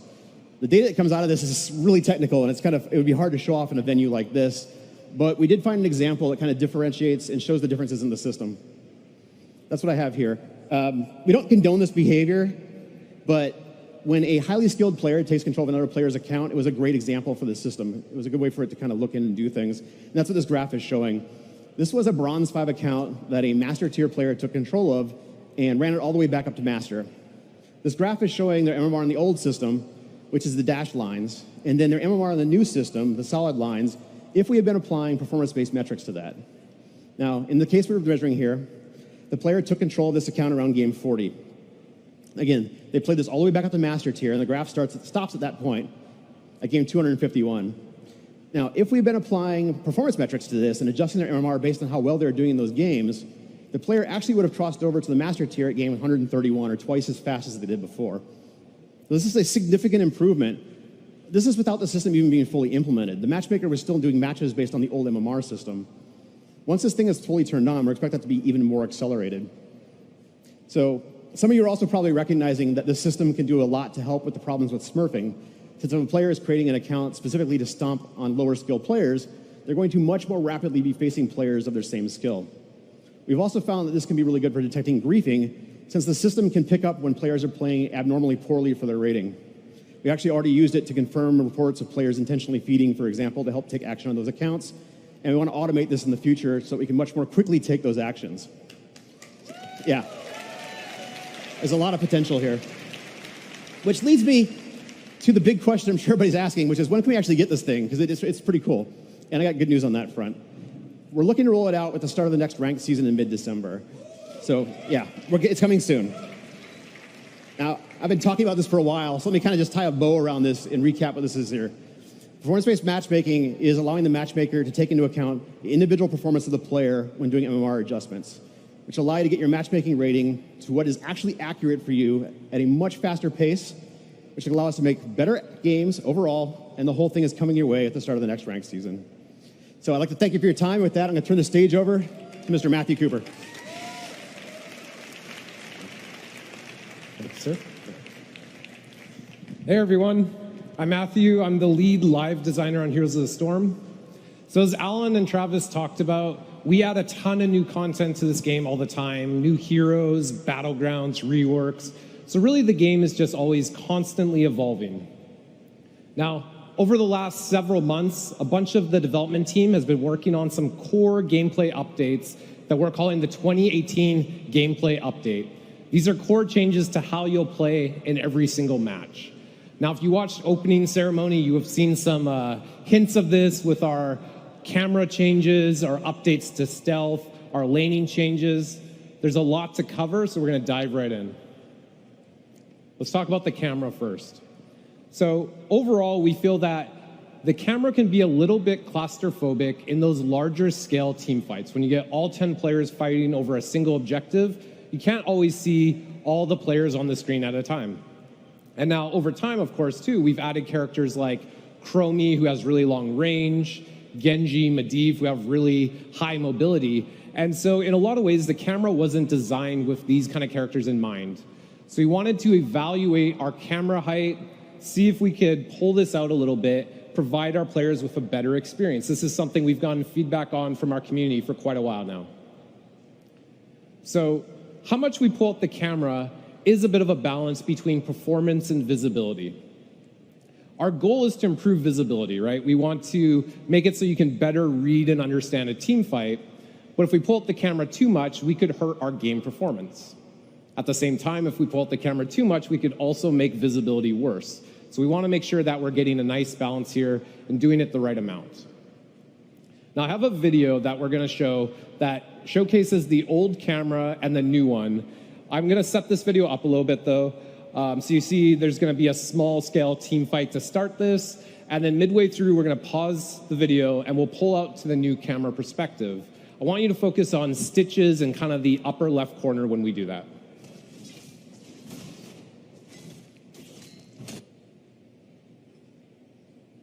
So this is what the new camera looks like, and now you can see Chromie is actually even visible off to the side. Stitches can use that information, set up that hook for his team, get that kill. So overall, this new camera will let you better read team fights, better make better strategies as a result. All right, stealth heroes. So these are really popular characters. We get a lot of feedback on these from our community. And when we're looking at stealth heroes from a balance and a design perspective, there are some areas we want to improve. These are typically really powerful characters in quick match play. At the same time, they get a little bit weaker as we move up into higher level Hero League and competitive play. And then we rarely see some of these characters in esports. So coming from the balance team, we want to look at this and see, okay, are there balance adjustments? Are there design changes we can make to these characters to kind of maximize where we're seeing these characters across all of our game modes? Now, the more we looked at this, we realized that the stealth visual can be really hard to see. So here's a video. We have Jaina in the center. And what some of you might be able to see is there are several stealth heroes moving around just below Jaina right now on that cobblestone path. These are really challenging to see. It's hard to spot this. And ultimately, this ends up being an eye test. If you can spot these stealth heroes quickly, if you can communicate this information to your team effectively, maybe over voice chat, then the power that stealth brings is reduced. But for most players, they have to really focus on this, and it is that eye test. And so we wanted to reevaluate this and update our stealth visual, making it easier to see. So this is the new stealth visual. We have the old one on the left, the new one on the right. It's a lot easier to see. You can even clearly see the silhouette of the stealth characters. Now, if you're paying close attention, you might see that these stealth characters are actually disappearing when they stop moving. This is something that's not playable here at Blizzcon. It's something we're testing out at the office. We're playing with a system where if you're not moving while stealth, you'll actually go completely invisible. It's done some really cool things for us. It's brought back some of that mystery of not knowing where that stealth hero is without making it as much about an eye test. So on the design side, our goal with this stealth update is that we want stealth to be about a strategic advantage. Again, we're shifting away from that eye test. You're still going to be invisible while you move around the minimap. And even if an enemy hero spots you coming, they're still going to have to land a skill shot on you or do something like that to remove you out of stealth. They still can't target you with targeted abilities. Stealth heroes are really fun for a lot of players to play as. We want to make sure that they're fun for all 10 players in a match, including the players playing against them. Now, by updating these stealth visuals, we can re-look at our stealth heroes and kind of do some hero updates to each of the characters, give them some new tools and tricks to play with. So I'm going to talk a little bit about Nova. Now, we're just going to talk high-level details about some of the Nova changes. She's got a lot of talent updates overall, so I'm not going to go into all the nitty-gritty details. Nova's going to start with a new active ability that she can use to immediately put herself back into stealth. While in stealth, Nova will move 15% faster. So this is either through the active or just passively through her trait. She's just going to move faster while stealthed. So these two changes are going to let you position a little bit more freely around the battlefield. And if you do get caught, you do have some opportunities now to try and get away. Another change we're doing with Nova is we're reducing her base snipe damage, but then giving her the Snipe Master talent baseline. So if you're consistently landing a lot of snipes, what this will mean is you can actually bring more total damage to a team fight through high accuracy. Now, if you want to learn more about the stealth changes, please come to the Hero Deep Dive panel tomorrow. It's on this same stage at 1 p.m. Alex Nyman, one of our live designers, will be going into more details about all of these changes, and he'll also be talking about Valera, Zeratul, and Samuro, who are also receiving updates. All right, moving on to lane updates. So why are we looking at laning? And the reason we're looking at laning is this is kind of the beginning part of a game, and this is a great opportunity for players to have some of those smaller scale 1v1 and 2v2 skirmishes. It gives you some opportunities to outplay your opponent, show off your individual skill. However, right now, our laning phase typically ends really quickly. When that first tribute on Cursed Hollow spawns, maybe a minute into the match, all players are kind of pulled out of the lane. On top of that, the laning phase doesn't carry a lot of weight throughout the game. The teamfight phase is still king, so even if you do outplay your opponent in lane, it doesn't necessarily translate to the rest of the match. So we wanted to kind of revisit our laning experience and see what updates we could do to make this more interesting. We looked at a lot of different things. First up, let's talk about ammunition on towers. So how tower ammunition works currently is essentially towers have a limited number of shots, and then after that, they regenerate ammunition extremely slowly. How this ends up playing out for the most part is players will quickly defeat the enemy minion wave, and then they can play safe. They can back off to their own tower, their own gate, and let their minion wave push into the enemy towers and drain ammunition. We see this commonly on battlegrounds where higher skill groups of players will roam around as a group of 4, and they'll quickly just bounce between multiple lanes, quickly defeating the minions and then moving on. And they're actually winning the lanes by doing that because they're draining the tower ammunition. So we wanted to revisit this and see, is there a change we could make so that we can encourage players to play a little bit more offensively, actually attack those towers? And we did a number of different tests, but what we're showing you guys here today is towers are going to have infinite ammunition. So basically, you can't drain tower ammunition anymore.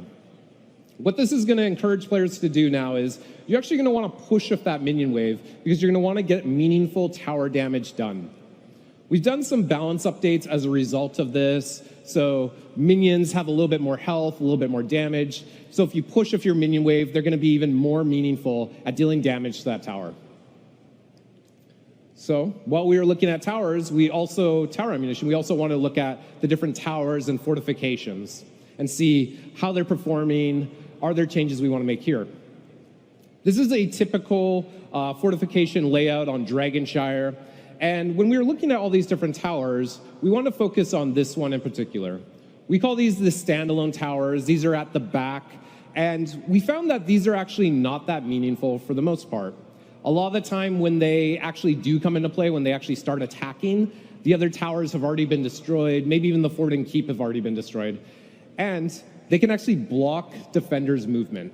So if you're a defender trying to protect this location, enemies can really predict your movement a lot easier, land skill shots on you as you're trying to move through these locations. So we decided to cut these towers. If you've played our newest battleground, Volskaya Foundry, that battleground actually doesn't have these standalone towers on it. And we've been continuing to test this for a few months now. We're pretty happy with the change. So we wanted to keep a bunch of our balance relationships the same. So we've rolled a bunch of the stats from these standalone towers onto the other structures. Health, damage, experience. We want to keep relationships like Sky Temple consistent. Now, as we continued to test this a little bit further, we found there were a couple characters who actually relied on these standalone towers a little bit more than others. That's characters like Abathur and Murky. So they would use these areas to kind of protect themselves a little bit against maybe a character like Zeratul who was looking to dive them. So we wanted to revisit this, okay, see if there's some other changes we could make. And instead of adding the standalone towers back, we're actually adding True Sight to our forts and keeps. So True Sight is a mechanic that currently exists on the core, and what it does is essentially it reveals any enemy stealth heroes who get within its attack range. So now your forts and keeps are also going to have True Sight. So with the addition of True Sight and unlimited tower ammunition, you should feel quite a bit safer when trying to defend one of these fortification locations. All right, regeneration globes. So this is a really kind of interesting part of the laning phase. We like a lot of things that regeneration globes do. They encourage you to think about your positioning, your enemy's positioning. You want to think about even how you fight the minion wave and make sure that you're getting these regeneration globes. So these things are doing a lot of good, awesome stuff for us, and we want to see if we could make some changes, get even more out of them. So currently, regeneration globes last for 6 seconds in an allied state, and then they time out. We tried a bunch of different changes, bunch of different iteration on this, and the one we're showing you guys here is instead, allied globes are going to last for 4 seconds, and then they will change into a neutral state for another 4 seconds. In this neutral state, either team can pick them up. So if you're winning your lane, if you're really thinking about your positioning relative to your enemies, you could potentially get twice as many globes now. So again, think about your positioning, think about how you're fighting those minion waves. So at the same time, we're doing all these to improve our laning phase. We also wanted to look at it from our battleground perspective and see if there are changes we can make here to also enhance that laning experience. So we dove into all of our different battlegrounds to see what we could find. And battlegrounds like Dragonshire, Braxis Holdout, or Tomb of the Spider Queen, we feel these battlegrounds really enhance that laning experience. Essentially, the battleground mechanic is part of the lane. So if you're on Dragonshire and you're the top lane and you're outplaying your opponent, you're actually also helping your team to secure that map event in the top, helping your team potentially get that Dragon Knight. Of course, we have a number of other battlegrounds that quickly pull you out of lane. So we have battlegrounds like Sky Temple, Cursed Hollow, Infernal Shrines, and essentially when the first tribute on Cursed Hollow spawns, that's kind of a call to action for all players to kind of leave the lane and go contest these objectives. We really like this experience. We don't want to change this too much. We wanted to evaluate how quickly we're pulling players out of lanes through these battlegrounds. And so we're going to push back some of those battleground objectives a little bit to give you more time to fight over lane, showcase your individual skill. Now, there's some other changes we're making to the battlegrounds. As Alan mentioned, we're up to 14 battlegrounds now. That's a lot. And pretty much all of our different battlegrounds have a different set of rules, a different set of timers that we're asking our players to learn. Things like when the first map mechanic appears on the battleground, when does the next one appear, what's the delay in between. So we want to simplify that so players have to learn less rules. So we're going to have it so that there are essentially 2 rule sets you'll need to learn. Our early battlegrounds, the first map mechanic will spawn in at 1:30 seconds. And some of those later battlegrounds that we want to push back a little bit to give players more time in the lane, those are going to spawn in at 3 minutes. We also want to provide the information a little bit earlier on. So we're going to have consistent 30-second warnings across all these battlegrounds, so you'll have more time to reposition, change lanes. And in some cases, we actually want to push this a little bit further, and we might even show you, even before those 30-second warnings, show you where the next map mechanic will be. So on a battleground like Infernal Shrines, you might actually see where that next shrine is going to be well before that 30-second warning. This will allow players to think about when they should be taking a mercenary camp, which lane they should be pushing, what their strong lane should be, just provide players with more information. We still want to have variation on the battlegrounds. We don't want there to always be a set pattern that tributes spawn in on Cursed Hollow, for example. We want there to be some variation, but as long as we can provide that information early to players, they'll be able to better make strategies around that information. The goal with all of these changes is to not increase game length. So we have a lot of different tuning knobs to keep our game length right around 20 minutes, which we think is an awesome experience. You know, obviously we could make changes to the strength of minions, increase the strength of our map mechanics. Overall, in internal testing, we haven't really noticed a difference in game length, but once you guys have a chance to play it, we can get a lot of data, we'll be able to make adjustments if needed here. So last thing I want to talk about is our mercenary camps. So especially with us making a bunch of changes, making laning more interesting, we wanted to revisit the mercenaries and to see if there are changes we can make here to add more strategy to each individual camp. Currently, some of our mercenaries may be on, say, knights, for example. They kind of act as tower fodder. Their job is to push down a lane, soak up a bunch of tower ammunition. Well, with unlimited tower ammunition, we definitely wanted to revisit these, make sure they're providing some unique strategies. So for our knight camp, the Knight Wizard is going to emit a spell armor aura. So if you're pushing your knight camp, all nearby allies, heroes, even other minions and mercenaries are actually going to have a bunch of spell armor. This will make it a lot harder to fight an enemy team who's pushing up their knights. So you're definitely going to want to capture these camps and push with them. Our Hellback camp is actually going to decrease enemy armor with every single basic attack, and this will stack a few times. So again, if you're fighting in a lane and the enemy has some Hellbats with them, you're going to have to be really careful about how you engage this lane. You're maybe going to want to take out those Hellbats early. For Siege Giants, we actually really liked how Siege Giants perform for the most part. They require a response from the enemy team, but we still wanted to look at them and see if there are changes or updates we could do to make Siege Giants better. Now, some of you might not know that you can actually dodge Siege Giant attacks in the lane. We just don't telegraph this very well. We don't do a good job of it. So we're going to better communicate this, make it more visually obvious that you can dodge their attacks, but we're going a step further than that. We're going to make it so you can actually dodge their attacks in the jungle as well while you're fighting these camps. So if you play really well, if you're moving around while you're taking the camp, you can actually take Siege Giants without taking any damage. We're looking at all of our mercenary camps. We want to make sure that they're all performing well across all stages of a game. So we have a few minutes left. I'm going to talk quickly about timeline, and then after that, we'll probably have about 5 or 6 minutes for questions. So we have a couple microphones. We're not going to be able to take a lot of questions today, but if you guys want to start lining up. Back in October, we had a community summit where we invited out quite a few different professional players, streamers, shoutcasters, and they came and checked out a lot of this content and gave us feedback on it so we can continue iterating. Of course, we're here at Blizzcon. Everything I just talked about is playable here. You guys can check it out. Let us know what you think. In November, near end of November, we'll be moving to an extended 3-week PTR that will roll into December as well. Everyone in our community will be able to play all of this on the PTR and let us know your feedback, let us know what you think. None of this is set in stone. We want to get your feedback. We want to make good changes. The goal is to launch all of this in December at the start of a new rank season. So this will give players the opportunity to play with all these changes for an entire rank season. And it'll also fall in between our HGC Pro seasons so that the professionals will have a little bit more time to learn the changes before they start competing again next year. All right, that's everything we have for you guys today. Thank you. Good job.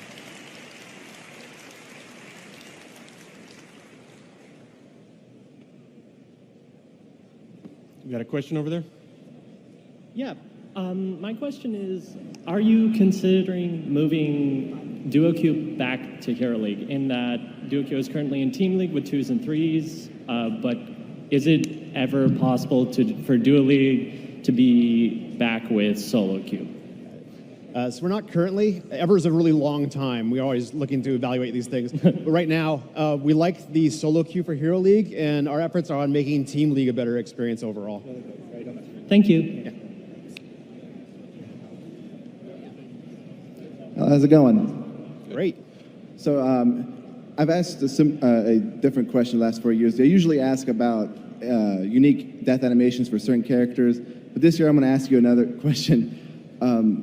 Hypothetically, if McCree were to join Heroes of the Storm, would you remove his cigar? And if you don't, will you give Tychus back his cigar? We give Tychus McCree's cigar? Yes, exactly. We will give Tychus McCree's cigar. All right, thank you. Hi, I play on a 4K monitor. You guys created some amazing emoji, and I get them in loot boxes all the time, and I can't see them at all because they come out as tiny little specks on the 4K screen. Is it possible to get text scaling added to the chat window? Yeah, it's a known issue and something we'd like to correct. Thank you. I had a question that with the game getting as big as it is and with the introduction of voice chat in 2018, if you guys are planning on anything to promote positivity within the community, say personal commendations beyond just an MVP screen where you just click and upvote and then get out of the game. Yeah, it's something that we've been pursuing for a little while now. We're exploring different ways of doing that. You know, we did add the MVP screen where you can upvote people, but I agree that there's probably more opportunities where we can make a more meaningful system to really call out those players that did an awesome job in the game or promoting good, fun, experiences within the game. So it's something we're looking at. We don't have anything specific right now, but absolutely, we think it would be a cool addition to the game. Thank you. Hey guys, good to see you again. I had a question concerning interactive environment effects like the conveyor belt in Foundry. As a Chromie main who likes to run triple time trap, you can imagine how excited I was when I started lining them up and they're just freezing people all around. Is that a feature you guys are thinking of expanding in new maps as far as passive map events that aren't tied to the game objectives? I'll say, so we have a Battleground team that's always looking to push the boundaries within our Battleground experience, and John DeShazer, our lead Battleground designer, I think has been wanting to add conveyor belts for quite some time now, and it just happened to make a lot of sense on Volskaya Foundry. So I'm sure those guys are also looking for new ways and new opportunities to promote awesome Battleground design. Yeah. Cool, thank you. I'll just add that we're always trying out new things. We always want to try crazy ideas and see where it goes, so we'll see what happens. Hi. In regards to your removing of the towers, have you also considered about the repositioning of the healing fountains so that they're not exposed? The Battleground team has been looking at the layout of the different structures, and they have made some changes. I don't know if they've totally updated all of the healing well locations, but that is feedback we've heard before of players who specifically go into snipe healing fountains early on in a match. It's not something we see commonly, so it's not a huge concern for us, and there is some gameplay there for both players, but it is something we can continue doing as well going forward. Thank you. Hi guys, love your game. I just had a question about quick match team comps, where sometimes you get like an actual team comp, 1 tank, 3 damage, 1 healer, and sometimes, like me, you get 3 tanks, 1 damage, 1 healer. So I was just wondering if there was any plans to address team comp, quick match team comps, like how you have Dungeon Finder and WoW. So do you have any comments about that? Do I take it or should I? You want me to? Yeah. So the quick match is an interesting beast for us.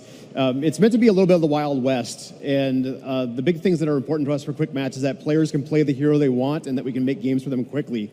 And that kind of runs contrary to being able to put together the perfect teams all the time. In fact, we run models to try to make games that are all meta. For instance, every game has a tank and a support in them, and the queue times explode and they go really long. So we're trying to find a good balance there all the time between games that are entertaining, but we're okay with surprises as well. So we are continually tweaking them. We made some updates in the last year, and I expect we'll be making more over the next few months too. Yeah, actually, if you've watched our quick match meta rules, we've been continually kind of tweaking them as time has gone on. I think it's good feedback. It's feedback that we receive, regularly. So something we'll look at. But absolutely, quick match is a place for you to kind of jump in with the hero you want to play. And if you do truly want like that perfect team comp, I'd suggest unranked draft or even ranked modes as well. Okay, thank you. That was the last question. Okay. It has been said. Thank you guys very much. Yes, thank you. Great seeing you all.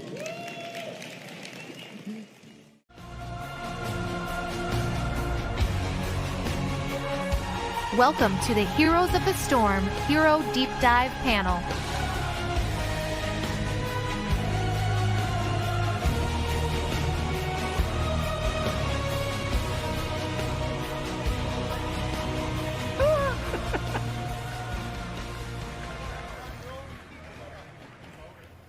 What's up, Blizzcon? Yeah. My name's Andrew Kinnerbrew. Around the office, people call me Brew. I'm a senior 3D artist with the Heroes team. Next to me, we got Matt Villers, senior game designer. Next to him is Kent Eric Hagman, lead hero designer. And at the end is Alex Nyman, live game designer. We want to thank you for joining us for the Hero Deep Dive panel. Today, Matt, Eric, and I are going to be talking to you about the 2 new heroes that we announced yesterday at opening ceremony, Alex Straza and Hanzo. Yeah.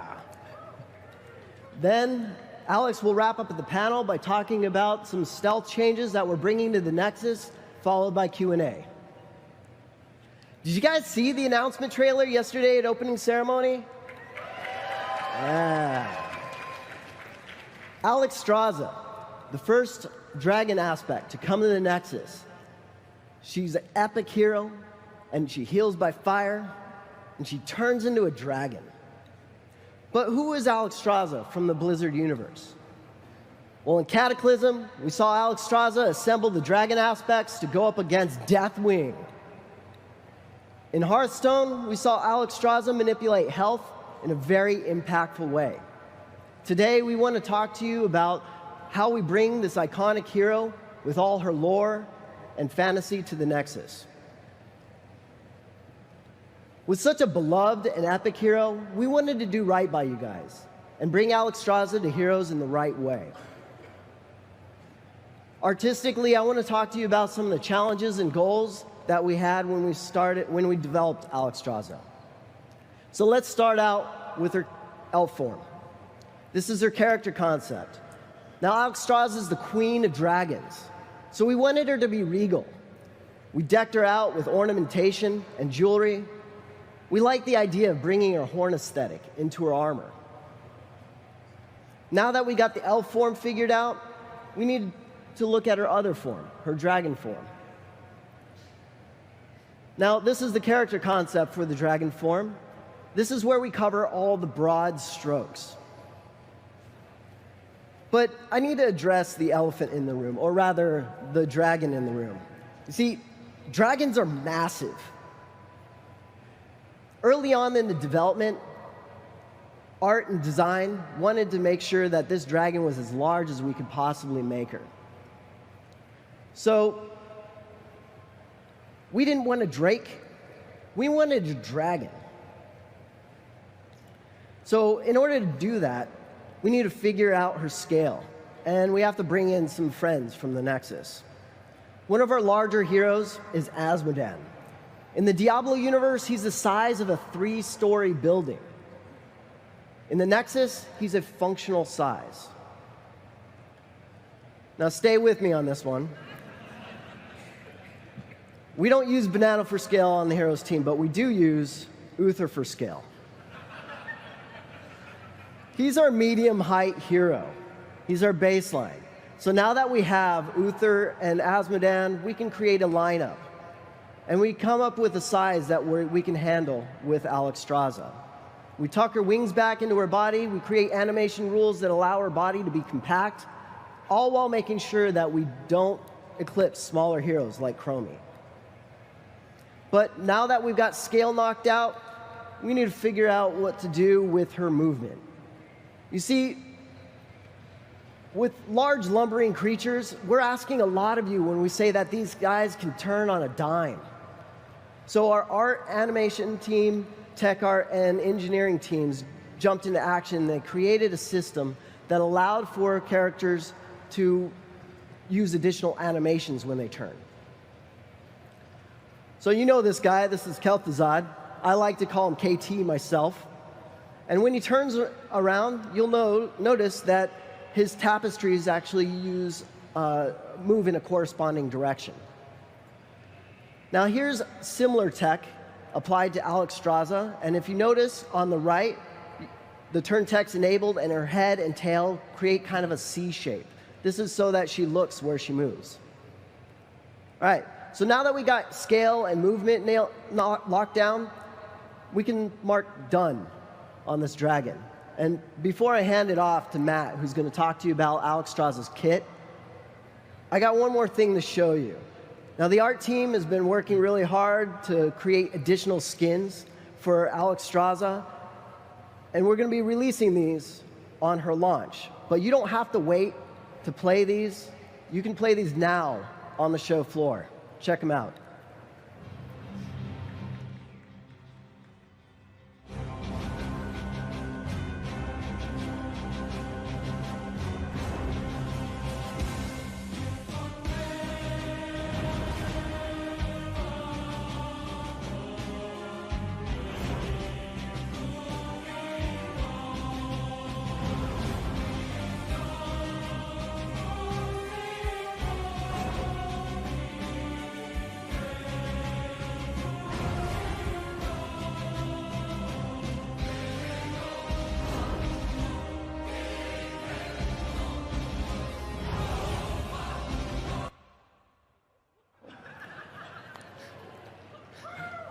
Thanks, Brew. Hello, BlizzCon. I'm Matt Villers, and I was the hero designer on Alexstrasza. Now, we've just heard a lot about the artistic side of adapting Alexstrasza's fantasy and bringing her into the Nexus. And it turns out that our approach on the design side was not all that different. When we set out to design Alexstrasza's abilities, we had two major sources of inspiration to draw from. First off, she's a dragon. Dragons are awesome. You could build a whole hero based just around that. But Alexstrasza is not just any old dragon. She's the dragon aspect of life. And we wanted her gameplay to reflect that, for her to interact with life and health in interesting ways. Today I'm going to talk you through Alexstrasza's kit, some ideas we tried that didn't quite work out, and how each of her abilities tie into that core part of her fantasy, the dragon and the aspect of life. First off, let's go through her basic abilities. Alexstrasza's first basic ability, her Q, is Gift of Life. This is her primary heal, and it allows her to sacrifice a portion of her own health and give it directly to an ally. Because Alexstrasza spends her life to heal, she has to strike a balance between keeping herself healthy and keeping her allies healthy. This becomes a very core part of her gameplay. The strength of the heal scales with Alexstrasza's health, so the more healthy she is, the more effectively she can heal her team. But if she's going to be spending all this health to heal everyone else, she needs a way to heal herself as well. That leads us to her second basic ability, her W, Abundance. This is a powerful area of effect heal, and is Alexstrasza's primary source of self-sustain. It keeps her Gift of Life heal engine going. We were actually inspired to do Abundance by the Storm Drakes in World of Warcraft Cataclysm. What's cool about these guys is when you engage them, they create a healing well on the ground at their location. This rapidly restores their health. So if you wanted to damage them, you had to first move them out of the healing well. And then, as a bonus, you could move your own party into the healing well and take that healing for yourself. We thought this last part was particularly cool, and we wanted to explore it. What would indiscriminate healing look like in Heroes of the Storm? That's a heal that can work on allies or enemies. We gave it a try.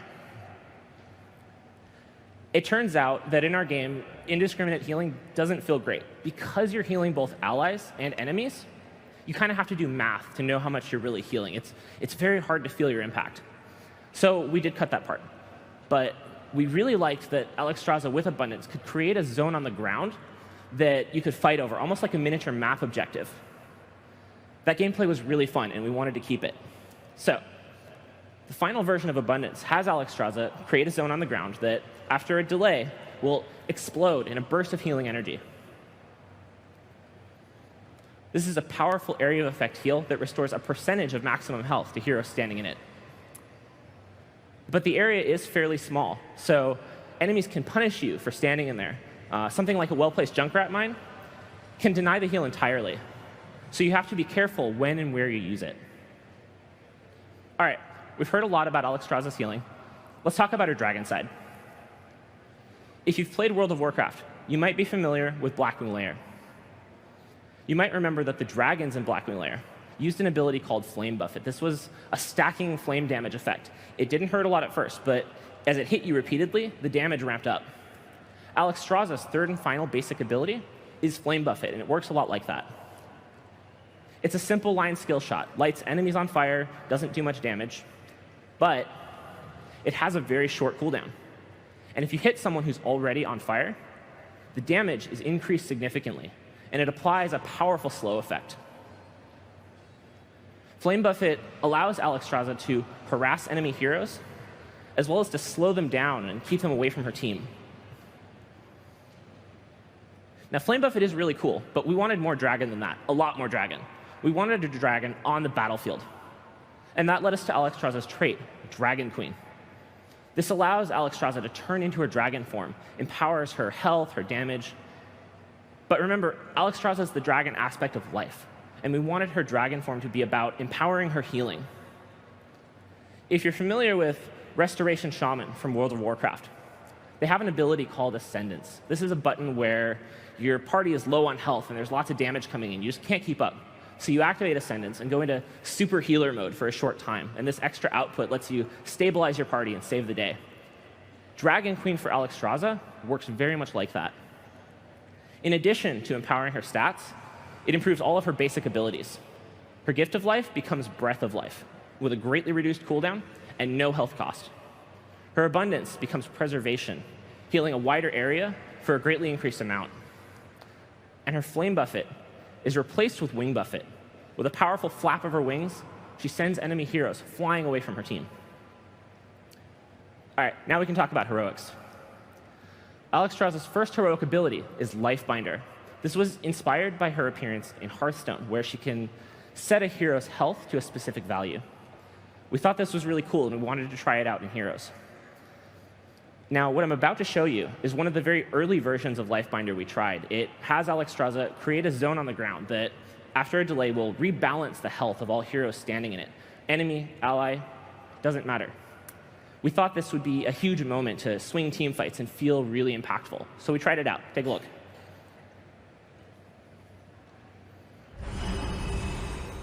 Now, it turns out that in a fast-paced game like ours, setting everyone's health to an average value, it just felt kind of average. It was really hard to notice those movements in the health bar. A lot of the time, you'd actually end up hurting your own team or healing your enemies. Not exactly the kind of impact you want from a heroic, right? You want it to feel awesome. So we made some refinements. The final version of Lifebinder has Alexstrasza link herself directly to an ally. After a short delay, the hero with the lowest health of the two gets boosted up to the same health percent as the higher health hero. Right? This allows a healthy Alexstrasza to do a powerful burst heal on an ally. Or a badly injured Alexstrasza can link to a healthy ally and boost herself up, kind of restart that Gift of Life healing engine. Her second heroic ability is Cleansing Flame. This allows Alexstrasza to fly up into the sky and soar over the battlefield, raining down, healing, and damaging fireballs as she goes. It's an awesome Dragon Fantasy moment. Now, something you may not know is that I was also the hero designer on Probius, and during Probius's development, we tried a heroic that was a lot like this. We called it Mothership, and it had Probius warp off the battlefield onto his Protoss mothership and rain down destruction. Now, this was a really cool heroic, but we didn't ship it with Probius, and there's a couple reasons why. First off, it had a limited number of shots and a limited amount of time. You were frantically trying to get the shots off because you didn't want to waste any, and it made it hard to think about aiming. It also, at the end, had Probius warp down where he started. So often that would be right into the waiting arms of the enemy team, who would then blow the poor little probe up. But the biggest reason we didn't keep it on Probius is that he had this kind of builder and advanced setup gameplay that the ability just wasn't fitting with. However, Alex Straza gave us another chance to do this awesome heroic, and we made some important changes. First off, the fireballs from Cleansing Flame come down at your mouse cursor on a fixed interval, so you are focusing entirely on aiming, the healing and damage to get as much value as possible. We also allow Alex Straza at the end to choose a landing location nearby, so she doesn't have to just drop right into the enemy team and get ganked right away. You can see here that the cursor for Cleansing Flame shows the time between shots and the number of shots remaining. When you run out of shots, it allows you to choose a nearby landing location. These improvements made the ability feel much better to use. They allow Alex Straza to have epic support moments from the sky for a team.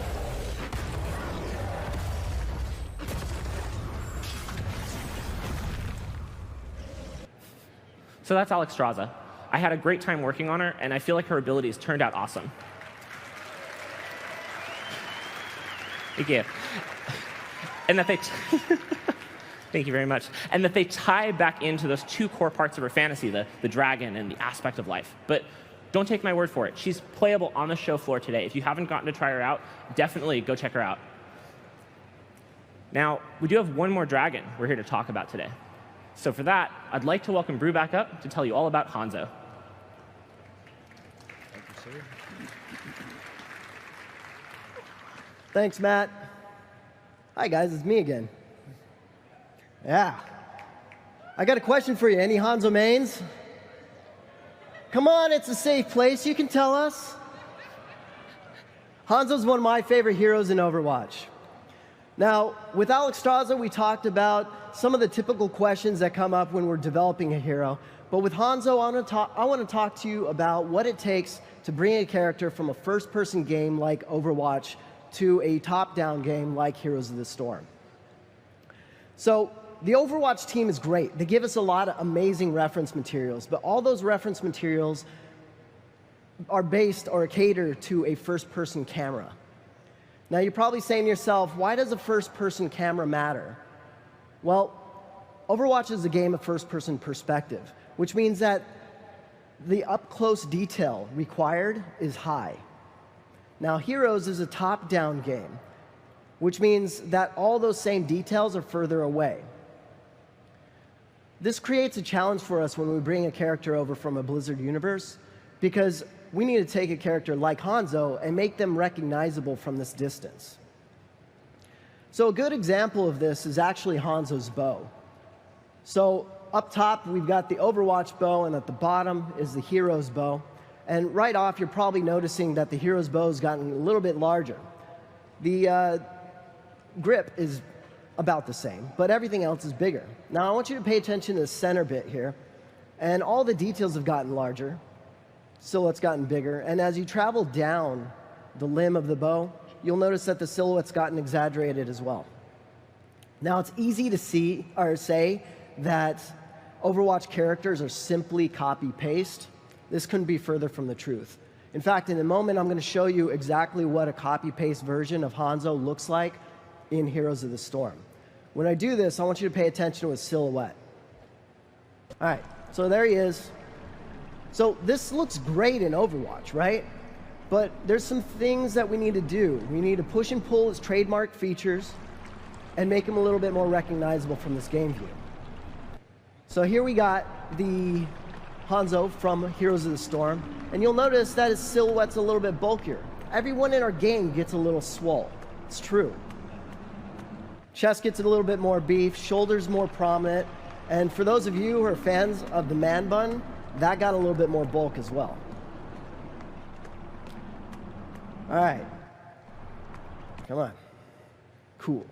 So we've been making Hanzo more recognizable from this game view, which is great. But you're probably saying something along the lines of, why are these adjustments necessary? So in order to explain that, I need to talk about something you probably have heard a video game artist say at one point in time, and that's budget. You see, if you're new to game development and we say texture budget or polygon budget, we're not talking about monetary cost. What we're talking about is file size and what it takes for your computer to load that information on the screen. And that's important because we load a lot of information on the screen. You got minions, mercenary camps, player characters, UI, structures, trees, doodads, all while making these things recognizable. Every game has a character budget, just like every computer has a limit. It's kind of like a road that can only hold so many cars at any given moment. And it's important for us to stay within those limits, because then we can put things like this from Overwatch into this, Heroes. Everything we do is for the game view. It's about lovingly recreating these characters so they look as awesome as possible. So now that you've heard all about why Hanzo looks so good, I'm going to hand it over to Kent Eric, who's going to talk to you more about Hanzo's power.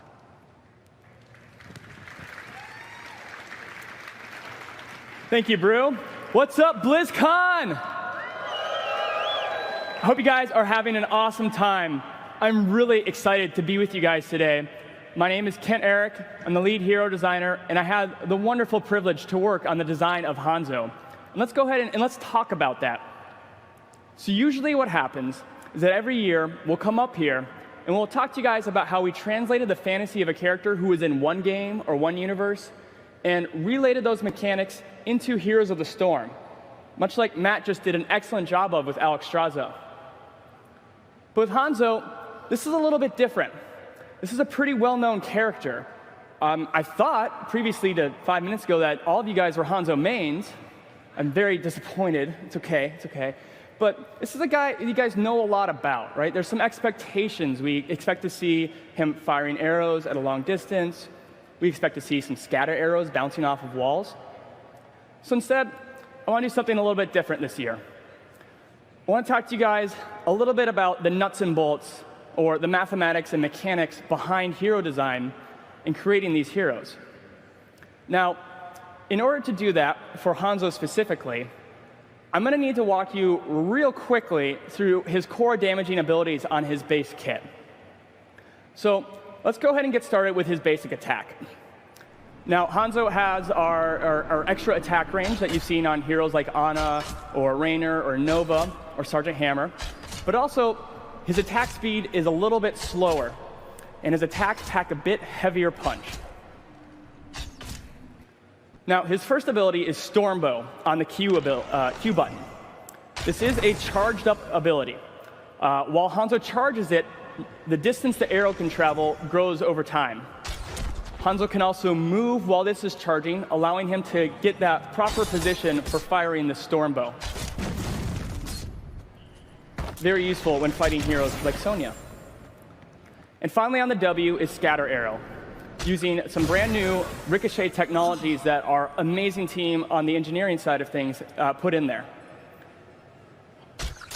You can see we're showing you where these arrows go, and it's great in narrow corridors like this poor Li Ming is about to discover. Don't be Li Ming.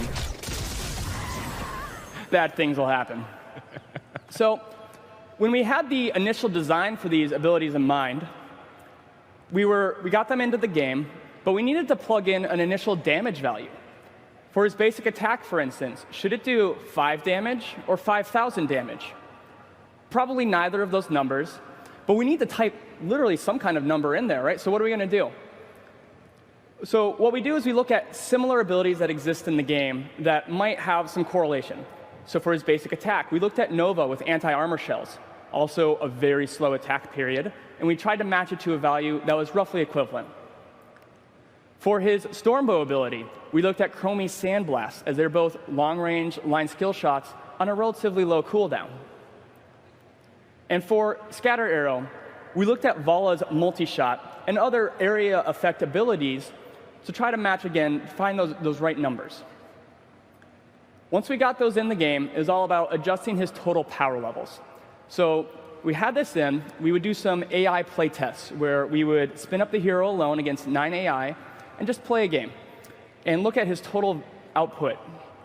We'd compare it to other ranged assassins that were in that game, and let's say Hanzo was about 15% too high, well then let's lower all of his numbers by about 15%.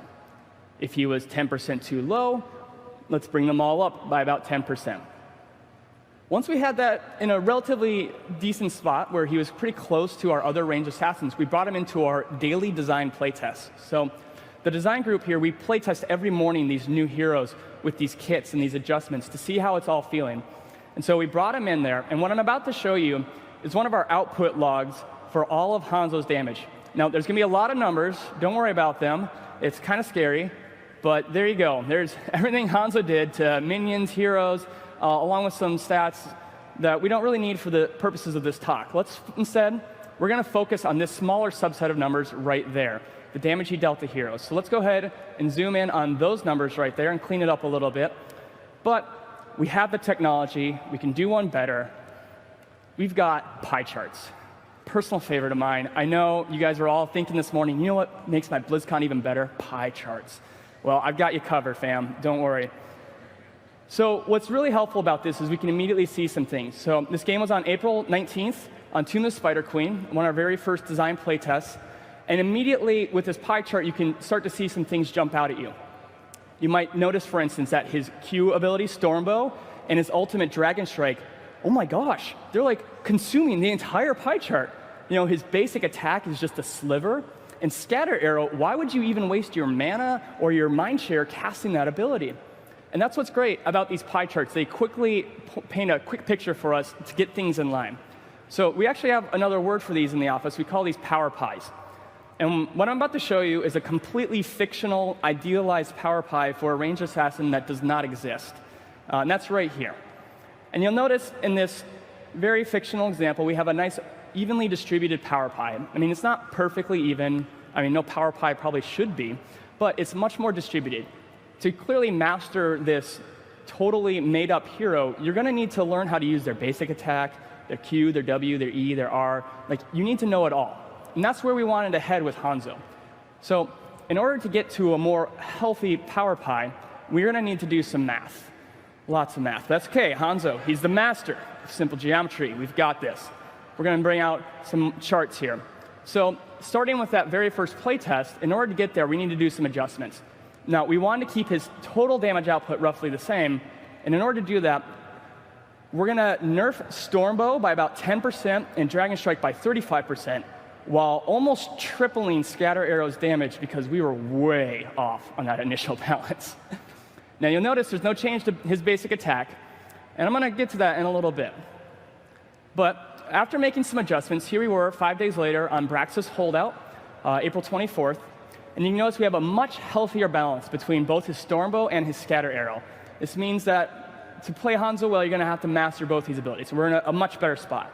But there's still another problem lurking that the power pies are slightly alluding to, and that's the basic attack and some other issues. You see, we'd started to play Hanzo for almost a week now, and we were starting to feel like maybe we've got too many snipers in the game.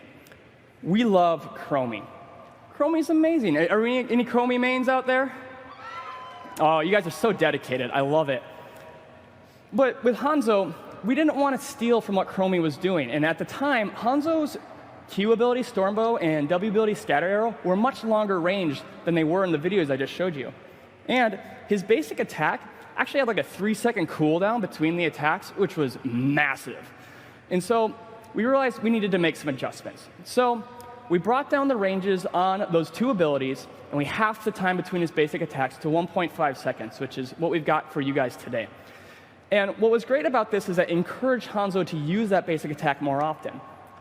What's really great about that is that when a character is basic attacking you, that usually means they're within your threat radius so that you can actually engage in some counterplay, something that was missing because of his very long range. So let's see what happened after we made these adjustments. So this was on April 27th on Infernal Shrines. One of our live designers, Adam Jackson, was actually playing Hanzo. And maybe we've gone a little overboard on that basic attack. Suddenly, Stormbow's not so great. So let's go ahead and make some adjustments and see what happens. So here we are on May 1st. Our very own Matt Villers was playing Hanzo on Dragonshire. And now you can see we've got yeah, we got a Matt Villers fan out there, that's for sure. We've got a much more well-balanced power pie here.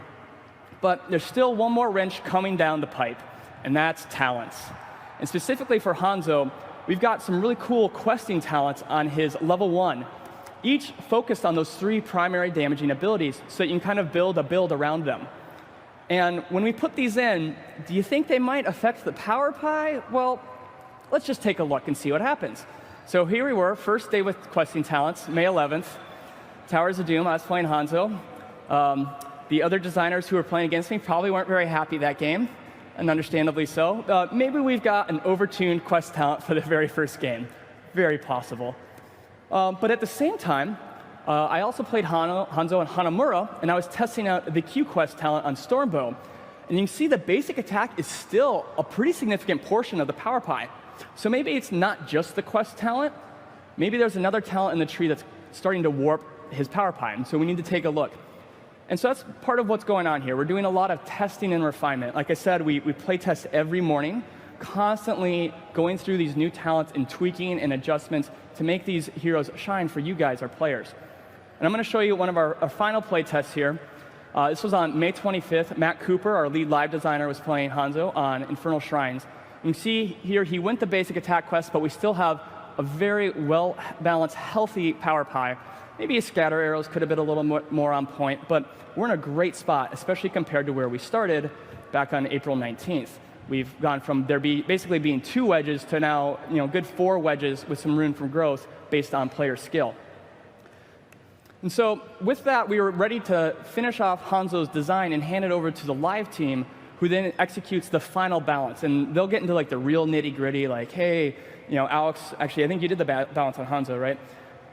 Hey, Kent, Stormbow, I'm going to lower its damage from 205 to 200. Like, okay, you find out what that final little number is, and they'll bring it home. Hanzo is here now, playable on the show floor. If you guys haven't gotten a chance, go check him out. Scatter arrow some of your enemies to death. It's great fun. But I want to actually welcome up Alex Nyman to talk to you guys about some of the updates coming to our live heroes. Thanks, Kent. So in Heroes of the Storm, not only do we work really hard to make sure that all our new heroes, like Hanzo and Alexstrasza, both feel and play awesome, but we're also actively working on all of our existing heroes to make sure that they're just as fun and dynamic to play as well. So my name's Alex Nyman. I'm with the live design team. If you watched yesterday's What's Next panel, we talked about how we're going to be making some changes to the way that stealth characters look in our game. We'll go to that briefly again and explain why we're doing what we're doing, as well as some of the hero-specific adjustments we're going to be making alongside them. So for a long time, stealth has presented an interesting challenge for us as a design team. I bet a lot of you probably don't see the 3 stealth characters running around on that screen right now, and that would put you kind of with the majority of our player base.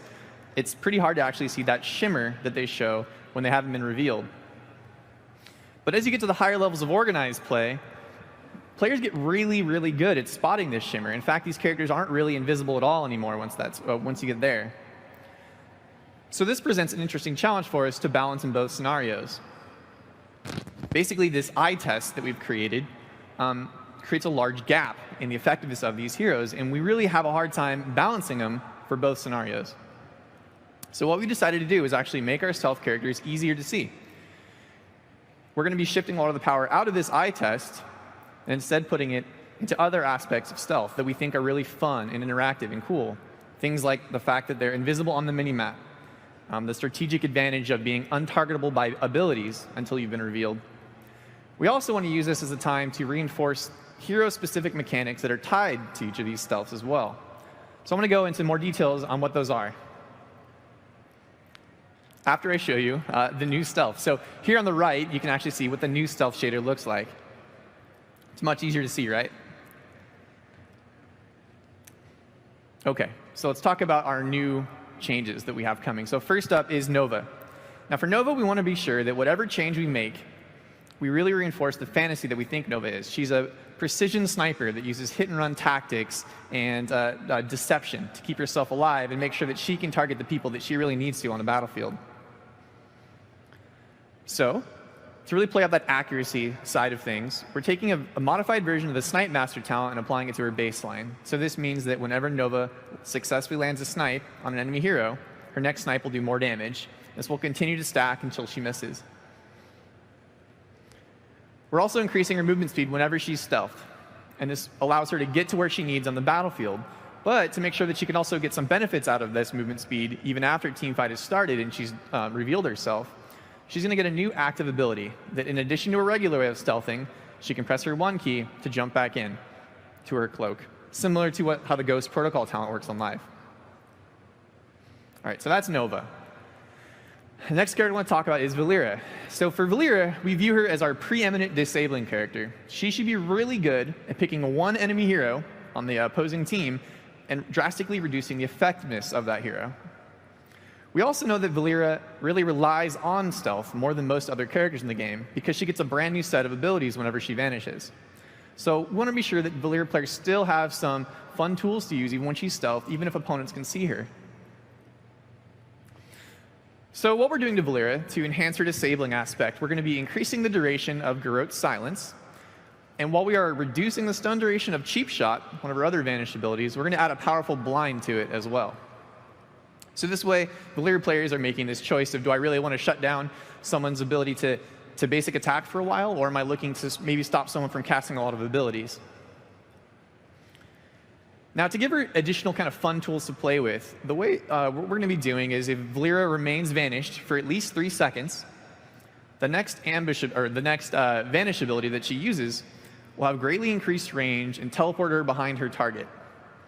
So this is really fun to play with Valeera. You're really thinking about, work on my opening, get that perfect spot. But not only is it fun for Valeera, as we continue to play test it, we actually found that it's really enjoyable for opponents as well. And hear me out. The reason is it felt really rewarding as an opponent to knock Valeera out of this stealth so that she would lose this powerful part of her toolkit that she really was relying on. So it was sort of a win-win for us. Now, while Valeera relies on stealth probably the most of all of our characters, we actually don't think it's too core to who Samuro is, while he does have stealth. But what we did want to use this as an opportunity to make some changes to Samuro and really reinforce what we think is important and cool and special about him. And that's this game of 3-card Monty he plays with his illusions. So if you're not familiar with Samuro, he can activate his mirror image ability and create 2 illusions of himself. And what Samuro's trying to do is keep opponents guessing so they're not sure which one is the real player and which ones are just copies. So we want to really put a lot more control and power into Samuro players so that they can play this game much more often and much more frequently and have a lot more control over what they're doing. So to add to that control, we're taking basically an ability that used to be reserved for the Illusion Master talent, or heroic ability, at level 10, and putting it on his trait. So now Samuro will be able to press his D button and target any of his illusions to swap places with them, starting at level 1. To also give Samuro players more control over their illusions, whenever he activates Mirror Image and creates 2 illusions of himself, the real Blade Master will always be closest to wherever your mouse cursor is. So again, a lot of control and a lot of cool things that Samuro players can do. This is really important because it's a lot about mastery. We want to encourage Samuro players to have a lot of mastery and not sort of have opponents just sort of guess and figure things out, or maybe just counterpick them instead. Now, because we're giving Samuro so much more control over his illusions, we want to be sure that their focus of them is still on keeping Samuro alive and not just a bunch of pets that are maybe just sticking after you all the time. So we're actually going to keep Samuro's overall damage about the same, but take a lot of that power instead and pull it from his illusions and put it into the Blade Master. So Samuro will hit harder, but the illusions will hit much less. This also has the added benefit of, as an opponent, once you realize where an illusion is, you can realize it's not really as much a threat. All right, now, the last character I want to talk about today is Zeratul. So Zeratul, we're actually pretty happy with the way he plays overall. We don't think we need to make a lot of wholesale changes. He's really technically demanding. He has really neat and flashy and cool plays. There's a lot of mastery to controlling him. It's really cool. He has a good niche in the battlefield and his high mobility, threat to the backline in a lot of ways. So all we want to do is really reinforce that, but also give him maybe a couple new tricks as we go. So what we're going to do is take the Vorpal Blade talent that previously was available on level 1 and give it to all Zeratul players. So what this means is that whenever Zeratul basic attacks an enemy hero, he can reactivate his 1 key to teleport back to that guy. That's really cool too, because the more ways we give Zeratul, I said I wasn't going to do that, Zeratul a way to teleport to his enemies, he actually can use his blink in a lot of multiple ways too. So he doesn't have to just use his blink or whatever talents he has to close the gap. But again, more options means more fun that Zeratul players can have. Now, for a long time, Zeratul has had 2 heroic abilities, but we weren't really too happy with the way that Shadow Assault really played out. Before I said that we view a lot of what Zeratul is strategic options and many choices in really cool ways. And Shadow Assault sort of limits your choices instead. You pick it and you really just focus down one guy, and you're not really thinking too much about what the rest of you are doing. So we thought this would be a great time to replace Shadow Assault with a brand new heroic ability we're calling Might of the Nerazim. So the way Might of the Nerazim works is it has a pretty short cooldown, right now around 15 seconds. And whenever you activate it, it will replicate whatever the last basic ability you cast was. So if you had just used a cleave, you can hit your R and do a second cleave. Or if you had just used a blink, you can use R to blink again. So there's lots of really cool decision-making and sort of versatility that you can get out of Zeratul. So I'll show a little video of sort of what he's going to be capable of with this new heroic ability. Hopefully it plays. Well, it's really cool. You probably can't even see it because it gets you stealth, so I don't know, you can't see what's going on. Anyway, there's lots of really cool, fun things that you can do with it. So Hanzo, Alex Straza, and our stealth characters, with all of their new tricks, are playable right now on the show floor. We're really excited to hear all of your feedback on them, and if you haven't had a chance to play them yet, go for it. They'll be available in the live game in the coming months, and we're really excited to see how they work in the Nexus. So we're going to move on to the Q&A section now. If you have any questions, you guys can go ahead and line up. But before we do that, I just want to reiterate how thankful I am to have all of you out here with us today at Blizzcon. It's a really reinvigorating experience for all of us designers up here. Because in a lot of ways, we don't view this as just our game, but it's all of our game. And it's really awesome to have you here with us today. So thank you for coming to the Hero Deep Dive panel. See you in the Nexus, everyone.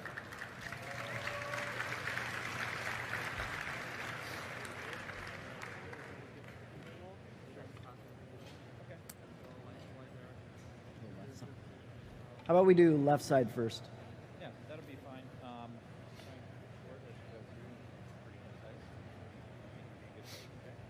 Cool. And then make sure you get close to the mic whenever you're up. Hi. I have a question about a mechanic that you guys kind of removed and then reintroduced when you put Garrosh into the game. It's like when, for example, like Stitches, when he hooks, like the character gets stuck into the wall and don't like jump over the wall, like bounce into like the territory. So like when Garrosh was introduced, you could throw enemy heroes inside your like turrets. So like, what's your guys' thoughts on that? So the way we view it is simply, so Garrosh, it's a pull, right? So Stitches still can't hook over a wall and pull someone through it. Whereas Garrosh really has to hook you first from outside, and then he can toss you over. It's similar to things we've seen with Diablo, honestly, with his overpower. So yeah, I mean, overall, I think it just sort of made sense. I don't think it would make a lot of sense for Garrosh to throw people and then they hit an invisible wall in the air. Okay, thank you. Thank you. Got the other side? Hi, I'm a Chromie main, and I really enjoy her. So when I was playing Hanzo, I was really interested in his Q. I just wanted to ask, when I played him, Test. Even with the global cast, the autocast on, when I released Q, I had to hit it again to actually fire. I wondered if that was intentional. It's currently intentional. It's what we got, but I will have you know, can we get a shout out for Andy Thorne, an amazing engineer on our team. These guys understand the hard work he's doing. He actually got us an improvement for Stormbow. Literally, I think it was Thursday or Wednesday. He called me over. He's like, "Hey, can you check this out?" So what we're hoping to ship is that when you press, you can just press and release, and it'll fire off the Q for Hanzo even while you're moving. So Thanks, we that's have some good. improvements. It should be coming with Hanzo's ship. Awesome, thank you. Thank you. All right, back to left side. Thank you. This is a question I asked yesterday, but I was wanting to ask it to more of the art guys. If McCree were hypothetically to join Heroes of the Storm, would you remove his cigar? And if you didn't, would you give Tychus back his cigar? I think Alan said it best when he said, yes, we'll give McCree, or give Tychus McCree's cigar. All right, thank you, guys. Just wait here because they're going to have a question over here. Over there on the right. What we got there? Oh. I know him. Mysterious questioner. Hello. Can you translate this? Yeah, I got it. Don't worry. All right.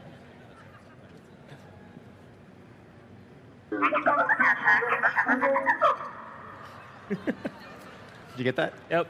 Hi, Probius. Nice to see you. I know. So, what Probius would like to know, for those who don't speak Probe, is for me and Kent, what's our favorite talent on each of the new heroes? That's a very insightful and helpful question. He was programmed well. You want to start? You want me? Sure, I'll go for it. So, for me, it's Alexstrasza's level 20 Ancient Flame. This is kind of caps off her E talents. See, the big thing with her E, when we were working on it for a long time, is these talents are about getting you in dragon form more often, and you can't actually use Flame Buffet, her E, while you're in dragon form. So having this talent at 20 that then allows Alexstrasza's basic attacks in dragon form to apply Flame Buffet kind of allows you to feel more rewarded for taking those other Flame Buffet talents along the way. I'd say one of my favorite Hanzo talents is called Mounted Archery. So his trait, Natural Agility, to counter that of Genji's Cyber Agility, I'll let you think about that, lets him leap over walls. And so what Mounted Archery does is when he leaps and lands on the wall, he's instantly mounted, and that mount's got a move speed boost. It's really fun. Just very great. Great question, Probius. Hey, awesome. See you later, buddy. Aw, he's so cute. He is cute. Off to the left, please. Hi, I was wondering how you decide which heroes get added into Heroes of the Storm. Is it just whim, or is someone like, hey, we want this guy in here? No, it's a great question. So we have a list of about, I think we're down to like 180 heroes now in the office. I think we started at 200 about 2 years ago and slowly been whittling them away of just awesome heroes and characters from across all of Blizzard's games that we'd love to add. And of course, you guys, the fans, you guys do these awesome fan website polls that we're checking all the time to see, what is it the community is just begging and clamoring Kel'Thuzad for, Kel'Thuzad all the time, Kel'Thuzad. And so we take some mixture of that as well, but we're also trying to make sure we bring heroes from different universes all the time. In addition to that, different roles and archetypes. So we have healers. Like we tried to make sure this year we got a lot of healers to you guys. So we got Lucio, Stukov, Ana, now Alexstrasza. Great here if you're a healer player.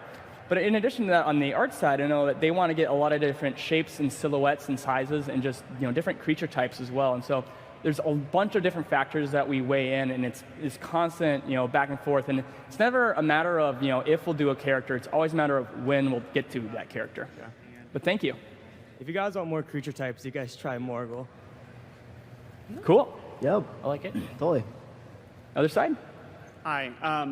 There are some questions about Arthas and Uther specifically, their models being a little bit more squat, and they kind of look dwarfish, and we were wondering if maybe, this way, if we might see a taller Lich King or a taller Uther in the future. So we're happy with the size of them, but to answer your question, you making them look more squat, what we would like to do is we would like to make their height be equivalent. So he would look less squat, but the same relative height. Does that make sense? So you are considering like some adjustments to the model to make them look more svelte, I guess? Definitely. I mean, we are looking at that as an option. Uther and Arthas are a couple of our older models. Yeah. So we definitely have heard your feedback, and we want to do it. It's just a matter of when. Right. Thanks, guys. You're welcome. Thank you. Left side, please.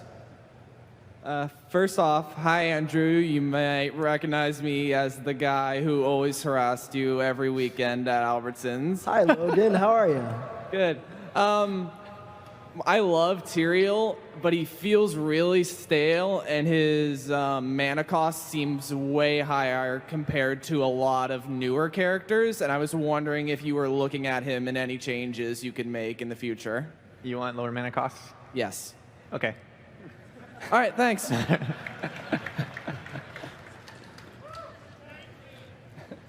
I had a question about your classifications for different heroes. There's been a lot of questions about tanks and healers versus warriors and supports and stuff Absolutely. like that. So I had any questions about if you had a plan on redesigning your system of classification or if you design your hero specifically for the classifications that are already there.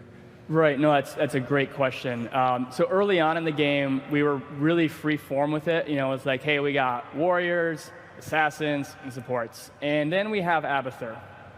I don't know what to do with this guy, right? So we made that specialist category, and we decided, you know, if a character's got a hint of that oddballness, let's chuck them into specialist category. And that worked fine, you know, a few years ago. But now we're going to do a point where, as designers, we've evolved. As players, you guys have evolved. The game, our relationship with it has evolved to where, you know, we kind of have this language of like, hey, bring some frontline, make sure we got at least one healer, right? All these new words that weren't in our lexicon a few years ago. So going forward, it is something we would love to update the role system to better reflect the way the community has embraced this game. And so we'd love to take warriors and split them out into tanks and bruisers. We'd love to take supports and split them out into healers and supports. In fact, we did a little bit of this. If you go into like Quick Match or Verse AI, you'll notice that when you hover over and you try to select somebody, we've got like that capitalized keyword of the different types. That's where we'd like to move to eventually. It's just a matter of when we think is the right time to get to the game. But it's definitely, we think, something that would help the player base as well, like kind of get all on the same page about, hey, this guy's a tank and this guy's a bruiser. Like, we need at least one tank on the team. You know, Thrall is great, but he's not a tank for the team. You know. Perfect, thank you. Thank you. Back to the left side, please. I have a question for Alex. You recently changed Chen to where whenever he drinks, he instantly gets brew, and then he's been receiving a lot of subsequent nerfs. Do you think that you would potentially ever change that or revert it and potentially give him back a lot of his power? Because, like, I know you were nerfing him because the freshest ingredient bug was giving him a lot. Yeah. So Chen has a really interesting effect. Whenever you touch Chen, he's such an interconnected character that has such an engine that works that there's usually a lot of fallout from any changes we make to him. So I don't know that we're planning on making any changes immediately right now, but we're always keeping an eye on him, and we'll continue to watch to make maybe changes as the meta changes or things like that. Chen's also a really interesting character where I think everybody, there's really passionate Chen players out there that really want him to be awesome all the time. And so there's also some slight rose-tinted glasses where people realize if Chen was really, really, really good, no one's really enjoying that experience either. So it's like a balancing act. We want to make sure that we see Chen just enough that he's awesome and fun without having him be OP. So yeah, I mean, we're keeping an eye on Chen, and we'll always look to make changes whenever we think he needs it. Thank you. You're welcome. Back over to the right. Hey, with the new invisibility shader, have you guys played around with changing the visibility of the character based on how fast it's moving? We have done, so what we do have, we haven't done that specifically, but we tried to get some of that flavor, and I didn't talk about it today, but we talked a little bit yesterday, is that we added, it's not available at Blizzcon, but what we're trying right now, and I think we'll go to the PTR at some point soon, will be that if a stealth character ever stays still for more than a second and a half, they actually completely disappear. So they're completely gone. I was actually just listening to Kent talk about this yesterday. It was a really cool thing of that is it adds a lot of that kind of mystery and fantasy of you're never really sure if a stealth character could be around. And while it doesn't come into play a lot, it's a very interesting psychological thing that we have, a really cool gain that we got from it as well. Well, the reason I bring that up is some characters can be invisibility while mounted, while some can only do it while walking. That's why I'm curious about that. Yeah, I mean, I think that's just, we accept it's kind of a difference. And overall, I think we want to view it as a combat benefit. Yeah, we want to move away from that eye test. We want it to be clear that guy is there and he's stealth, because then it's just a much clearer interaction for all parties. Okay. Thank you. Thank you. Hey guys, my name's Steve. Hi, Steve. How are the stealth rework, work with talents like Sergeant Hammer's stealth and Medivh's level 20, Dahaka's burrow? So this was a global change. All stealth characters have this new shader. Shader's the term for what they look like visually. And so yeah, they'll be using the new stealth. We'll reconsider balance as we go with these new stealth because obviously there's some adjustments to be had there. But an interesting one about Hammer is that since she doesn't move unless you take hover siege, but she'll actually most of the time be completely invisible while she's in ambush mode. They get this invisibility as well. So yeah, Medivh gives someone invisibility, they have that new shader, but if that person stands still, they will go fully invisible. So. Yeah. And these are all things we're testing. It's one of the reasons why we're having such a long PTR is we really want to get a feel for it because we know there's a lot of potential changes to be made there. Okay, thank you. Thank you. Back to the right. Okay, I was wondering if we would ever be able to pick heroes from a different method than random 3-pick on Lost Cavern custom games. I just realized like none of us work on the brawls or whatnot. It's definitely something we could be open to. We'd love to get more feedback from you guys on how you like the brawls and the ARAM maps in custom games. We're definitely open to hearing other pitches and other ideas for that. So if you could take to our forums, we're on there quite frequently. I think Matt Villers actually posts daily, it seems like. Except in the 2 weeks leading up to BlizzCon. Yeah, except these last 2 weeks. But we're always listening to our player feedback, on the forums especially. And so by all means, pitch us ideas on how we can improve that mode for you guys. All right, thank you. Thanks. Left Hey guys. Hi. Hello. So I was playing the demo on the show floor yesterday, and there's an Alexstrasza on both teams, obviously.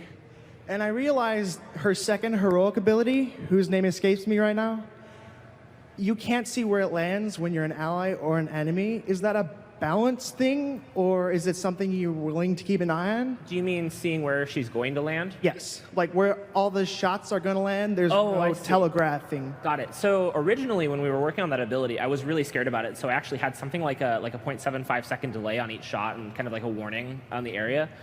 It ended up making the ability feel really kind of delayed and not very responsive. Clunky. Yeah, clunky very much. So I was a little bit scared, but we tried just moving it down to instant. What does that feel like? It just goes off right at your mouse cursor.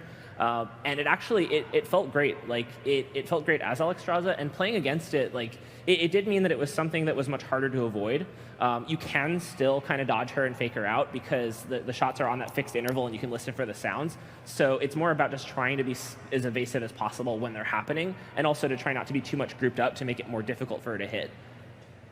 Okay, thank you. Thank you. Thanks. Off to the right, please.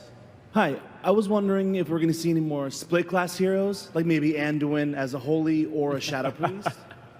Yeah, no, it's a great question. Yeah, multi-class, which we unveiled last year, is definitely something we're actively discussing. There's a lot of really cool things that can come out of it. There's also a lot of really shield wall parry and variant things that can come out of it as well. And so it's definitely something we're actively discussing on the team. We're listening to your guys' feedback. We're watching Carbot's animations. All these things as a whole, and we're evaluating where to go from here. So thank you. Yeah, thank you. Left, please. Hey guys, so I'm a Lost Vikings main, and Nice. and so my question is in regards to balance changes coming to the Lost Vikings. They haven't received anything in the longest time, and also if they will eventually be accompanied by future retro characters. So talking about the balance. So I think that overall we're okay with a lot of what Vikings does right now. That's not to say that there couldn't be improvements to be made in terms of more interesting talents or just balance adjustments. We also have to keep in mind, like, we're trying to do a ton of balance changes to a lot of heroes, and so it's not always like the highest priority, I guess, to have Vikings changes. But that being said, like, it's a matter of probably when, not really if. Like, there's definitely some cool things that we could do there. I think. And probably, for your second question, I would like to see Blackthorn, but it all Monster comes Trucks down. also would be really cool. Right, They, totally. I mean, it's like up there with dragons. Who doesn't like monster trucks? Yeah, totally, absolutely. So maybe not Matt. It's a matter of when. It's not about if. It's a matter. They're on that 200, or I'm sorry, 188 strong list. I think it's like 185 actually. Yeah. It goes up and down. Yeah. Every BlizzCon, it seems to go up a little bit more. Yeah, totally. But thank you for your question. We definitely we'll consider them. Yeah. I think we have time for one more question. Sorry. Hi. I'm a main Medivh. Woo! A lot of mains here today. Yeah. Yeah. So one of the things about Medivh is his power very much depends on your teammates understanding how to play that character. And this is really frustrating because I think people who main Medivh or play Medivh love how he plays, love the flavor, and that's probably why it hasn't been reworked, because it has a very unique flavor and role. But it is very frustrating when your teammates will not click in portals, accidentally click in portals, not know exactly what a portal is. So it is, I wonder if you guys are looking at this, if you have any plans of addressing it in the future. There's definitely someone we look at, like we're aware of that problem and we think about it, and we're trying to figure out ways to make the Medivh players in like the quick match or even just like a variety of Hero League scenarios feel better about what they're doing and not necessarily rely always as much about what their teammates do. We also don't want to just completely break esports. Like that's one of the things we think about, or just even high level play. He's one of those characters before where that he has an incredibly powerful kit, and we don't want to go too far with just the raw like individual things as well. So you know, what I've discovered with Medivh in particular is that as our player base matures and as you play with more people and they kind of get used to it, and as you start watching more esports games and seeing what he can do, it's really cool to see players learn to actually start to do more cool and fun things like the Stitches Gorge with Medivh portals and all sorts of fun things. That was like my that. hope as well. That my teammates will learn. Yeah, eventually they have to learn, right? Like they'll figure it out. All right. Thank you. Thank you, That's everybody. it for us. Thanks, guys. Thank you.